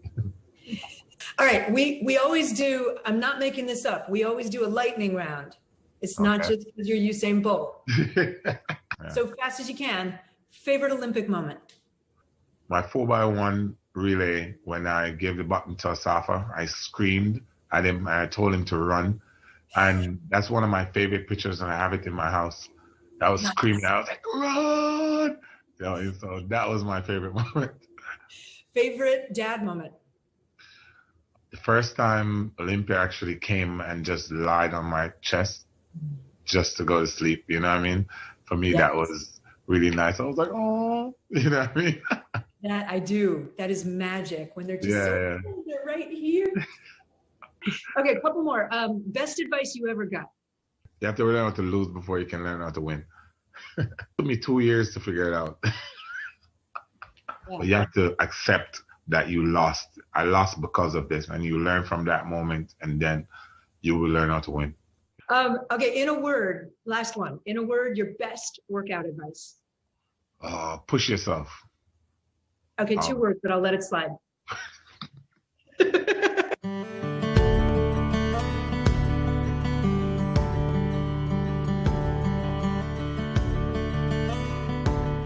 What's next for you? For me, I'm producing music now, so that's what's next, and just being a dad. Wait, I didn't know about the music. You're producing music? Yeah, I'm producing music now. It's just a passion. It's just a passion that I enjoy doing. So now I work with artists in Jamaica that I just produce music. We just released a song. And you can look it up, check it out on iTunes. Hey, this has been fantastic. I got to do a virtual cheers. Cheers. There we go. it's excellent to talk to you. Thank you so much. It was a pleasure. It was a pleasure. Our week-long journey across America from Washington, D.C., outside of our nation's capital, you rarely see. It's your last Was talking smack part of this?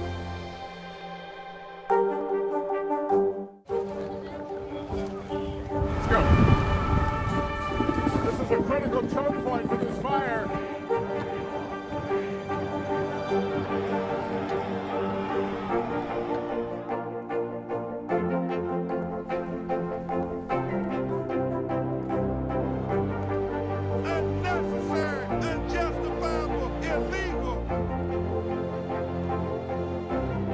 And good evening from New Orleans, late military operation, witnessing the massive crowds. I admire you both.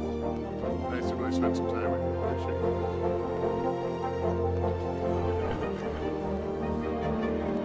At any moment now.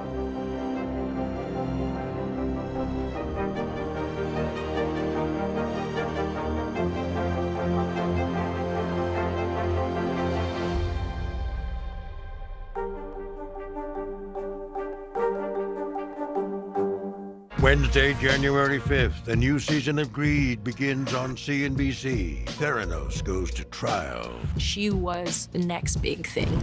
Sex and scandal. I had just graduated high school. He would ask me to go out for a couple drinks. Boeing's soaring greed. What caused this brand new plane to crash? Anything for money. He ran a criminal syndicate, millions of dollars. American Greed, new season starts Wednesday, January 5th on CNBC. Nathan Chen equals power because every time he does one of these, he's hit with forces 7 times his body weight. 945 pounds? That's 4 Terry Cruises. See? Power. I love live performance more than anything, and so both in terms of original music and returning to the theater, to Broadway, hopefully at some point soon, that's a huge something that I see in my future. And Wait. Hopefully returning to Broadway sometime soon. That's going to get all your fans' attention.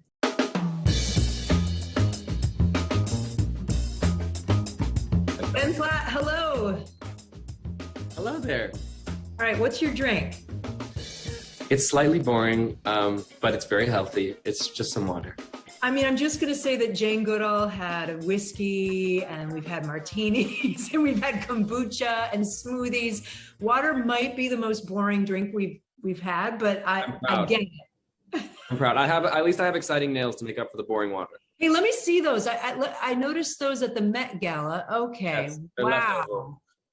Those are exciting. You were there all decked out in denim. Yes, indeed. Yeah, I was in a Christian Cowan kind of like Studio 54 little gay cowboy moment. Nice. All right, the big question, Ben, is always, you've won a Tony, right? An Emmy, a Grammy. You're 27? Yes. How on earth did that happen by the age of 27? How'd you get here?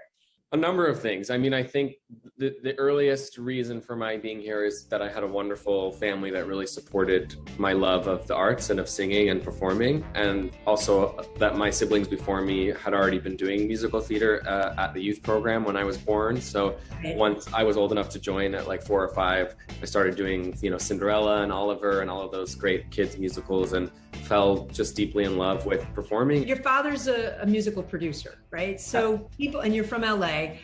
I think some people might go, wait, so was it one of those like you were forced into, child acting? You know what I mean? Yes, of course. And naturally I understand. But if anything, because my father's in the business, he knows what a unfortunately terrible business it can be and how deeply terrifying it can be. And they're always very cautionary and very realistic about what I was getting myself into. And I think when he and my mom saw that not only did I have a deep, deep love for it, but I really had an ability and an affinity for it to go along with that, they got on board. You do it all through high school. And then, am I right that you moved to New York to go to Columbia University? Yes. So I finished. How long did that last? Not very long. I lasted about 6.5, 7 weeks, so towards like the end of October, at which point I was fortunate enough to be cast in Book of Mormon, which was opening a new company in Chicago at the time. And so I couldn't pass up the opportunity to originate a role in a new company. And so I left to do that and been on this roller coaster since then. Yeah, it's worked out okay, I think. Yeah, it was all right.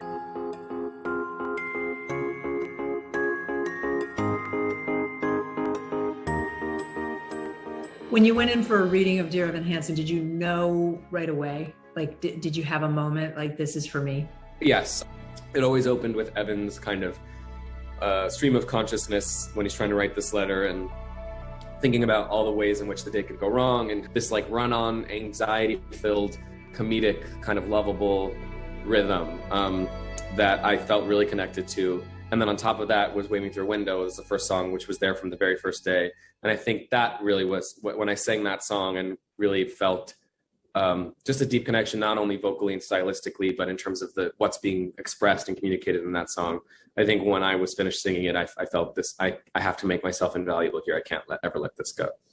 I sing, and I know how hard it is to sing. I mean, every night, and you're not just singing, you're like laying bare your soul. I mean, you're crying and singing at the same time. Physically, how did you do that?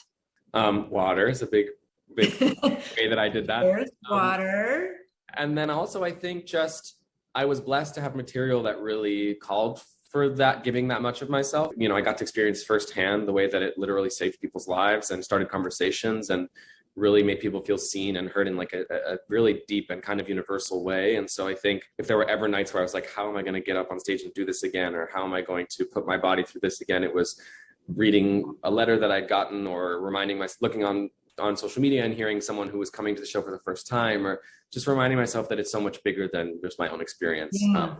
But when the dark comes crashing through, when you need a friend to carry you, and when you're broken on the ground, you will be found. It really is about mental health, right? And his anxiety and acceptance and so many different themes that are tough. Yes. That are relatable to everyone. I also wondered, how much of you is Evan Hansen, or how much of Evan Hansen is you? I think yes and no. I think more so when I was playing him on stage, the most important thing we share, which is what makes this story the most meaningful for me and this experience the most meaningful for me, is that I have struggled with anxiety for my whole life, particularly as an adult. I think having that shared baseline is always what makes me feel the most connected to him. And I think in coming back to it for the film, the biggest difference that I really tried to apply to sort of protect myself was to maintain a really healthy distance between who he is and who I am. What do you want people to take from the movie? On the most basic level, I just hope it's a nice escape. And on a deeper level, I hope it makes people feel connected and reminds us of our shared humanity. There's been a lot of talk about your age. There's been a lot of like, oh, he's 27 and he's playing a high school kid. How are you processing all that? I am trying my best to tune it out, because there's nothing I can do about how old I am. I'm very privileged and very grateful that I was given the opportunity to preserve the role, and that the director and the studio deemed my performance worthy of the film version. And so all I can do is play a character. And when I'm playing a character, there's all sorts of things about myself that are not like who I am. You know, I'm weigh a little less, or I dress a little differently, or my hair is a little curlier. And in this particular case, I'm someone younger than I am. And that's my job as an actor, is to play things that are not like me. And flip side is, you're 27 years old. You've won all these major awards. You've achieved a lot. So where do you go from here? You know, I would love to continue to make original music and perform my original music. I love live performance more than anything. And so both in terms of original music and returning to the theater, to Broadway, hopefully at some point soon, that's a huge something that I see in my future. And wait. Hopefully returning to Broadway sometime soon. That's going to get all your fans' attention. Oh, nothing. Oh, okay, nothing imminent? Nothing imminent. I wish. I'm on the search. I would love to find the right thing, but certainly I hope and pray to return many times in my life.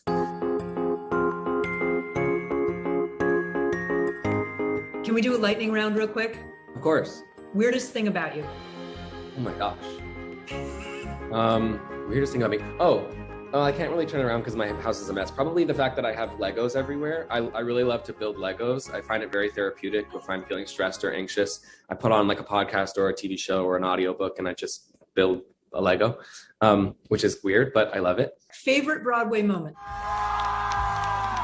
Probably my closing night of Dear Evan Hansen.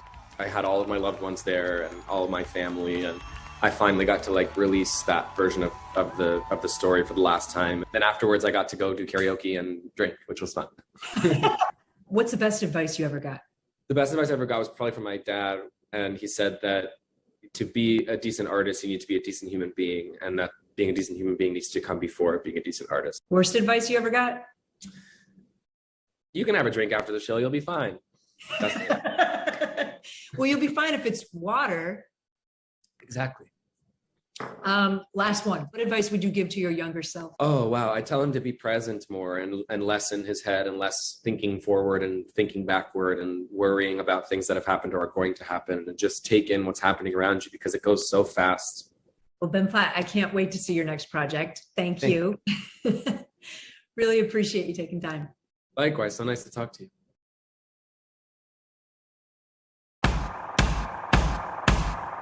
News is happening now. Look at what's making headlines around the world. Right now on Morning News Now. Tonight, the major announcement of the COVID vaccine. And this is a significant moment.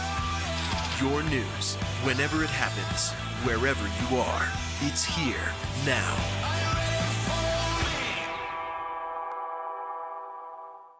This is a very different kind of program. We're here to start conversation about the big things happening in our world. Professor, I'm not asking you to predict the future, but what do we think that the new normal is going to be?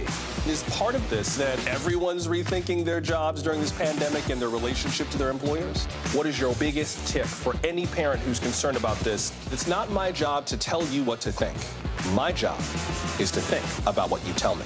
Now Tonight with Joshua Johnson, streaming weeknights at 8 on NBC News Now. Still to come on the Channel 2 News. Well, the waters are certainly receding now. Still too close to call. Lester Holt reporting from Ground Zero, as it's being referred to. It is, in fact, a taste of freedom. The Haitian people know a little something about resiliency. What's the biggest risk right now? Some of the troops who have been proud. I want to welcome you to the first presidential debate. In fact, we've been told we can't go any farther. You with some resilient folks. Let me get a hint.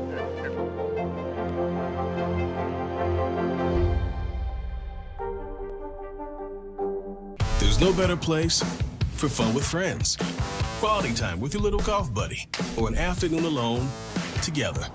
Family and friends are just a tap away. Just pick your course, pay from your phone. Golf now. Download the app and go play. Nathan Chen equals power because every time he does one of these, he's hit with forces 7 times his body weight. 945 pounds? That's 4 Terry Cruises. See? Power. Curious, as a child, did you ask about taboo subjects when you were young? I grew up in Frankfurt, an only child, and I was very curious.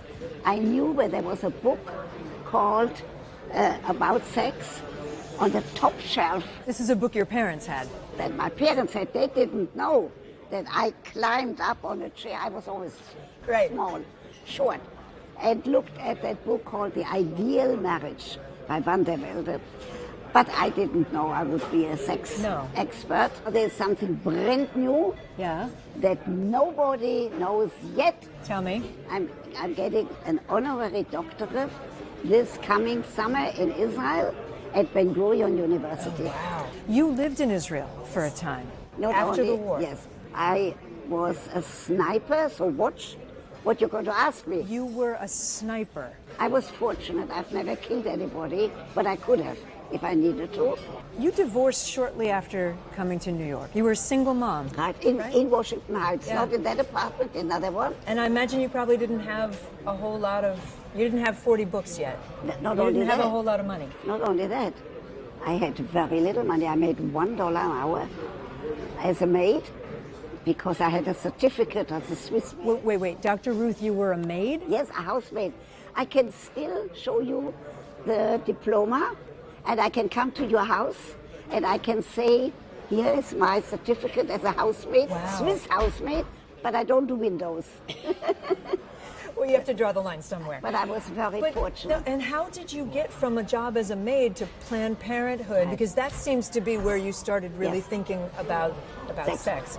I was at Cornell University Medical School being trained as a sex therapist. I needed a job, and Planned Parenthood offered me a position in research. First I thought, these people are a little crazy. Something is wrong with them. I came home and I told my then husband, Fred, and I said, something is wrong with these people. They don't talk about wine. They don't talk about restaurants. All they talk about is sex. 48 hours later, I thought, that's very interesting. And I worked for Planned Parenthood. I followed 2,000 women and their contraceptive and abortive history. And then I did my doctoral dissertation with that data. Why is it that foreplay seems to be more important to women than men? That's a fantastic question, and she's absolutely right. We're in New York right now. We're at Lamani near Rockefeller Center. And I love Rockefeller Center because in that building, 30 Rockefeller Center, I did the radio program, WYLY, Sexually Speaking, for 10 years. Sexually Speaking, you're on the air. I didn't think I would do radio. You can hear my accent. I thought there should be a program because we have the knowledge and radio people have the power of the airwaves. Did you think anyone would listen when they put you on the radio? It happened very fast that everybody at NBC Radio, when I taped it, nobody worked. They would stop and listen to you. They heard about orgasm and erection and all the things that I talked about.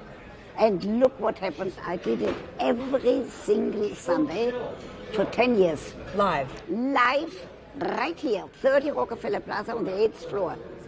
My late husband went with me, despite the fact that he was an engineer, and he had to get up the next morning early and tell her that she doesn't have to do it every single time, but that from time to time, you would like her to take the initiative, okay? Okay. Good luck to you. I have to tell you something. I was a teenager in the 80s of every week. I don't know if my parents even know. I don't know that they do to this day. But I used to listen. How fortunate. Walkman came on the market. Right. And you could listen on headphones. You were willing to do things, to talk about things that no one else was willing to talk about at that time. Yes. Why? I knew that there is a lot of knowledge that is around, but doesn't get to young people, for example. There is a myth that women don't need sex. Nonsense. Of course they need sex.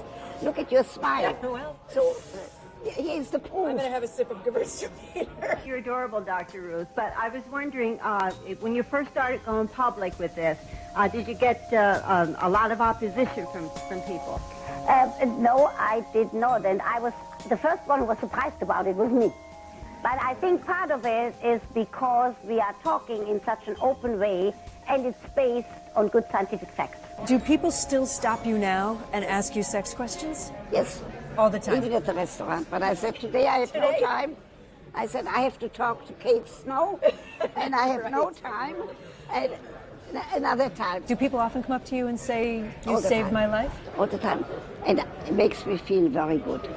Even if they ask me a question that I've answered 25,000 times, I still take it very seriously. I'm not bored yet. If I become bored, I'll stop it. What is the weirdest thing about you? Weird about me? Yeah. There's nothing weird. Next question. What was the biggest obstacle you ever faced becoming who you are? Then I have to say in a very sad voice, and that of becoming an orphan is no fun. Your parents died in the Holocaust. Right. My whole family. Most frequent question you get? There was a time that I did get a lot of questions from men about premature ejaculation and women who did not know how to have an orgasm. Now you have ejaculation and orgasm on your program. There we go. Both those words. Thank you. What is the one piece of advice you wish you had gotten when you were young? I would have liked very much to know not to worry so much that no man would ever be interested in me because I'm so short. They should have told me right away that I'll get married 3 times. That the last marriage was the longest, almost 40 years. What advice do you give to young people? Make sure that if you find somebody that you can cultivate the relationship, that you have somebody that when you come home, that person smiles, it's very important to say, to work on the relationship, not to take anything for granted. And they should smile when you walk in the door. Yes. Dr. Ruth. Say l'chaim. L'chaim. Thank you. To your health. Thank you.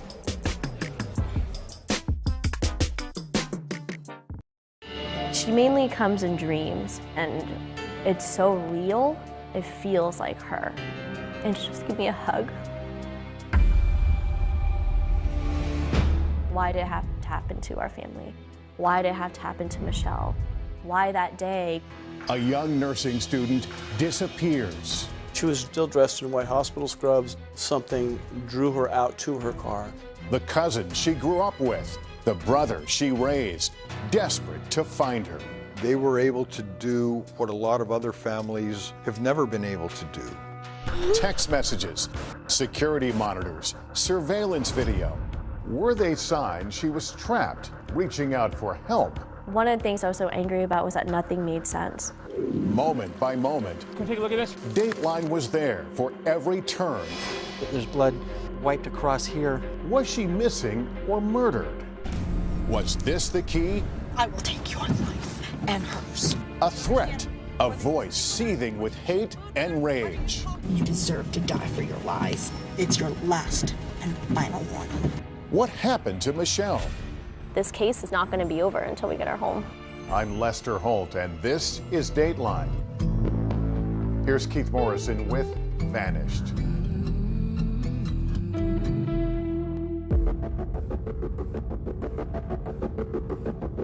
They're watching us. They know where we are, how we shop, how we play, what we do, who we love. Electronic eyes. The sticky pixel fingerprints follow us almost everywhere. And the weird, fractured personal diary they write remains forever. Of course, it's meaningless, most of it. Meaningless, that is, until it's not. Until it's terrifying. The San Francisco Bay, May 27th, 2011. 6:55 p.m., a young nursing student named Michelle Lay walks across a footbridge from her training hospital to the parking lot. She is not supposed to be here. For reasons unknown and without permission, she has left her post at the hospital. Here, she walks to a white Honda CR-V, just out of camera range. Then, 7:17 p.m., here is Michelle's Honda leaving the garage. But why? Why then, just an hour or two before the end of her shift? Good questions. Questions about to engulf a whole family. Why that day? Couldn't she have stepped out and gone to another campus that day and avoided this whole thing? Why did it have to happen to our family? Why did it have to happen to Michelle? But it did. Much of it recorded, as you will see, by those electronic beeps and bytes and pixels. Just enough to make it a truly puzzling mystery. Enough to not quite know what happened to Michelle Lay. One of the things I was so angry about was that nothing made sense. Nothing made sense. Especially this. Same night, 8:56 p.m. Michelle's nursing instructor, annoyed, baffled, worried by her absence, takes a security guard to the parking lot to look for her car. 9:05 p.m. Michelle's car re-enters the garage 2 floors below. 9:06 p.m. It arrives on the 3rd floor. Off camera, the nursing instructor sees it, waves frantically.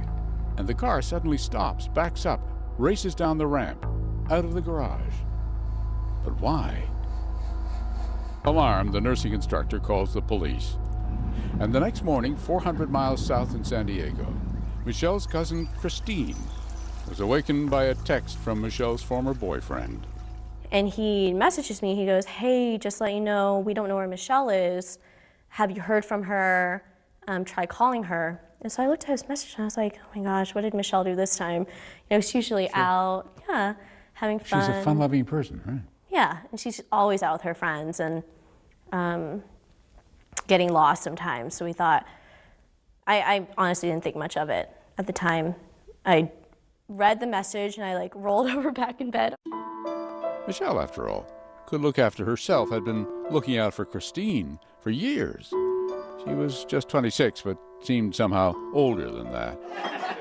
the eldest of a clan of 15 cousins who grew up together with very little except each other. And Michelle was smart and studious and attractive, the leader of this very active pack. The strong, loving center of the family, a mother figure to her younger brother, Michael. Michael, who was the next person to get the call from the ex-boyfriend. Where was Michelle? And so I go, yeah, you know, your ex-boyfriend just trying to get a hold of Michelle. So I didn't pay it any mind, but just in case I wanted to see if she was okay. And so I checked on her Facebook recently, and she had plans to go to Tahoe with some friends. And so right before going to work, I just sent those friends Facebook messages just to make sure she was okay. Michael went to work, didn't think much more about it. But then he got another call. This time, it was that nursing instructor. And she was trying to be composed, and she told me the story of how she went out to the garage looking for Michelle. She said she saw what matched the car's description just taking off, and suddenly it wasn't a game anymore. It wasn't something you could excuse. By then, Christine was calling Michelle's cell phone. She didn't pick up, and that's when I had this feeling where something might have been wrong after she didn't pick up a few times. At 9:30 a.m., 12 hours after Michelle was reported missing, police found her car. It was parked outside this apartment building, just a few blocks from the hospital where Michelle was last seen. Odd. Fraser Ritchie was the Hayward police inspector called in to have a look. The car was locked, it was secured, so that's why we believe that Michelle was possibly somewhere around here. But we had no clue where to start looking. What they could see through the tinted windows looked fine, as if Michelle had probably left the car here herself. All morning, a flurry of worried phone calls went back and forth among Michelle's friends and family. What should they do? It was just chaotic, but we weren't thinking the worst at the time. Still in San Diego, Christine, along with her aunts, uncles, cousins, began packing for the 8-hour drive north to San Francisco's East Bay. Brother Michael was attending college at UC Berkeley, and he rushed over to nearby Hayward to join Michelle's friends and fellow students who were already handing out missing posters outside the hospital parking garage. Had anybody seen her? We all just wanted to find her. We didn't think that anything bad had happened to her. Where was she? They hammered her iPhone with more than 100 calls and texts and heard, in response, nothing. Then, 12:45 p.m., 15 hours after Michelle was last seen, finally a text from her phone. "I'm not missing," it read. "My phone has been acting crazy. It deleted everything. All these texts have killed my battery." Michelle sent a flurry of reassuring texts to friends and family. "I'm fine," she wrote, "just taking it easy." So that ex-boyfriend texted her back. His phone number she knew almost as well as her own. The response from Michelle? "Who is this?" Uh-oh. When we come back, did Michelle really send that text? I had asked, is it possible that she could just be out there, all stressed out? They said, yes, it's possible. But soon, questions about Michelle's friends would lead police closer than they knew to the key to this case. When Dateline continues. I'm Terry Crews, Team USA superfan. Sean White, what are you trying to prove? You've already won more snowboarding golds than anyone else, ever. Maybe you're trying to prove you only get better with age, like a fine cheese or yogurt. The Meet the Press Chuck Toddcast, free wherever you get your podcasts. We're here to start conversations about the big things happening in our world, because it's not my job to tell you what to think. My job is to think about what you tell me. Now Tonight with Joshua Johnson, streaming weeknights at 8 on NBC News Now. These days, it feels like the news never stops. So let's get into it. What's happening right now, what it all means for you for an hour every day. It can be hard to keep up, so let's get started together. Hallie Jackson Now, weekdays at 5 on NBC News Now. Our week-long journey across America, from Washington, D.C., outside of our nation's capital, you rarely see. It's your last move. Was talking smack part of this?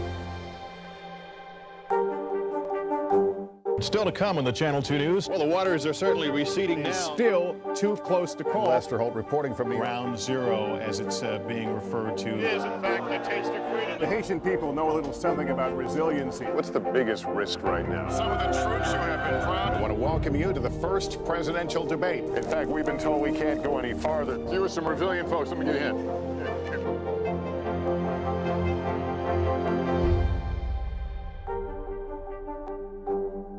News is more than a headline. It informs, it inspires, and it still matters. To cover it, you have to be in it. And that's what we're gonna do. Every night, we take you to the front lines of the story, where it's actually happening, with NBC News journalists on the ground from all over the world. We cover what you need to know and bring your newsfeed to life. In primetime and streaming live, it's your news playlist every night. Top Story with Tom Llamas, weeknights at 7 on NBC News Now. There's no better place for fun with friends, quality time with your little golf buddy, or an afternoon alone together. Family and friends are just a tap away. Just pick your course, pay from your phone. Golf now. Download the app and go play. The Meet the Press Chuck Toddcast, free wherever you get your podcasts. What are you doing for teachers who feel that they're being stretched too thin? Did you understand how prevalent hunger was in your own community?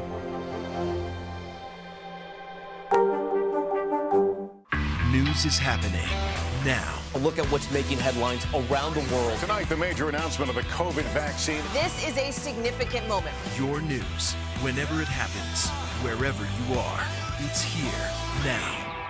The Meet the Press Chuck Toddcast, free wherever you get your podcasts.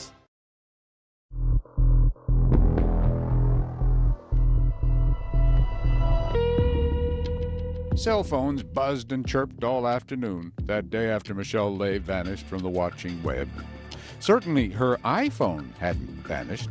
One creepy text after another popped up in the phones of her friends, her cousin, her brother. I just needed some time without anyone. I had a bad night last night. I don't really want to talk to anyone right now. But then, after 3 hours of that, the texts stopped just as suddenly as they had begun. The last one simply said, "I'm sick." So strange, so out of character. To Michelle's family and friends, it seemed obvious. Someone had Michelle's phone. Someone who was not Michelle. The more that day went out, the more sinister it felt like it was becoming. Sinister? Having this person text back as Michelle, it was just extremely, extremely terrifying. What does that feel like to go through that? It's hard to put into words. Living nightmare, I think, is the closest thing. In a strange way, as chilling as these messages were, they gave Michelle's friends and family some hope. To them, it seemed obvious they were communicating with someone who had abducted Michelle, and so their mission was now clear. Michelle didn't just need to be found. Michelle needed to be rescued. It's a time-critical situation. Every second that you waste is a second that she's hurting. We had to find her. Saturday afternoon, 18 hours after Michelle vanished, Michael and a group of Michelle's friends met with Inspector Fraser Ritchie at the Hayward Police Department. We had about 10 or 15 family members and classmates and friends at the police department. They were all talking about how responsible she was, how out of character this would have been for her to just get up and leave. Did you try to call Michelle or anything? Yes. Get a response? Yes. I sent a message out. This is Inspector Ritchie, the Hayward Police Department. You need to get a hold of me right now. Yeah. I got the response within several minutes saying that my phone is dying, I need to find a charger, I'm having car trouble. The same sort of response received by Michelle's friends and family, who had now decided, based on those weird text messages, that Michelle had been kidnapped. But as far as Inspector Ritchie was concerned, just about anything was possible. I kept an open mind. I didn't know whether Michelle voluntarily went missing for whatever personal reason she had, or if this was a stranger abduction, or if this was an abduction from somebody that she knew, or she just left with a friend. Did anybody think she would have just flipped out and, stressed out, as they say, and just left? I had asked, is it possible that she could just be out there, all stressed out? And they said, yes, it's possible. Inspector Ritchie also asked if Michelle had Any enemies? Or problems with ex-boyfriends, for example? The only problems that she seemed to be having with anybody was coming from Giselle Esteban. Giselle Esteban, one of Michelle's best friends in high school down in San Diego. But not just Michelle's friend, a friend of the family. Giselle was a fixture around the house, spent hours with all of those cousins. And then after high school in 2002, the two friends both moved to San Francisco to attend college. And that's where Giselle fell in love and got pregnant, moved in with her boyfriend, Scott, and then broke up with him 3 years later. The trouble came when Michelle stayed friends with Scott, with that boyfriend, after the breakup, and that just didn't sit well with Giselle. Though really it wasn't such a big deal. Still, just to cover all the bases, late Saturday night, Richie dropped in on Giselle to ask what she knew. We heard about Michelle Lee. Michelle? Oh, God, what about her? She went missing last night from her work. Okay. And talking to her friends and such, we understand that you guys had a tumultuous relationship. A tumultuous relationship? She was my best friend who slept with my then fiance. I started talking to her and asking her questions about her relationship with Michelle and if she could provide any information where she would be. Giselle said she had no idea. And besides, they weren't seeing each other these days, so she wouldn't know. Then, just due diligence, that night Richie sent another team of detectives to speak to Giselle's ex-boyfriend, the father of her baby, who, they were interested to learn, now had sole custody of the child. Listening to him, talking to him, and the relationship with him and his daughter and his family and things like that, he didn't seem to be the type of person that could lie, that would lie. By Sunday, 48 hours after Michelle appeared in that ghostly video at the parking lot, her large extended family began arriving from San Diego and meeting with the police. And that's when detectives began to understand Michelle a little. How kind she was, and bright, and self-reliant. Very much like this young woman, Phong Le, also Vietnamese American, also a 20-something nursing student, also living in the San Francisco area, who, 13 months earlier, also disappeared. There's a lot of similarities, obviously, in that she's the same age category, same ethnicity, same profession. Even the same last name. Was a pattern developing? Coming up, police look into the possible connection between those student nurses and a meeting between police and Michelle's family. In Asian families, when you're younger, you're supposed to be very respectful of the hierarchy in the family. You're not supposed to boss anybody around, but I was just livid. When Dateline continues. Our week-long journey across America, from Washington, D.C., outside of our nation's capital, you rarely see. It's your last one. Was talking smack part of this? The Meet the Press Chuck Toddcast, free wherever you get your podcasts. Our week-long journey across America, from Washington, D.C., outside of our nation's capital, you rarely see. It's your last one. Was talking smack part of this? Michaela Schifrin. With just one more gold medal, she'll have more than any American alpine skier in history. She's climbed the mountain of this sport. Almost time to come down for more gold, Michaela. Better do it fast. Wednesday, January 5th, a new season of Greed begins on CNBC. Theranos goes to trial. She was the next big thing. Sex and scandal. I had just graduated high school. He would ask me to go out for a couple of drinks. Boeing's soaring greed. What caused this brand new plane to crash? Anything for money. He ran a criminal syndicate, millions of dollars. American Greed, new season starts Wednesday, January 5th on CNBC.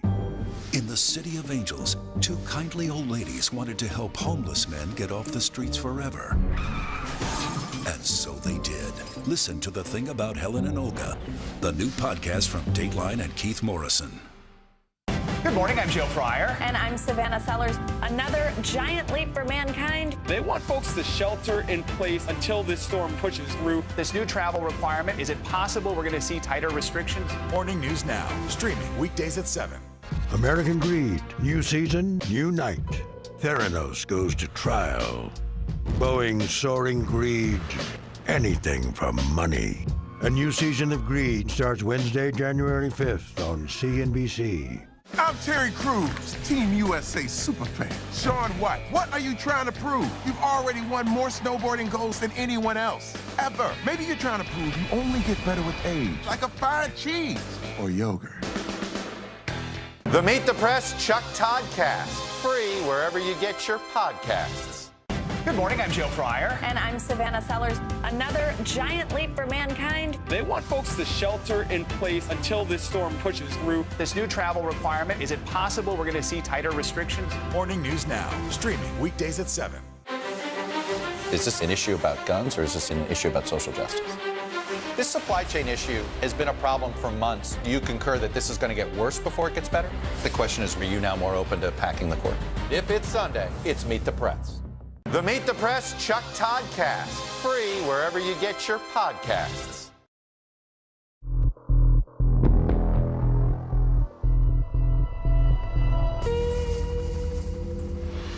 It was April 30th, 2010, just over a year before the disappearance of Michelle Lay. It was close, perhaps 50 miles away, and it was so coincidental. Another young nursing student, almost the same age, same ethnicity, even the same last name, vanished from this shopping mall parking lot. Her name? Fong Lei. Police Lieutenant Greg Hurlbut caught the case, but couldn't find her. Several weeks later, we got a call from a neighboring county, Napa County, saying that they had a body out in the woods that somewhat matched the description of our missing person. It was indeed Fong Lei. But that was by no means the end of the investigation. To this day, we're trying to identify who, in fact, killed Fong Lei. So, during that Memorial Day weekend in 2011, when Detective Hurlbut heard about the disappearance of a young woman named Michelle Lay, he wondered, was this a break in his case?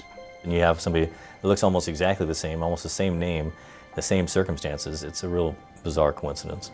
Michelle's family also heard about Fong Lei, so when they met with detectives for the first time, 48 hours after Michelle's disappearance, they asked the dreadful question, could Michelle's case be connected to the Fong Lei murder? The community brought that up and thought that they might have been linked, and so we brought that up with the Hayward police, and they said, yeah, we looked into it, but we don't think there's any connection. So then there was a wash of relief. The detectives also told the family they'd found Michelle's car, that it was locked, appeared undamaged. To the family, that was good news. It meant to them that Michelle must be alive, held somewhere. Though during that Sunday meeting, the police gave the impression they still had no idea what happened to Michelle. They asked us a lot of questions about her relationships and her friendships, and they told us they were working on it. We keep asking them, probing them for more information. They kind of threw up their hands and said, we can't tell you much and we're sorry. So your level of frustration must have been pretty high. It was sky high. The Lei family now had the impression the police weren't taking the case seriously at all. Because Michelle is an adult, so we felt if she's an adult and she's not a child, maybe she wasn't being prioritized. So what was it like leaving that meeting?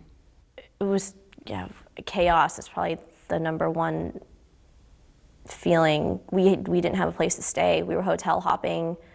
We were just waiting around most of the time, staying in the hotel. It was like you were blind. You didn't know. We had no idea where to go, what to do.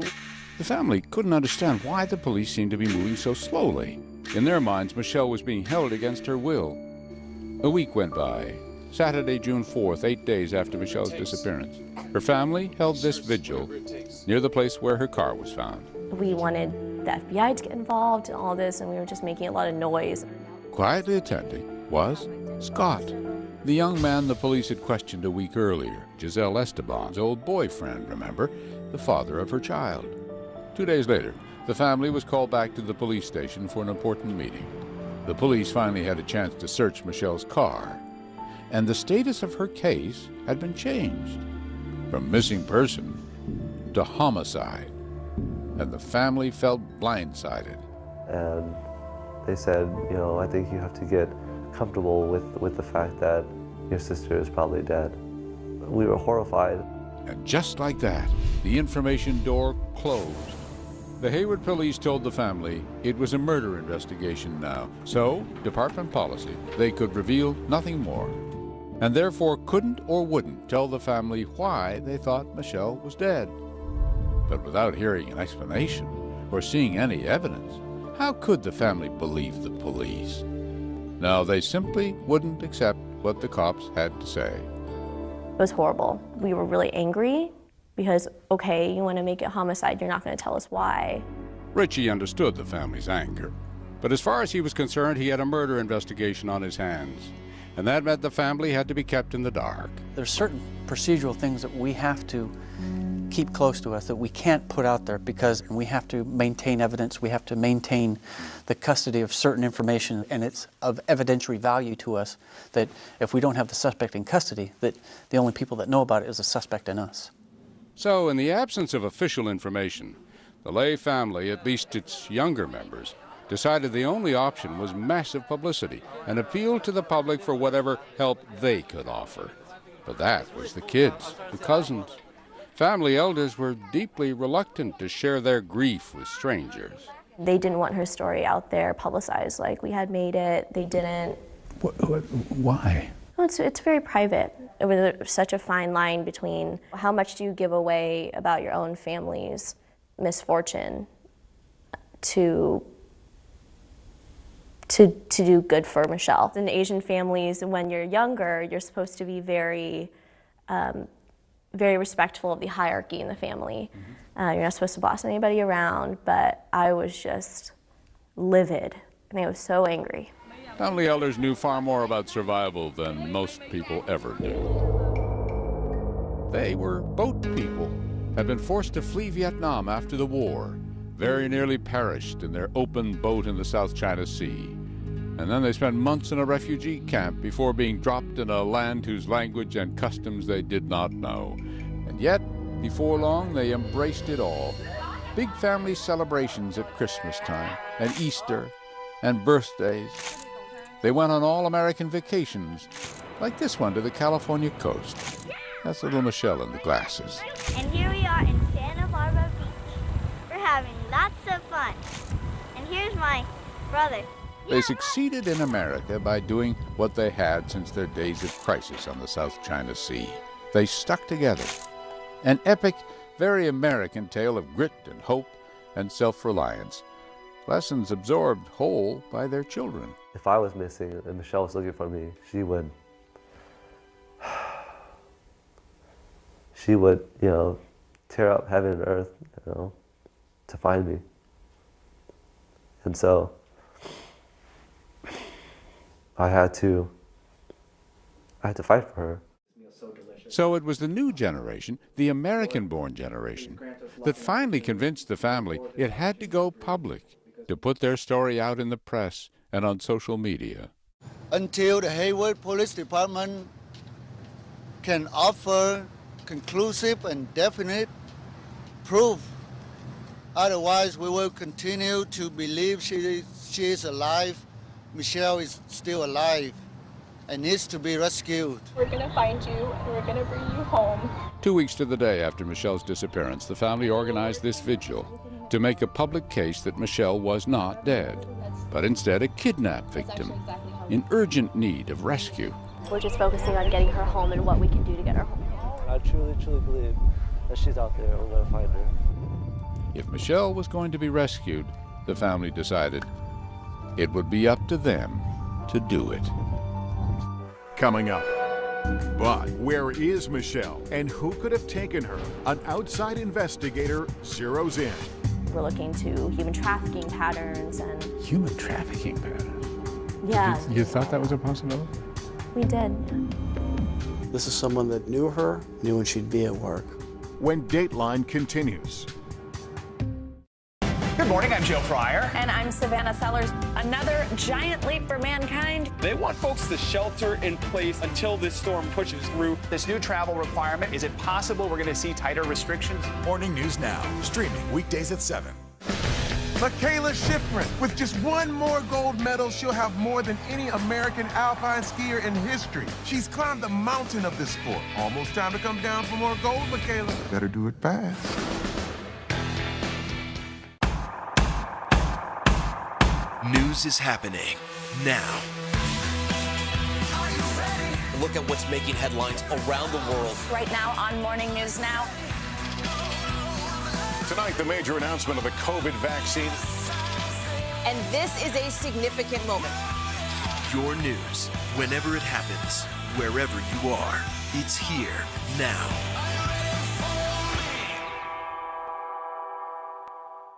American Greed, new season, new night. Theranos goes to trial. Boeing soaring greed, anything for money. A new season of Greed starts Wednesday, January 5th on CNBC. This is a very different kind of program. We're here to start conversation about the big things happening in our world. Professor, I'm not asking you to predict the future, but what do we think that the new normal is going to be? Is part of this that everyone's rethinking their jobs during this pandemic and their relationship to their employers? What is your biggest tip for any parent who's concerned about this? It's not my job to tell you what to think. My job is to think about what you tell me. Now Tonight with Joshua Johnson, streaming weeknights at 8 on NBC News Now. Our week-long journey across America, from Washington, D.C., outside of our nation's capital, you rarely see. It's your last Was talking smack part of this? This is a very different kind of program. We're here to start conversation about the big things happening in our world. Professor, I'm not asking you to predict the future, but what do we think that the new normal is going to be? Is part of this that everyone's rethinking their jobs during this pandemic and their relationship to their employers? What is your biggest tip for any parent who's concerned about this? It's not my job to tell you what to think. My job is to think about what you tell me. Now Tonight with Joshua Johnson, streaming weeknights at 8 on NBC News Now. Is this an issue about guns or is this an issue about social justice? This supply chain issue has been a problem for months. Do you concur that this is going to get worse before it gets better? The question is, are you now more open to packing the court? If it's Sunday, it's Meet the Press. American Greed, new season, new night. Theranos goes to trial. Boeing soaring greed, anything for money. A new season of Greed starts Wednesday, January 5th on CNBC.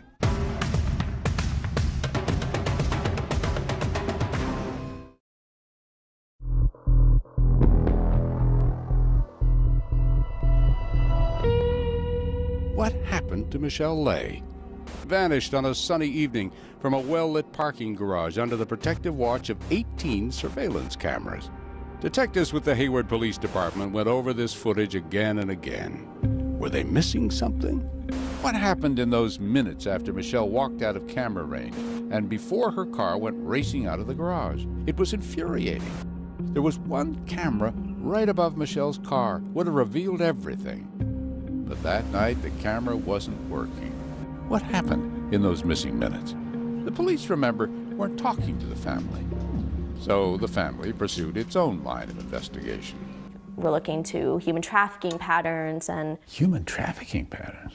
Yeah. You thought that was a possibility? We did, yeah. But that was a dead end. Then, 34 days into Michelle's disappearance, the Lay family contacted us to say they'd begun working with a private investigator, a man named Michael Frame. And in the midst of his investigation, Frame sat down with us to tell us what he had learned. This had happened quickly. This was a public parking garage. People came in and go from that garage all night. Someone was lying in wait.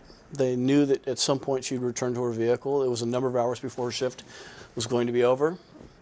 And they were prepared to abduct her at that time. Did anybody know why she went to her car? Not that we know of at this time. Unusual thing to do at that stage of the shift? I think it was either a quick break or something drew her out to her car. That we still don't know. But she was still dressed in white hospital scrubs. It was evident that she was going to come back because she left her belongings in the hospital. Remember, Though police found Michelle's car about a half a mile from the hospital, parked and locked in a residential area, they hadn't revealed yet what evidence they'd found inside. But Frame had found out a thing or two about the car and how it got there. Did anybody see the car arrive? There's a report of a witness who stated they heard conversation coming from the headlights shining in their house and conversation coming from the car at about 4 o'clock the following morning. Conversation? Conversation. Which would mean there's more than one person here. People talking. The people that reported this saw headlights shining through their window, and they believed that it came from the general direction of where Michelle's car was found. Multiple kidnappers. Almost had to be, said Frame. I think when you look at the circumstances in their totality, how this person was waiting for her, and the fact that she was put into her vehicle obviously quickly and driven out quickly, that there may be a possibility of more than one person. And he was almost sure not strangers. This is someone that Michelle had some type of contact with, that saw her, that knew her, that knew where she parked her vehicle, knew what she drove, knew where she worked, knew when she'd be at work. So it may be members of her family or her friends may already know who this is. I mean, may know the person who did it, just not be aware that they know. If they just look through what those relationships were, the answer may be in there somewhere. The answer, I think, in this case is not far off. The police had questioned Michelle's family, current and former friends, old boyfriends, but it didn't seem like they were getting anywhere. Frame thought the investigation was in trouble. When your investigation is run cold, when you don't have a viable suspect, when you don't have information that's going to lead you to a suspect, I think it's important that you start looking at viable alternatives. Too often these cases go cold for 5-10 years. From what we've seen so far, I think there's a possibility. The Lay family was working with Frame because they were frustrated with police.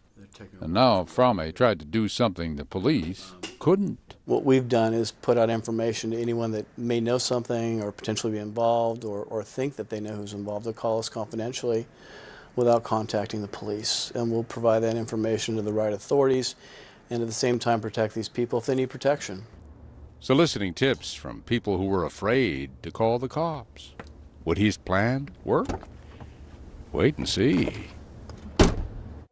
Coming up, Dateline is there when that private tip line gets a dramatic call. What is this guy saying? What can he tell you?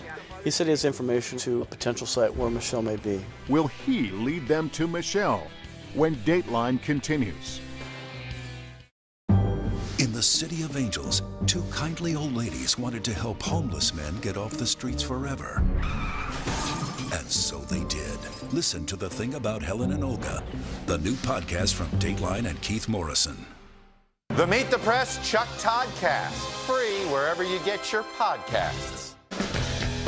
Nathan Chin equals power because every time he does one of these, he's hit with forces 7 times his body weight. 945 pounds? That's 4 Terry Cruises. See? Power. Front side 900, McTwist, back-to-back 1080s. I mean, it's hard just naming these tricks. Chloe Kim, she's up there spinning around with a smile. Respect. The Winter Olympics, February 3rd on NBC and Peacock. Hey everybody, it's Hoda Kotb from The Today Show. I am so excited to tell you about my new podcast, Making Space with Hoda Kotb. I sit down with some incredible people and we'll hear some uplifting stories. Listen to Making Space now on Apple Podcasts. The holiday season is a time to spread cheer. These are all on the house. And appreciate the ones you love. From our family to yours. You're Mr. Christmas. For the 89th time, a tree will shine over Rockefeller Center. Happy holidays from today. Welcome to The Tonight Show. Let me show you how it's done. Show me what you got. I don't want to be a Lego.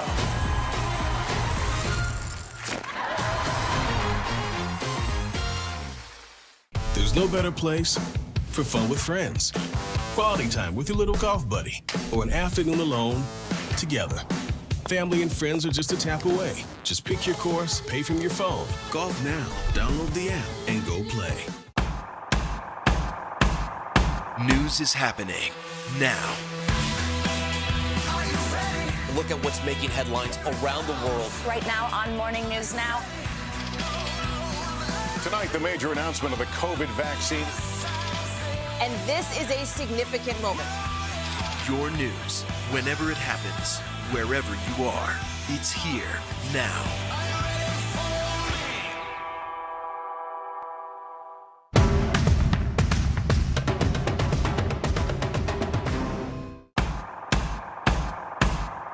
News is happening now.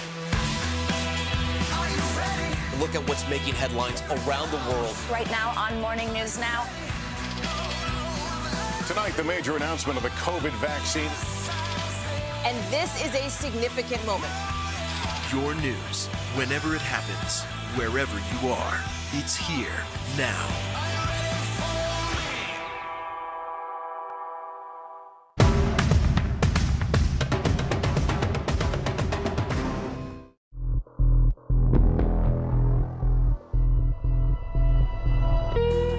Michelle Lay had been missing for weeks. No break in the case at all. And then, just before we sat down for an interview with a private investigator named Michael Frame, his phone rang with a tip from an inmate who claimed to know where Michelle could be found. So who do you think is involved in Michelle's disappearance? What is this guy saying that he has? What can he tell you? He said his information is to a potential site where Michelle may be. Frame made the trip out to the jail for a face-to-face interview. The parolee's information was that she had been abducted and was being held at a house in Hayward. And it turned out, unfortunately, that this information was related to another criminal act and it had nothing to do with Michelle's disappearance. Back in Hayward, the police might have been accomplishing something, but they were saying nothing beyond their belief that Michelle was dead. And as far as the family could tell, the police investigation seemed to be getting nowhere. Now the family's own private investigator seemed lost in the weeds as well. Hoping to shake loose a lead, they increased the amount of the reward money from $20,000 to $40,000 to $65,000 to $100,000, all from private donations, much of it out of the family's own pockets. So every day was precious, said her brother Michael, and every day that passed a missed opportunity to find her. You know, she was always looking out for me, and so this was my time to do everything I can to look out for her, to make sure that the hell that she was going through, she wouldn't have to go through a day longer. So you must have had this sense that any day now we'll find her and we'll bring her back and everything will be okay again. Every day we were hoping that today was the day. You know, every day. It was obvious as we talked to Michael the intensity of his devotion for Michelle. The reason for that? He told us a story about their mother. Her mom was pretty much our superhero. She worked long hours as a nurse practitioner, and she was an incredible mother to us. She was so loving. She would always tell us stories. And stories about what? One that we always loved was one called The Woman on the Moon. And it's a Vietnamese love story about if you look really hard enough, the shadows of the moon kind of looks like a woman with long flowing hair. And the same day of the year, she would come down looking for the one that she loved. But ultimately, she was trapped on the moon to watch over him. Folklore is the kind of reality that is like armor for a child. It protects in a time of terror. Michael was 11 when his mother learned she had breast cancer, but she did not tell him. She protected him from the worst of it, both he and his 14-year-old sister, Michelle. And so when the cancer finally took her life, it came as a shock. She died December 1st, 1999, and we had just seen her for Thanksgiving, maybe about a week ago. Now, alone, Michael and Michelle were taken in by Christine's family. She told me a story about how after her mom passed away, she didn't even know what to do at first until she saw Michael in the garage holding something of his mom's and crying. She told me, that was the time I knew it was time to be, a big sister and be a mother figure for him. Overcome her own sense of loss and save this boy. Oh yeah, so you can even tell she's having any trouble. She made a sort of commitment between her and I that she would look out for me. But not just Michael. Michelle also kept watch over Christine. She was my older sister. She dressed me, she helped tweeze my eyebrows, she taught me how to do makeup. Taught you about boys. Yeah, we talked about boys all the time. She helped me write my first love letters. Oh my gosh, when we were growing up, we were so alike that my family called me Mini Michelle. And now, Minnie Michelle and Michael and the rest of the Lay family held vigils, issued press releases, anything to keep Michelle's case in the public eye. I needed to work on something all the time that was her every day, that was related to her every day. Did you feel like you're getting anywhere? It felt productive, but it still felt hopeless. Hopeless in the sense where you still know what's going on. After weeks of casting about, they were no closer to finding Michelle than they'd been that first chaotic weekend. And it was sad, but perfectly understandable, that public interest began to wane. It was during that period of darkness when one of Michelle's uncles down in San Diego begged for help from this woman, Carrie McGonigal. Michelle Lee's uncle asked, what do I do? I'm completely lost. Why her? Because Carrie had been through it all herself. 2 years earlier, she had to search for her murdered daughter, Amber Dubois, and now Carrie ran a search organization called Team Amber in memory of her daughter. She couldn't know, back then, the role she was going to play, the events she would set in motion. For now, it was who she knew. So I put him in touch with Mark Klass because it was up in Northern California, and they were up in the same area. Mark Klass, a rare man with a rare skill. How to find the missing. Coming up, a man who knows how it feels to lose a daughter and had learned from personal experience how to lead the search. We needed help from the police, and when we pressed them, why should we be looking there, they finally said, because that's where the cell towers take us. When Dateline continues. Wednesday, January 5th, a new season of Greed begins on CNBC. Theranos goes to trial. She was the next big thing. Sex and scandal. I had just graduated high school. He would ask me to go out for a couple of drinks. Boeing's soaring greed. What caused this brand new plane to crash? Anything for money. He ran a criminal syndicate, millions of dollars. American Greed. New season starts Wednesday, January 5th on CNBC. In the City of Angels, two kindly old ladies wanted to help homeless men get off the streets forever. And so they did. Listen to The Thing About Helen and Olga, the new podcast from Dateline and Keith Morrison. Our week-long journey across America. From Washington, D.C., outside of our nation's capital, you rarely see. It's your last movie. Was talking smack part of this?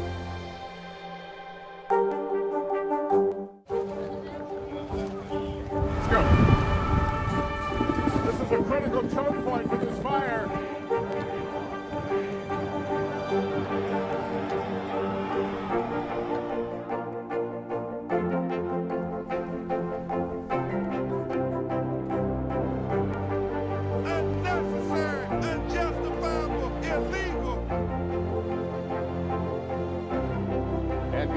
From New Orleans, late military operation, witnessing the massive crowds. I admire you both. Nice to really spend some time with you. Appreciate it.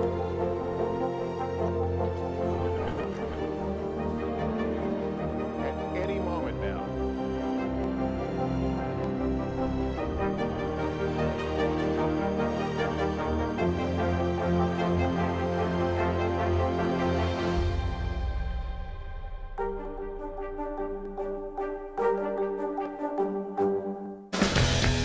Nathan Chen equals power because every time he does one of these, he's hit with forces 7 times his body weight. 945 pounds? That's 4 Terry Cruises. See? Power. Still to come on the Channel 2 News. Well, the waters are certainly receding now. Still too close to call. Lester Holt reporting from the Ground Zero, as it's being referred to. It is, in fact, a taste of freedom. The Haitian people know a little something about resiliency. What's the biggest risk right now? Some of the troops who have been proud. I want to welcome you to the first presidential debate. In fact, we've been told we can't go any farther. You were some resilient folks. Let me get in.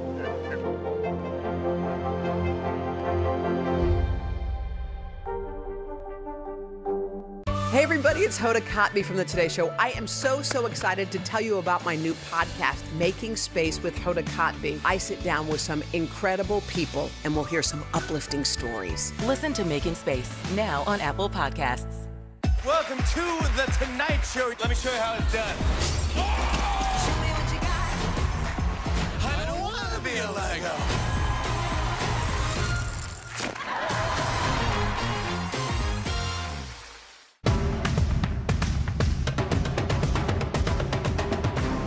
The Meet the Press Chuck Toddcast, free wherever you get your podcasts.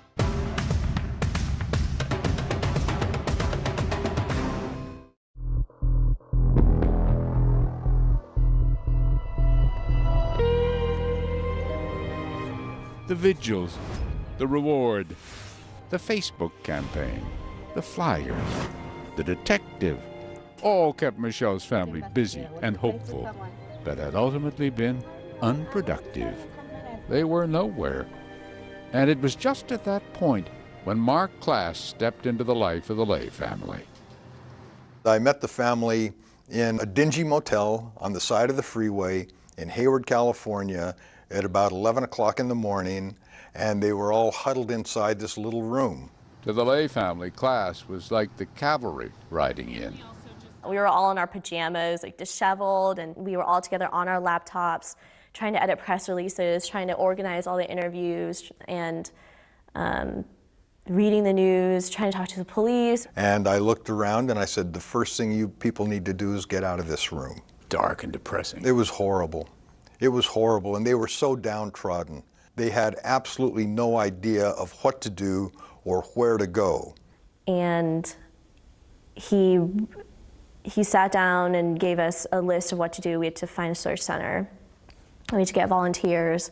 We had to position media in this sort of light. He was just giving us all sorts of tips. It made a world of a difference emotionally and on practical levels.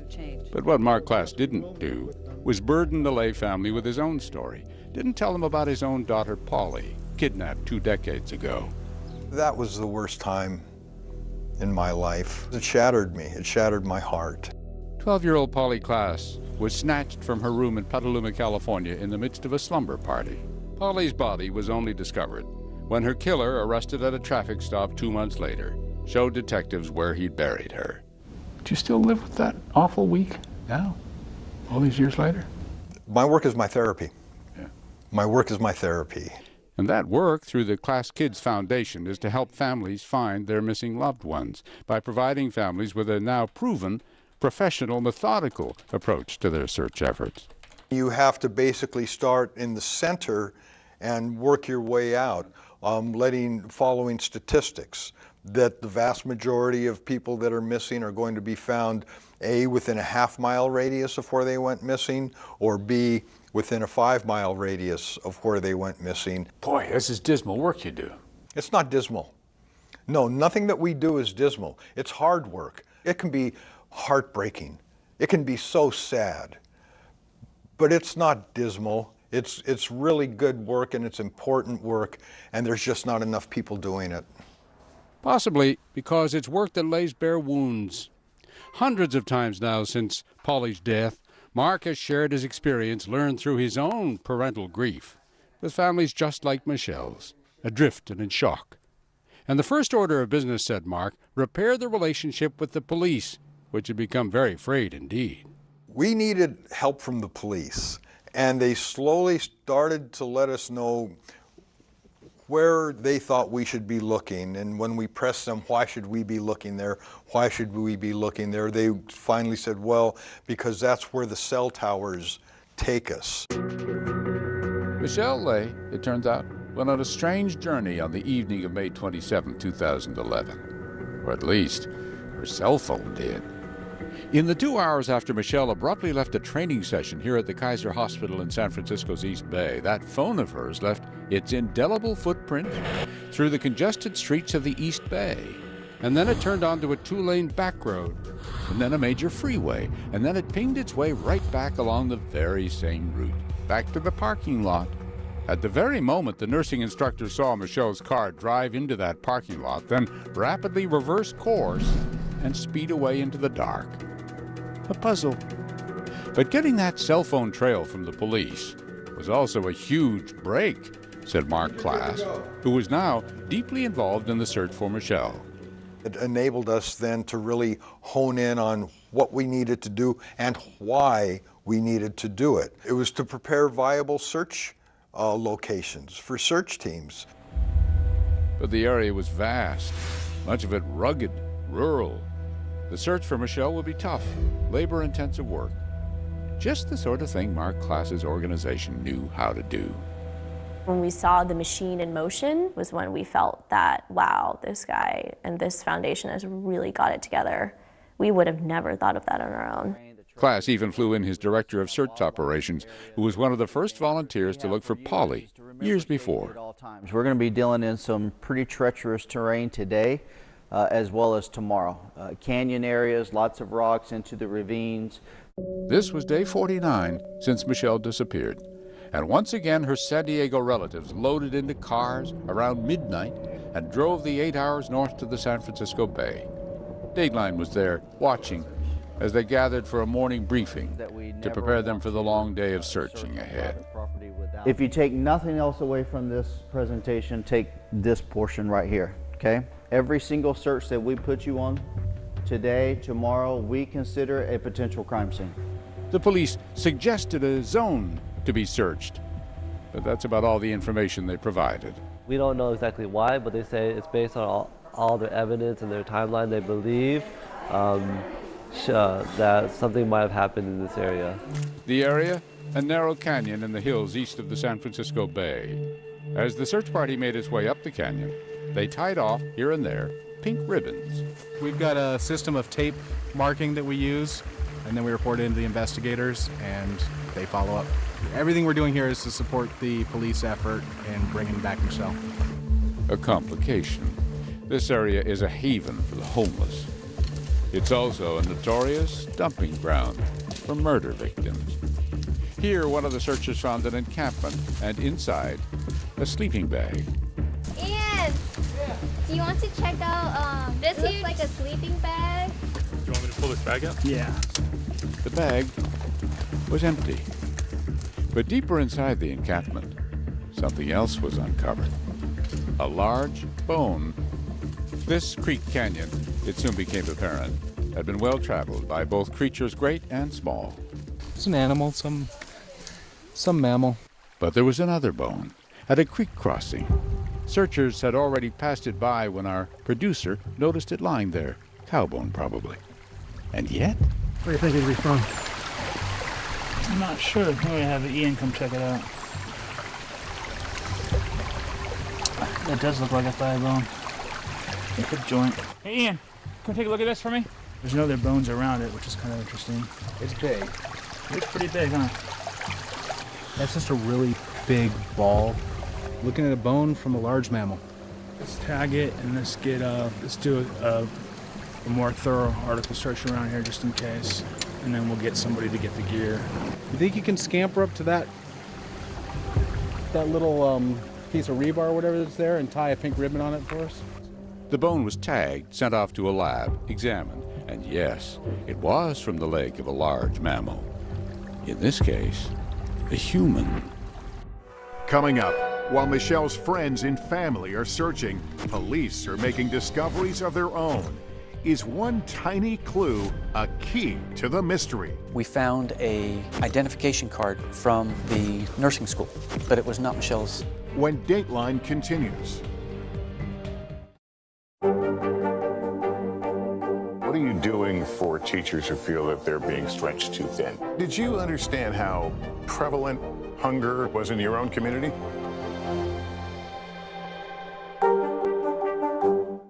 News is more than a headline. It informs, it inspires, and it still matters. To cover it, you have to be in it. And that's what we're gonna do. Every night, we take you to the front lines of the story, where it's actually happening, with NBC News journalists on the ground from all over the world. We cover what you need to know and bring your newsfeed to life in prime time And streaming live, it's your news playlist every night. Top Story with Tom Llamas, weeknights at 7 on NBC News Now. This is a very different kind of program. We're here to start conversation about the big things happening in our world. Professor, I'm not asking you to predict the future, but what do we think that the new normal is going to be? Is part of this that everyone's rethinking their jobs during this pandemic and their relationship to their employers? What is your biggest tip for any parent who's concerned about this? It's not my job to tell you what to think. My job is to think about what you tell me. Now Tonight with Joshua Johnson, streaming weeknights at 8 on NBC News Now. Wednesday, January 5th, a new season of Greed begins on CNBC. Theranos goes to trial. She was the next big thing. Sex and scandal. I had just graduated high school. He would ask me to go out for a couple drinks. Boeing's soaring greed. What caused this brand new plane to crash? Anything for money. He ran a criminal syndicate, millions of dollars. American Greed. New season starts Wednesday, January 5th on CNBC. Good morning, I'm Joe Fryer. And I'm Savannah Sellers. Another giant leap for mankind. They want folks to shelter in place until this storm pushes through. This new travel requirement, is it possible we're going to see tighter restrictions? Morning News Now, streaming weekdays at 7. Let's go. This is a critical choke point for this fire.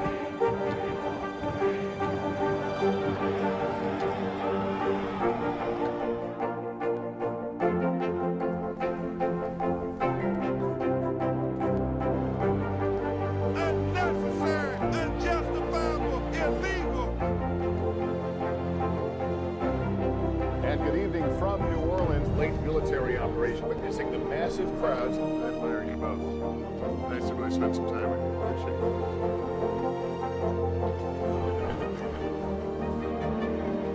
At any moment now.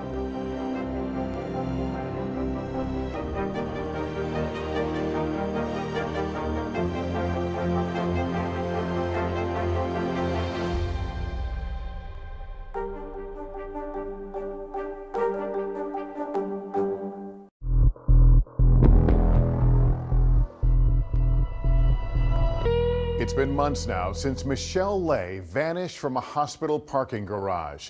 Her family remains hopeful that she's still alive. Police have been tracking Michelle's electronic trail, video, audio, text messages, cell phone pings. So many clues that seem to have picked up signs of Michelle, but they've also picked up signs of someone else. Here again, Keith Morrison. 49 days after Michelle Lay disappeared, we stumbled over a human bone in the same area where Michelle's cell phone had briefly pinged off a nearby tower. There's shorts here. But as the searchers scoured the immediate area, they understood it couldn't be her. The bits of clothing weren't right, and the bone was bleached by the sun. Must have been there a long time. And when they looked closely, that's a 6 foot something. It's not a 5'5" female. appalling. Some other poor soul wound up here. But relief, too, it wasn't Michelle. So the search and the mystery wore on for days and then for weeks. And by the middle of August, it all looked to be losing steam. On a typical San Francisco summer afternoon, as the fog rolled in, Christine and Michael brought us up to date on their efforts to find Michelle. How long has it been now? 27th. It's been over 2 months. It's been about 72 days. How are you doing, the two of you, with all of this? I mean, how are you holding up? It's just weird, just trying to stay active and just trying to keep the word out and trying to stay positive. Right. It's just really trying to stay positive is the hardest part. The hardest times for me are at night, getting in bed and thinking, like, gosh, I hope Michelle's in a bed. Yeah. I mean, you clearly have decided that she's still alive. Mm-hmm. It's not over, and it's not going to be over until we get her home. And so that very evening, they hosted a fundraising event at a nearby restaurant. And a few days later, the 85th day of Michelle Lay's disappearance, the San Diego family again piled into their cars just after midnight and made the long drive up the coast to launch their 8th search. Time had faded the posters taped to their cars. The creek bed to be searched seemed desperately far away from any place where a body might be dumped or a woman might reasonably be held captive. Still, her cell phone blast pinged there. So, they tracked where her cell phone ended up after she disappeared, and it's all around the rural East Bay, and it's such a huge area. it was 100 degrees in the waning days of summer, and it seemed to have impacted turnout as the number of volunteers dwindled. Suddenly, the search leader called in a discovery. Some female clothing partially buried in the sand. Danny, I'm down by the creek. It's women's underwear by the tree. Almost like light pink, white. It is, it turns out, another false lead. So they pack up. Another fruitless day in a case gone cold. Or so it seemed to Michael and Christine.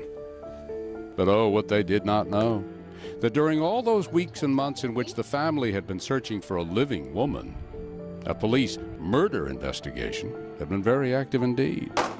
And now, in the last days of August, Inspector Fraser Ritchie was in fact closing in on a very hot target. But to understand how he got there, we need to go back almost to the beginning. It was minutes before midnight, May 28, 2011, 29 hours after Michelle Lay disappeared. Ritchie had gone to pay a midnight visit to Michelle's old high school friend, Giselle Esteban. How long has she been missing? Since yesterday. And have you guys tried calling her? I have no idea how to help you at that point. I've actually been trying to look for her. Since when? Almost a week now, to tell her to stay away from my daughter. So, clearly there was some animosity between Giselle Esteban and Michelle Lay. And so Inspector Ritchie and his partner brought Giselle downtown to the police station for a more in-depth conversation. I understand at one point you and Michelle were close friends, is that right? I considered her my sister. And then what happened? She made a mistake. Scott made a mistake. And was that when you were with Scott, or had you guys broken up, or? No, we were still together. They made the mistake twice. And then Giselle told a strange little story. She was pregnant, remember, with her second child, and said she went to the Hayward Kaiser Hospital for a prenatal checkup just hours before Michelle disappeared. She said she spotted her old friend at a distance. Were you surprised to see Michelle there? Yes. How did it make you feel when you saw her?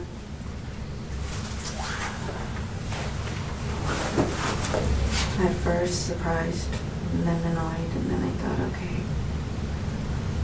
keep your blood pressure down, otherwise you're going to lose this baby. Strong feelings. But Giselle Esteban herself was not so strong.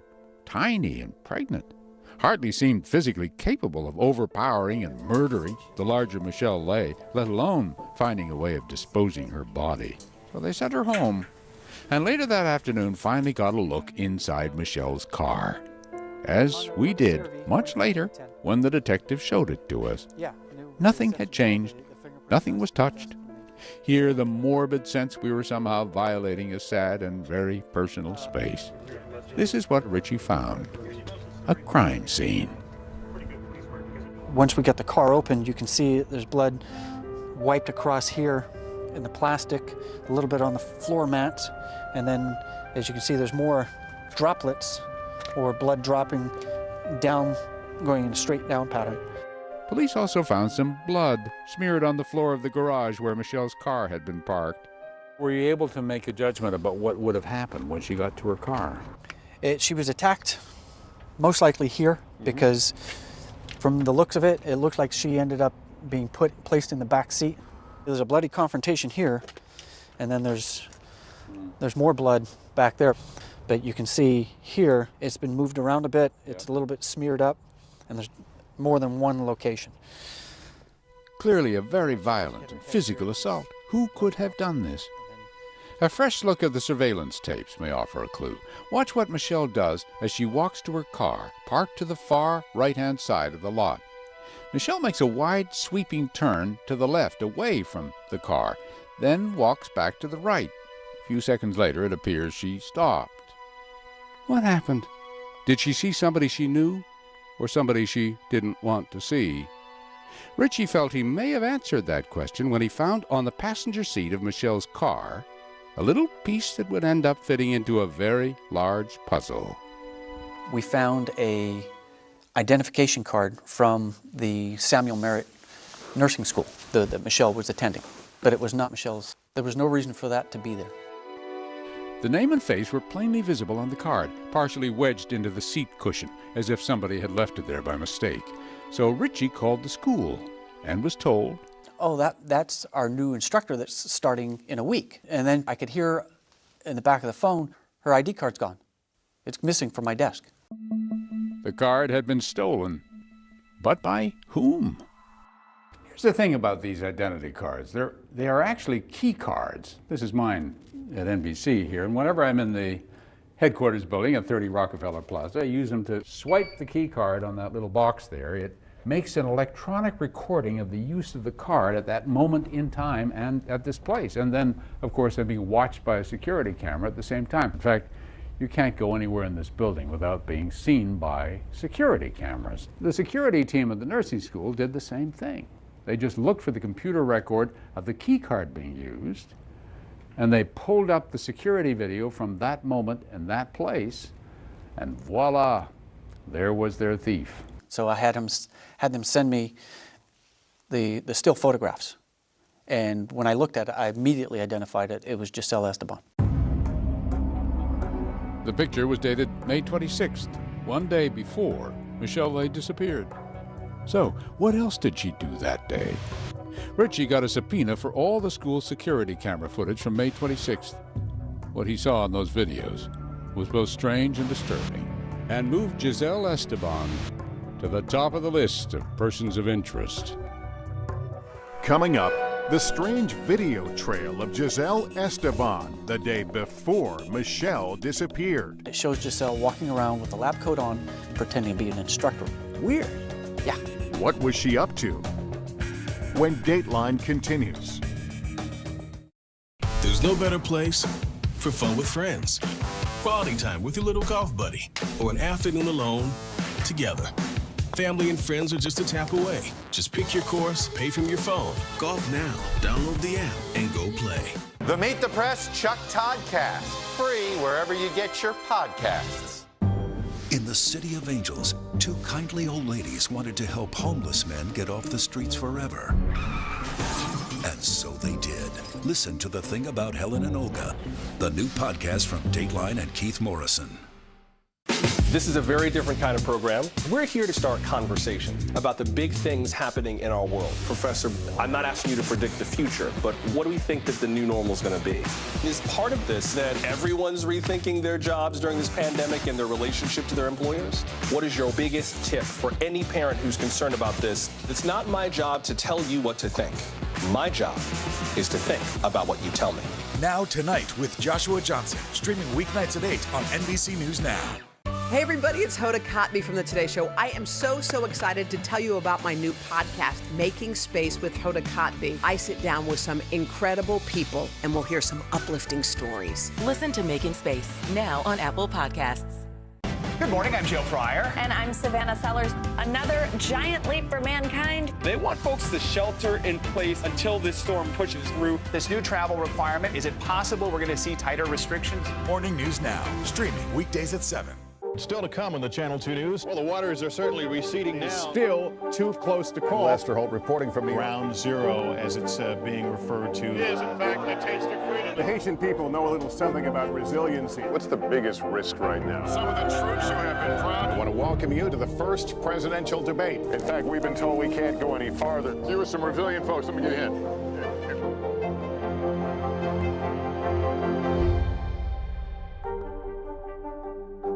We began our Across America journey tonight, St. Louis, Austin, here in Nashville. From Washington, D.C., the site of our nation's capital, you rarely see. It's your last one. Was talking smack part of this? What are you doing for teachers who feel that they're being stretched too thin? Did you understand how prevalent hunger was in your own community?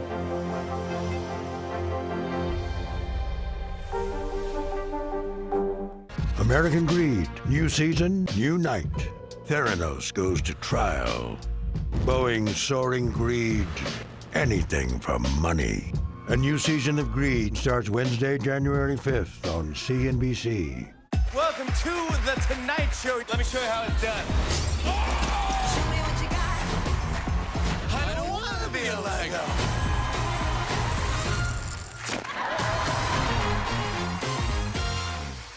The Meet the Press Chuck Toddcast, free wherever you get your podcasts. I'm Terry Crews, Team USA Superfan. Sean White, what are you trying to prove? You've already won more snowboarding golds than anyone else, ever. Maybe you're trying to prove you only get better with age, like a fine cheese or yogurt.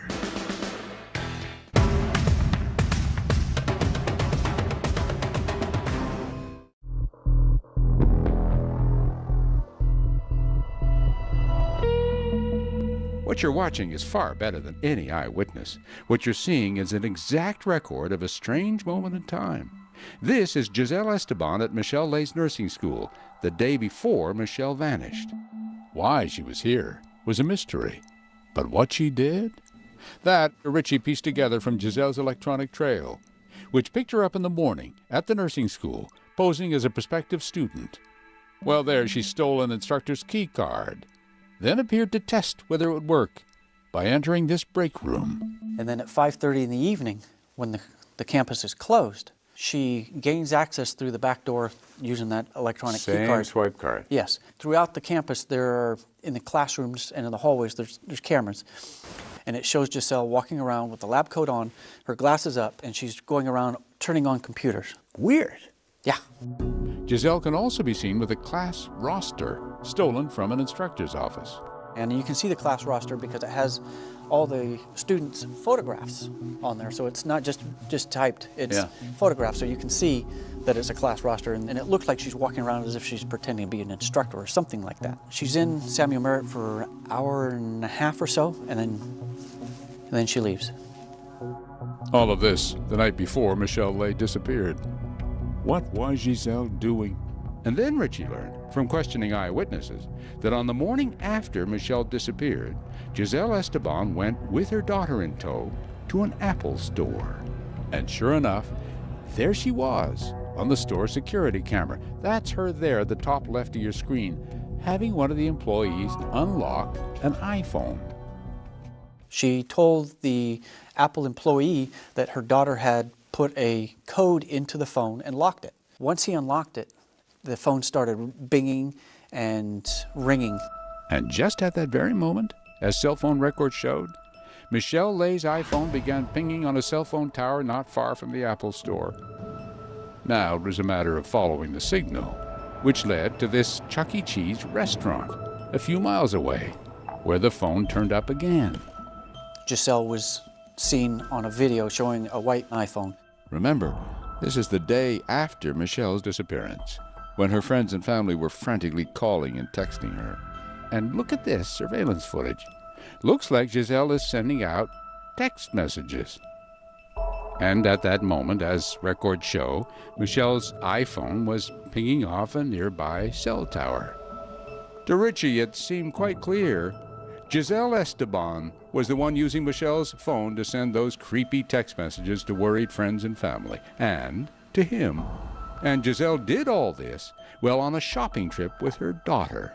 And she's on that phone, roughly the same time that she's getting text messages from the classmates and family members and things like that. And then I sent her a second text message at roughly at 3:15 in the afternoon, saying, "This is not a joke, this is the police department, you need to contact me right now." That was the last contact. That's when her phone went off. The evidence was mounting, so Richie stepped up his surveillance of Giselle. We placed a tracker on her car. Why? See if she would take us to a location that Michelle would possibly be. But that didn't happen. Not to say, though, her behavior wasn't suspicious. Remember the vigil the Lay family held a week after Michelle's disappearance, the one attended by Giselle's ex-boyfriend, Scott? It turned out Giselle was there, too. Sort of. The tracking device showed Giselle circling the block as Michelle's family pleaded for help. And later, It showed her driving past Scott's house. Why? Richie was all but sure now Giselle had something to do with Michelle's disappearance. The question now was, did she have some help? It was something that we had to look at. If so, who? Yeah, dive into her life, who's her friends, and who can we talk to that knows Giselle. Richie consulted an Alameda County Assistant DA, now Deputy District Attorney, a guy named Butch Ford. Some of my colleagues, their response was, well, who helped her do it? Because she's a woman, she's pregnant. In order to do this, she had to have help. Prosecutors had a hard time believing Esteban was physically capable of killing Michelle Lay all by herself. We encouraged them to make sure they eliminated any possible suspects, such as the father of Giselle's child. That would be Scott, the ex-boyfriend Butch is referring to, and so everybody's antenna went up. In late July of 2011, 63 days after Michelle's disappearance, as the Lay family searched the hills for her, Richie got a very strange phone call from Scott, who sounded out of breath, saying that he believed that he had found Michelle's phone. I asked him, where did you find Michelle's phone? In the backseat of his car. Coming up, at first, police doubt Scott's story. Had we missed something? Is he the other part of this? Or was he Giselle's next victim? Did you ever have any concern about Scott's safety? Yes. And we advise Scott that if it is Giselle, you have to be concerned for your safety as well. You deserve to die for your lies, as does she. This is your last and final warning. When Dateline continues. The Meet the Press Chuck Toddcast, free wherever you get your podcasts. News is more than a headline. It informs, it inspires, and it still matters. To cover it, you have to be in it. And that's what we're gonna do. Every night, we take you to the front lines of the story, where it's actually happening, with NBC News journalists on the ground from all over the world. We cover what you need to know and bring your newsfeed to life. In primetime and streaming live, it's your news playlist every night. Top Story with Tom Llamas, weeknights at 7 on NBC News Now.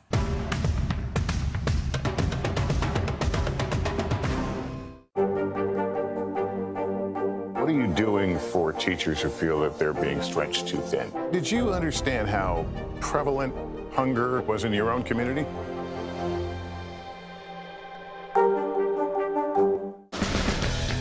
Frontside 900, McTwist, back-to-back 1080s. I mean, it's hard just naming these tricks. Chloe Kim, she's up there spinning around with a smile. Respect. The Winter Olympics, February 3rd on NBC and Peacock.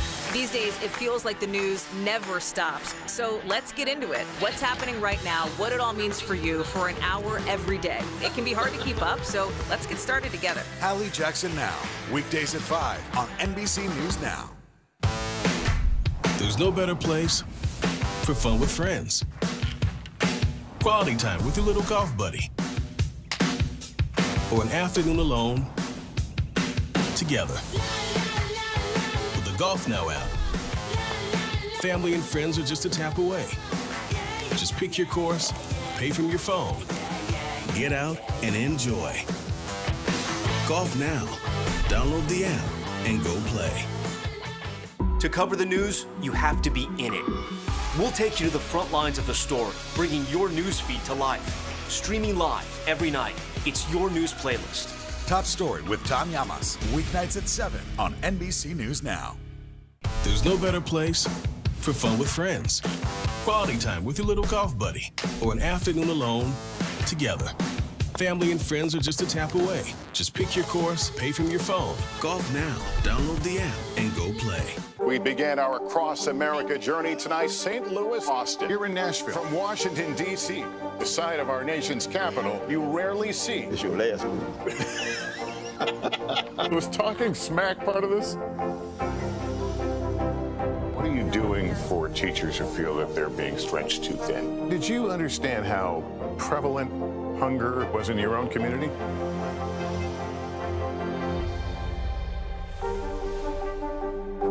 The Meet the Press Chuck Toddcast, free wherever you get your podcasts.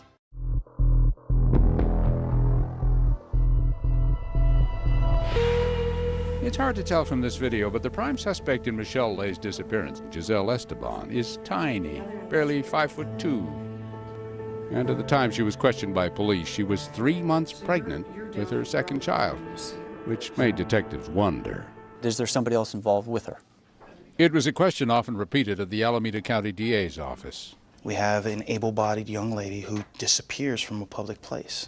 So automatically our minds went to, was there more than one person involved? And so, when Richie got a call from Giselle's ex-boyfriend, claiming to have found Michelle's iPhone, he was worried. I was very concerned that had we missed something, is he the other part of this? Then it's, why is he telling us this? If he is the other part of this, why is he finding this and telling us about evidence?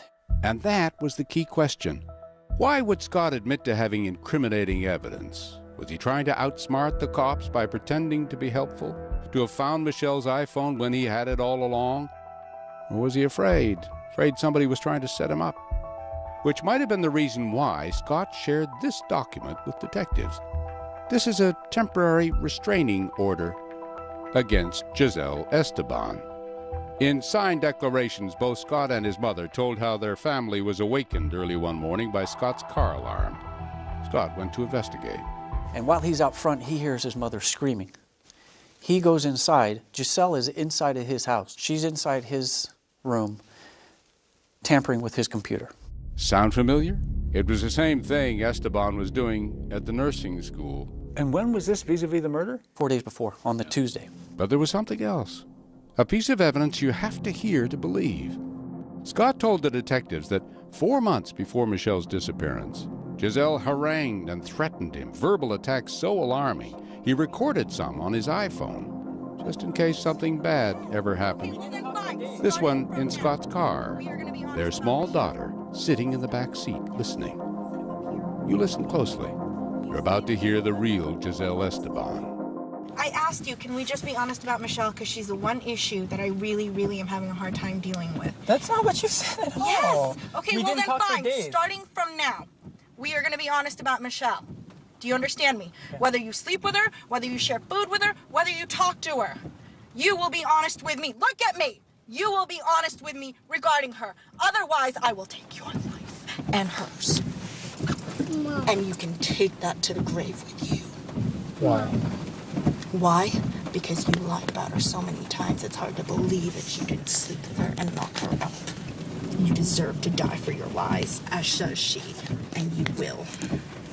If you do it again, this is your last and final warning. Why? Do you understand me? It's your last and final warning. Richie, listen to Giselle's tone careen from aggrieved to furious to threatening, all in less than a minute. This was far from the subdued woman he'd met back in May. It was apparent that she was a violent person. Did you ever have any concern about Scott's safety? Yes.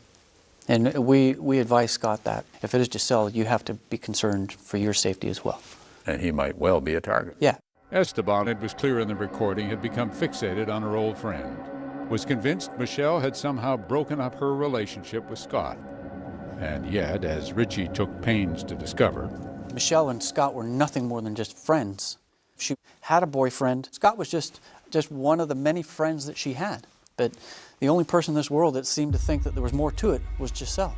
Prosecutor Butch Ford heard the audio too and read the 1,500 pages of texts and emails Scott gave police. For the better part of 6 years, she had an obsession with Michelle. Her text messages were filled with hatred towards Michelle at every step of the way.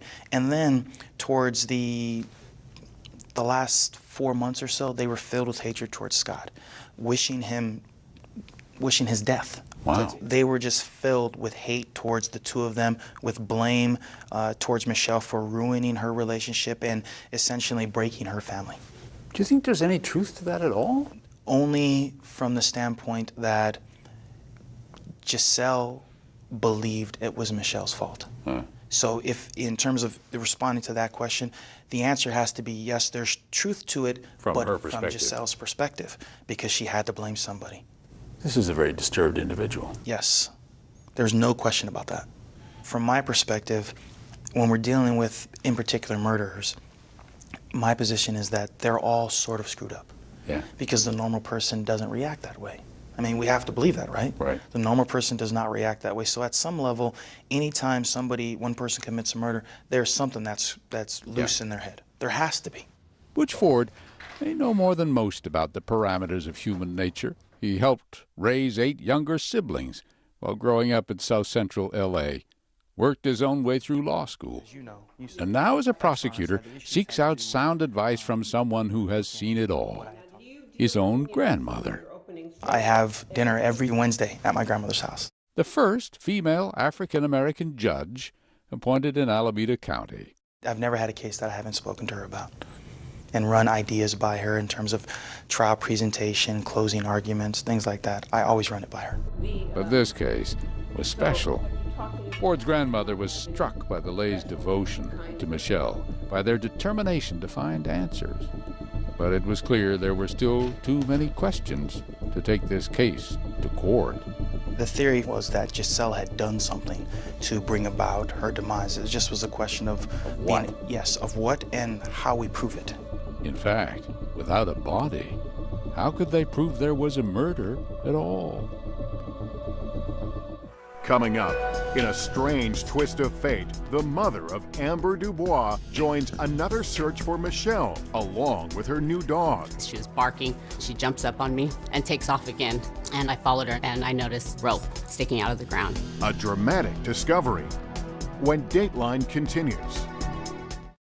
Hey everybody, it's Hoda Kotb from the Today Show. I am so excited to tell you about my new podcast, Making Space with Hoda Kotb. I sit down with some incredible people and we'll hear some uplifting stories. Listen to Making Space now on Apple Podcasts.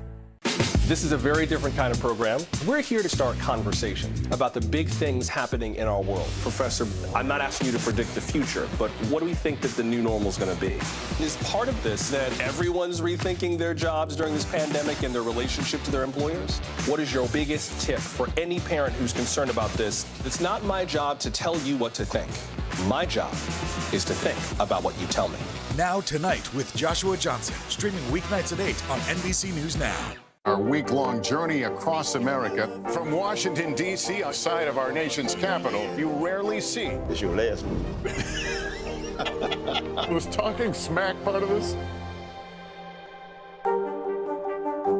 Wednesday, January 5th, a new season of Greed begins on CNBC. Theranos goes to trial. She was the next big thing. Sex and scandal. I had just graduated high school. He would ask me to go out for a couple of drinks. Boeing's soaring greed. What caused this brand new plane to crash? Anything for money. He ran a criminal syndicate, millions of dollars. American Greed. New season starts Wednesday, January 5th on CNBC. I'm Terry Crews, Team USA superfan. Shaun White, what are you trying to prove? You've already won more snowboarding golds than anyone else, ever. Maybe you're trying to prove you only get better with age, like a fine cheese or yogurt.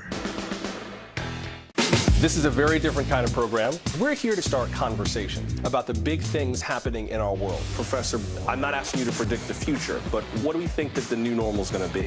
Is part of this that everyone's rethinking their jobs during this pandemic and their relationship to their employers? What is your biggest tip for any parent who's concerned about this? It's not my job to tell you what to think.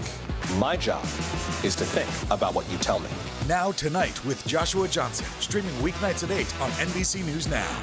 I'm Terry Crews, Team USA superfan. Shaun White, what are you trying to prove? You've already won more snowboarding golds than anyone else, ever. Maybe you're trying to prove you only get better with age, like a fine cheese or yogurt. We're here to start conversations about the big things happening in our world, because it's not my job to tell you what to think. My job is to think about what you tell me.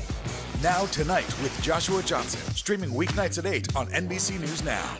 Wednesday, January 5th, a new season of Greed begins on CNBC. Theranos goes to trial. She was the next big thing.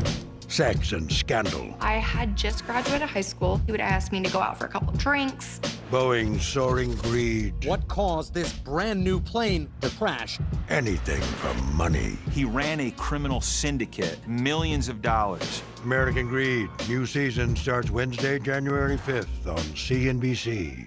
News is happening now. A look at what's making headlines around the world. Tonight, the major announcement of the COVID vaccine. This is a significant moment. Your news, whenever it happens, wherever you are, it's here now.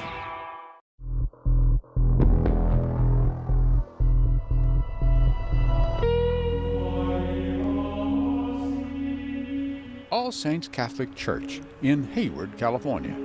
Hardly the sort of place a detective would expect to get a hot tip in a murder case. But that's exactly what happened.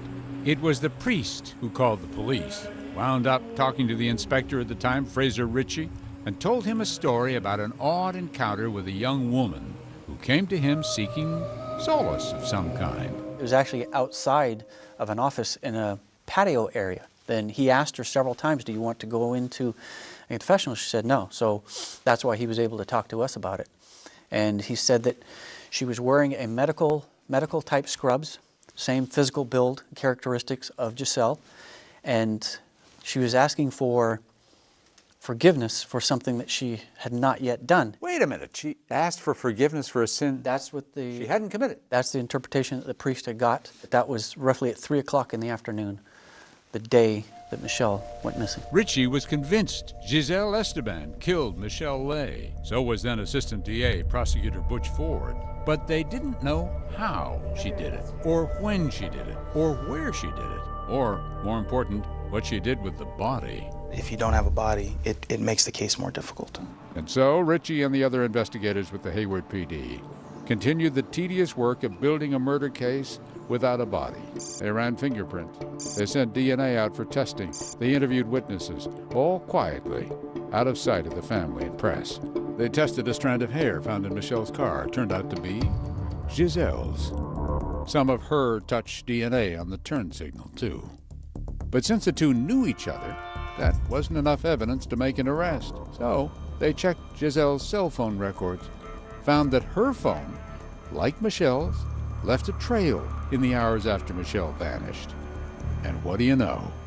The locations that Michelle's phone went, Giselle's phone also went. As if they were traveling together. Yes. The eavesdropping electronics was closing in. Here was surveillance video showing Giselle trying to access the nursing school's computers the night before Michelle's disappearance. And here, the scene at the Apple store the day after Michelle vanished. Esteban getting Michelle's iPhone unlocked and later using it at the Chuck E. Cheese. But still, it wasn't enough. Until the lab results finally came back from evidence seized that very first night in Giselle Esteban's apartment, specifically from her shoes. Those tests uncovered a trace amount of blood that belonged to Michelle. Only one explanation for that.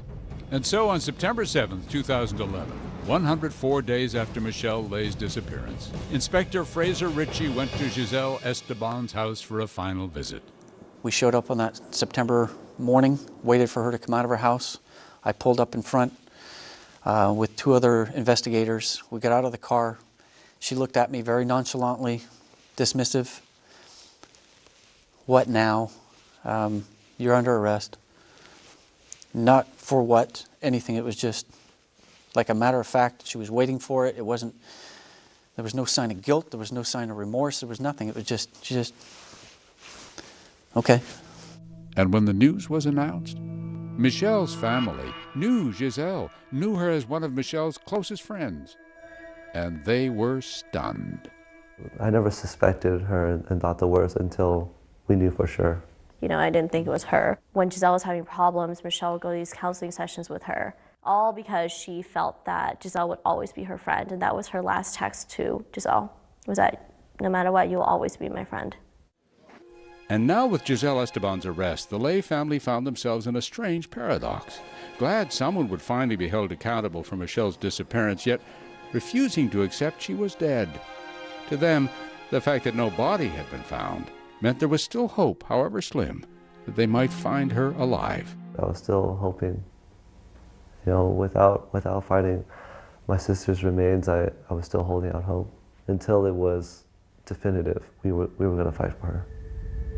And so, 113 days after Michelle disappeared, 10 days after the arrest, the family mounted yet another search. This time, they were joined by Carrie McGonigal, whose daughter Amber Dubois had been kidnapped and murdered in San Diego 2 years earlier. And like Mark Klass before her, Carrie formed an organization to help find the missing. She'd brought her new search dog with her, a search dog in training. And she was acting weird. She was jumping all over the place. She was barking, wanted to get away from me. And as I buckled her up, she took off from me and ran. And so I started running after her, and she comes back, and she jumps up on me and takes off again. And I followed her, and she was just standing still. And so I reached down to put her leash on, and I noticed some twine rope sticking out of the ground, and then some bones next to it. It was the skeletal remains of a young woman, unidentified. Michelle's cousin Christine was back at the command center. I remember search director Brad Dennis took a break, and he looked at me. He's like, "Hey babe, we'll be right back." He never leaves the search center. So he left, and I was like, "Oh, something must have happened. They must have found something." But he was like, "I just need a break. I'm going out there and looking at, some random evidence they found." But then her phone rang. A reporter with a tip from someone in the search party. And he told me, "Oh, I heard they found Michelle's body. Can you comment on that?" And I just started shaking. I told him, "We haven't found her." But I knew that they did. When I got that call from the reporter, I knew. But there wasn't confirmation, not yet. The medical examiner still had to match up dental records, and that, the family was told, could take a few days. It might sound really dumb now, but I was still really stubborn about it. I just didn't. There was nothing that could tell me that Michelle was dead.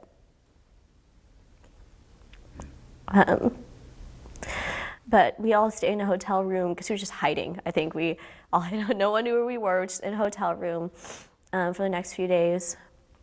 And then I think about 4 days later, the Hayward police came to our hotel, and they told us that she had been confirmed to be found through her dental records. At that point, you couldn't pretend anymore. Yeah. After 4 months, the family's long and determined search to find Michelle was over. But their goal, no matter how remote, was always to bring her home alive. That she was found dead was a blow that took them to their knees. That was one of the very few times I think I really let myself cry. Part of me was relieved that it's over, that we had found her and we had brought her home. And then a majority of me was very angry.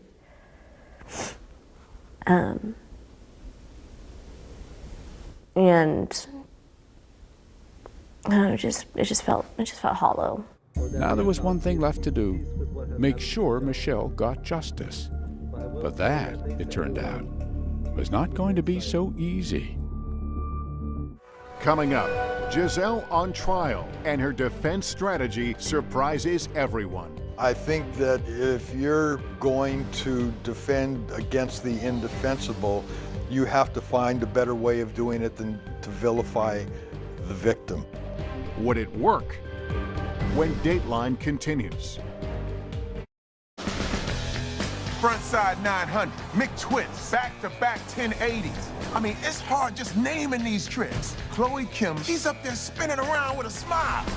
Respect. The Winter Olympics, February 3rd on NBC and Peacock. Our week-long journey across America. From Washington, D.C., outside of our nation's capital, you rarely see. It's your last one. Was talking smack part of this?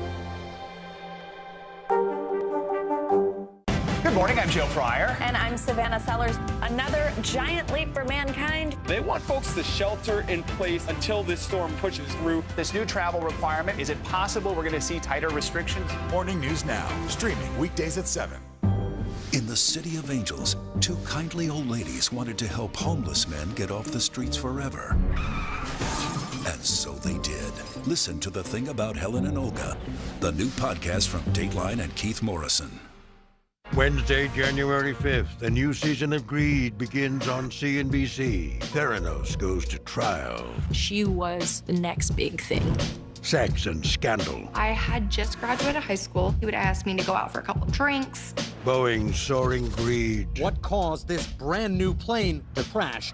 Anything for money. He ran a criminal syndicate, millions of dollars. American Greed. New season starts Wednesday, January 5th on CNBC.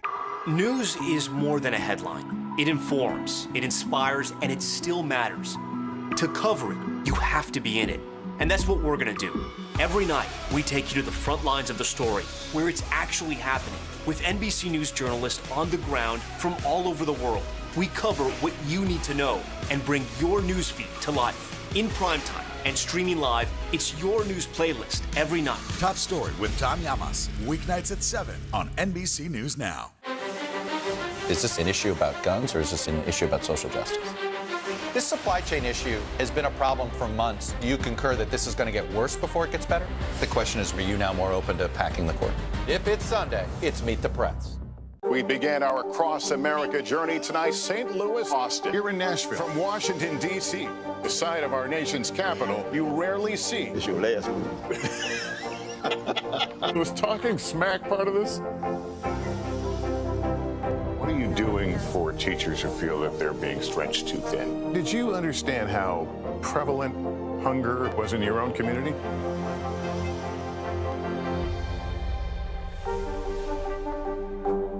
Hey everybody, it's Hoda Kotb from The Today Show. I am so excited to tell you about my new podcast, Making Space with Hoda Kotb. I sit down with some incredible people and we'll hear some uplifting stories. Listen to Making Space now on Apple Podcasts.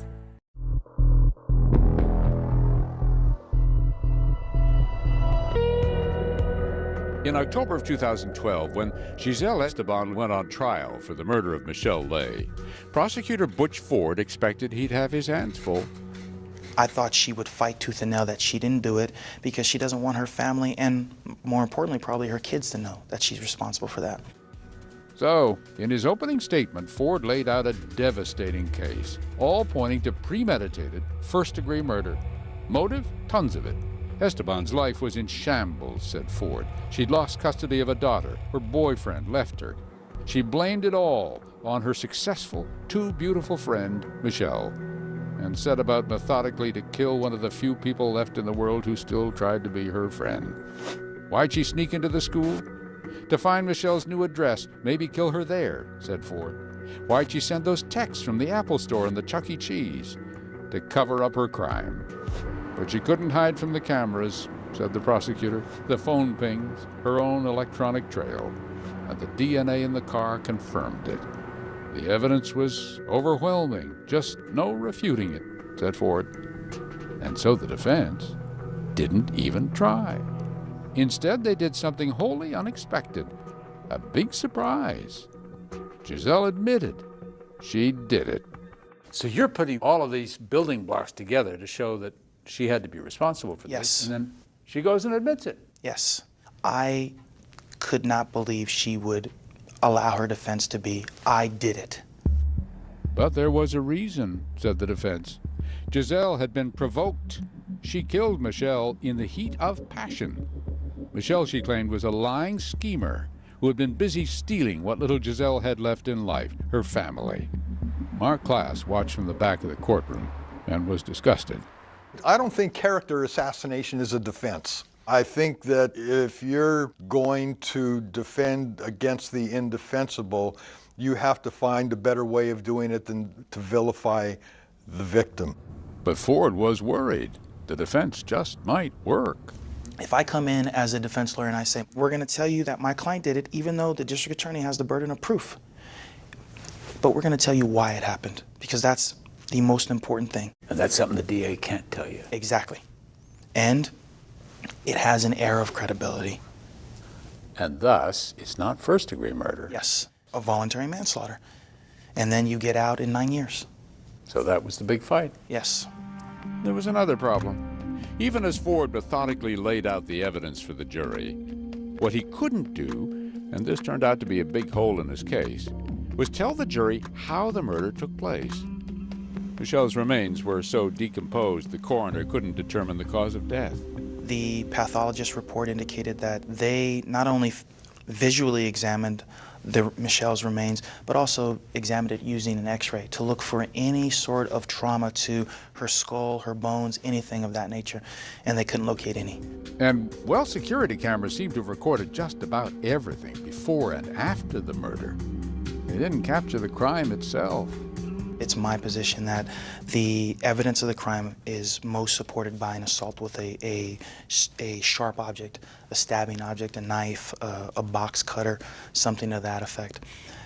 Truthfully, I believe that she snuck up behind her, grabbed her by her hair, and assaulted her with a sharp object. Which would explain why that small woman could do that kind of damage.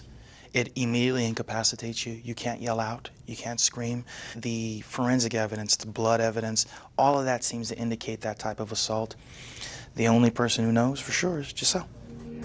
But she wasn't talking, choosing instead to sit passively throughout the trial.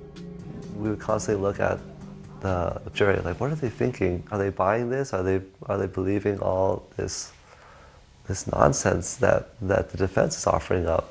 You know, that this is heat of passion, that this wasn't planned. Michael was in court every day, as was Christine and the aunts and uncles and parents and cousins. All of them took time off work to be united for Michelle. Oftentimes in homicide cases, nobody shows up for the victim. Or maybe it's a mother or father or a sibling. In this case, every day there were between, I would say, 12 and 20 family members. And knowing that the vast majority of them had traveled from San Diego to be present, to show everybody that Michelle was missed, it was really touching to me and inspiring in that, again, it made me want to work even harder to ensure that I had done everything I could to bring about what was a just result. And I had mentioned that was the only thing I promised to the family, was that I would work as hard as I could to make sure that the right result came. Do you encounter families like that very often? On that level, no. When the case went to the jury, everything was up in the air. Prosecutor Ford didn't worry particularly when the jury stayed out a full day, even when it stayed out 2 days. After 3 days, Ford began to wonder if he'd done enough to debunk Giselle's heat of passion defense. After 4, everybody wondered. The longest deliberation I'd ever had was 4 days. This was now getting to 4.5 days, so I started to have concern.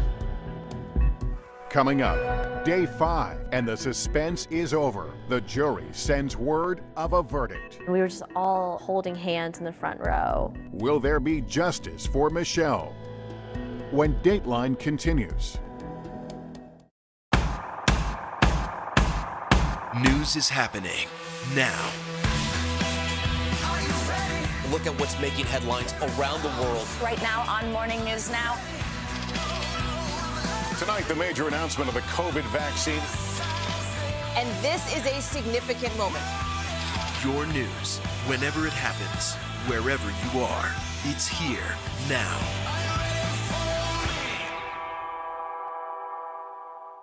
These days, it feels like the news never stops. So let's get into it. What's happening right now, what it all means for you for an hour every day. It can be hard to keep up, so let's get started together. Hallie Jackson Now, weekdays at 5 on NBC News Now.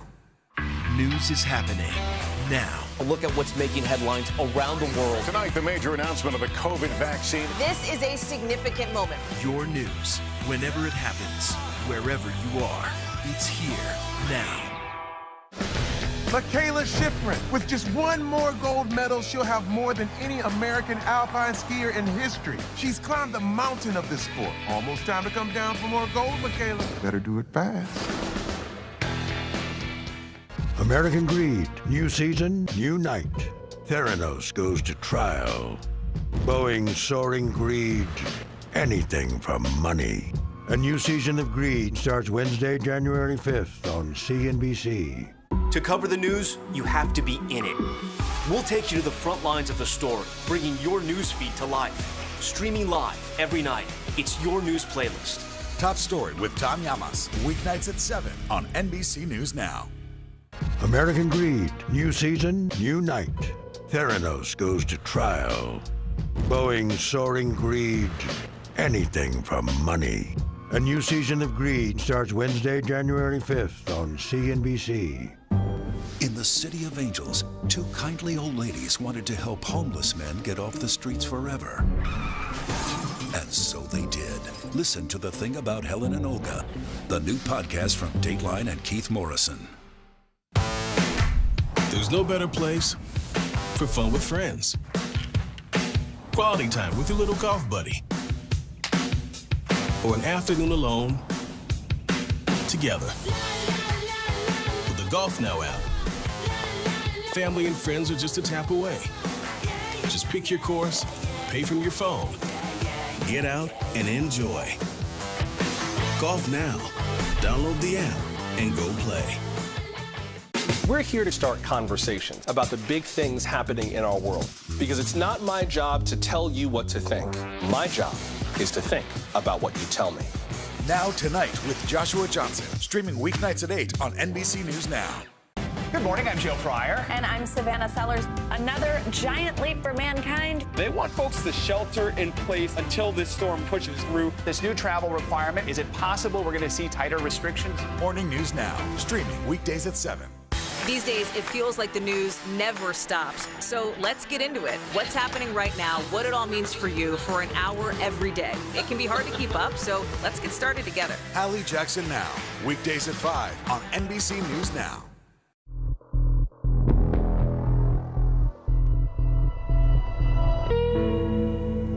Giselle Esteban readily admitted she killed her friend Michelle Lay. But she claimed it was in the heat of the moment. She was angry, provoked by Michelle. The defense, which in a way blamed Michelle for her own death. To friends and family sitting in the courtroom, the strategy seemed outrageous. And yet, after the jury had been out 4 long days, they all worried that it worked. I was wondering if the jury sat in the same trial that I sat in. We were going crazy. We were really afraid that either they felt sympathy for the defendant because she is a woman, or that she has children, or you never know. By the 5th day, we were thinking, what if they let her off easy? And then finally on the 5th day, the jury announced they were ready. There could be no acquittal. Their choices were first-degree murder or voluntary manslaughter. A verdict that could have Esteban back on the street before she's 40. I remember our hearts were just pounding. We were being lined up. And we sat down and we saw the jury walk in. And a couple of them, like, you can just tell on their faces that they were exhausted. They looked exhausted. And we were just all holding hands in the front row. They're all shaking. And you can see Butch, and he was just up there, it's like hands in his head, and all of us just praying.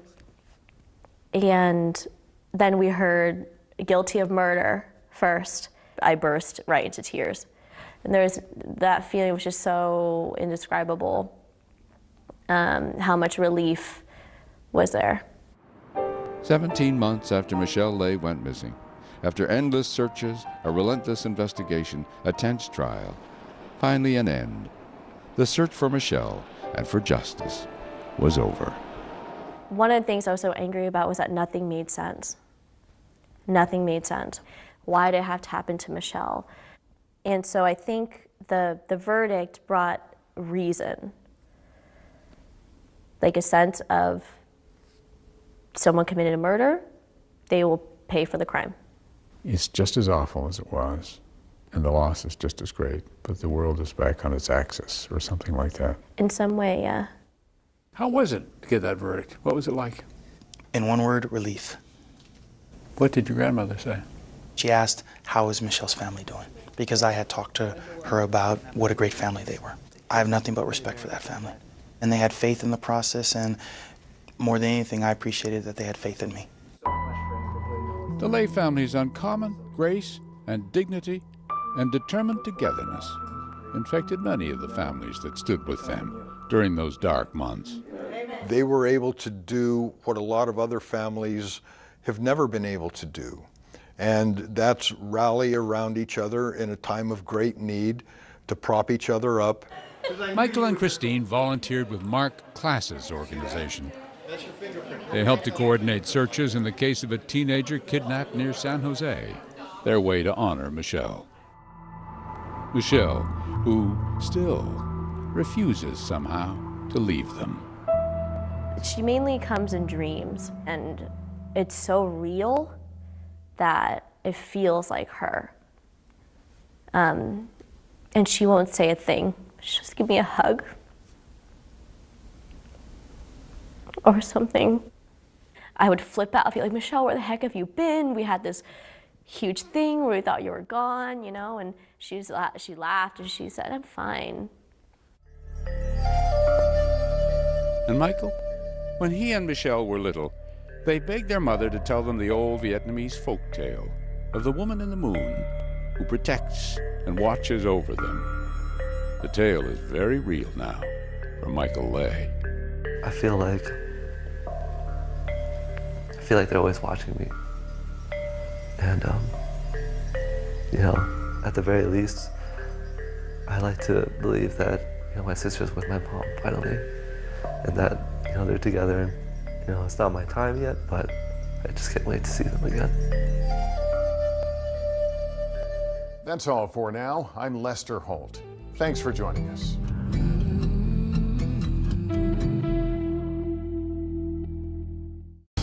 My mom was laying here on the floor. A new twist in a family's desperate search for justice. Nothing has turned out right. A wife and mother murdered. She was in a casket-like position. Her arms were crossed. Who would have a motive to kill a lady in rural Iowa? You see this purse, it's untouched. Her jewelry boxes, untouched. Did someone have a bigger prize in mind? A family farm worth a fortune. I did not shoot my mom, and I would never shoot my mom. 2 trials. Every emotion hit. 2 verdicts. There are only 2 people who knew what happened that day. One of them's dead, and the other one's sitting in that chair. Too much to bear. It's just been a hell on earth. Father against son in a small town mystery. I'm Lester Holt, and this is Dateline.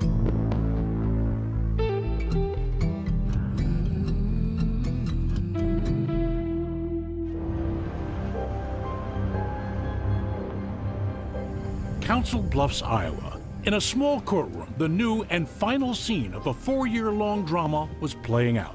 Count 1, murder in the first degree. The defendant did, having malice aforethought, willfully, deliberately, and with premeditation, kill Shirley Dean Carter.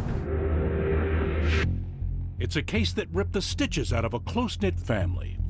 The bullet strikes her in the side and carves a path through her chest, shattering ribs and punching holes in her lung and heart. Shirley Carter, shot twice with a deer rifle in the little home set in cornfields that she'd shared with her husband of 50 years, Bill Carter.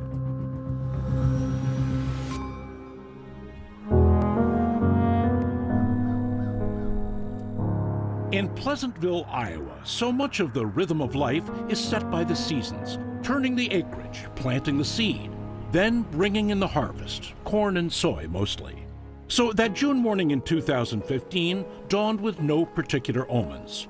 Shirley Carter and her husband Bill started their day as they always did, with coffee at the general store. We went to coffee every morning at Milo, to Casey's. That was a ritual. After coffee, saying hello to neighbors, they bounced back down the gravel road to home. Bill dropped off Shirley at the top of the driveway. I let her out of the pickup, and she said, I think I'll finish my coffee before I chore. And I said, honey, I'll see you between 11 and 11:30. You never know, do you, Bill? You don't know. Bill headed off to sell a load of corn at the granary about an hour away. By 11 a.m., he remembers being just a few miles from home when he got a call from his daughter. And she said, Dad, Mom's dead. Jason found her. Jason, Bill's son, had called 911. this is what he said. My mom was laying here on the floor, where she's dead, and I don't know what happened. Bill got to the house, ran from his truck, passing son Jason on the back deck. I went in, and there she lay. She looked like she was asleep. Not long after, Marion County Sheriff Jason Sandholt arrived at the farmhouse. He grew up in Marion County and knew the Carter family. Did you get into the house itself? I did. And there you are in the kitchen saying, what in the world happened here? Correct. And who would have a motive? Who would have, the desire to kill a lady in rural Iowa? The sheriff called for help. Got multiple phone calls from my boss. Special Agent Mark Ludwig works for a division of the state police, the Department of Criminal Investigation, the DCI. This was his first case in Pleasantville, about an hour from Des Moines. So I get here to the driveway, got multiple vehicles in the driveway, law enforcement's on the scene, and the family's kind of gathering around the big tree. Does any of the arriving officers tell you that's the husband or that's the son? I meet with the sheriff, and it's apparent to me that these are family members. Yeah. And I don't know names yet. As soon as he got a search warrant, Agent Ludwig entered the house with crime scene techs. It looked as though someone had ransacked the place. But there, sitting on a chair, you first see this purse. That's going to be a key item for a burglar. It's untouched. Money in it? Money in it, cash in it, credit cards in it, gift cards in it. Was not touched. Some papers were strewn about it. That's it. When we made our way into the bedroom, her jewelry boxes were untouched. And in the kitchen lay the unlikely victim, Shirley Carter, a 68-year-old farm wife and mother. Shirley's body was laying right here on the kitchen floor. What's your best guess as to what happened that day? We know the gun was in this area and Shirley was standing in the middle of the kitchen. The first bullet went through Shirley's body and pierced the refrigerator. They thought the weapon was a high-powered gun, perhaps a rifle. Held like this, like shooting from the hip? Held from the hip. We know Shirley would have fallen down to the kitchen floor, and the shooter would have moved up towards and then fired a shot like this. A coup de grace shot to Shirley's chest. How totally odd the way she'd come to rest. She was in a casket-like position. Her arms were crossed. As though the funeral director had posed her for viewing, huh? Yes, and that's not normal. There were still tests to be done, interviews to conduct, but it was coming with the relentless fury of an Iowa summer twister. No stopping it. A family was about to be destroyed. The investigation starts with a closer look at the family, which didn't make the family very happy. When we come back, they are upset that we're wasting time.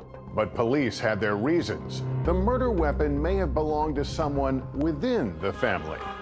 So the question is, where is this 270 Remington? That's correct. When Dateline continues. To cover the news, you have to be in it. We'll take you to the front lines of the story, bringing your news feed to life. Streaming live every night. It's your news playlist. Top Story with Tom Llamas, weeknights at 7 on NBC News Now. We're here to start conversations about the big things happening in our world, because it's not my job to tell you what to think. My job is to think about what you tell me. Now Tonight with Joshua Johnson, streaming weeknights at 8 on NBC News Now.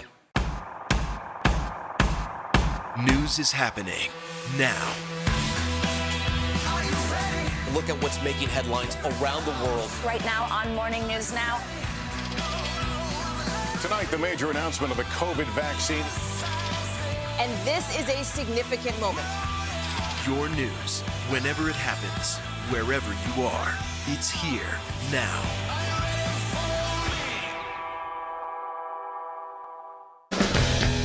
Nathan Chen equals power, because every time he does one of these, he's hit with forces 7 times his body weight. 945 pounds? That's 4 Terry Cruises. See? Power. What are you doing for teachers who feel that they're being stretched too thin? Did you understand how prevalent hunger was in your own community?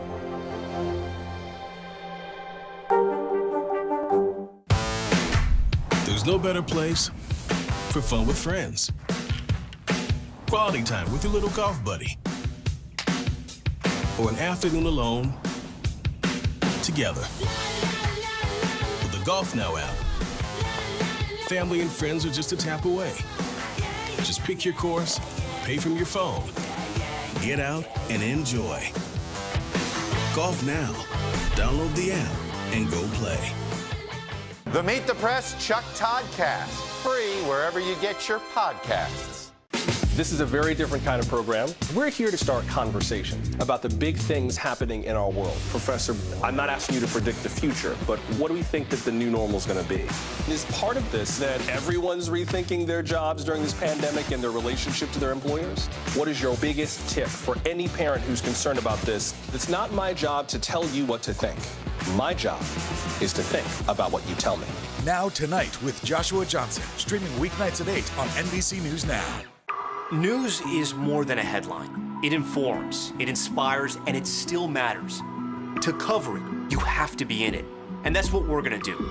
Every night, we take you to the front lines of the story, where it's actually happening, with NBC News journalists on the ground from all over the world.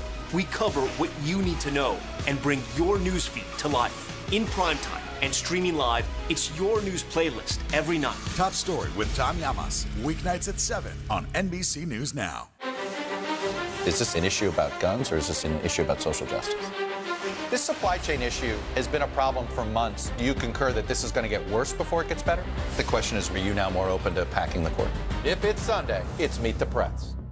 Hey everybody, it's Hoda Kotb from The Today Show. I am so excited to tell you about my new podcast, Making Space with Hoda Kotb. I sit down with some incredible people and we'll hear some uplifting stories. Listen to Making Space now on Apple Podcasts. What is going to happen now? Going back and forth because Go ahead. This is it.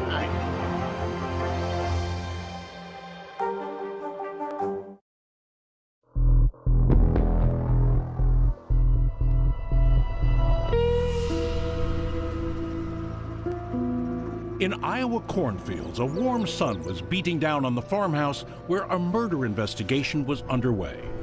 Shirley Carter was lying dead, shot in her kitchen. Sheriff Jason Sandholt and his team of investigators were trying to figure out what had happened. When your crime scene techs cleared the house, they really didn't have much for you, did they? They did not. No forensics, no blood, no DNA, nothing really useful. Nobody walked in front of a security camera. Right. So to understand Shirley Carter's death, they'd have to learn more about her life, the backstory to a murder. Turned out she was a local girl, her dad a grocer, her mother an assistant at a law office. In high school, she met Bill. Where'd you go on your first date? Do you remember? Took her to the homecoming dance. She was quiet, prettiest thing you ever see. As Bill tells it, they were kids in love, deeply, maybe carelessly. During her sophomore year, Shirley got pregnant. We were married at a very young age. I was 18, had just turned 18, and she was 16. Soon, daughter Jana was born. Then came Billy. 8 years later, Jason completed the family. With 3 kids to raise, Bill and Shirley went into farming. On a small plot of starter land, they grew some corn and soybeans, then plowed the profits into more prime Iowa acreage. Shirley loved farming.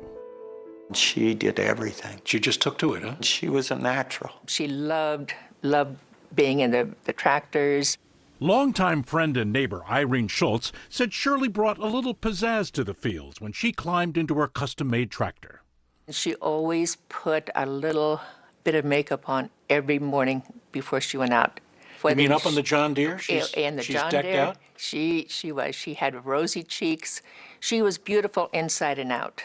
In time, daughter Jana married and moved away to a job in Des Moines. Son Billy went into the heating and air conditioning business. But Jason, the youngest child, took to the land. I really enjoyed working with him. I was teaching him. He is a good farmer. Jason would carry on the farming tradition for another generation. And best of all, he and his wife Shelley lived close by. Bill and Shirley soon had grandchildren to dote on. A happy family picture suddenly disfigured by the ugly murder of Shirley Carter. DCI agent Mark Ludwig took the lead in the investigation. First, we want to identify all witnesses. We want to separate them and we want to conduct a face-to-face sit-down interview as soon as we can. Early on, the most important witnesses were Bill, the husband, and Jason, the son. Ludwig assigned deputies to take the two down to the Pleasantville PD. And she said, "You want to go get coffee?" In an interview room, Bill told investigators the same story he told us. How he dropped Shirley off at home and then ran a load of corn to the granary. And then he raced home to find his wife still on the floor. And when I went in and I felt her, she was cold. Jason, in turn, said his day started pretty much the same. He'd also taken a load of corn to that same granary. So I backed out of the drive and headed down to Eddyville. Later in the morning, he said he went to his parents' house to help with some chores, and then discovered his mother. She wasn't alive. It was terrible. With their accounts on the record, deputies sent Bill and Jason home that night. The farmhouse was still taped off as a crime scene, so Bill stayed at Jason's place. And I didn't sleep that night. I smoked cigarettes and I walked that deck. In the meantime, crime techs had finished with the scene, and deputies had seized half a dozen guns they found in the house. Jason took a look at the inventory of weapons they'd confiscated, and he noticed one gun was missing, a high-powered Remington 270 rifle like this one. How did the weapon come to you? My oldest son bought it for me in 2005 for Christmas. Bill kept the rifle in a gun safe in his basement. So the question is, where is this 270 Remington, and is that our murder weapon? That's correct. The crime scene investigators had examined the 2 slugs they'd collected. And it could be ammo used in a 270 Remington. It was a 270 round. Couldn't say absolutely positively, but certainly consistent with being They were consistent. rounds fired from that type of weapon. That's correct. Bill stored that rifle unloaded deep in his basement. The killer would have to have gotten lucky, finding the gun and the ammo.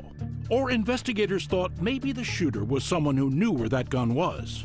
Maybe someone in the family. That didn't go over well with the Carters. We go back out of the crime scene and then the family is mad. Jason, his wife Shelley, Bill, and daughter Jana all gathered in the living room. And Jana and Bill let us have it. They are upset that we're wasting time on this investigation, that we're screwing up the investigation because we're looking at family members. Bill and his daughter were right about at least one thing. They were now focusing on the family.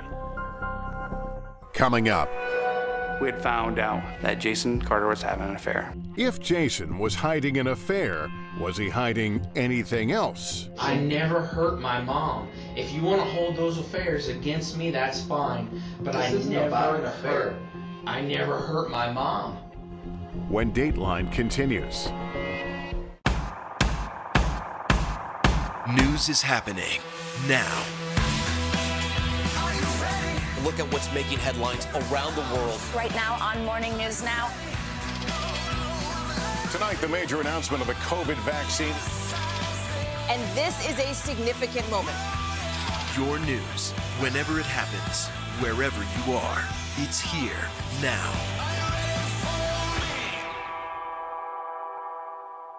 I'm Terry Crews, Team USA superfan. Sean White, what are you trying to prove? You've already won more snowboarding golds than anyone else, ever. Maybe you're trying to prove you only get better with age, like a fine cheese or yogurt. We began our cross-America journey tonight, St. Louis, Austin, here in Nashville. From Washington, D.C., the site of our nation's capital, you rarely see. It's your last one. Was talking smack part of this? What are you doing for teachers who feel that they're being stretched too thin? Did you understand how prevalent hunger was in your own community?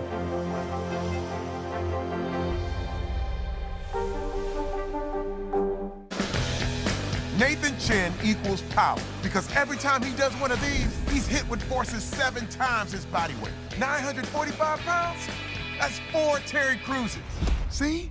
Power. The Meet the Press Chuck Toddcast, free wherever you get your podcasts. There's no better place for fun with friends, quality time with your little golf buddy, or an afternoon alone together. Family and friends are just a tap away. Just pick your course, pay from your phone. Golf Now. Download the app and go play. We began our cross-America journey tonight, St. Louis, Austin, here in Nashville. From Washington, D.C., the site of our nation's capital, you rarely see. It's your last move. Was talking smack part of this? What are you doing for teachers who feel that they're being stretched too thin? Did you understand how prevalent hunger was in your own community?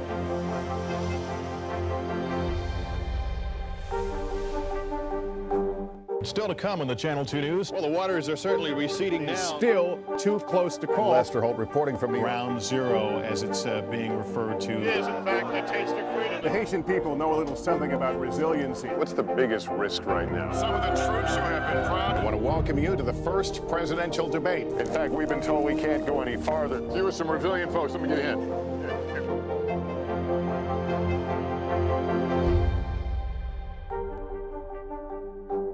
There's no better place for fun with friends, quality time with your little golf buddy, or an afternoon alone together. Family and friends are just a tap away. Just pick your course, pay from your phone. Golf Now. Download the app and go play. Welcome to the Tonight Show. Let me show you how it's done. Show me what you got. I don't want to be a Lego.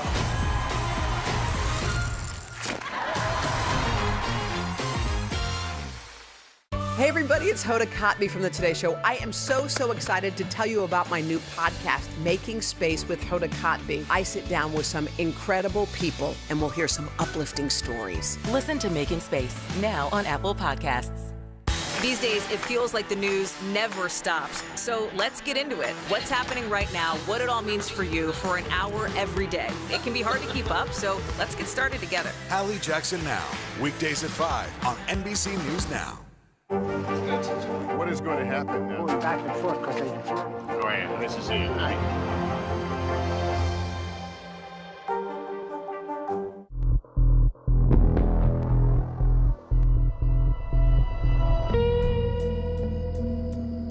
Shirley, the farm wife and mother, had been gunned down in her own kitchen, and there was no obvious explanation for the crime. As investigators began digging into the Carter family background, though, they came across a detail that focused their attention. It concerned the son, Jason, the one who found his mother's body. We had found out that Jason Carter was having an affair. How did you find that out? A friend of his, during one of the interviews. Jason never mentioned any problems with his marriage when investigators first asked him about that. So who's this girlfriend? We locate her, we bring her in, and we determine that there's another phone in play. Another phone? A phone that they just had. The lovers had. What they call burner phones, kind of off the books? Burner phones, we call it the sexting phone. The girlfriend told the investigators Jason kept the phone stashed away, hidden under the hood of his pickup truck. Jason not only didn't mention the affair in his first interview, he also never told investigators about that secret phone. Does it change him where he stands in your suspects? Absolutely. He gets elevated at that point. If Jason had tried to hide the affair, Agent Ludwig wondered if Jason was hiding anything else about his mother's murder. The investigator called Jason and told him he knew about the affair and the phone. So he says, I will meet you at the sheriff's office. He's there and he hands the cell phone over. And so here you go. Here's my cell phone. Knock yourself out, huh? Yep. Then a surprise. Jason wanted to talk some more. Comes in on his own free will, no attorney. In this video, investigators went over his story again, in detail, the timeline of that morning. How long from 911 phone call till your dad got there? 5 minutes. Jason was bent on letting them know he had nothing to hide. No matter how long it took, bring on your questions. And he sits in the chair. And he proceeds to sit in this chair for over 10 hours. Let's do this. Let's step out. We're going to give you a minute. I'm fine. Doesn't shift, doesn't move, doesn't stand up. No bathroom breaks, nothing? We begged him to take bathroom breaks. We begged him to bring him food. Brought you that. I don't know if you want it or not. You need anything else, Jason? What's that about? He's going to stay here until we believe him. He admitted to being unfaithful, but said it was ludicrous to think he'd killed his mother. I never hurt my mom. If you want to hold those affairs against me, that's fine. But I never hurt my mom. I walked in and found my mom the way she was. This is about Shirley being killed. I know that. Okay. And you're not doing anything about it. I because am. whoever did kill her is still out there. He headed home, but a cloud of suspicion hung over the Carter family. Not only over Jason, but Bill, too. Bill knew Agent Ludwig was looking at him since he was the last person known to have seen Shirley alive. And he said, you know, you could have done this when you brought her back from coffee. Then for weeks, nothing happened. We have no leads. Nothing's going on in the investigation. So the Shirley Carter murder case was heading to the cold case file? It was headed that way, yes.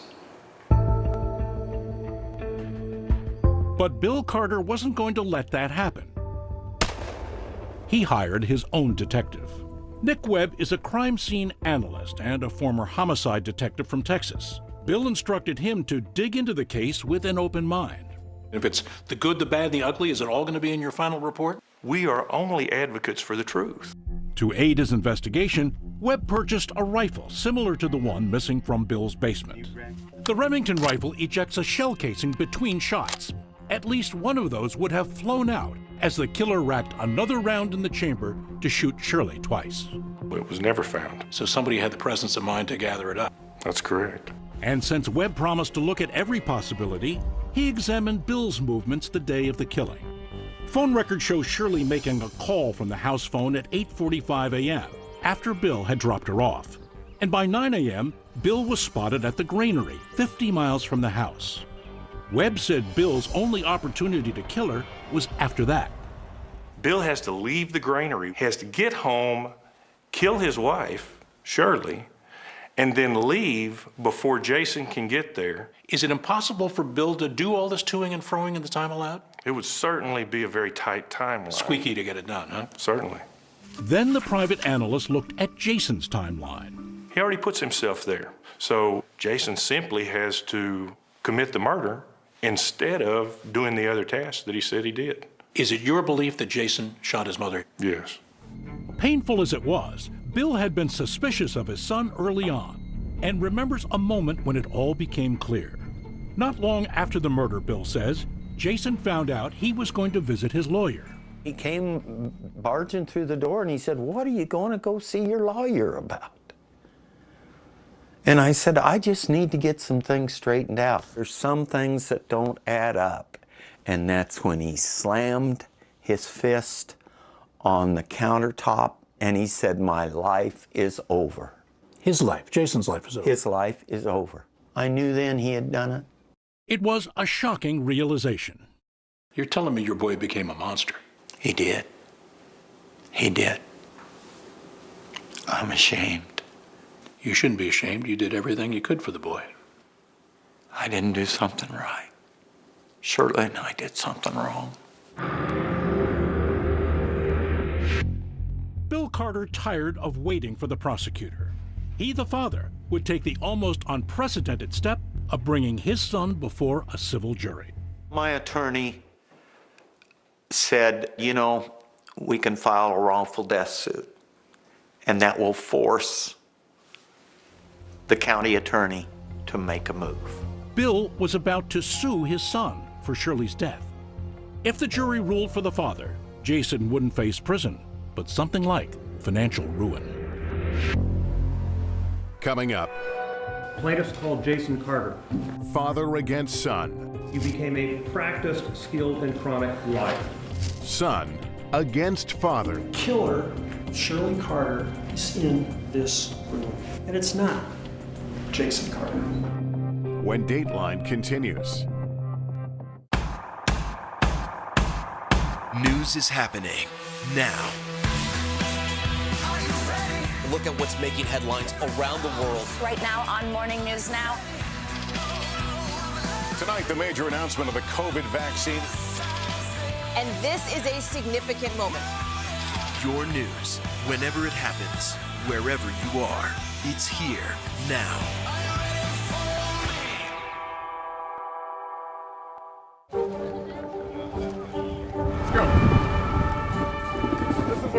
choke point for this fire.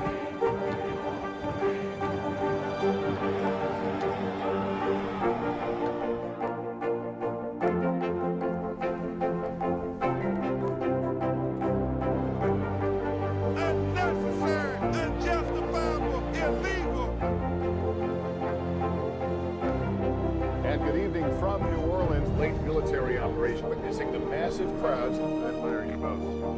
Nice to really spend some time with you. Appreciate it.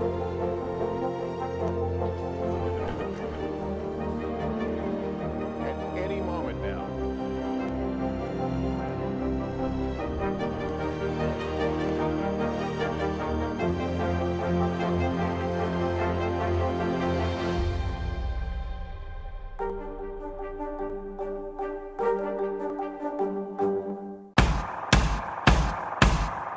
News is happening now. Look at what's making headlines around the world. Right now on Morning News Now. Tonight, the major announcement of the COVID vaccine. And this is a significant moment. Your news, whenever it happens, wherever you are, it's here now.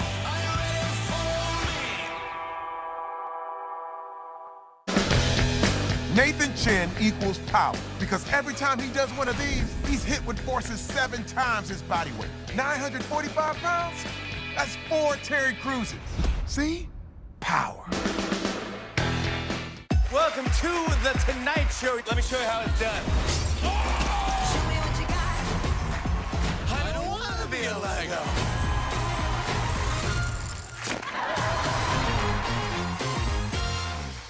We began our cross-America journey tonight, St. Louis, Austin, here in Nashville. From Washington, D.C., the site of our nation's capital, you rarely see. It's your last one.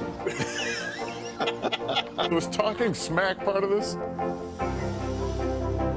What are you doing for teachers who feel that they're being stretched too thin? Did you understand how prevalent hunger was in your own community?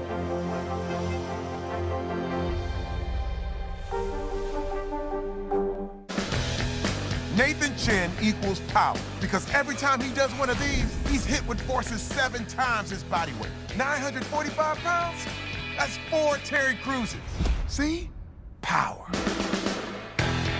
We began our cross-America journey tonight, St. Louis, Austin, here in Nashville. From Washington, D.C., the site of our nation's capital, you rarely see. It's your last one. Was talking smack part of this? What are you doing for teachers who feel that they're being stretched too thin? Did you understand how prevalent hunger was in your own community?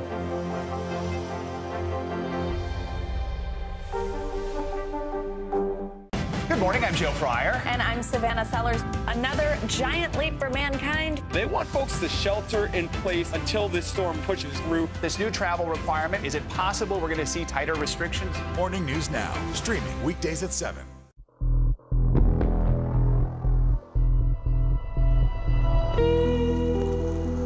On a December day in 2017, 2.5 years after Shirley Carter's murder, in this courthouse in Knoxville, Iowa, father faced off against son. Bill Carter had spent almost $1 million to get to this courtroom and to this moment. There is not a more important courtroom anywhere in this state than this courtroom today, right now. Bill Carter's lawyer, Mark Weinhardt, opened by telling the jury only one person wanted Shirley dead. The killer is sitting a few feet from you. That's the killer right there, Jason Carter. It started like a murder case, but remember, this was a civil trial, a wrongful death lawsuit. The father, the plaintiff, his son, the defendant. The burden of proof is much lower than it would be in a criminal trial. The plaintiff only has to prove the defendant liable by a preponderance of the evidence. In other words, 51% likely that you're right. Bill Carter's lawyer played Jason's 911 call. He argued Jason stated something about the time of death he couldn't possibly have known. And you hear him say that his mother has been dead for 2 hours, which medically is absolutely not the fact based upon what we know about the condition of the body. But also, why would he be saying that other than to already start to create the narrative, hey, it wasn't me. Then Bill's lawyer attacked Jason's character to show the jury he wasn't a devoted family man. You solemnly swear? I do. Jason's other woman took the stand. Her name, Tara Hoke. She was questioned by another of Bill's attorneys. You could hear a pin drop in that courtroom. Tara recounted her 15-month affair with the married Jason Carter. How frequently were you guys having sex? On average, it would be several times a week. Did you ever tell Mr. Carter that you loved him? I did. Did he ever reciprocate and tell you that he loved you? He did. And Bill's lawyer said that on the morning of the murder, Jason and Tara exchanged more than 100 texts on that secret phone, some of them steamy. Do you recall what your last text message from Mr. Carter was? It was something sexual. Weinhardt said the conversation ended only when Jason stopped texting as he pulled up to his parents' house. Text until 10:50 a.m., at which point the text traffic goes dark. Quiet for 13 minutes until Jason made a phone call to his sister, telling her their mother was dead. Weinhardt argued that was more than enough time to kill his mother and stage a robbery. Plaintiffs called Jason Carter. Mr. Carter, if you would come up.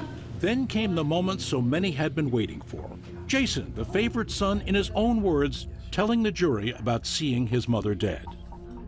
I couldn't believe what I found. Weinhardt confronted Jason about the affair. You did it in a friend's residence, in cars, even in your own house. Correct. You became a practiced, skilled, and chronic liar. Correct. Now Bill's lawyer tried to prove motive. It was, he argued, about money. The jury was told Jason was a spendthrift. He puts money into motorcycles and nice cars and trips and vacations. At the same time, Jason was expanding his farm operation. Where did all that leave him? More than $500,000 in debt. Jason was as broke as he had ever been. He had $40 in his personal bank account and $80 in his business bank account. Weinhardt said Jason saw only one way out, getting control of his parents' farmland worth millions. Jason knew that he stood to inherit all of it. My dad said that Shelley and I and our kids will inherit the ground and that your sister and brother will inherit everything above ground. The lawyer mapped out his theory. Shirley had found out about Jason's affair. And if Shirley knew, then Bill soon would know too. Jason worried he'd be disinherited. He had to stop his mother before she disclosed his illicit romance. I want you to look at the jury and tell them the truth. You shot your mother to death. Absolutely not. The jury listened for 7 days to the plaintiff's case, and then came the defense. Jason had a loving, close relationship with his mother. Jason Carter's lawyer, Steve Wandrow, challenged the accusation that Jason, in his 911 call, was trying to push back the time of Shirley's death to morning hours, when he'd been accounted for on video at the granary.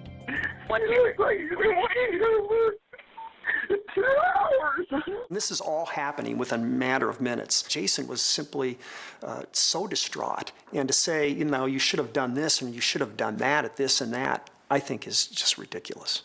As for Jason's affair, Wandrow told the jury it was irrelevant, a salacious distraction. And of course Jason lied about it to preserve his family. If you want to characterize him as a bad guy for carrying on an affair, fine. But that doesn't make the man a killer. Jason's wife, Shelley, told the jury despite everything, she still supported her husband. Every day I work on forgiving, but never forgetting. I love my husband, and we have reconciled. As for the motive, Wandrow argued Jason didn't have one. Shelley conceded that at one point they owed the bank more than $500,000 on their loan. But she said that was business as usual for farmers. We paid that off just like we paid it off every year so we could renew our line and start again. And then Wandrow boldly offered the alternative theory of the case. Mr. Weinhardt is right. The killer of Shirley Carter is in this room. And it's not Jason Carter. It's him, the accuser. Bill Carter, he said, was the likely killer. Shirley, he argued, complained about him all the time. She had to get permission for everything. Jason's wife testified that Shirley told her Bill was too controlling. Whether it be to go get her hair, make a hair appointment, or to help with the kids, whatever it was, she had to get his permission before she could do that. Wandro said it all must have come to a head on that June morning. And something happened on that Friday that made him snap. And he is the one that killed his wife. After 2 weeks of trial and mutual accusations, the battle between father and son went to the jury. The court will now read the verdict. It took a little over 2 hours to answer the question. Did Jason Carter cause the death of his mother? Did defendant Jason Carter batter Shirley Carter, causing damages to plaintiffs? Answer, yes. Jason had been found liable for the death of his mother. The jury cleared Bill. It had to come. Sooner or later, it had to come. Since this was a civil case, Jason wasn't getting any prison time.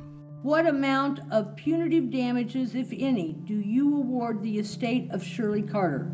Answer, $10 million. $10 million. Bill and his lawyer never expected to see a dime. The more important thing for Bill was simply to have 8 people from that county hearing all the evidence and saying, Jason did it.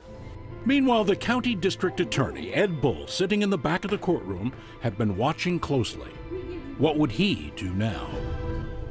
Coming up, the fates were not quite through with the Carter family. I got right into his face, and I said, "Why did you kill your mother?" There would soon be an Act 2. What is the biggest thing you have going in your favor in this thing? There really was no significant evidence against Jason Carter. When Dateline continues.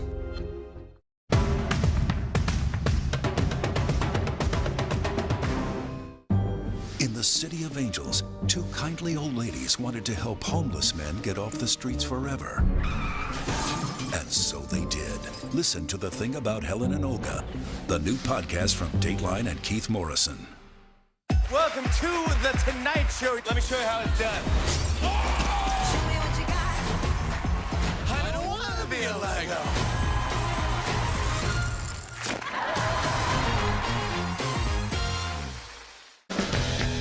Nathan Chin equals power because every time he does one of these, he's hit with forces 7 times his body weight. 945 pounds? That's 4 Terry Cruises. See? Power. News is happening now. A look at what's making headlines around the world. Tonight, the major announcement of the COVID vaccine. This is a significant moment. Your news, whenever it happens, wherever you are. It's here now. Hey everybody, it's Hoda Kotb from The Today Show. I am so excited to tell you about my new podcast, Making Space with Hoda Kotb. I sit down with some incredible people and we'll hear some uplifting stories. Listen to Making Space now on Apple Podcasts.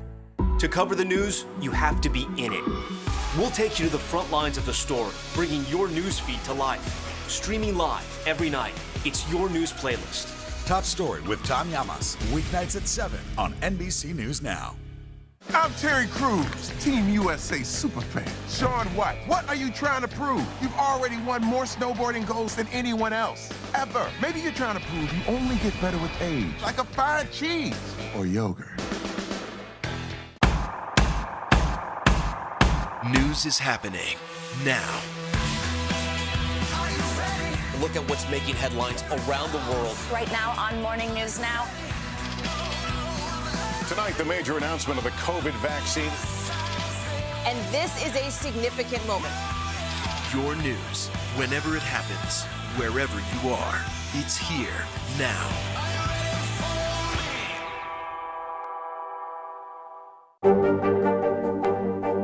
What are you doing for teachers who feel that they're being stretched too thin? Did you understand how prevalent hunger was in your own community? To cover the news, you have to be in it. We'll take you to the front lines of the story, bringing your news feed to life. Streaming live every night. It's your news playlist. Top Story with Tom Llamas, weeknights at 7 on NBC News Now.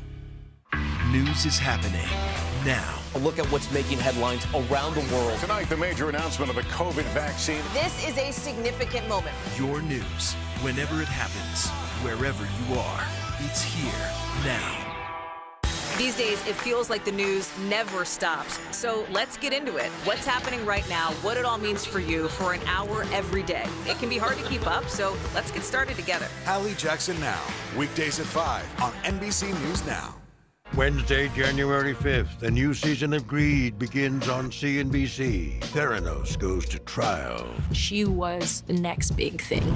Sex and scandal. I had just graduated high school. He would ask me to go out for a couple drinks. Boeing's soaring greed. What caused this brand new plane to crash? Anything for money. He ran a criminal syndicate, millions of dollars. American Greed, new season starts Wednesday, January 5th on CNBC.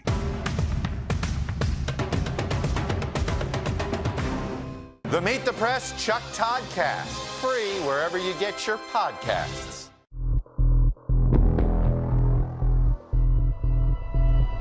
Court will now read the verdict. With the civil case decided against Jason Carter, finding him liable for the death of his mother, the district attorney decided it was time to act. Less than 48 hours after that civil verdict, Agent Ludwig and sheriff's deputies arrested Jason Carter for the murder of his mother. I got right into his face. And I said, "Why did you kill your mother?" But you didn't get anything, huh? Didn't get anything. Stone face cold. Jason Carter would be brought back into court, this time accused of first-degree murder. If convicted, he could face life in prison. Agent Mark Ludwig had been convinced of Jason Carter's guilt ever since that initial interrogation a few days after the murder. I'm telling you the truth, the god-awful truth. I'm telling you the truth. You're not telling me the truth, Jason. Yes, I am. That day, Jason agreed to take a polygraph exam. Regarding the death of your mom, do you intend to answer each question truthfully? Yes. Did you physically hurt your mom last Friday? No. He failed. By a big margin? Huge margin. So he totally blew the polygraph. He totally failed the polygraph. Not evidence, but guidance for you, right? Strong guidance, yes. In March 2019, the curtain came up on the criminal trial. It was first-degree murder, and Jason Carter pleaded not guilty. As much as he wanted his son to face justice, Bill Carter knew there would be no winners. I knew there wouldn't be a good outcome. Why'd you say that? If my son's guilty of first-degree murder, that's not a good outcome. So that's a bad choice. You'll hear prosecutors talk about motive, means, and opportunity. Well, means, the 270 was in the home, there was ammunition. Opportunity, 13-minute gap in his timeline. So let's talk about motive. District Attorney Ed Bull was telling a jury in Council Bluffs, Iowa, Jason was stressed over his finances the day he killed his mother. This case isn't about money, it's about pressure. It's about, am I going to be able to be a full-time farmer? This time around, the burden of proof would be higher, beyond a reasonable doubt. And that's a prosecutor's challenge without that rock-solid CSI-style evidence that juries love. I want three things in a homicide case. I want forensics, I want a confession, and I want an eyewitness. In this case, I had none of those things.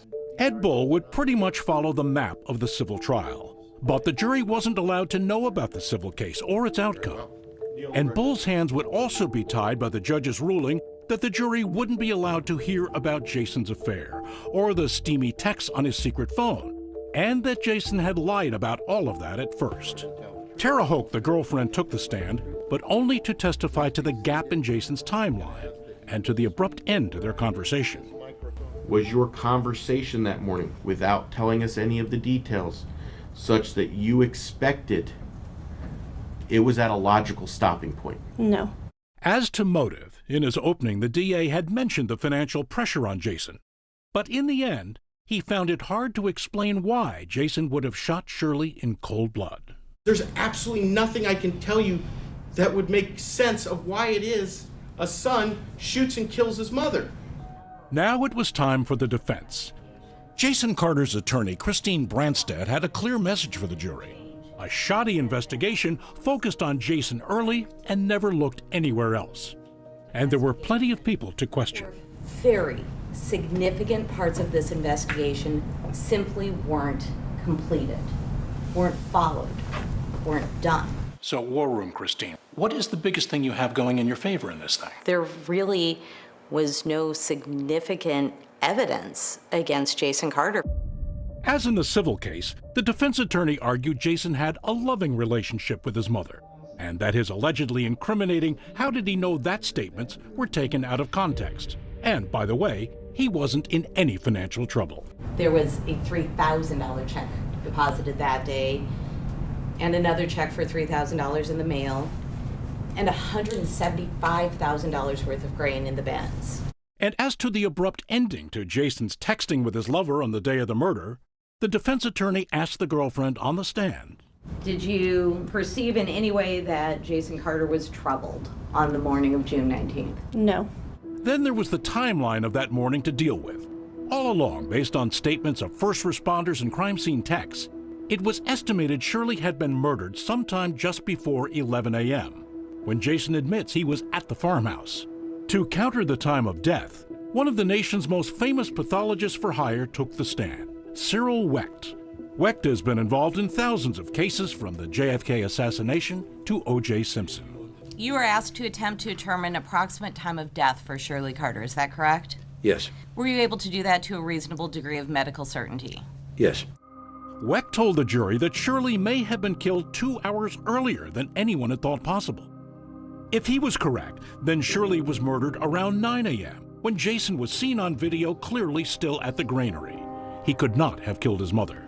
So when the state says to you, all clues point to one conclusion, it's all the clues that the tunnel vision of law enforcement, and one investigator in particular, went after.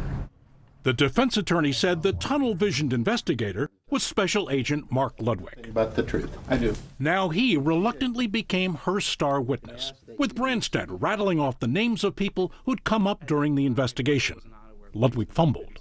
You were not very aware of Callie Shin's involvement. That's probably correct, yes. Not aware of Jeremy Morris. I did become aware of Jason Morris. I'm not sure at what point I was.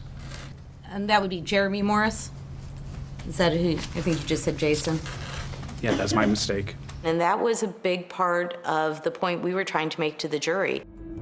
While Jason's lawyer argued the investigation hadn't been thorough, Agent Ludwig told us none of the names the defense raised were viable suspects, and they had followed every lead, even ones deemed not credible. No credible information. Would the jury see reasonable doubt, or would Jason Carter be spending the rest of his life in prison? The attorneys would have one more chance to make their case. Coming up, the verdict. I ask you to return a verdict of not guilty. There are only two people who knew what happened that day. One of them's dead, and the other one's sitting in that chair. When Dateline continues.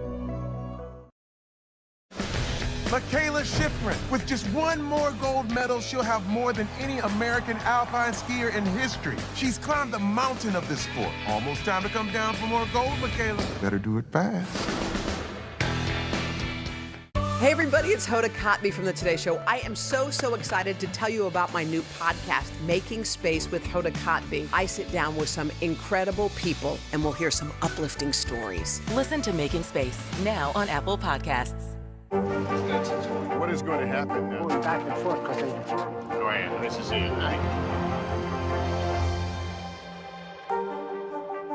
We began our cross-America journey tonight, St. Louis, Austin, here in Nashville. From Washington, D.C., the site of our nation's capital, you rarely see. It's your last one. Was talking smack part of this? What are you doing for teachers who feel that they're being stretched too thin? Did you understand how prevalent hunger was in your own community?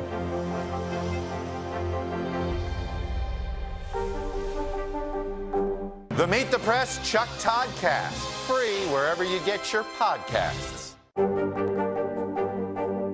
What are are you doing for teachers who feel that they're being stretched too thin? Did you understand how prevalent hunger was in your own community?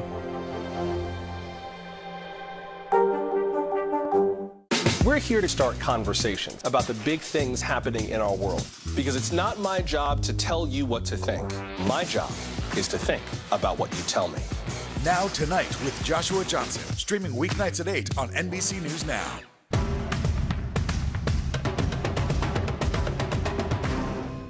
American Greed, new season, new night. Theranos goes to trial. Boeing's soaring greed, anything for money. A new season of Greed starts Wednesday, January 5th on CNBC. Michaela Schifrin. With just one more gold medal, she'll have more than any American alpine skier in history. She's climbed the mountain of this sport. Almost time to come down for more gold, Michaela. Better do it fast.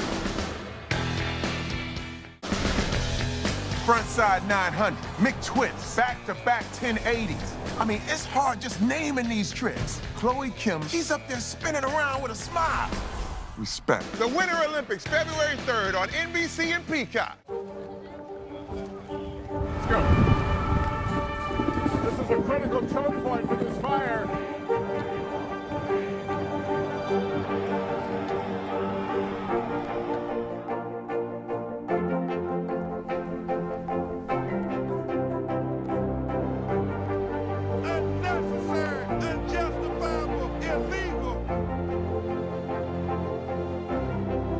Good evening from New Orleans. Late military operation witnessing the massive crowds. I admire you both. Nice to really spend some time with you. Appreciate it.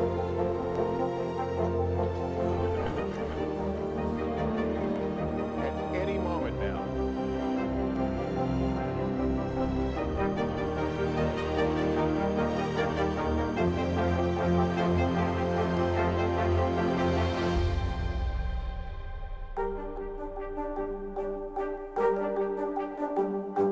The Meet the Press Chuck Toddcast, free wherever you get your podcasts.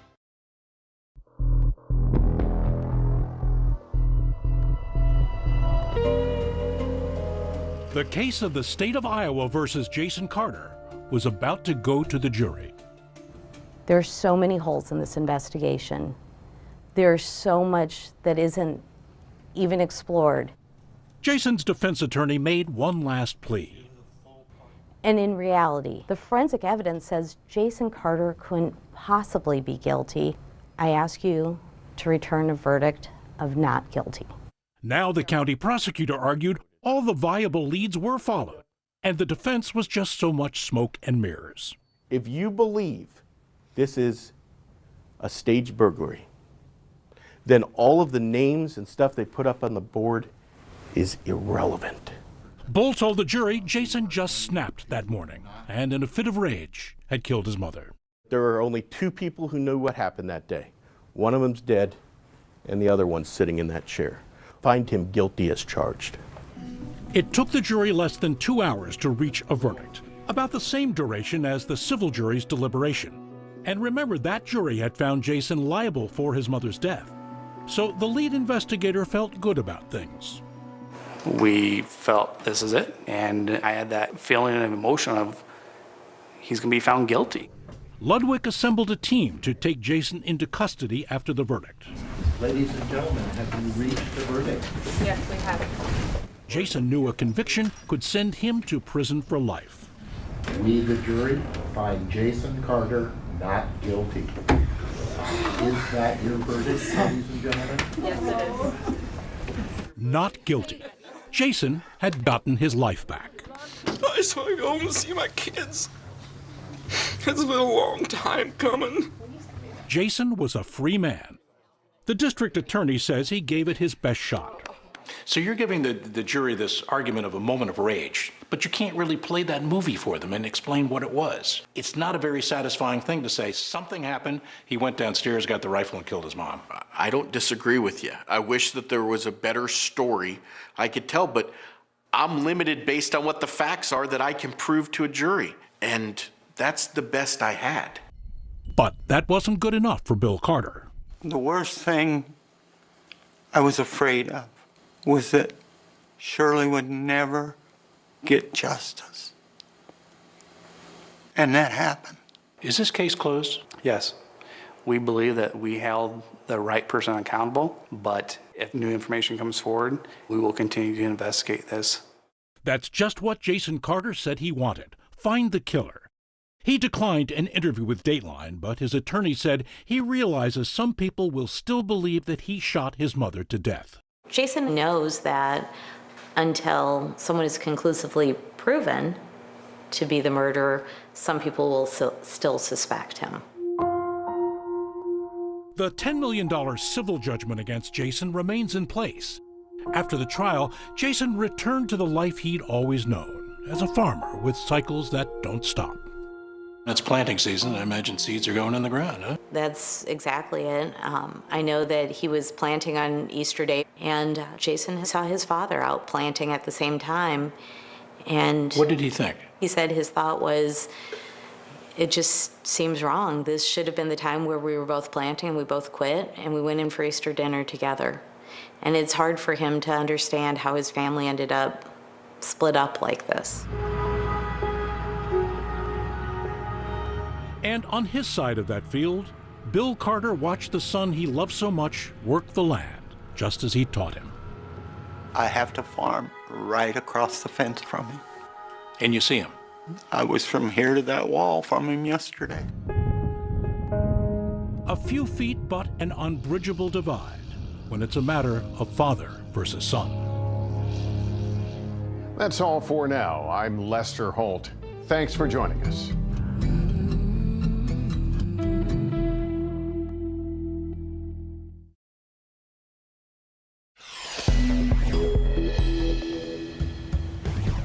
A sobering end to 2021. The U.S. notching another record high. Nearly 600,000 COVID cases reported yesterday. The surge driving a new nationwide testing crisis.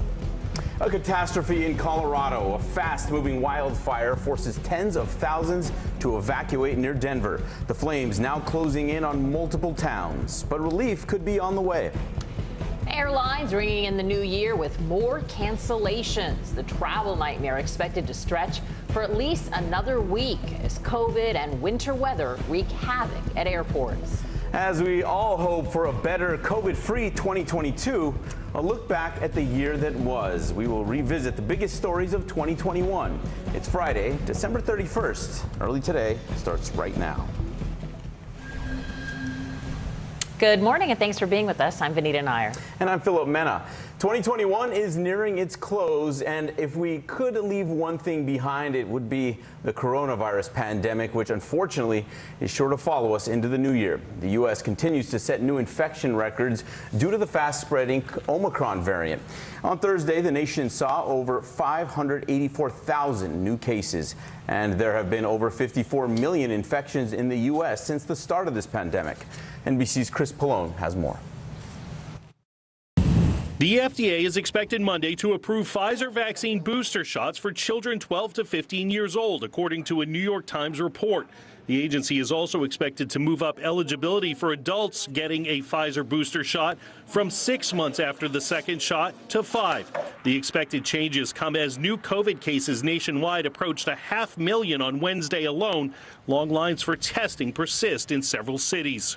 I've been out here since 7:45 in the morning. Happy New Year! As New York City prepares for a scaled-back New Year's Eve celebration, a new pandemic record for positive tests, 74,000. Over the next 3 to 4 weeks, we are going to see the number of cases in this country rise so dramatically that we're going to have a hard time keeping everyday life operating. Some places are already struggling. 30% of New York City's EMS workers are out sick. Hospitals in areas hit hard by COVID are losing staff by the day. What we're seeing now is a workforce that is getting burnt out. They are exhausted.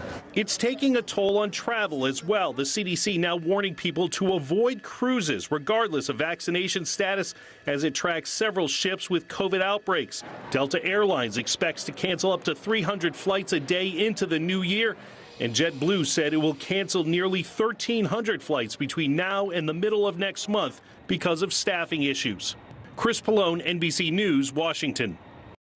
As Chris mentioned, the cancellations chaos continue at airports across the country. After 4 days in a row of more than 1,000 flights canceled, more airlines are trimming down. In addition to Delta and JetBlue, Alaska Airlines is reducing departures by 20% out of Seattle. The airline strongly urging travelers with non-essential trips before January 2nd to rebook. Airline staff shortages caused by the Omicron outbreak and severe weather from coast to coast have created the perfect storm of disruptions for travelers. President Biden urged his Russian counterpart Vladimir Putin to de-escalate tensions with Ukraine, while the Russian leader warned of a, quote, complete rupture of relations should the U.S. impose further sanctions. The two men spoke on the phone for around 50 minutes last night on Putin's request. In recent weeks, Russia has amassed several divisions of troops near Ukraine's eastern border. Those military moves have sparked fears of a full-scale invasion, which President Biden said would be met with decisive action. A state of emergency has been declared in Colorado. A wildfire exploded in size within just a few hours, tearing through subdivisions near Boulder. At least 500 homes have been destroyed, with thousands of residents forced to evacuate. It's believed the fire started with wind gusts of more than 100 miles per hour, bringing down power lines. The governor said football field lengths of land were being consumed in seconds. No deaths have been reported, but the Boulder County Sheriff says he would not be surprised to find casualties. NBC meteorologist Michelle Grossman is in for Janessa. She has our 2022 forecast. Good morning, Michelle. Good morning, you guys. And we are looking at a very active forecast. We have winter weather, we have severe weather, we have wind chills to 50 below zero, and we also have some really mild air. So let's first talk about the severe weather, because that's our immediate threat. That will happen later on this evening into the overnight hours into Saturday morning. So 7 million at risk for winds gusting over 60 miles per hour, large hail, and also a few tornadoes are possible. So where you see that yellow, Little Rock to Memphis and Nashville, you are at the highest risk for seeing some of these severe storms. We also will see a lot of rain with this, 16 million impacted, and that's because we could see 2 to 4 inches of rain from Paducah, Cincinnati to Morgantown. That's a look at the big weather story of the day. Here's a closer look at your day ahead. All right, 70s in the southern plains. Once again, we're looking at 78 degrees in Shreveport, 79 in Jackson, 81 degrees in San Antonio, and then just still frigid in the northern plains, 10 below zero in Bismarck and 10 below zero in Fargo. All right, guys, we have pretty much everything on the map, and yes, we will bring in the new year with some storms in some spots. We'll talk about that coming up. All right, we'll see you in just a bit. Thank you, Michelle. Coming up, a former truck driver facing 110 years in prison gets a new sentence. And how members of Congress will mark 1 year since the January 6th Capitol riots. We are back in 1 minute. American Greed, new season, new night. Theranos goes to trial. Boeing's soaring greed, anything for money. A new season of Greed starts Wednesday, January 5th on CNBC. There's no better place for fun with friends. Quality time with your little golf buddy. Or an afternoon alone together. With the Golf Now app, family and friends are just a tap away. Just pick your course, pay from your phone, get out and enjoy. Golf Now. Download the app and go play. In the City of Angels, 2 kindly old ladies wanted to help homeless men get off the streets forever. And so they did. Listen to The Thing About Helen and Olga, the new podcast from Dateline and Keith Morrison. We began our cross-America journey tonight, St. Louis, Austin, here in Nashville. From Washington, D.C., the site of our nation's capital, you rarely see. It's your last one. Was talking smack part of this? What are you doing for teachers who feel that they're being stretched too thin? Did you understand how prevalent hunger was in your own community?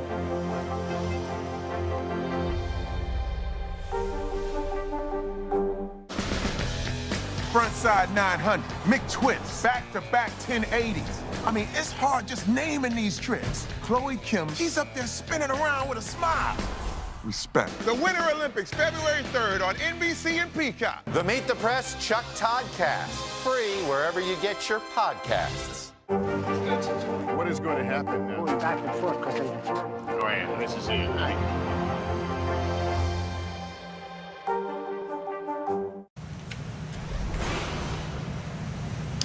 Leading the news, House Speaker Nancy Pelosi has announced a series of events to take place on January 6th. Lawmakers will mark 1 year since the Capitol riots by giving testimonials about the attack and hosting a prayer vigil.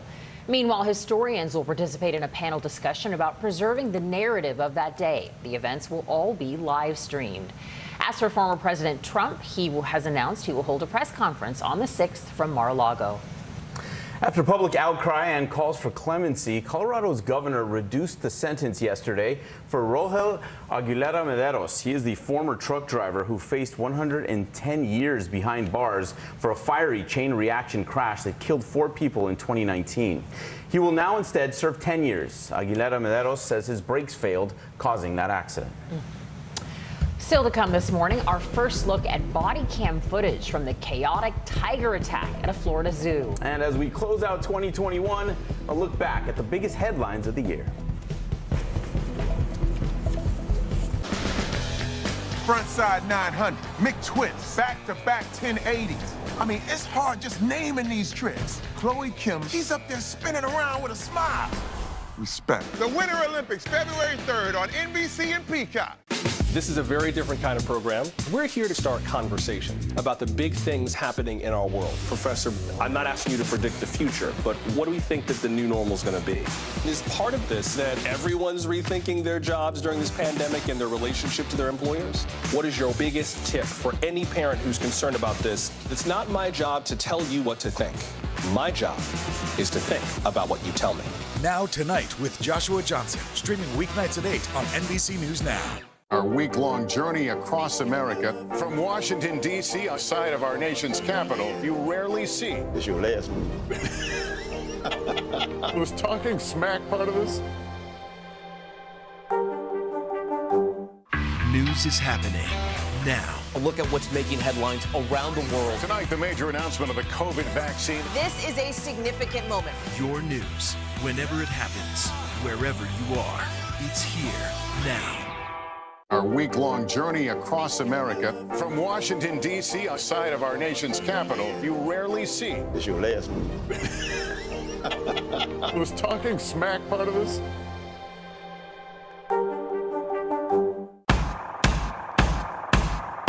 News is happening now. A look at what's making headlines around the world. Right now on Morning News Now. Tonight, the major announcement of the COVID vaccine. And this is a significant moment. Your news, whenever it happens, wherever you are, it's here now. The holiday season is a time to spread cheer. These are all on the house. And appreciate the ones you love. From our family to yours. You're Mr. Christmas. For the 89th time, a tree will shine over Rockefeller Center. Happy holidays from today. These days, it feels like the news never stops. So let's get into it. What's happening right now, what it all means for you for an hour every day. It can be hard to keep up, so let's get started together. Hallie Jackson Now, weekdays at 5 on NBC News Now.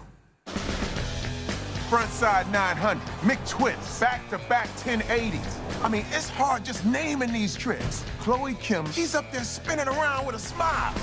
Respect. The Winter Olympics, February 3rd on NBC and Peacock.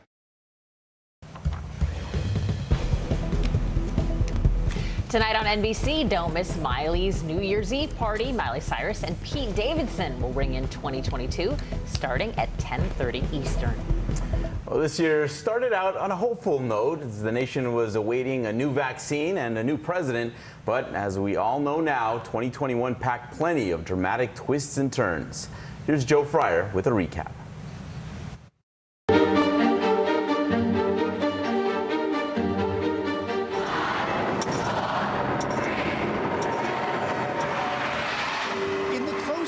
Of 2020, as the ball dropped above a sparsely populated Times Square, a weary nation cautiously hoped for better times. Dreams that were quickly dampened. 2021 was just 6 days old when a mob of Trump supporters stormed the U.S. Capitol, hoping to overturn the presidential election.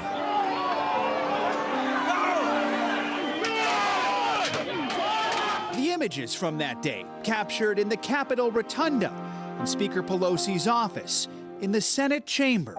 They're indelible portraits of a deadly uprising that stunned the world, yet failed to stop lawmakers from certifying the election results. Joseph R. Biden Jr. of the state of Delaware has received 306 votes. In the days that followed, the streets of Washington looked more like a war zone as the nation's focus shifted from insurrection to inauguration. At the scaled-down ceremony, President Biden was sworn in as America's 46th president. I, Joseph Robinette Biden Jr., do solemnly swear. Kamala Harris became the country's first female VP. Well, in the audience, Senator Bernie Sanders made a meme-worthy fashion statement. The outgoing president refused to stick around for the festivities, but could not escape another impeachment. The President of the United States incited this insurrection. Accused of inciting the riots, Donald Trump became the first American president to be impeached twice. He was later acquitted by the Senate. Donald John Trump, former President of the United States, is not guilty. It was a dramatic start to a year still dominated by COVID. We learned this morning that the pandemic has now taken 400,000 lives in the U.S. As the country emerged from a deadly winter, vaccines became more available, first to the most vulnerable, then to all adults, and eventually to most kids. How bad was it? Not bad at all. Despite the welcome shot in the arm, more Americans died from COVID this year than last, as the more contagious Delta variant surged and hospitals filled again, treating mostly unvaccinated patients. Now we are treating patients in the hallways. Mask mandates sparked rage at school board meetings. Let the parents make the decisions. Let the kids breathe. As classrooms cautiously return to in-person learning. I'd rather wear it because I don't want to get COVID. In a way, all of us were students this year as our vocabularies expanded to include new terms, breakthrough cases, boosters, and by year's end, Omicron. As the pandemic raged, so did nature's fury. We're huddled under all the blankets that we have. In February, a deadly ice storm paralyzed Texas, leaving millions without power. Wildfires continue to ravage the West, while Hurricane Ida carved a path of destruction that stretched from Louisiana to New York. And this month, more than 100 were killed by a series of rare December tornadoes in Kentucky and surrounding states, one twister cutting a path more than 200 miles long.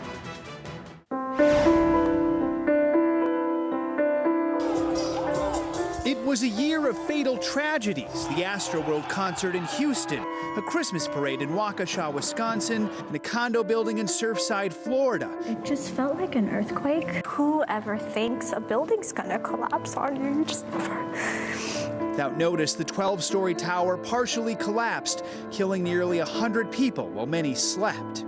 Tragedy also reached a movie set in New Mexico, where actor Alec Baldwin was handed a gun that fired a real round, killing the film's cinematographer.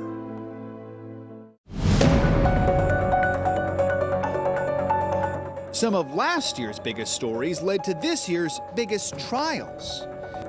We, the jury, in the above entitled matter as to count 1, unintentional second-degree murder while committing a felony, find the defendant guilty. A jury found former Minneapolis police officer Derek Chauvin guilty of murdering George Floyd, a verdict celebrated outside the courthouse and beyond. In Georgia, 3 white men were convicted of murdering Ahmaud Arbery. We, the jury, find the defendant, Kyle H. Rittenhouse, not guilty. In Wisconsin, teenager Kyle Rittenhouse was found not guilty on all charges after shooting 3 men during protests last year. Exacerbating the growing political chasm in America in a year already filled with partisan tensions and pointed debates over controversial issues, including abortion and transgender rights. Political harmony was not totally elusive. Yeah. Bravo.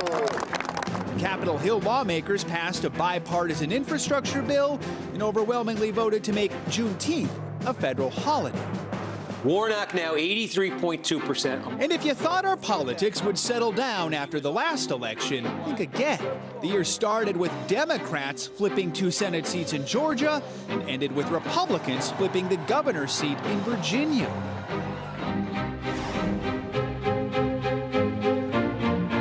Overseas, America ended the 20-year war in Afghanistan, pulling the last remaining U.S. troops out of the country. The world watched as the Taliban rapidly reclaimed control. Desperate Afghans tried to flee. Kabul is falling now. In the chaotic final days, a suicide bomber killed 13 service members, all of it sparking international criticism for how the withdrawal was handled. President Biden stood by his decision. After 20 years of war in Afghanistan, I refuse to send another generation of America's sons and daughters to fight a war that should have ended long ago. In October, world leaders gathered once again in person in Rome for the G20 conference, then in Glasgow for the UN Climate Conference. Notably missing, Queen Elizabeth, forced to bow out over health concerns. It was a challenging year for the royal family, starting in March when Prince Harry and Meghan Markle sat down for a headline-making interview with Oprah Winfrey. There's a conversation with you, with Harry, about how dark your baby is going to be? potentially, and what that would mean or look like. That conversation I'm never going to share. The royals also said goodbye to the Queen's husband of more than 70 years, Prince Philip, who died at the age of 99. His one of many notable deaths this year, former Secretary of State Colin Powell, Senator Bob Dole, actress Cicely Tyson, Broadway legend Stephen Sondheim, The Sound of Music's Christopher Plummer,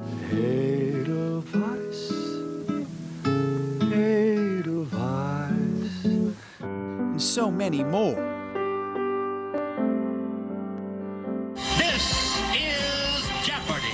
It was the year that Jeopardy struggled to find a permanent host. Welcome to the second of our 3 semifinal matches. That Britney was finally freed from her conservatorship.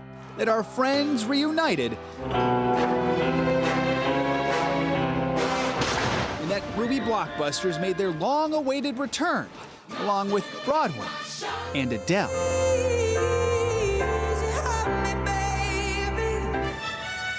The Olympic flame belatedly burned 1 year later than planned as Tokyo hosted the 2020 Games in 2021. Superstar gymnast Simone Biles traded high scores for high praise when she withdrew from several events to focus on her mental health. I have to focus on my mental well-being, and that's what I did. Tiger Woods started swinging again following a serious car crash in California. And billionaires raced to space. Even Captain Kirk took a trip to the final frontier. I'm so filled with emotion about what just happened. It's extraordinary. An inspiring reminder of what the future holds. I did it, America! As we reflect on a year dominated by vaccines and hope 2022 offers a shot at something even better.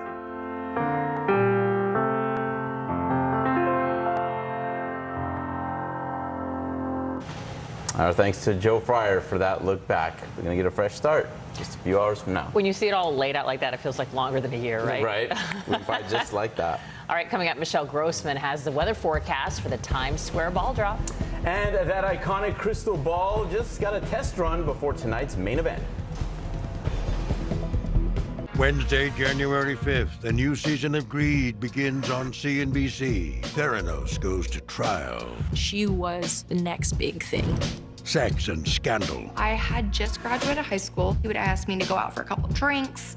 Boeing's soaring greed. What caused this brand new plane to crash?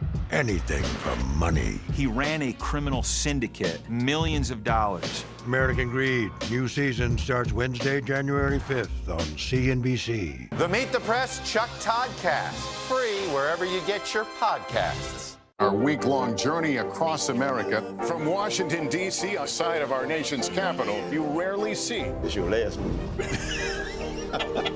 Was talking smack part of this?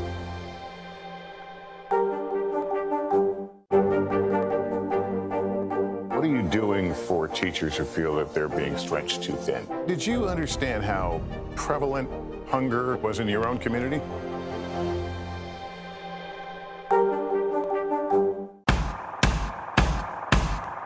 News is happening now. Look at what's making headlines around the world. Right now on Morning News Now. Tonight, the major announcement of the COVID vaccine. And this is a significant moment. Your news, whenever it happens, wherever you are, it's here now.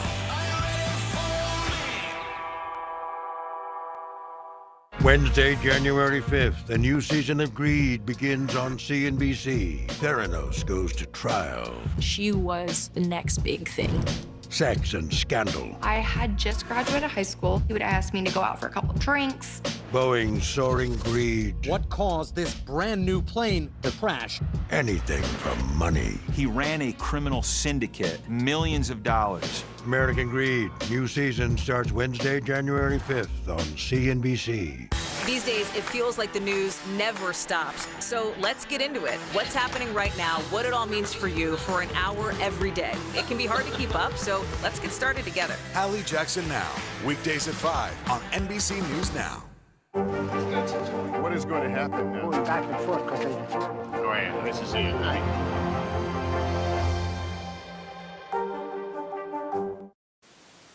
Welcome back on this New Year's Eve. We are looking good in Times Square. We're going to see a little bit of cloud cover, but overall we see some showers holding off until after midnight. And it's going to be really mild with temperatures near 50 degrees, and those showers develop overnight. Elsewhere, you're going to need the rain gear in parts of the southern plains through the Tennessee Valley into the lower Ohio Valley. And then really cold in the northern plains. We could see wind chills 50 below. We'll be right back. Is this an issue about guns, or is this an issue about social justice? This supply chain issue has been a problem for months. Do you concur that this is going to get worse before it gets better? The question is, are you now more open to packing the court? If it's Sunday, it's Meet the Press. I'm Terry Crews, Team USA superfan. Shaun White, what are you trying to prove? You've already won more snowboarding golds than anyone else, ever. Maybe you're trying to prove you only get better with age, like a fine cheese or yogurt.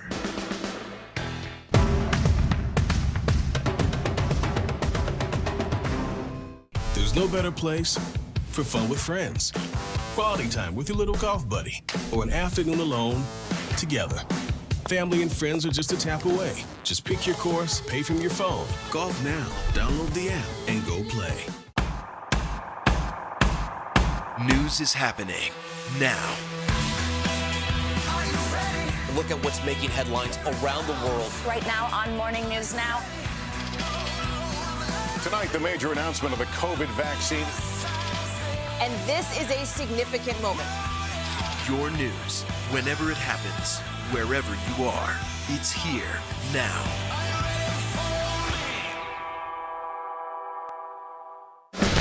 Michaela Schifrin, with just one more gold medal, she'll have more than any American alpine skier in history. She's climbed the mountain of this sport. Almost time to come down for more gold, Michaela. Better do it fast.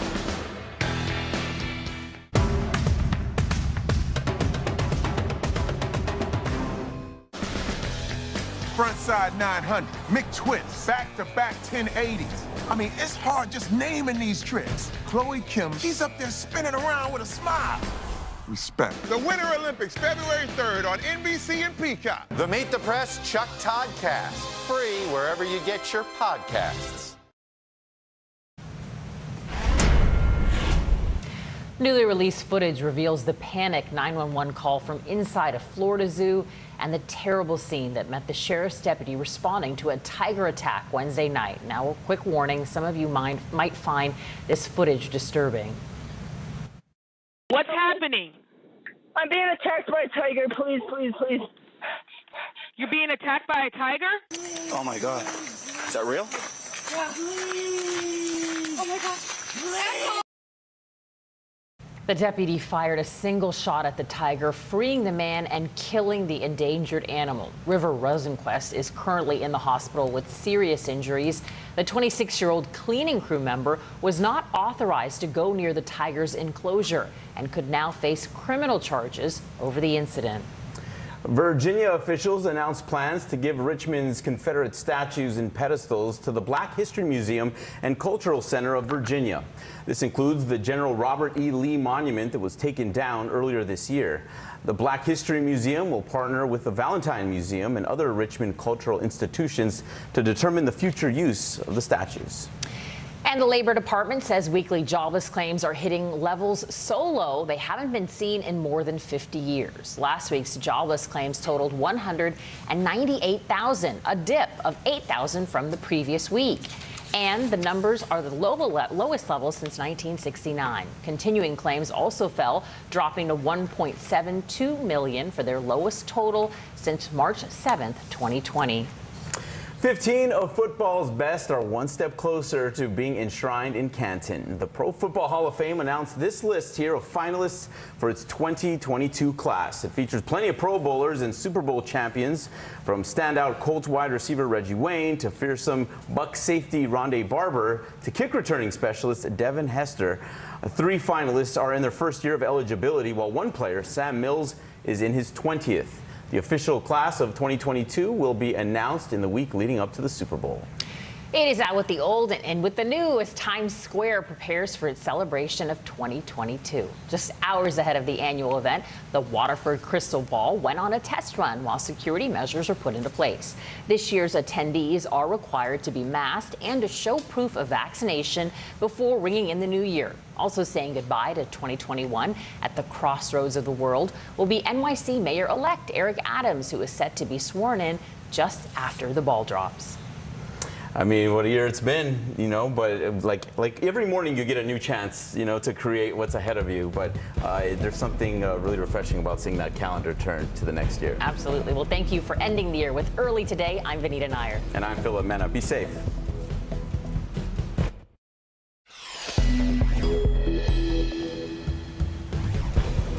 The U.S. closes out 2021 with record COVID cases, over 500,000 people testing positive in a single day.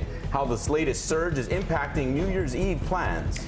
Colorado scorched. A massive wildfire fueled by wind gusts tears across the Denver area, forcing tens of thousands from their homes. Remembering the Capitol riot by laying out plans to never let it happen again. How Congress will mark the one-year anniversary of the insurrection. And as we prepare to head into a new year, we celebrate the lives of those we lost in 2021. It is Friday, December 31st. Early Today starts right now. Good morning, I'm Philip Mena. And I'm Vanita Nair. The U.S. has gotten a sobering reality check. Just one day before the new year, COVID cases are raging across the country.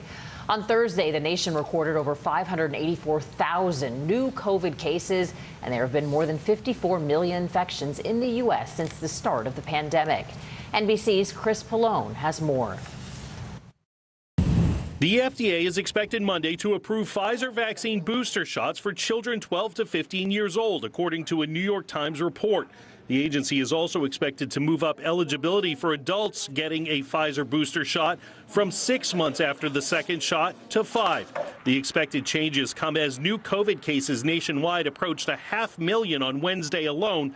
Long lines for testing persist in several cities. I've been out here since 7:45 in the morning. Happy New Year! As New York City prepares for a scaled-back New Year's Eve celebration, a new pandemic record for positive tests, 74,000. Over the next 3 to 4 weeks, we are going to see the number of cases in this country rise so dramatically that we're going to have a hard time keeping everyday life operating. Some places are already struggling. 30% of New York City's EMS workers are out sick.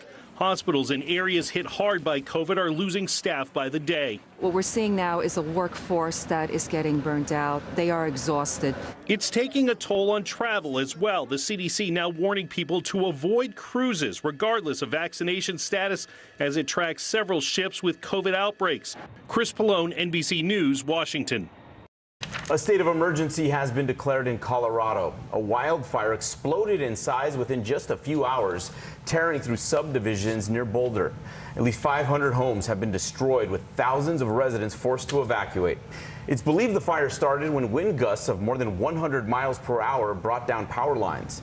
The governor said football field lengths of land were being consumed in seconds. No deaths have been reported, but the Boulder County Sheriff says he wouldn't be surprised to find casualties. President Biden urged his Russian counterpart, Vladimir Putin, to de-escalate tensions with Ukraine, while the Russian leader warned of a, quote, complete rupture of relations should the U.S. impose further sanctions. The two men spoke on the phone for around 50 minutes last night on Putin's request. In recent weeks, Russia has amassed several divisions of troops near Ukraine's eastern border. Those military moves have sparked fears of a full-scale invasion, which President Biden said would be met with decisive action. Next Thursday will mark 1 year since the January 6th attack on the Capitol. House Speaker Nancy Pelosi has announced that lawmakers will remember the day by holding a prayer vigil and giving testimonials. Historians will also participate in a panel discussion. All of these events will be live streamed. Meanwhile, former President Trump has scheduled a press conference for January 6th from his Mar-a-Lago resort. Newly released footage reveals the panic 911 call from inside a Florida zoo and the terrible scene that met the sheriff's deputy responding to a tiger attack Wednesday night. A warning, some of you might find the footage disturbing. What's happening? I'm being attacked by a tiger. Please, please, please. You're being attacked by a tiger? Oh my God. Is that real? Yeah. Oh my God. A deputy fired a single shot at the tiger, freeing the man and killing the endangered animal. River Rosenquist is currently in the hospital with serious injuries. The 26-year-old cleaning crew member was not authorized to go near the tiger's enclosure. Officials say he could now face criminal charges over the incident. The cancellation chaos continues at airports across the country. After 4 days in a row of more than 1,000 flights canceled, airlines are trimming down even more. Delta announcing a cutback of 200 to 300 flights every day through the holiday weekend. Alaska Airlines reducing departures by 20% out of Seattle. The airline strongly urging travelers with non-essential trips before January 2nd to rebook. And JetBlue is canceling 1,280 flights from now until mid-January. Airline staff shortages caused by the Omicron outbreak and severe weather from coast to coast have created this perfect storm of disruption for travelers. What a nightmare. NBC's meteorologist Michelle Grossman is in for Janessa this morning with your New Year's forecast. Good morning to you, Michelle. Good morning, guys. And we're going to see severe weather today, mainly tonight into the overnight hours and Saturday morning, and then another round on Saturday. So let's take a look where we're expecting that later on today. And that's mainly through the Southern Plains into the Tennessee Valley. So Little Rock, Memphis, Nashville. And then look at what happens tomorrow. We expand it and we also add an enhanced risk for severe storms. So 20 million at risk on Saturday for gusty winds, damaging winds, large hail, even a few tornadoes are possible. Nashville, Memphis, Tuscaloosa into Huntsville. And we're looking at a lot of rain, too. We're looking at rain 2 to 4 inches in some spots, locally higher amounts. So you can see the yellows, the reds, the oranges from Paducah to Memphis, Cincinnati, Morgantown. We are going to see some rain. And we're going to see some rains also into the Northeast. It's all due to, or at least one piece of the puzzle, is really warm air in place. 70s and 80s today. And then tomorrow we're going to see that warm air pushing into the Northeast. Washington, D.C. on New Year's Day, 62 degrees. That's 15 degrees above normal. And Houston, you will be at 84 tomorrow. Little Rock, 71 degrees. That's a look at the big weather story of the day. Here's a closer look at your day ahead. Still shorts and short sleeves in the Southern Plains. That's going to help to fuel some storms later on this evening. 83 degrees today in Houston. And then just such a difference in the north. We're looking at dangerous air, 10 below zero in Bismarck. All right, it's not all bad news when it's coming to the weather. It feels like it. But we are looking at a really nice forecast for Times Square tonight. We'll look at that coming up in just a few minutes. We're looking forward to that. Thank you, Michelle. It is out with the old and in with the new as Times Square prepares for its celebration of 2022. Just hours ahead of the annual event, the Waterford Crystal Ball went on a test run while security measures were put into place. This year's attendees are required to be masked and show proof of vaccination before they can ring in the new year. Also saying goodbye to 2021 at the crossroads of the world will be New York City Mayor-elect Eric Adams, who is set to be sworn in just after the ball drops. Well, the Mayo Bowl becoming just that, with South Carolina's coach getting up close and personal with the condiment. And we are 1 yard closer to knowing which players will make it into the Football Hall of Fame. The finalists after the break. There's no better place for fun with friends. Quality time with your little golf buddy. Or an afternoon alone together. With the Golf Now app, family and friends are just a tap away. Just pick your course, pay from your phone, get out and enjoy. Golf Now. Download the app and go play. There's no better place for fun with friends. Quality time with your little golf buddy. Or an afternoon alone together. Family and friends are just a tap away. Just pick your course, pay from your phone. Golf Now. Download the app and go play. Let's go. This is a critical choke point for this fire.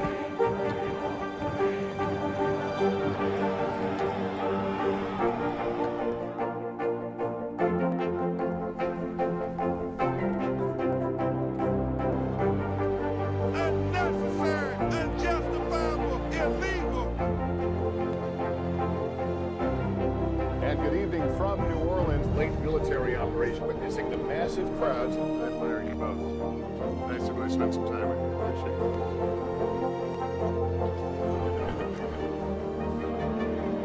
At any moment now.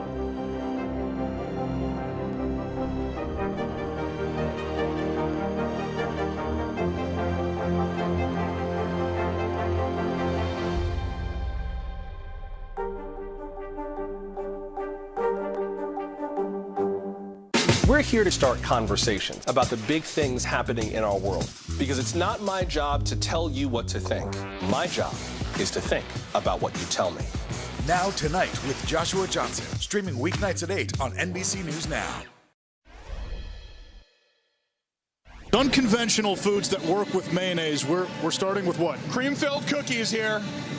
You first. Take a dip.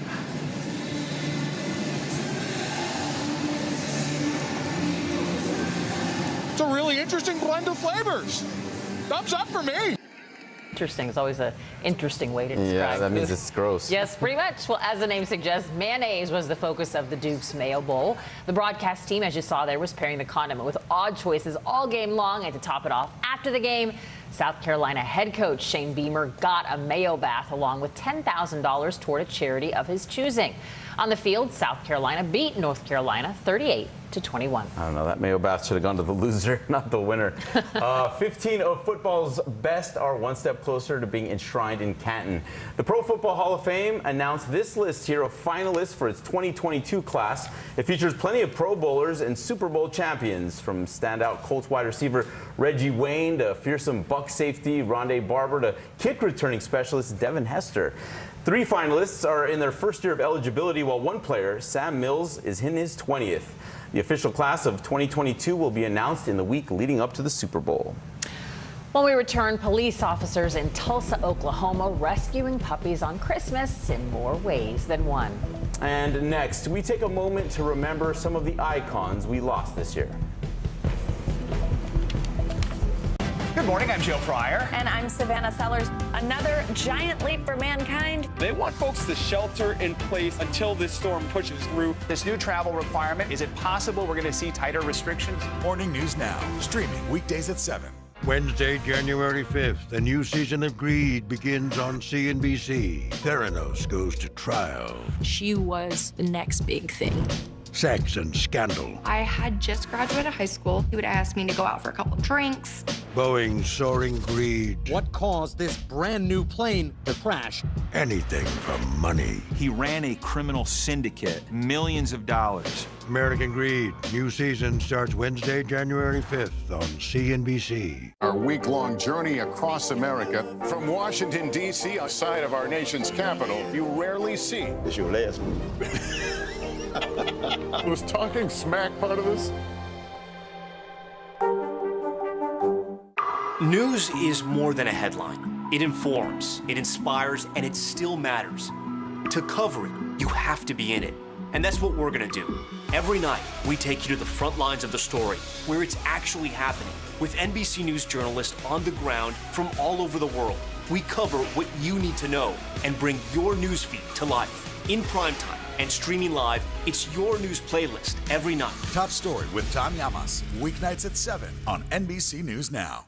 This is a very different kind of program. We're here to start conversation about the big things happening in our world. Professor, I'm not asking you to predict the future, but what do we think that the new normal is going to be?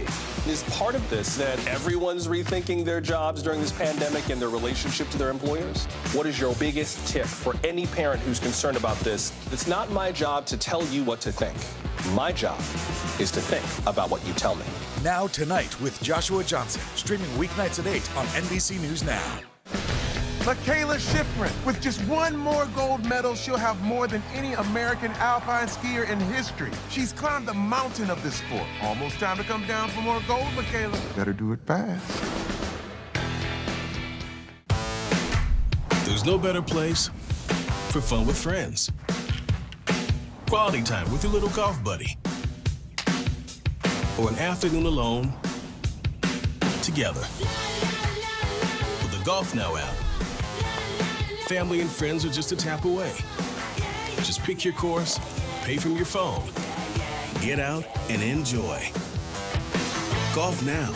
Download the app and go play.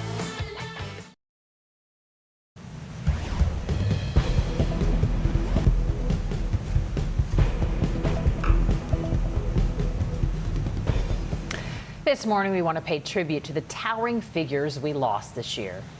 Leaders, artists, and athletes who made an unforgettable impact in our lives.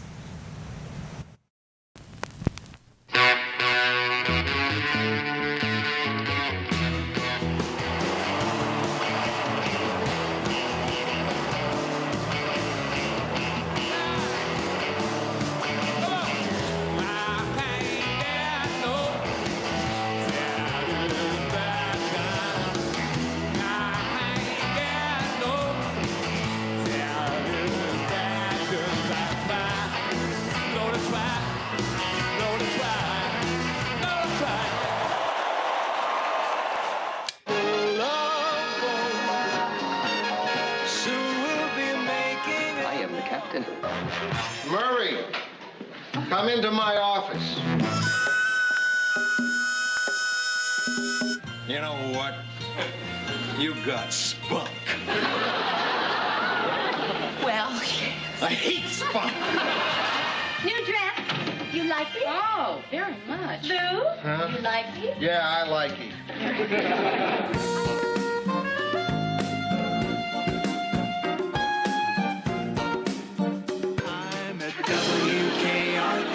Cincinnati.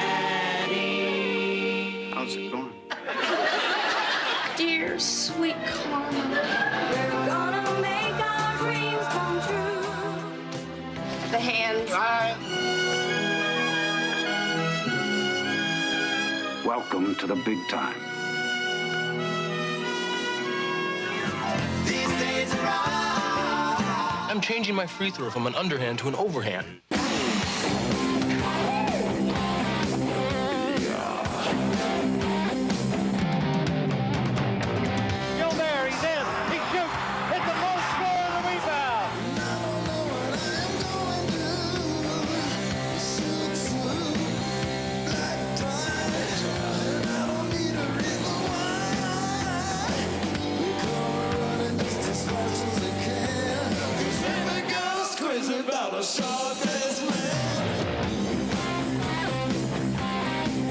Fastball is a high drive into deep left center field.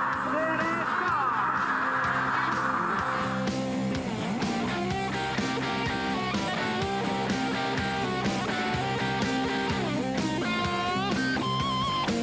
He's got him hurt. McGovey finally goes down. Marvelous Marvin Hagler. Dream, dream, dream when I want you.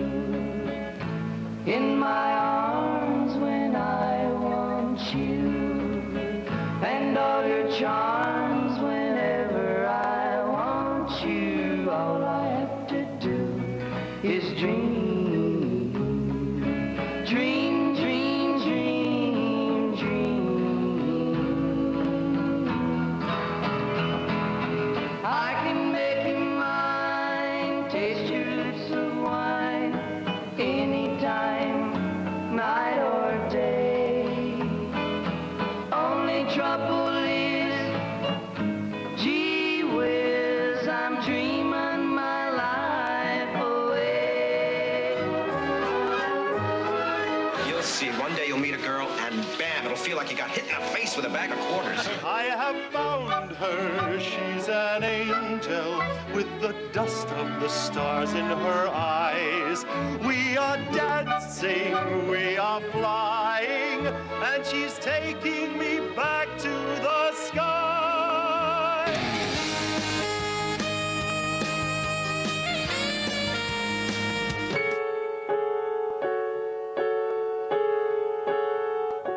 You love him, Loretta? Ma, I love him awful. Oh, God, that's too bad. You got what I need, but you say he's just a friend, and you say he's just a friend. Oh, baby, you got what I need, but you say he's just a friend, and you say he's just a friend. Get me vodka rocks. Mom, it's breakfast. And a piece of toast.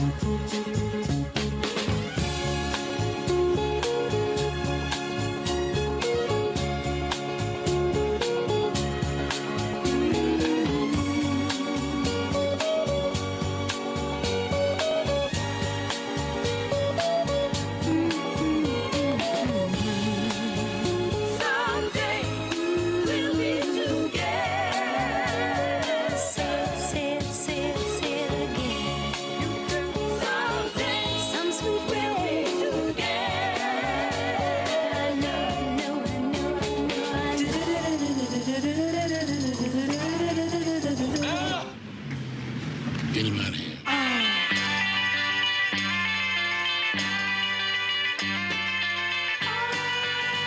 You have meddled with the primal forces of nature, Mr. Beale. Take the last train of Clarksville.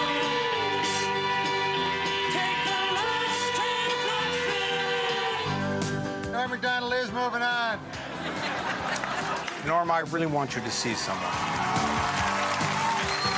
Greatness lies not in what office you hold, but in how honest you are, in how you face adversity, and in your willingness to stand fast in hard places. So honored to have him kick off this week. General Colin Powell, you miss government? Not really. I try not to miss anything in life.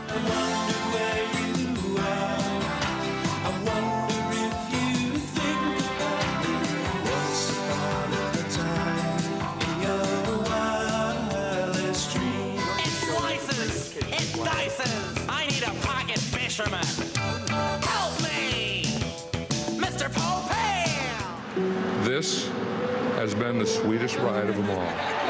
I'll be seeing you in all the old familiar places that this heart of mine embraces all day through. I'll be seeing you in all the old familiar places. I'll find you in the morning sun, and when the night is new, I'll be looking at the moon, but I'll be seeing you.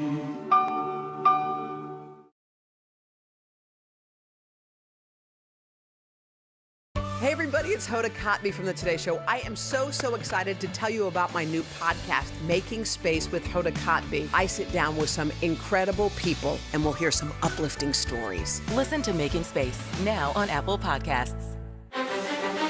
Is this an issue about guns or is this an issue about social justice? This supply chain issue has been a problem for months. Do you concur that this is going to get worse before it gets better? The question is, are you now more open to packing the court?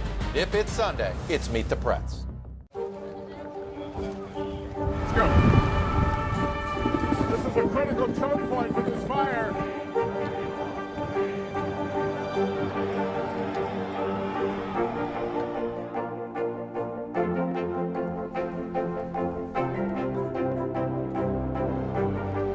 Unnecessary, unjustifiable, illegal. And good evening from New Orleans. Late military operation witnessing the massive crowds. I admire you both. Nice to really spend some time with you. Appreciate it.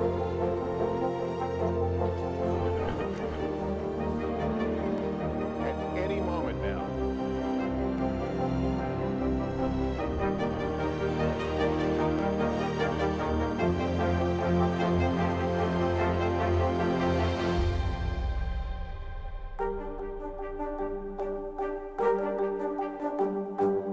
Wednesday, January 5th, the new season of Greed begins on CNBC. Theranos goes to trial. She was the next big thing.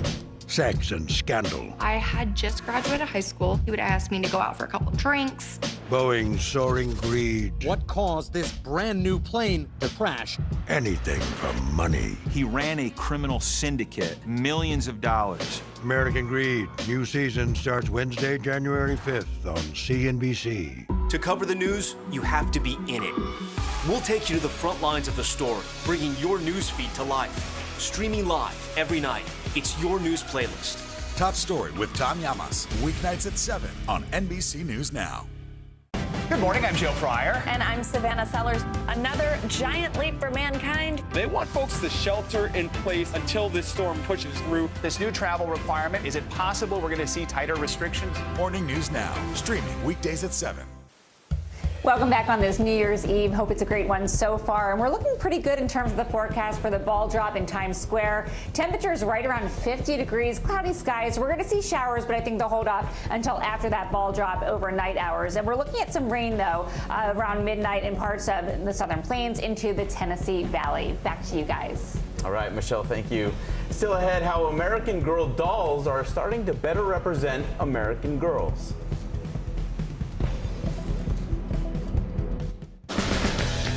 Frontside 900, McTwist, back-to-back 1080s. I mean, it's hard just naming these tricks. Chloe Kim, she's up there spinning around with a smile. Respect. The Winter Olympics, February 3rd on NBC and Peacock.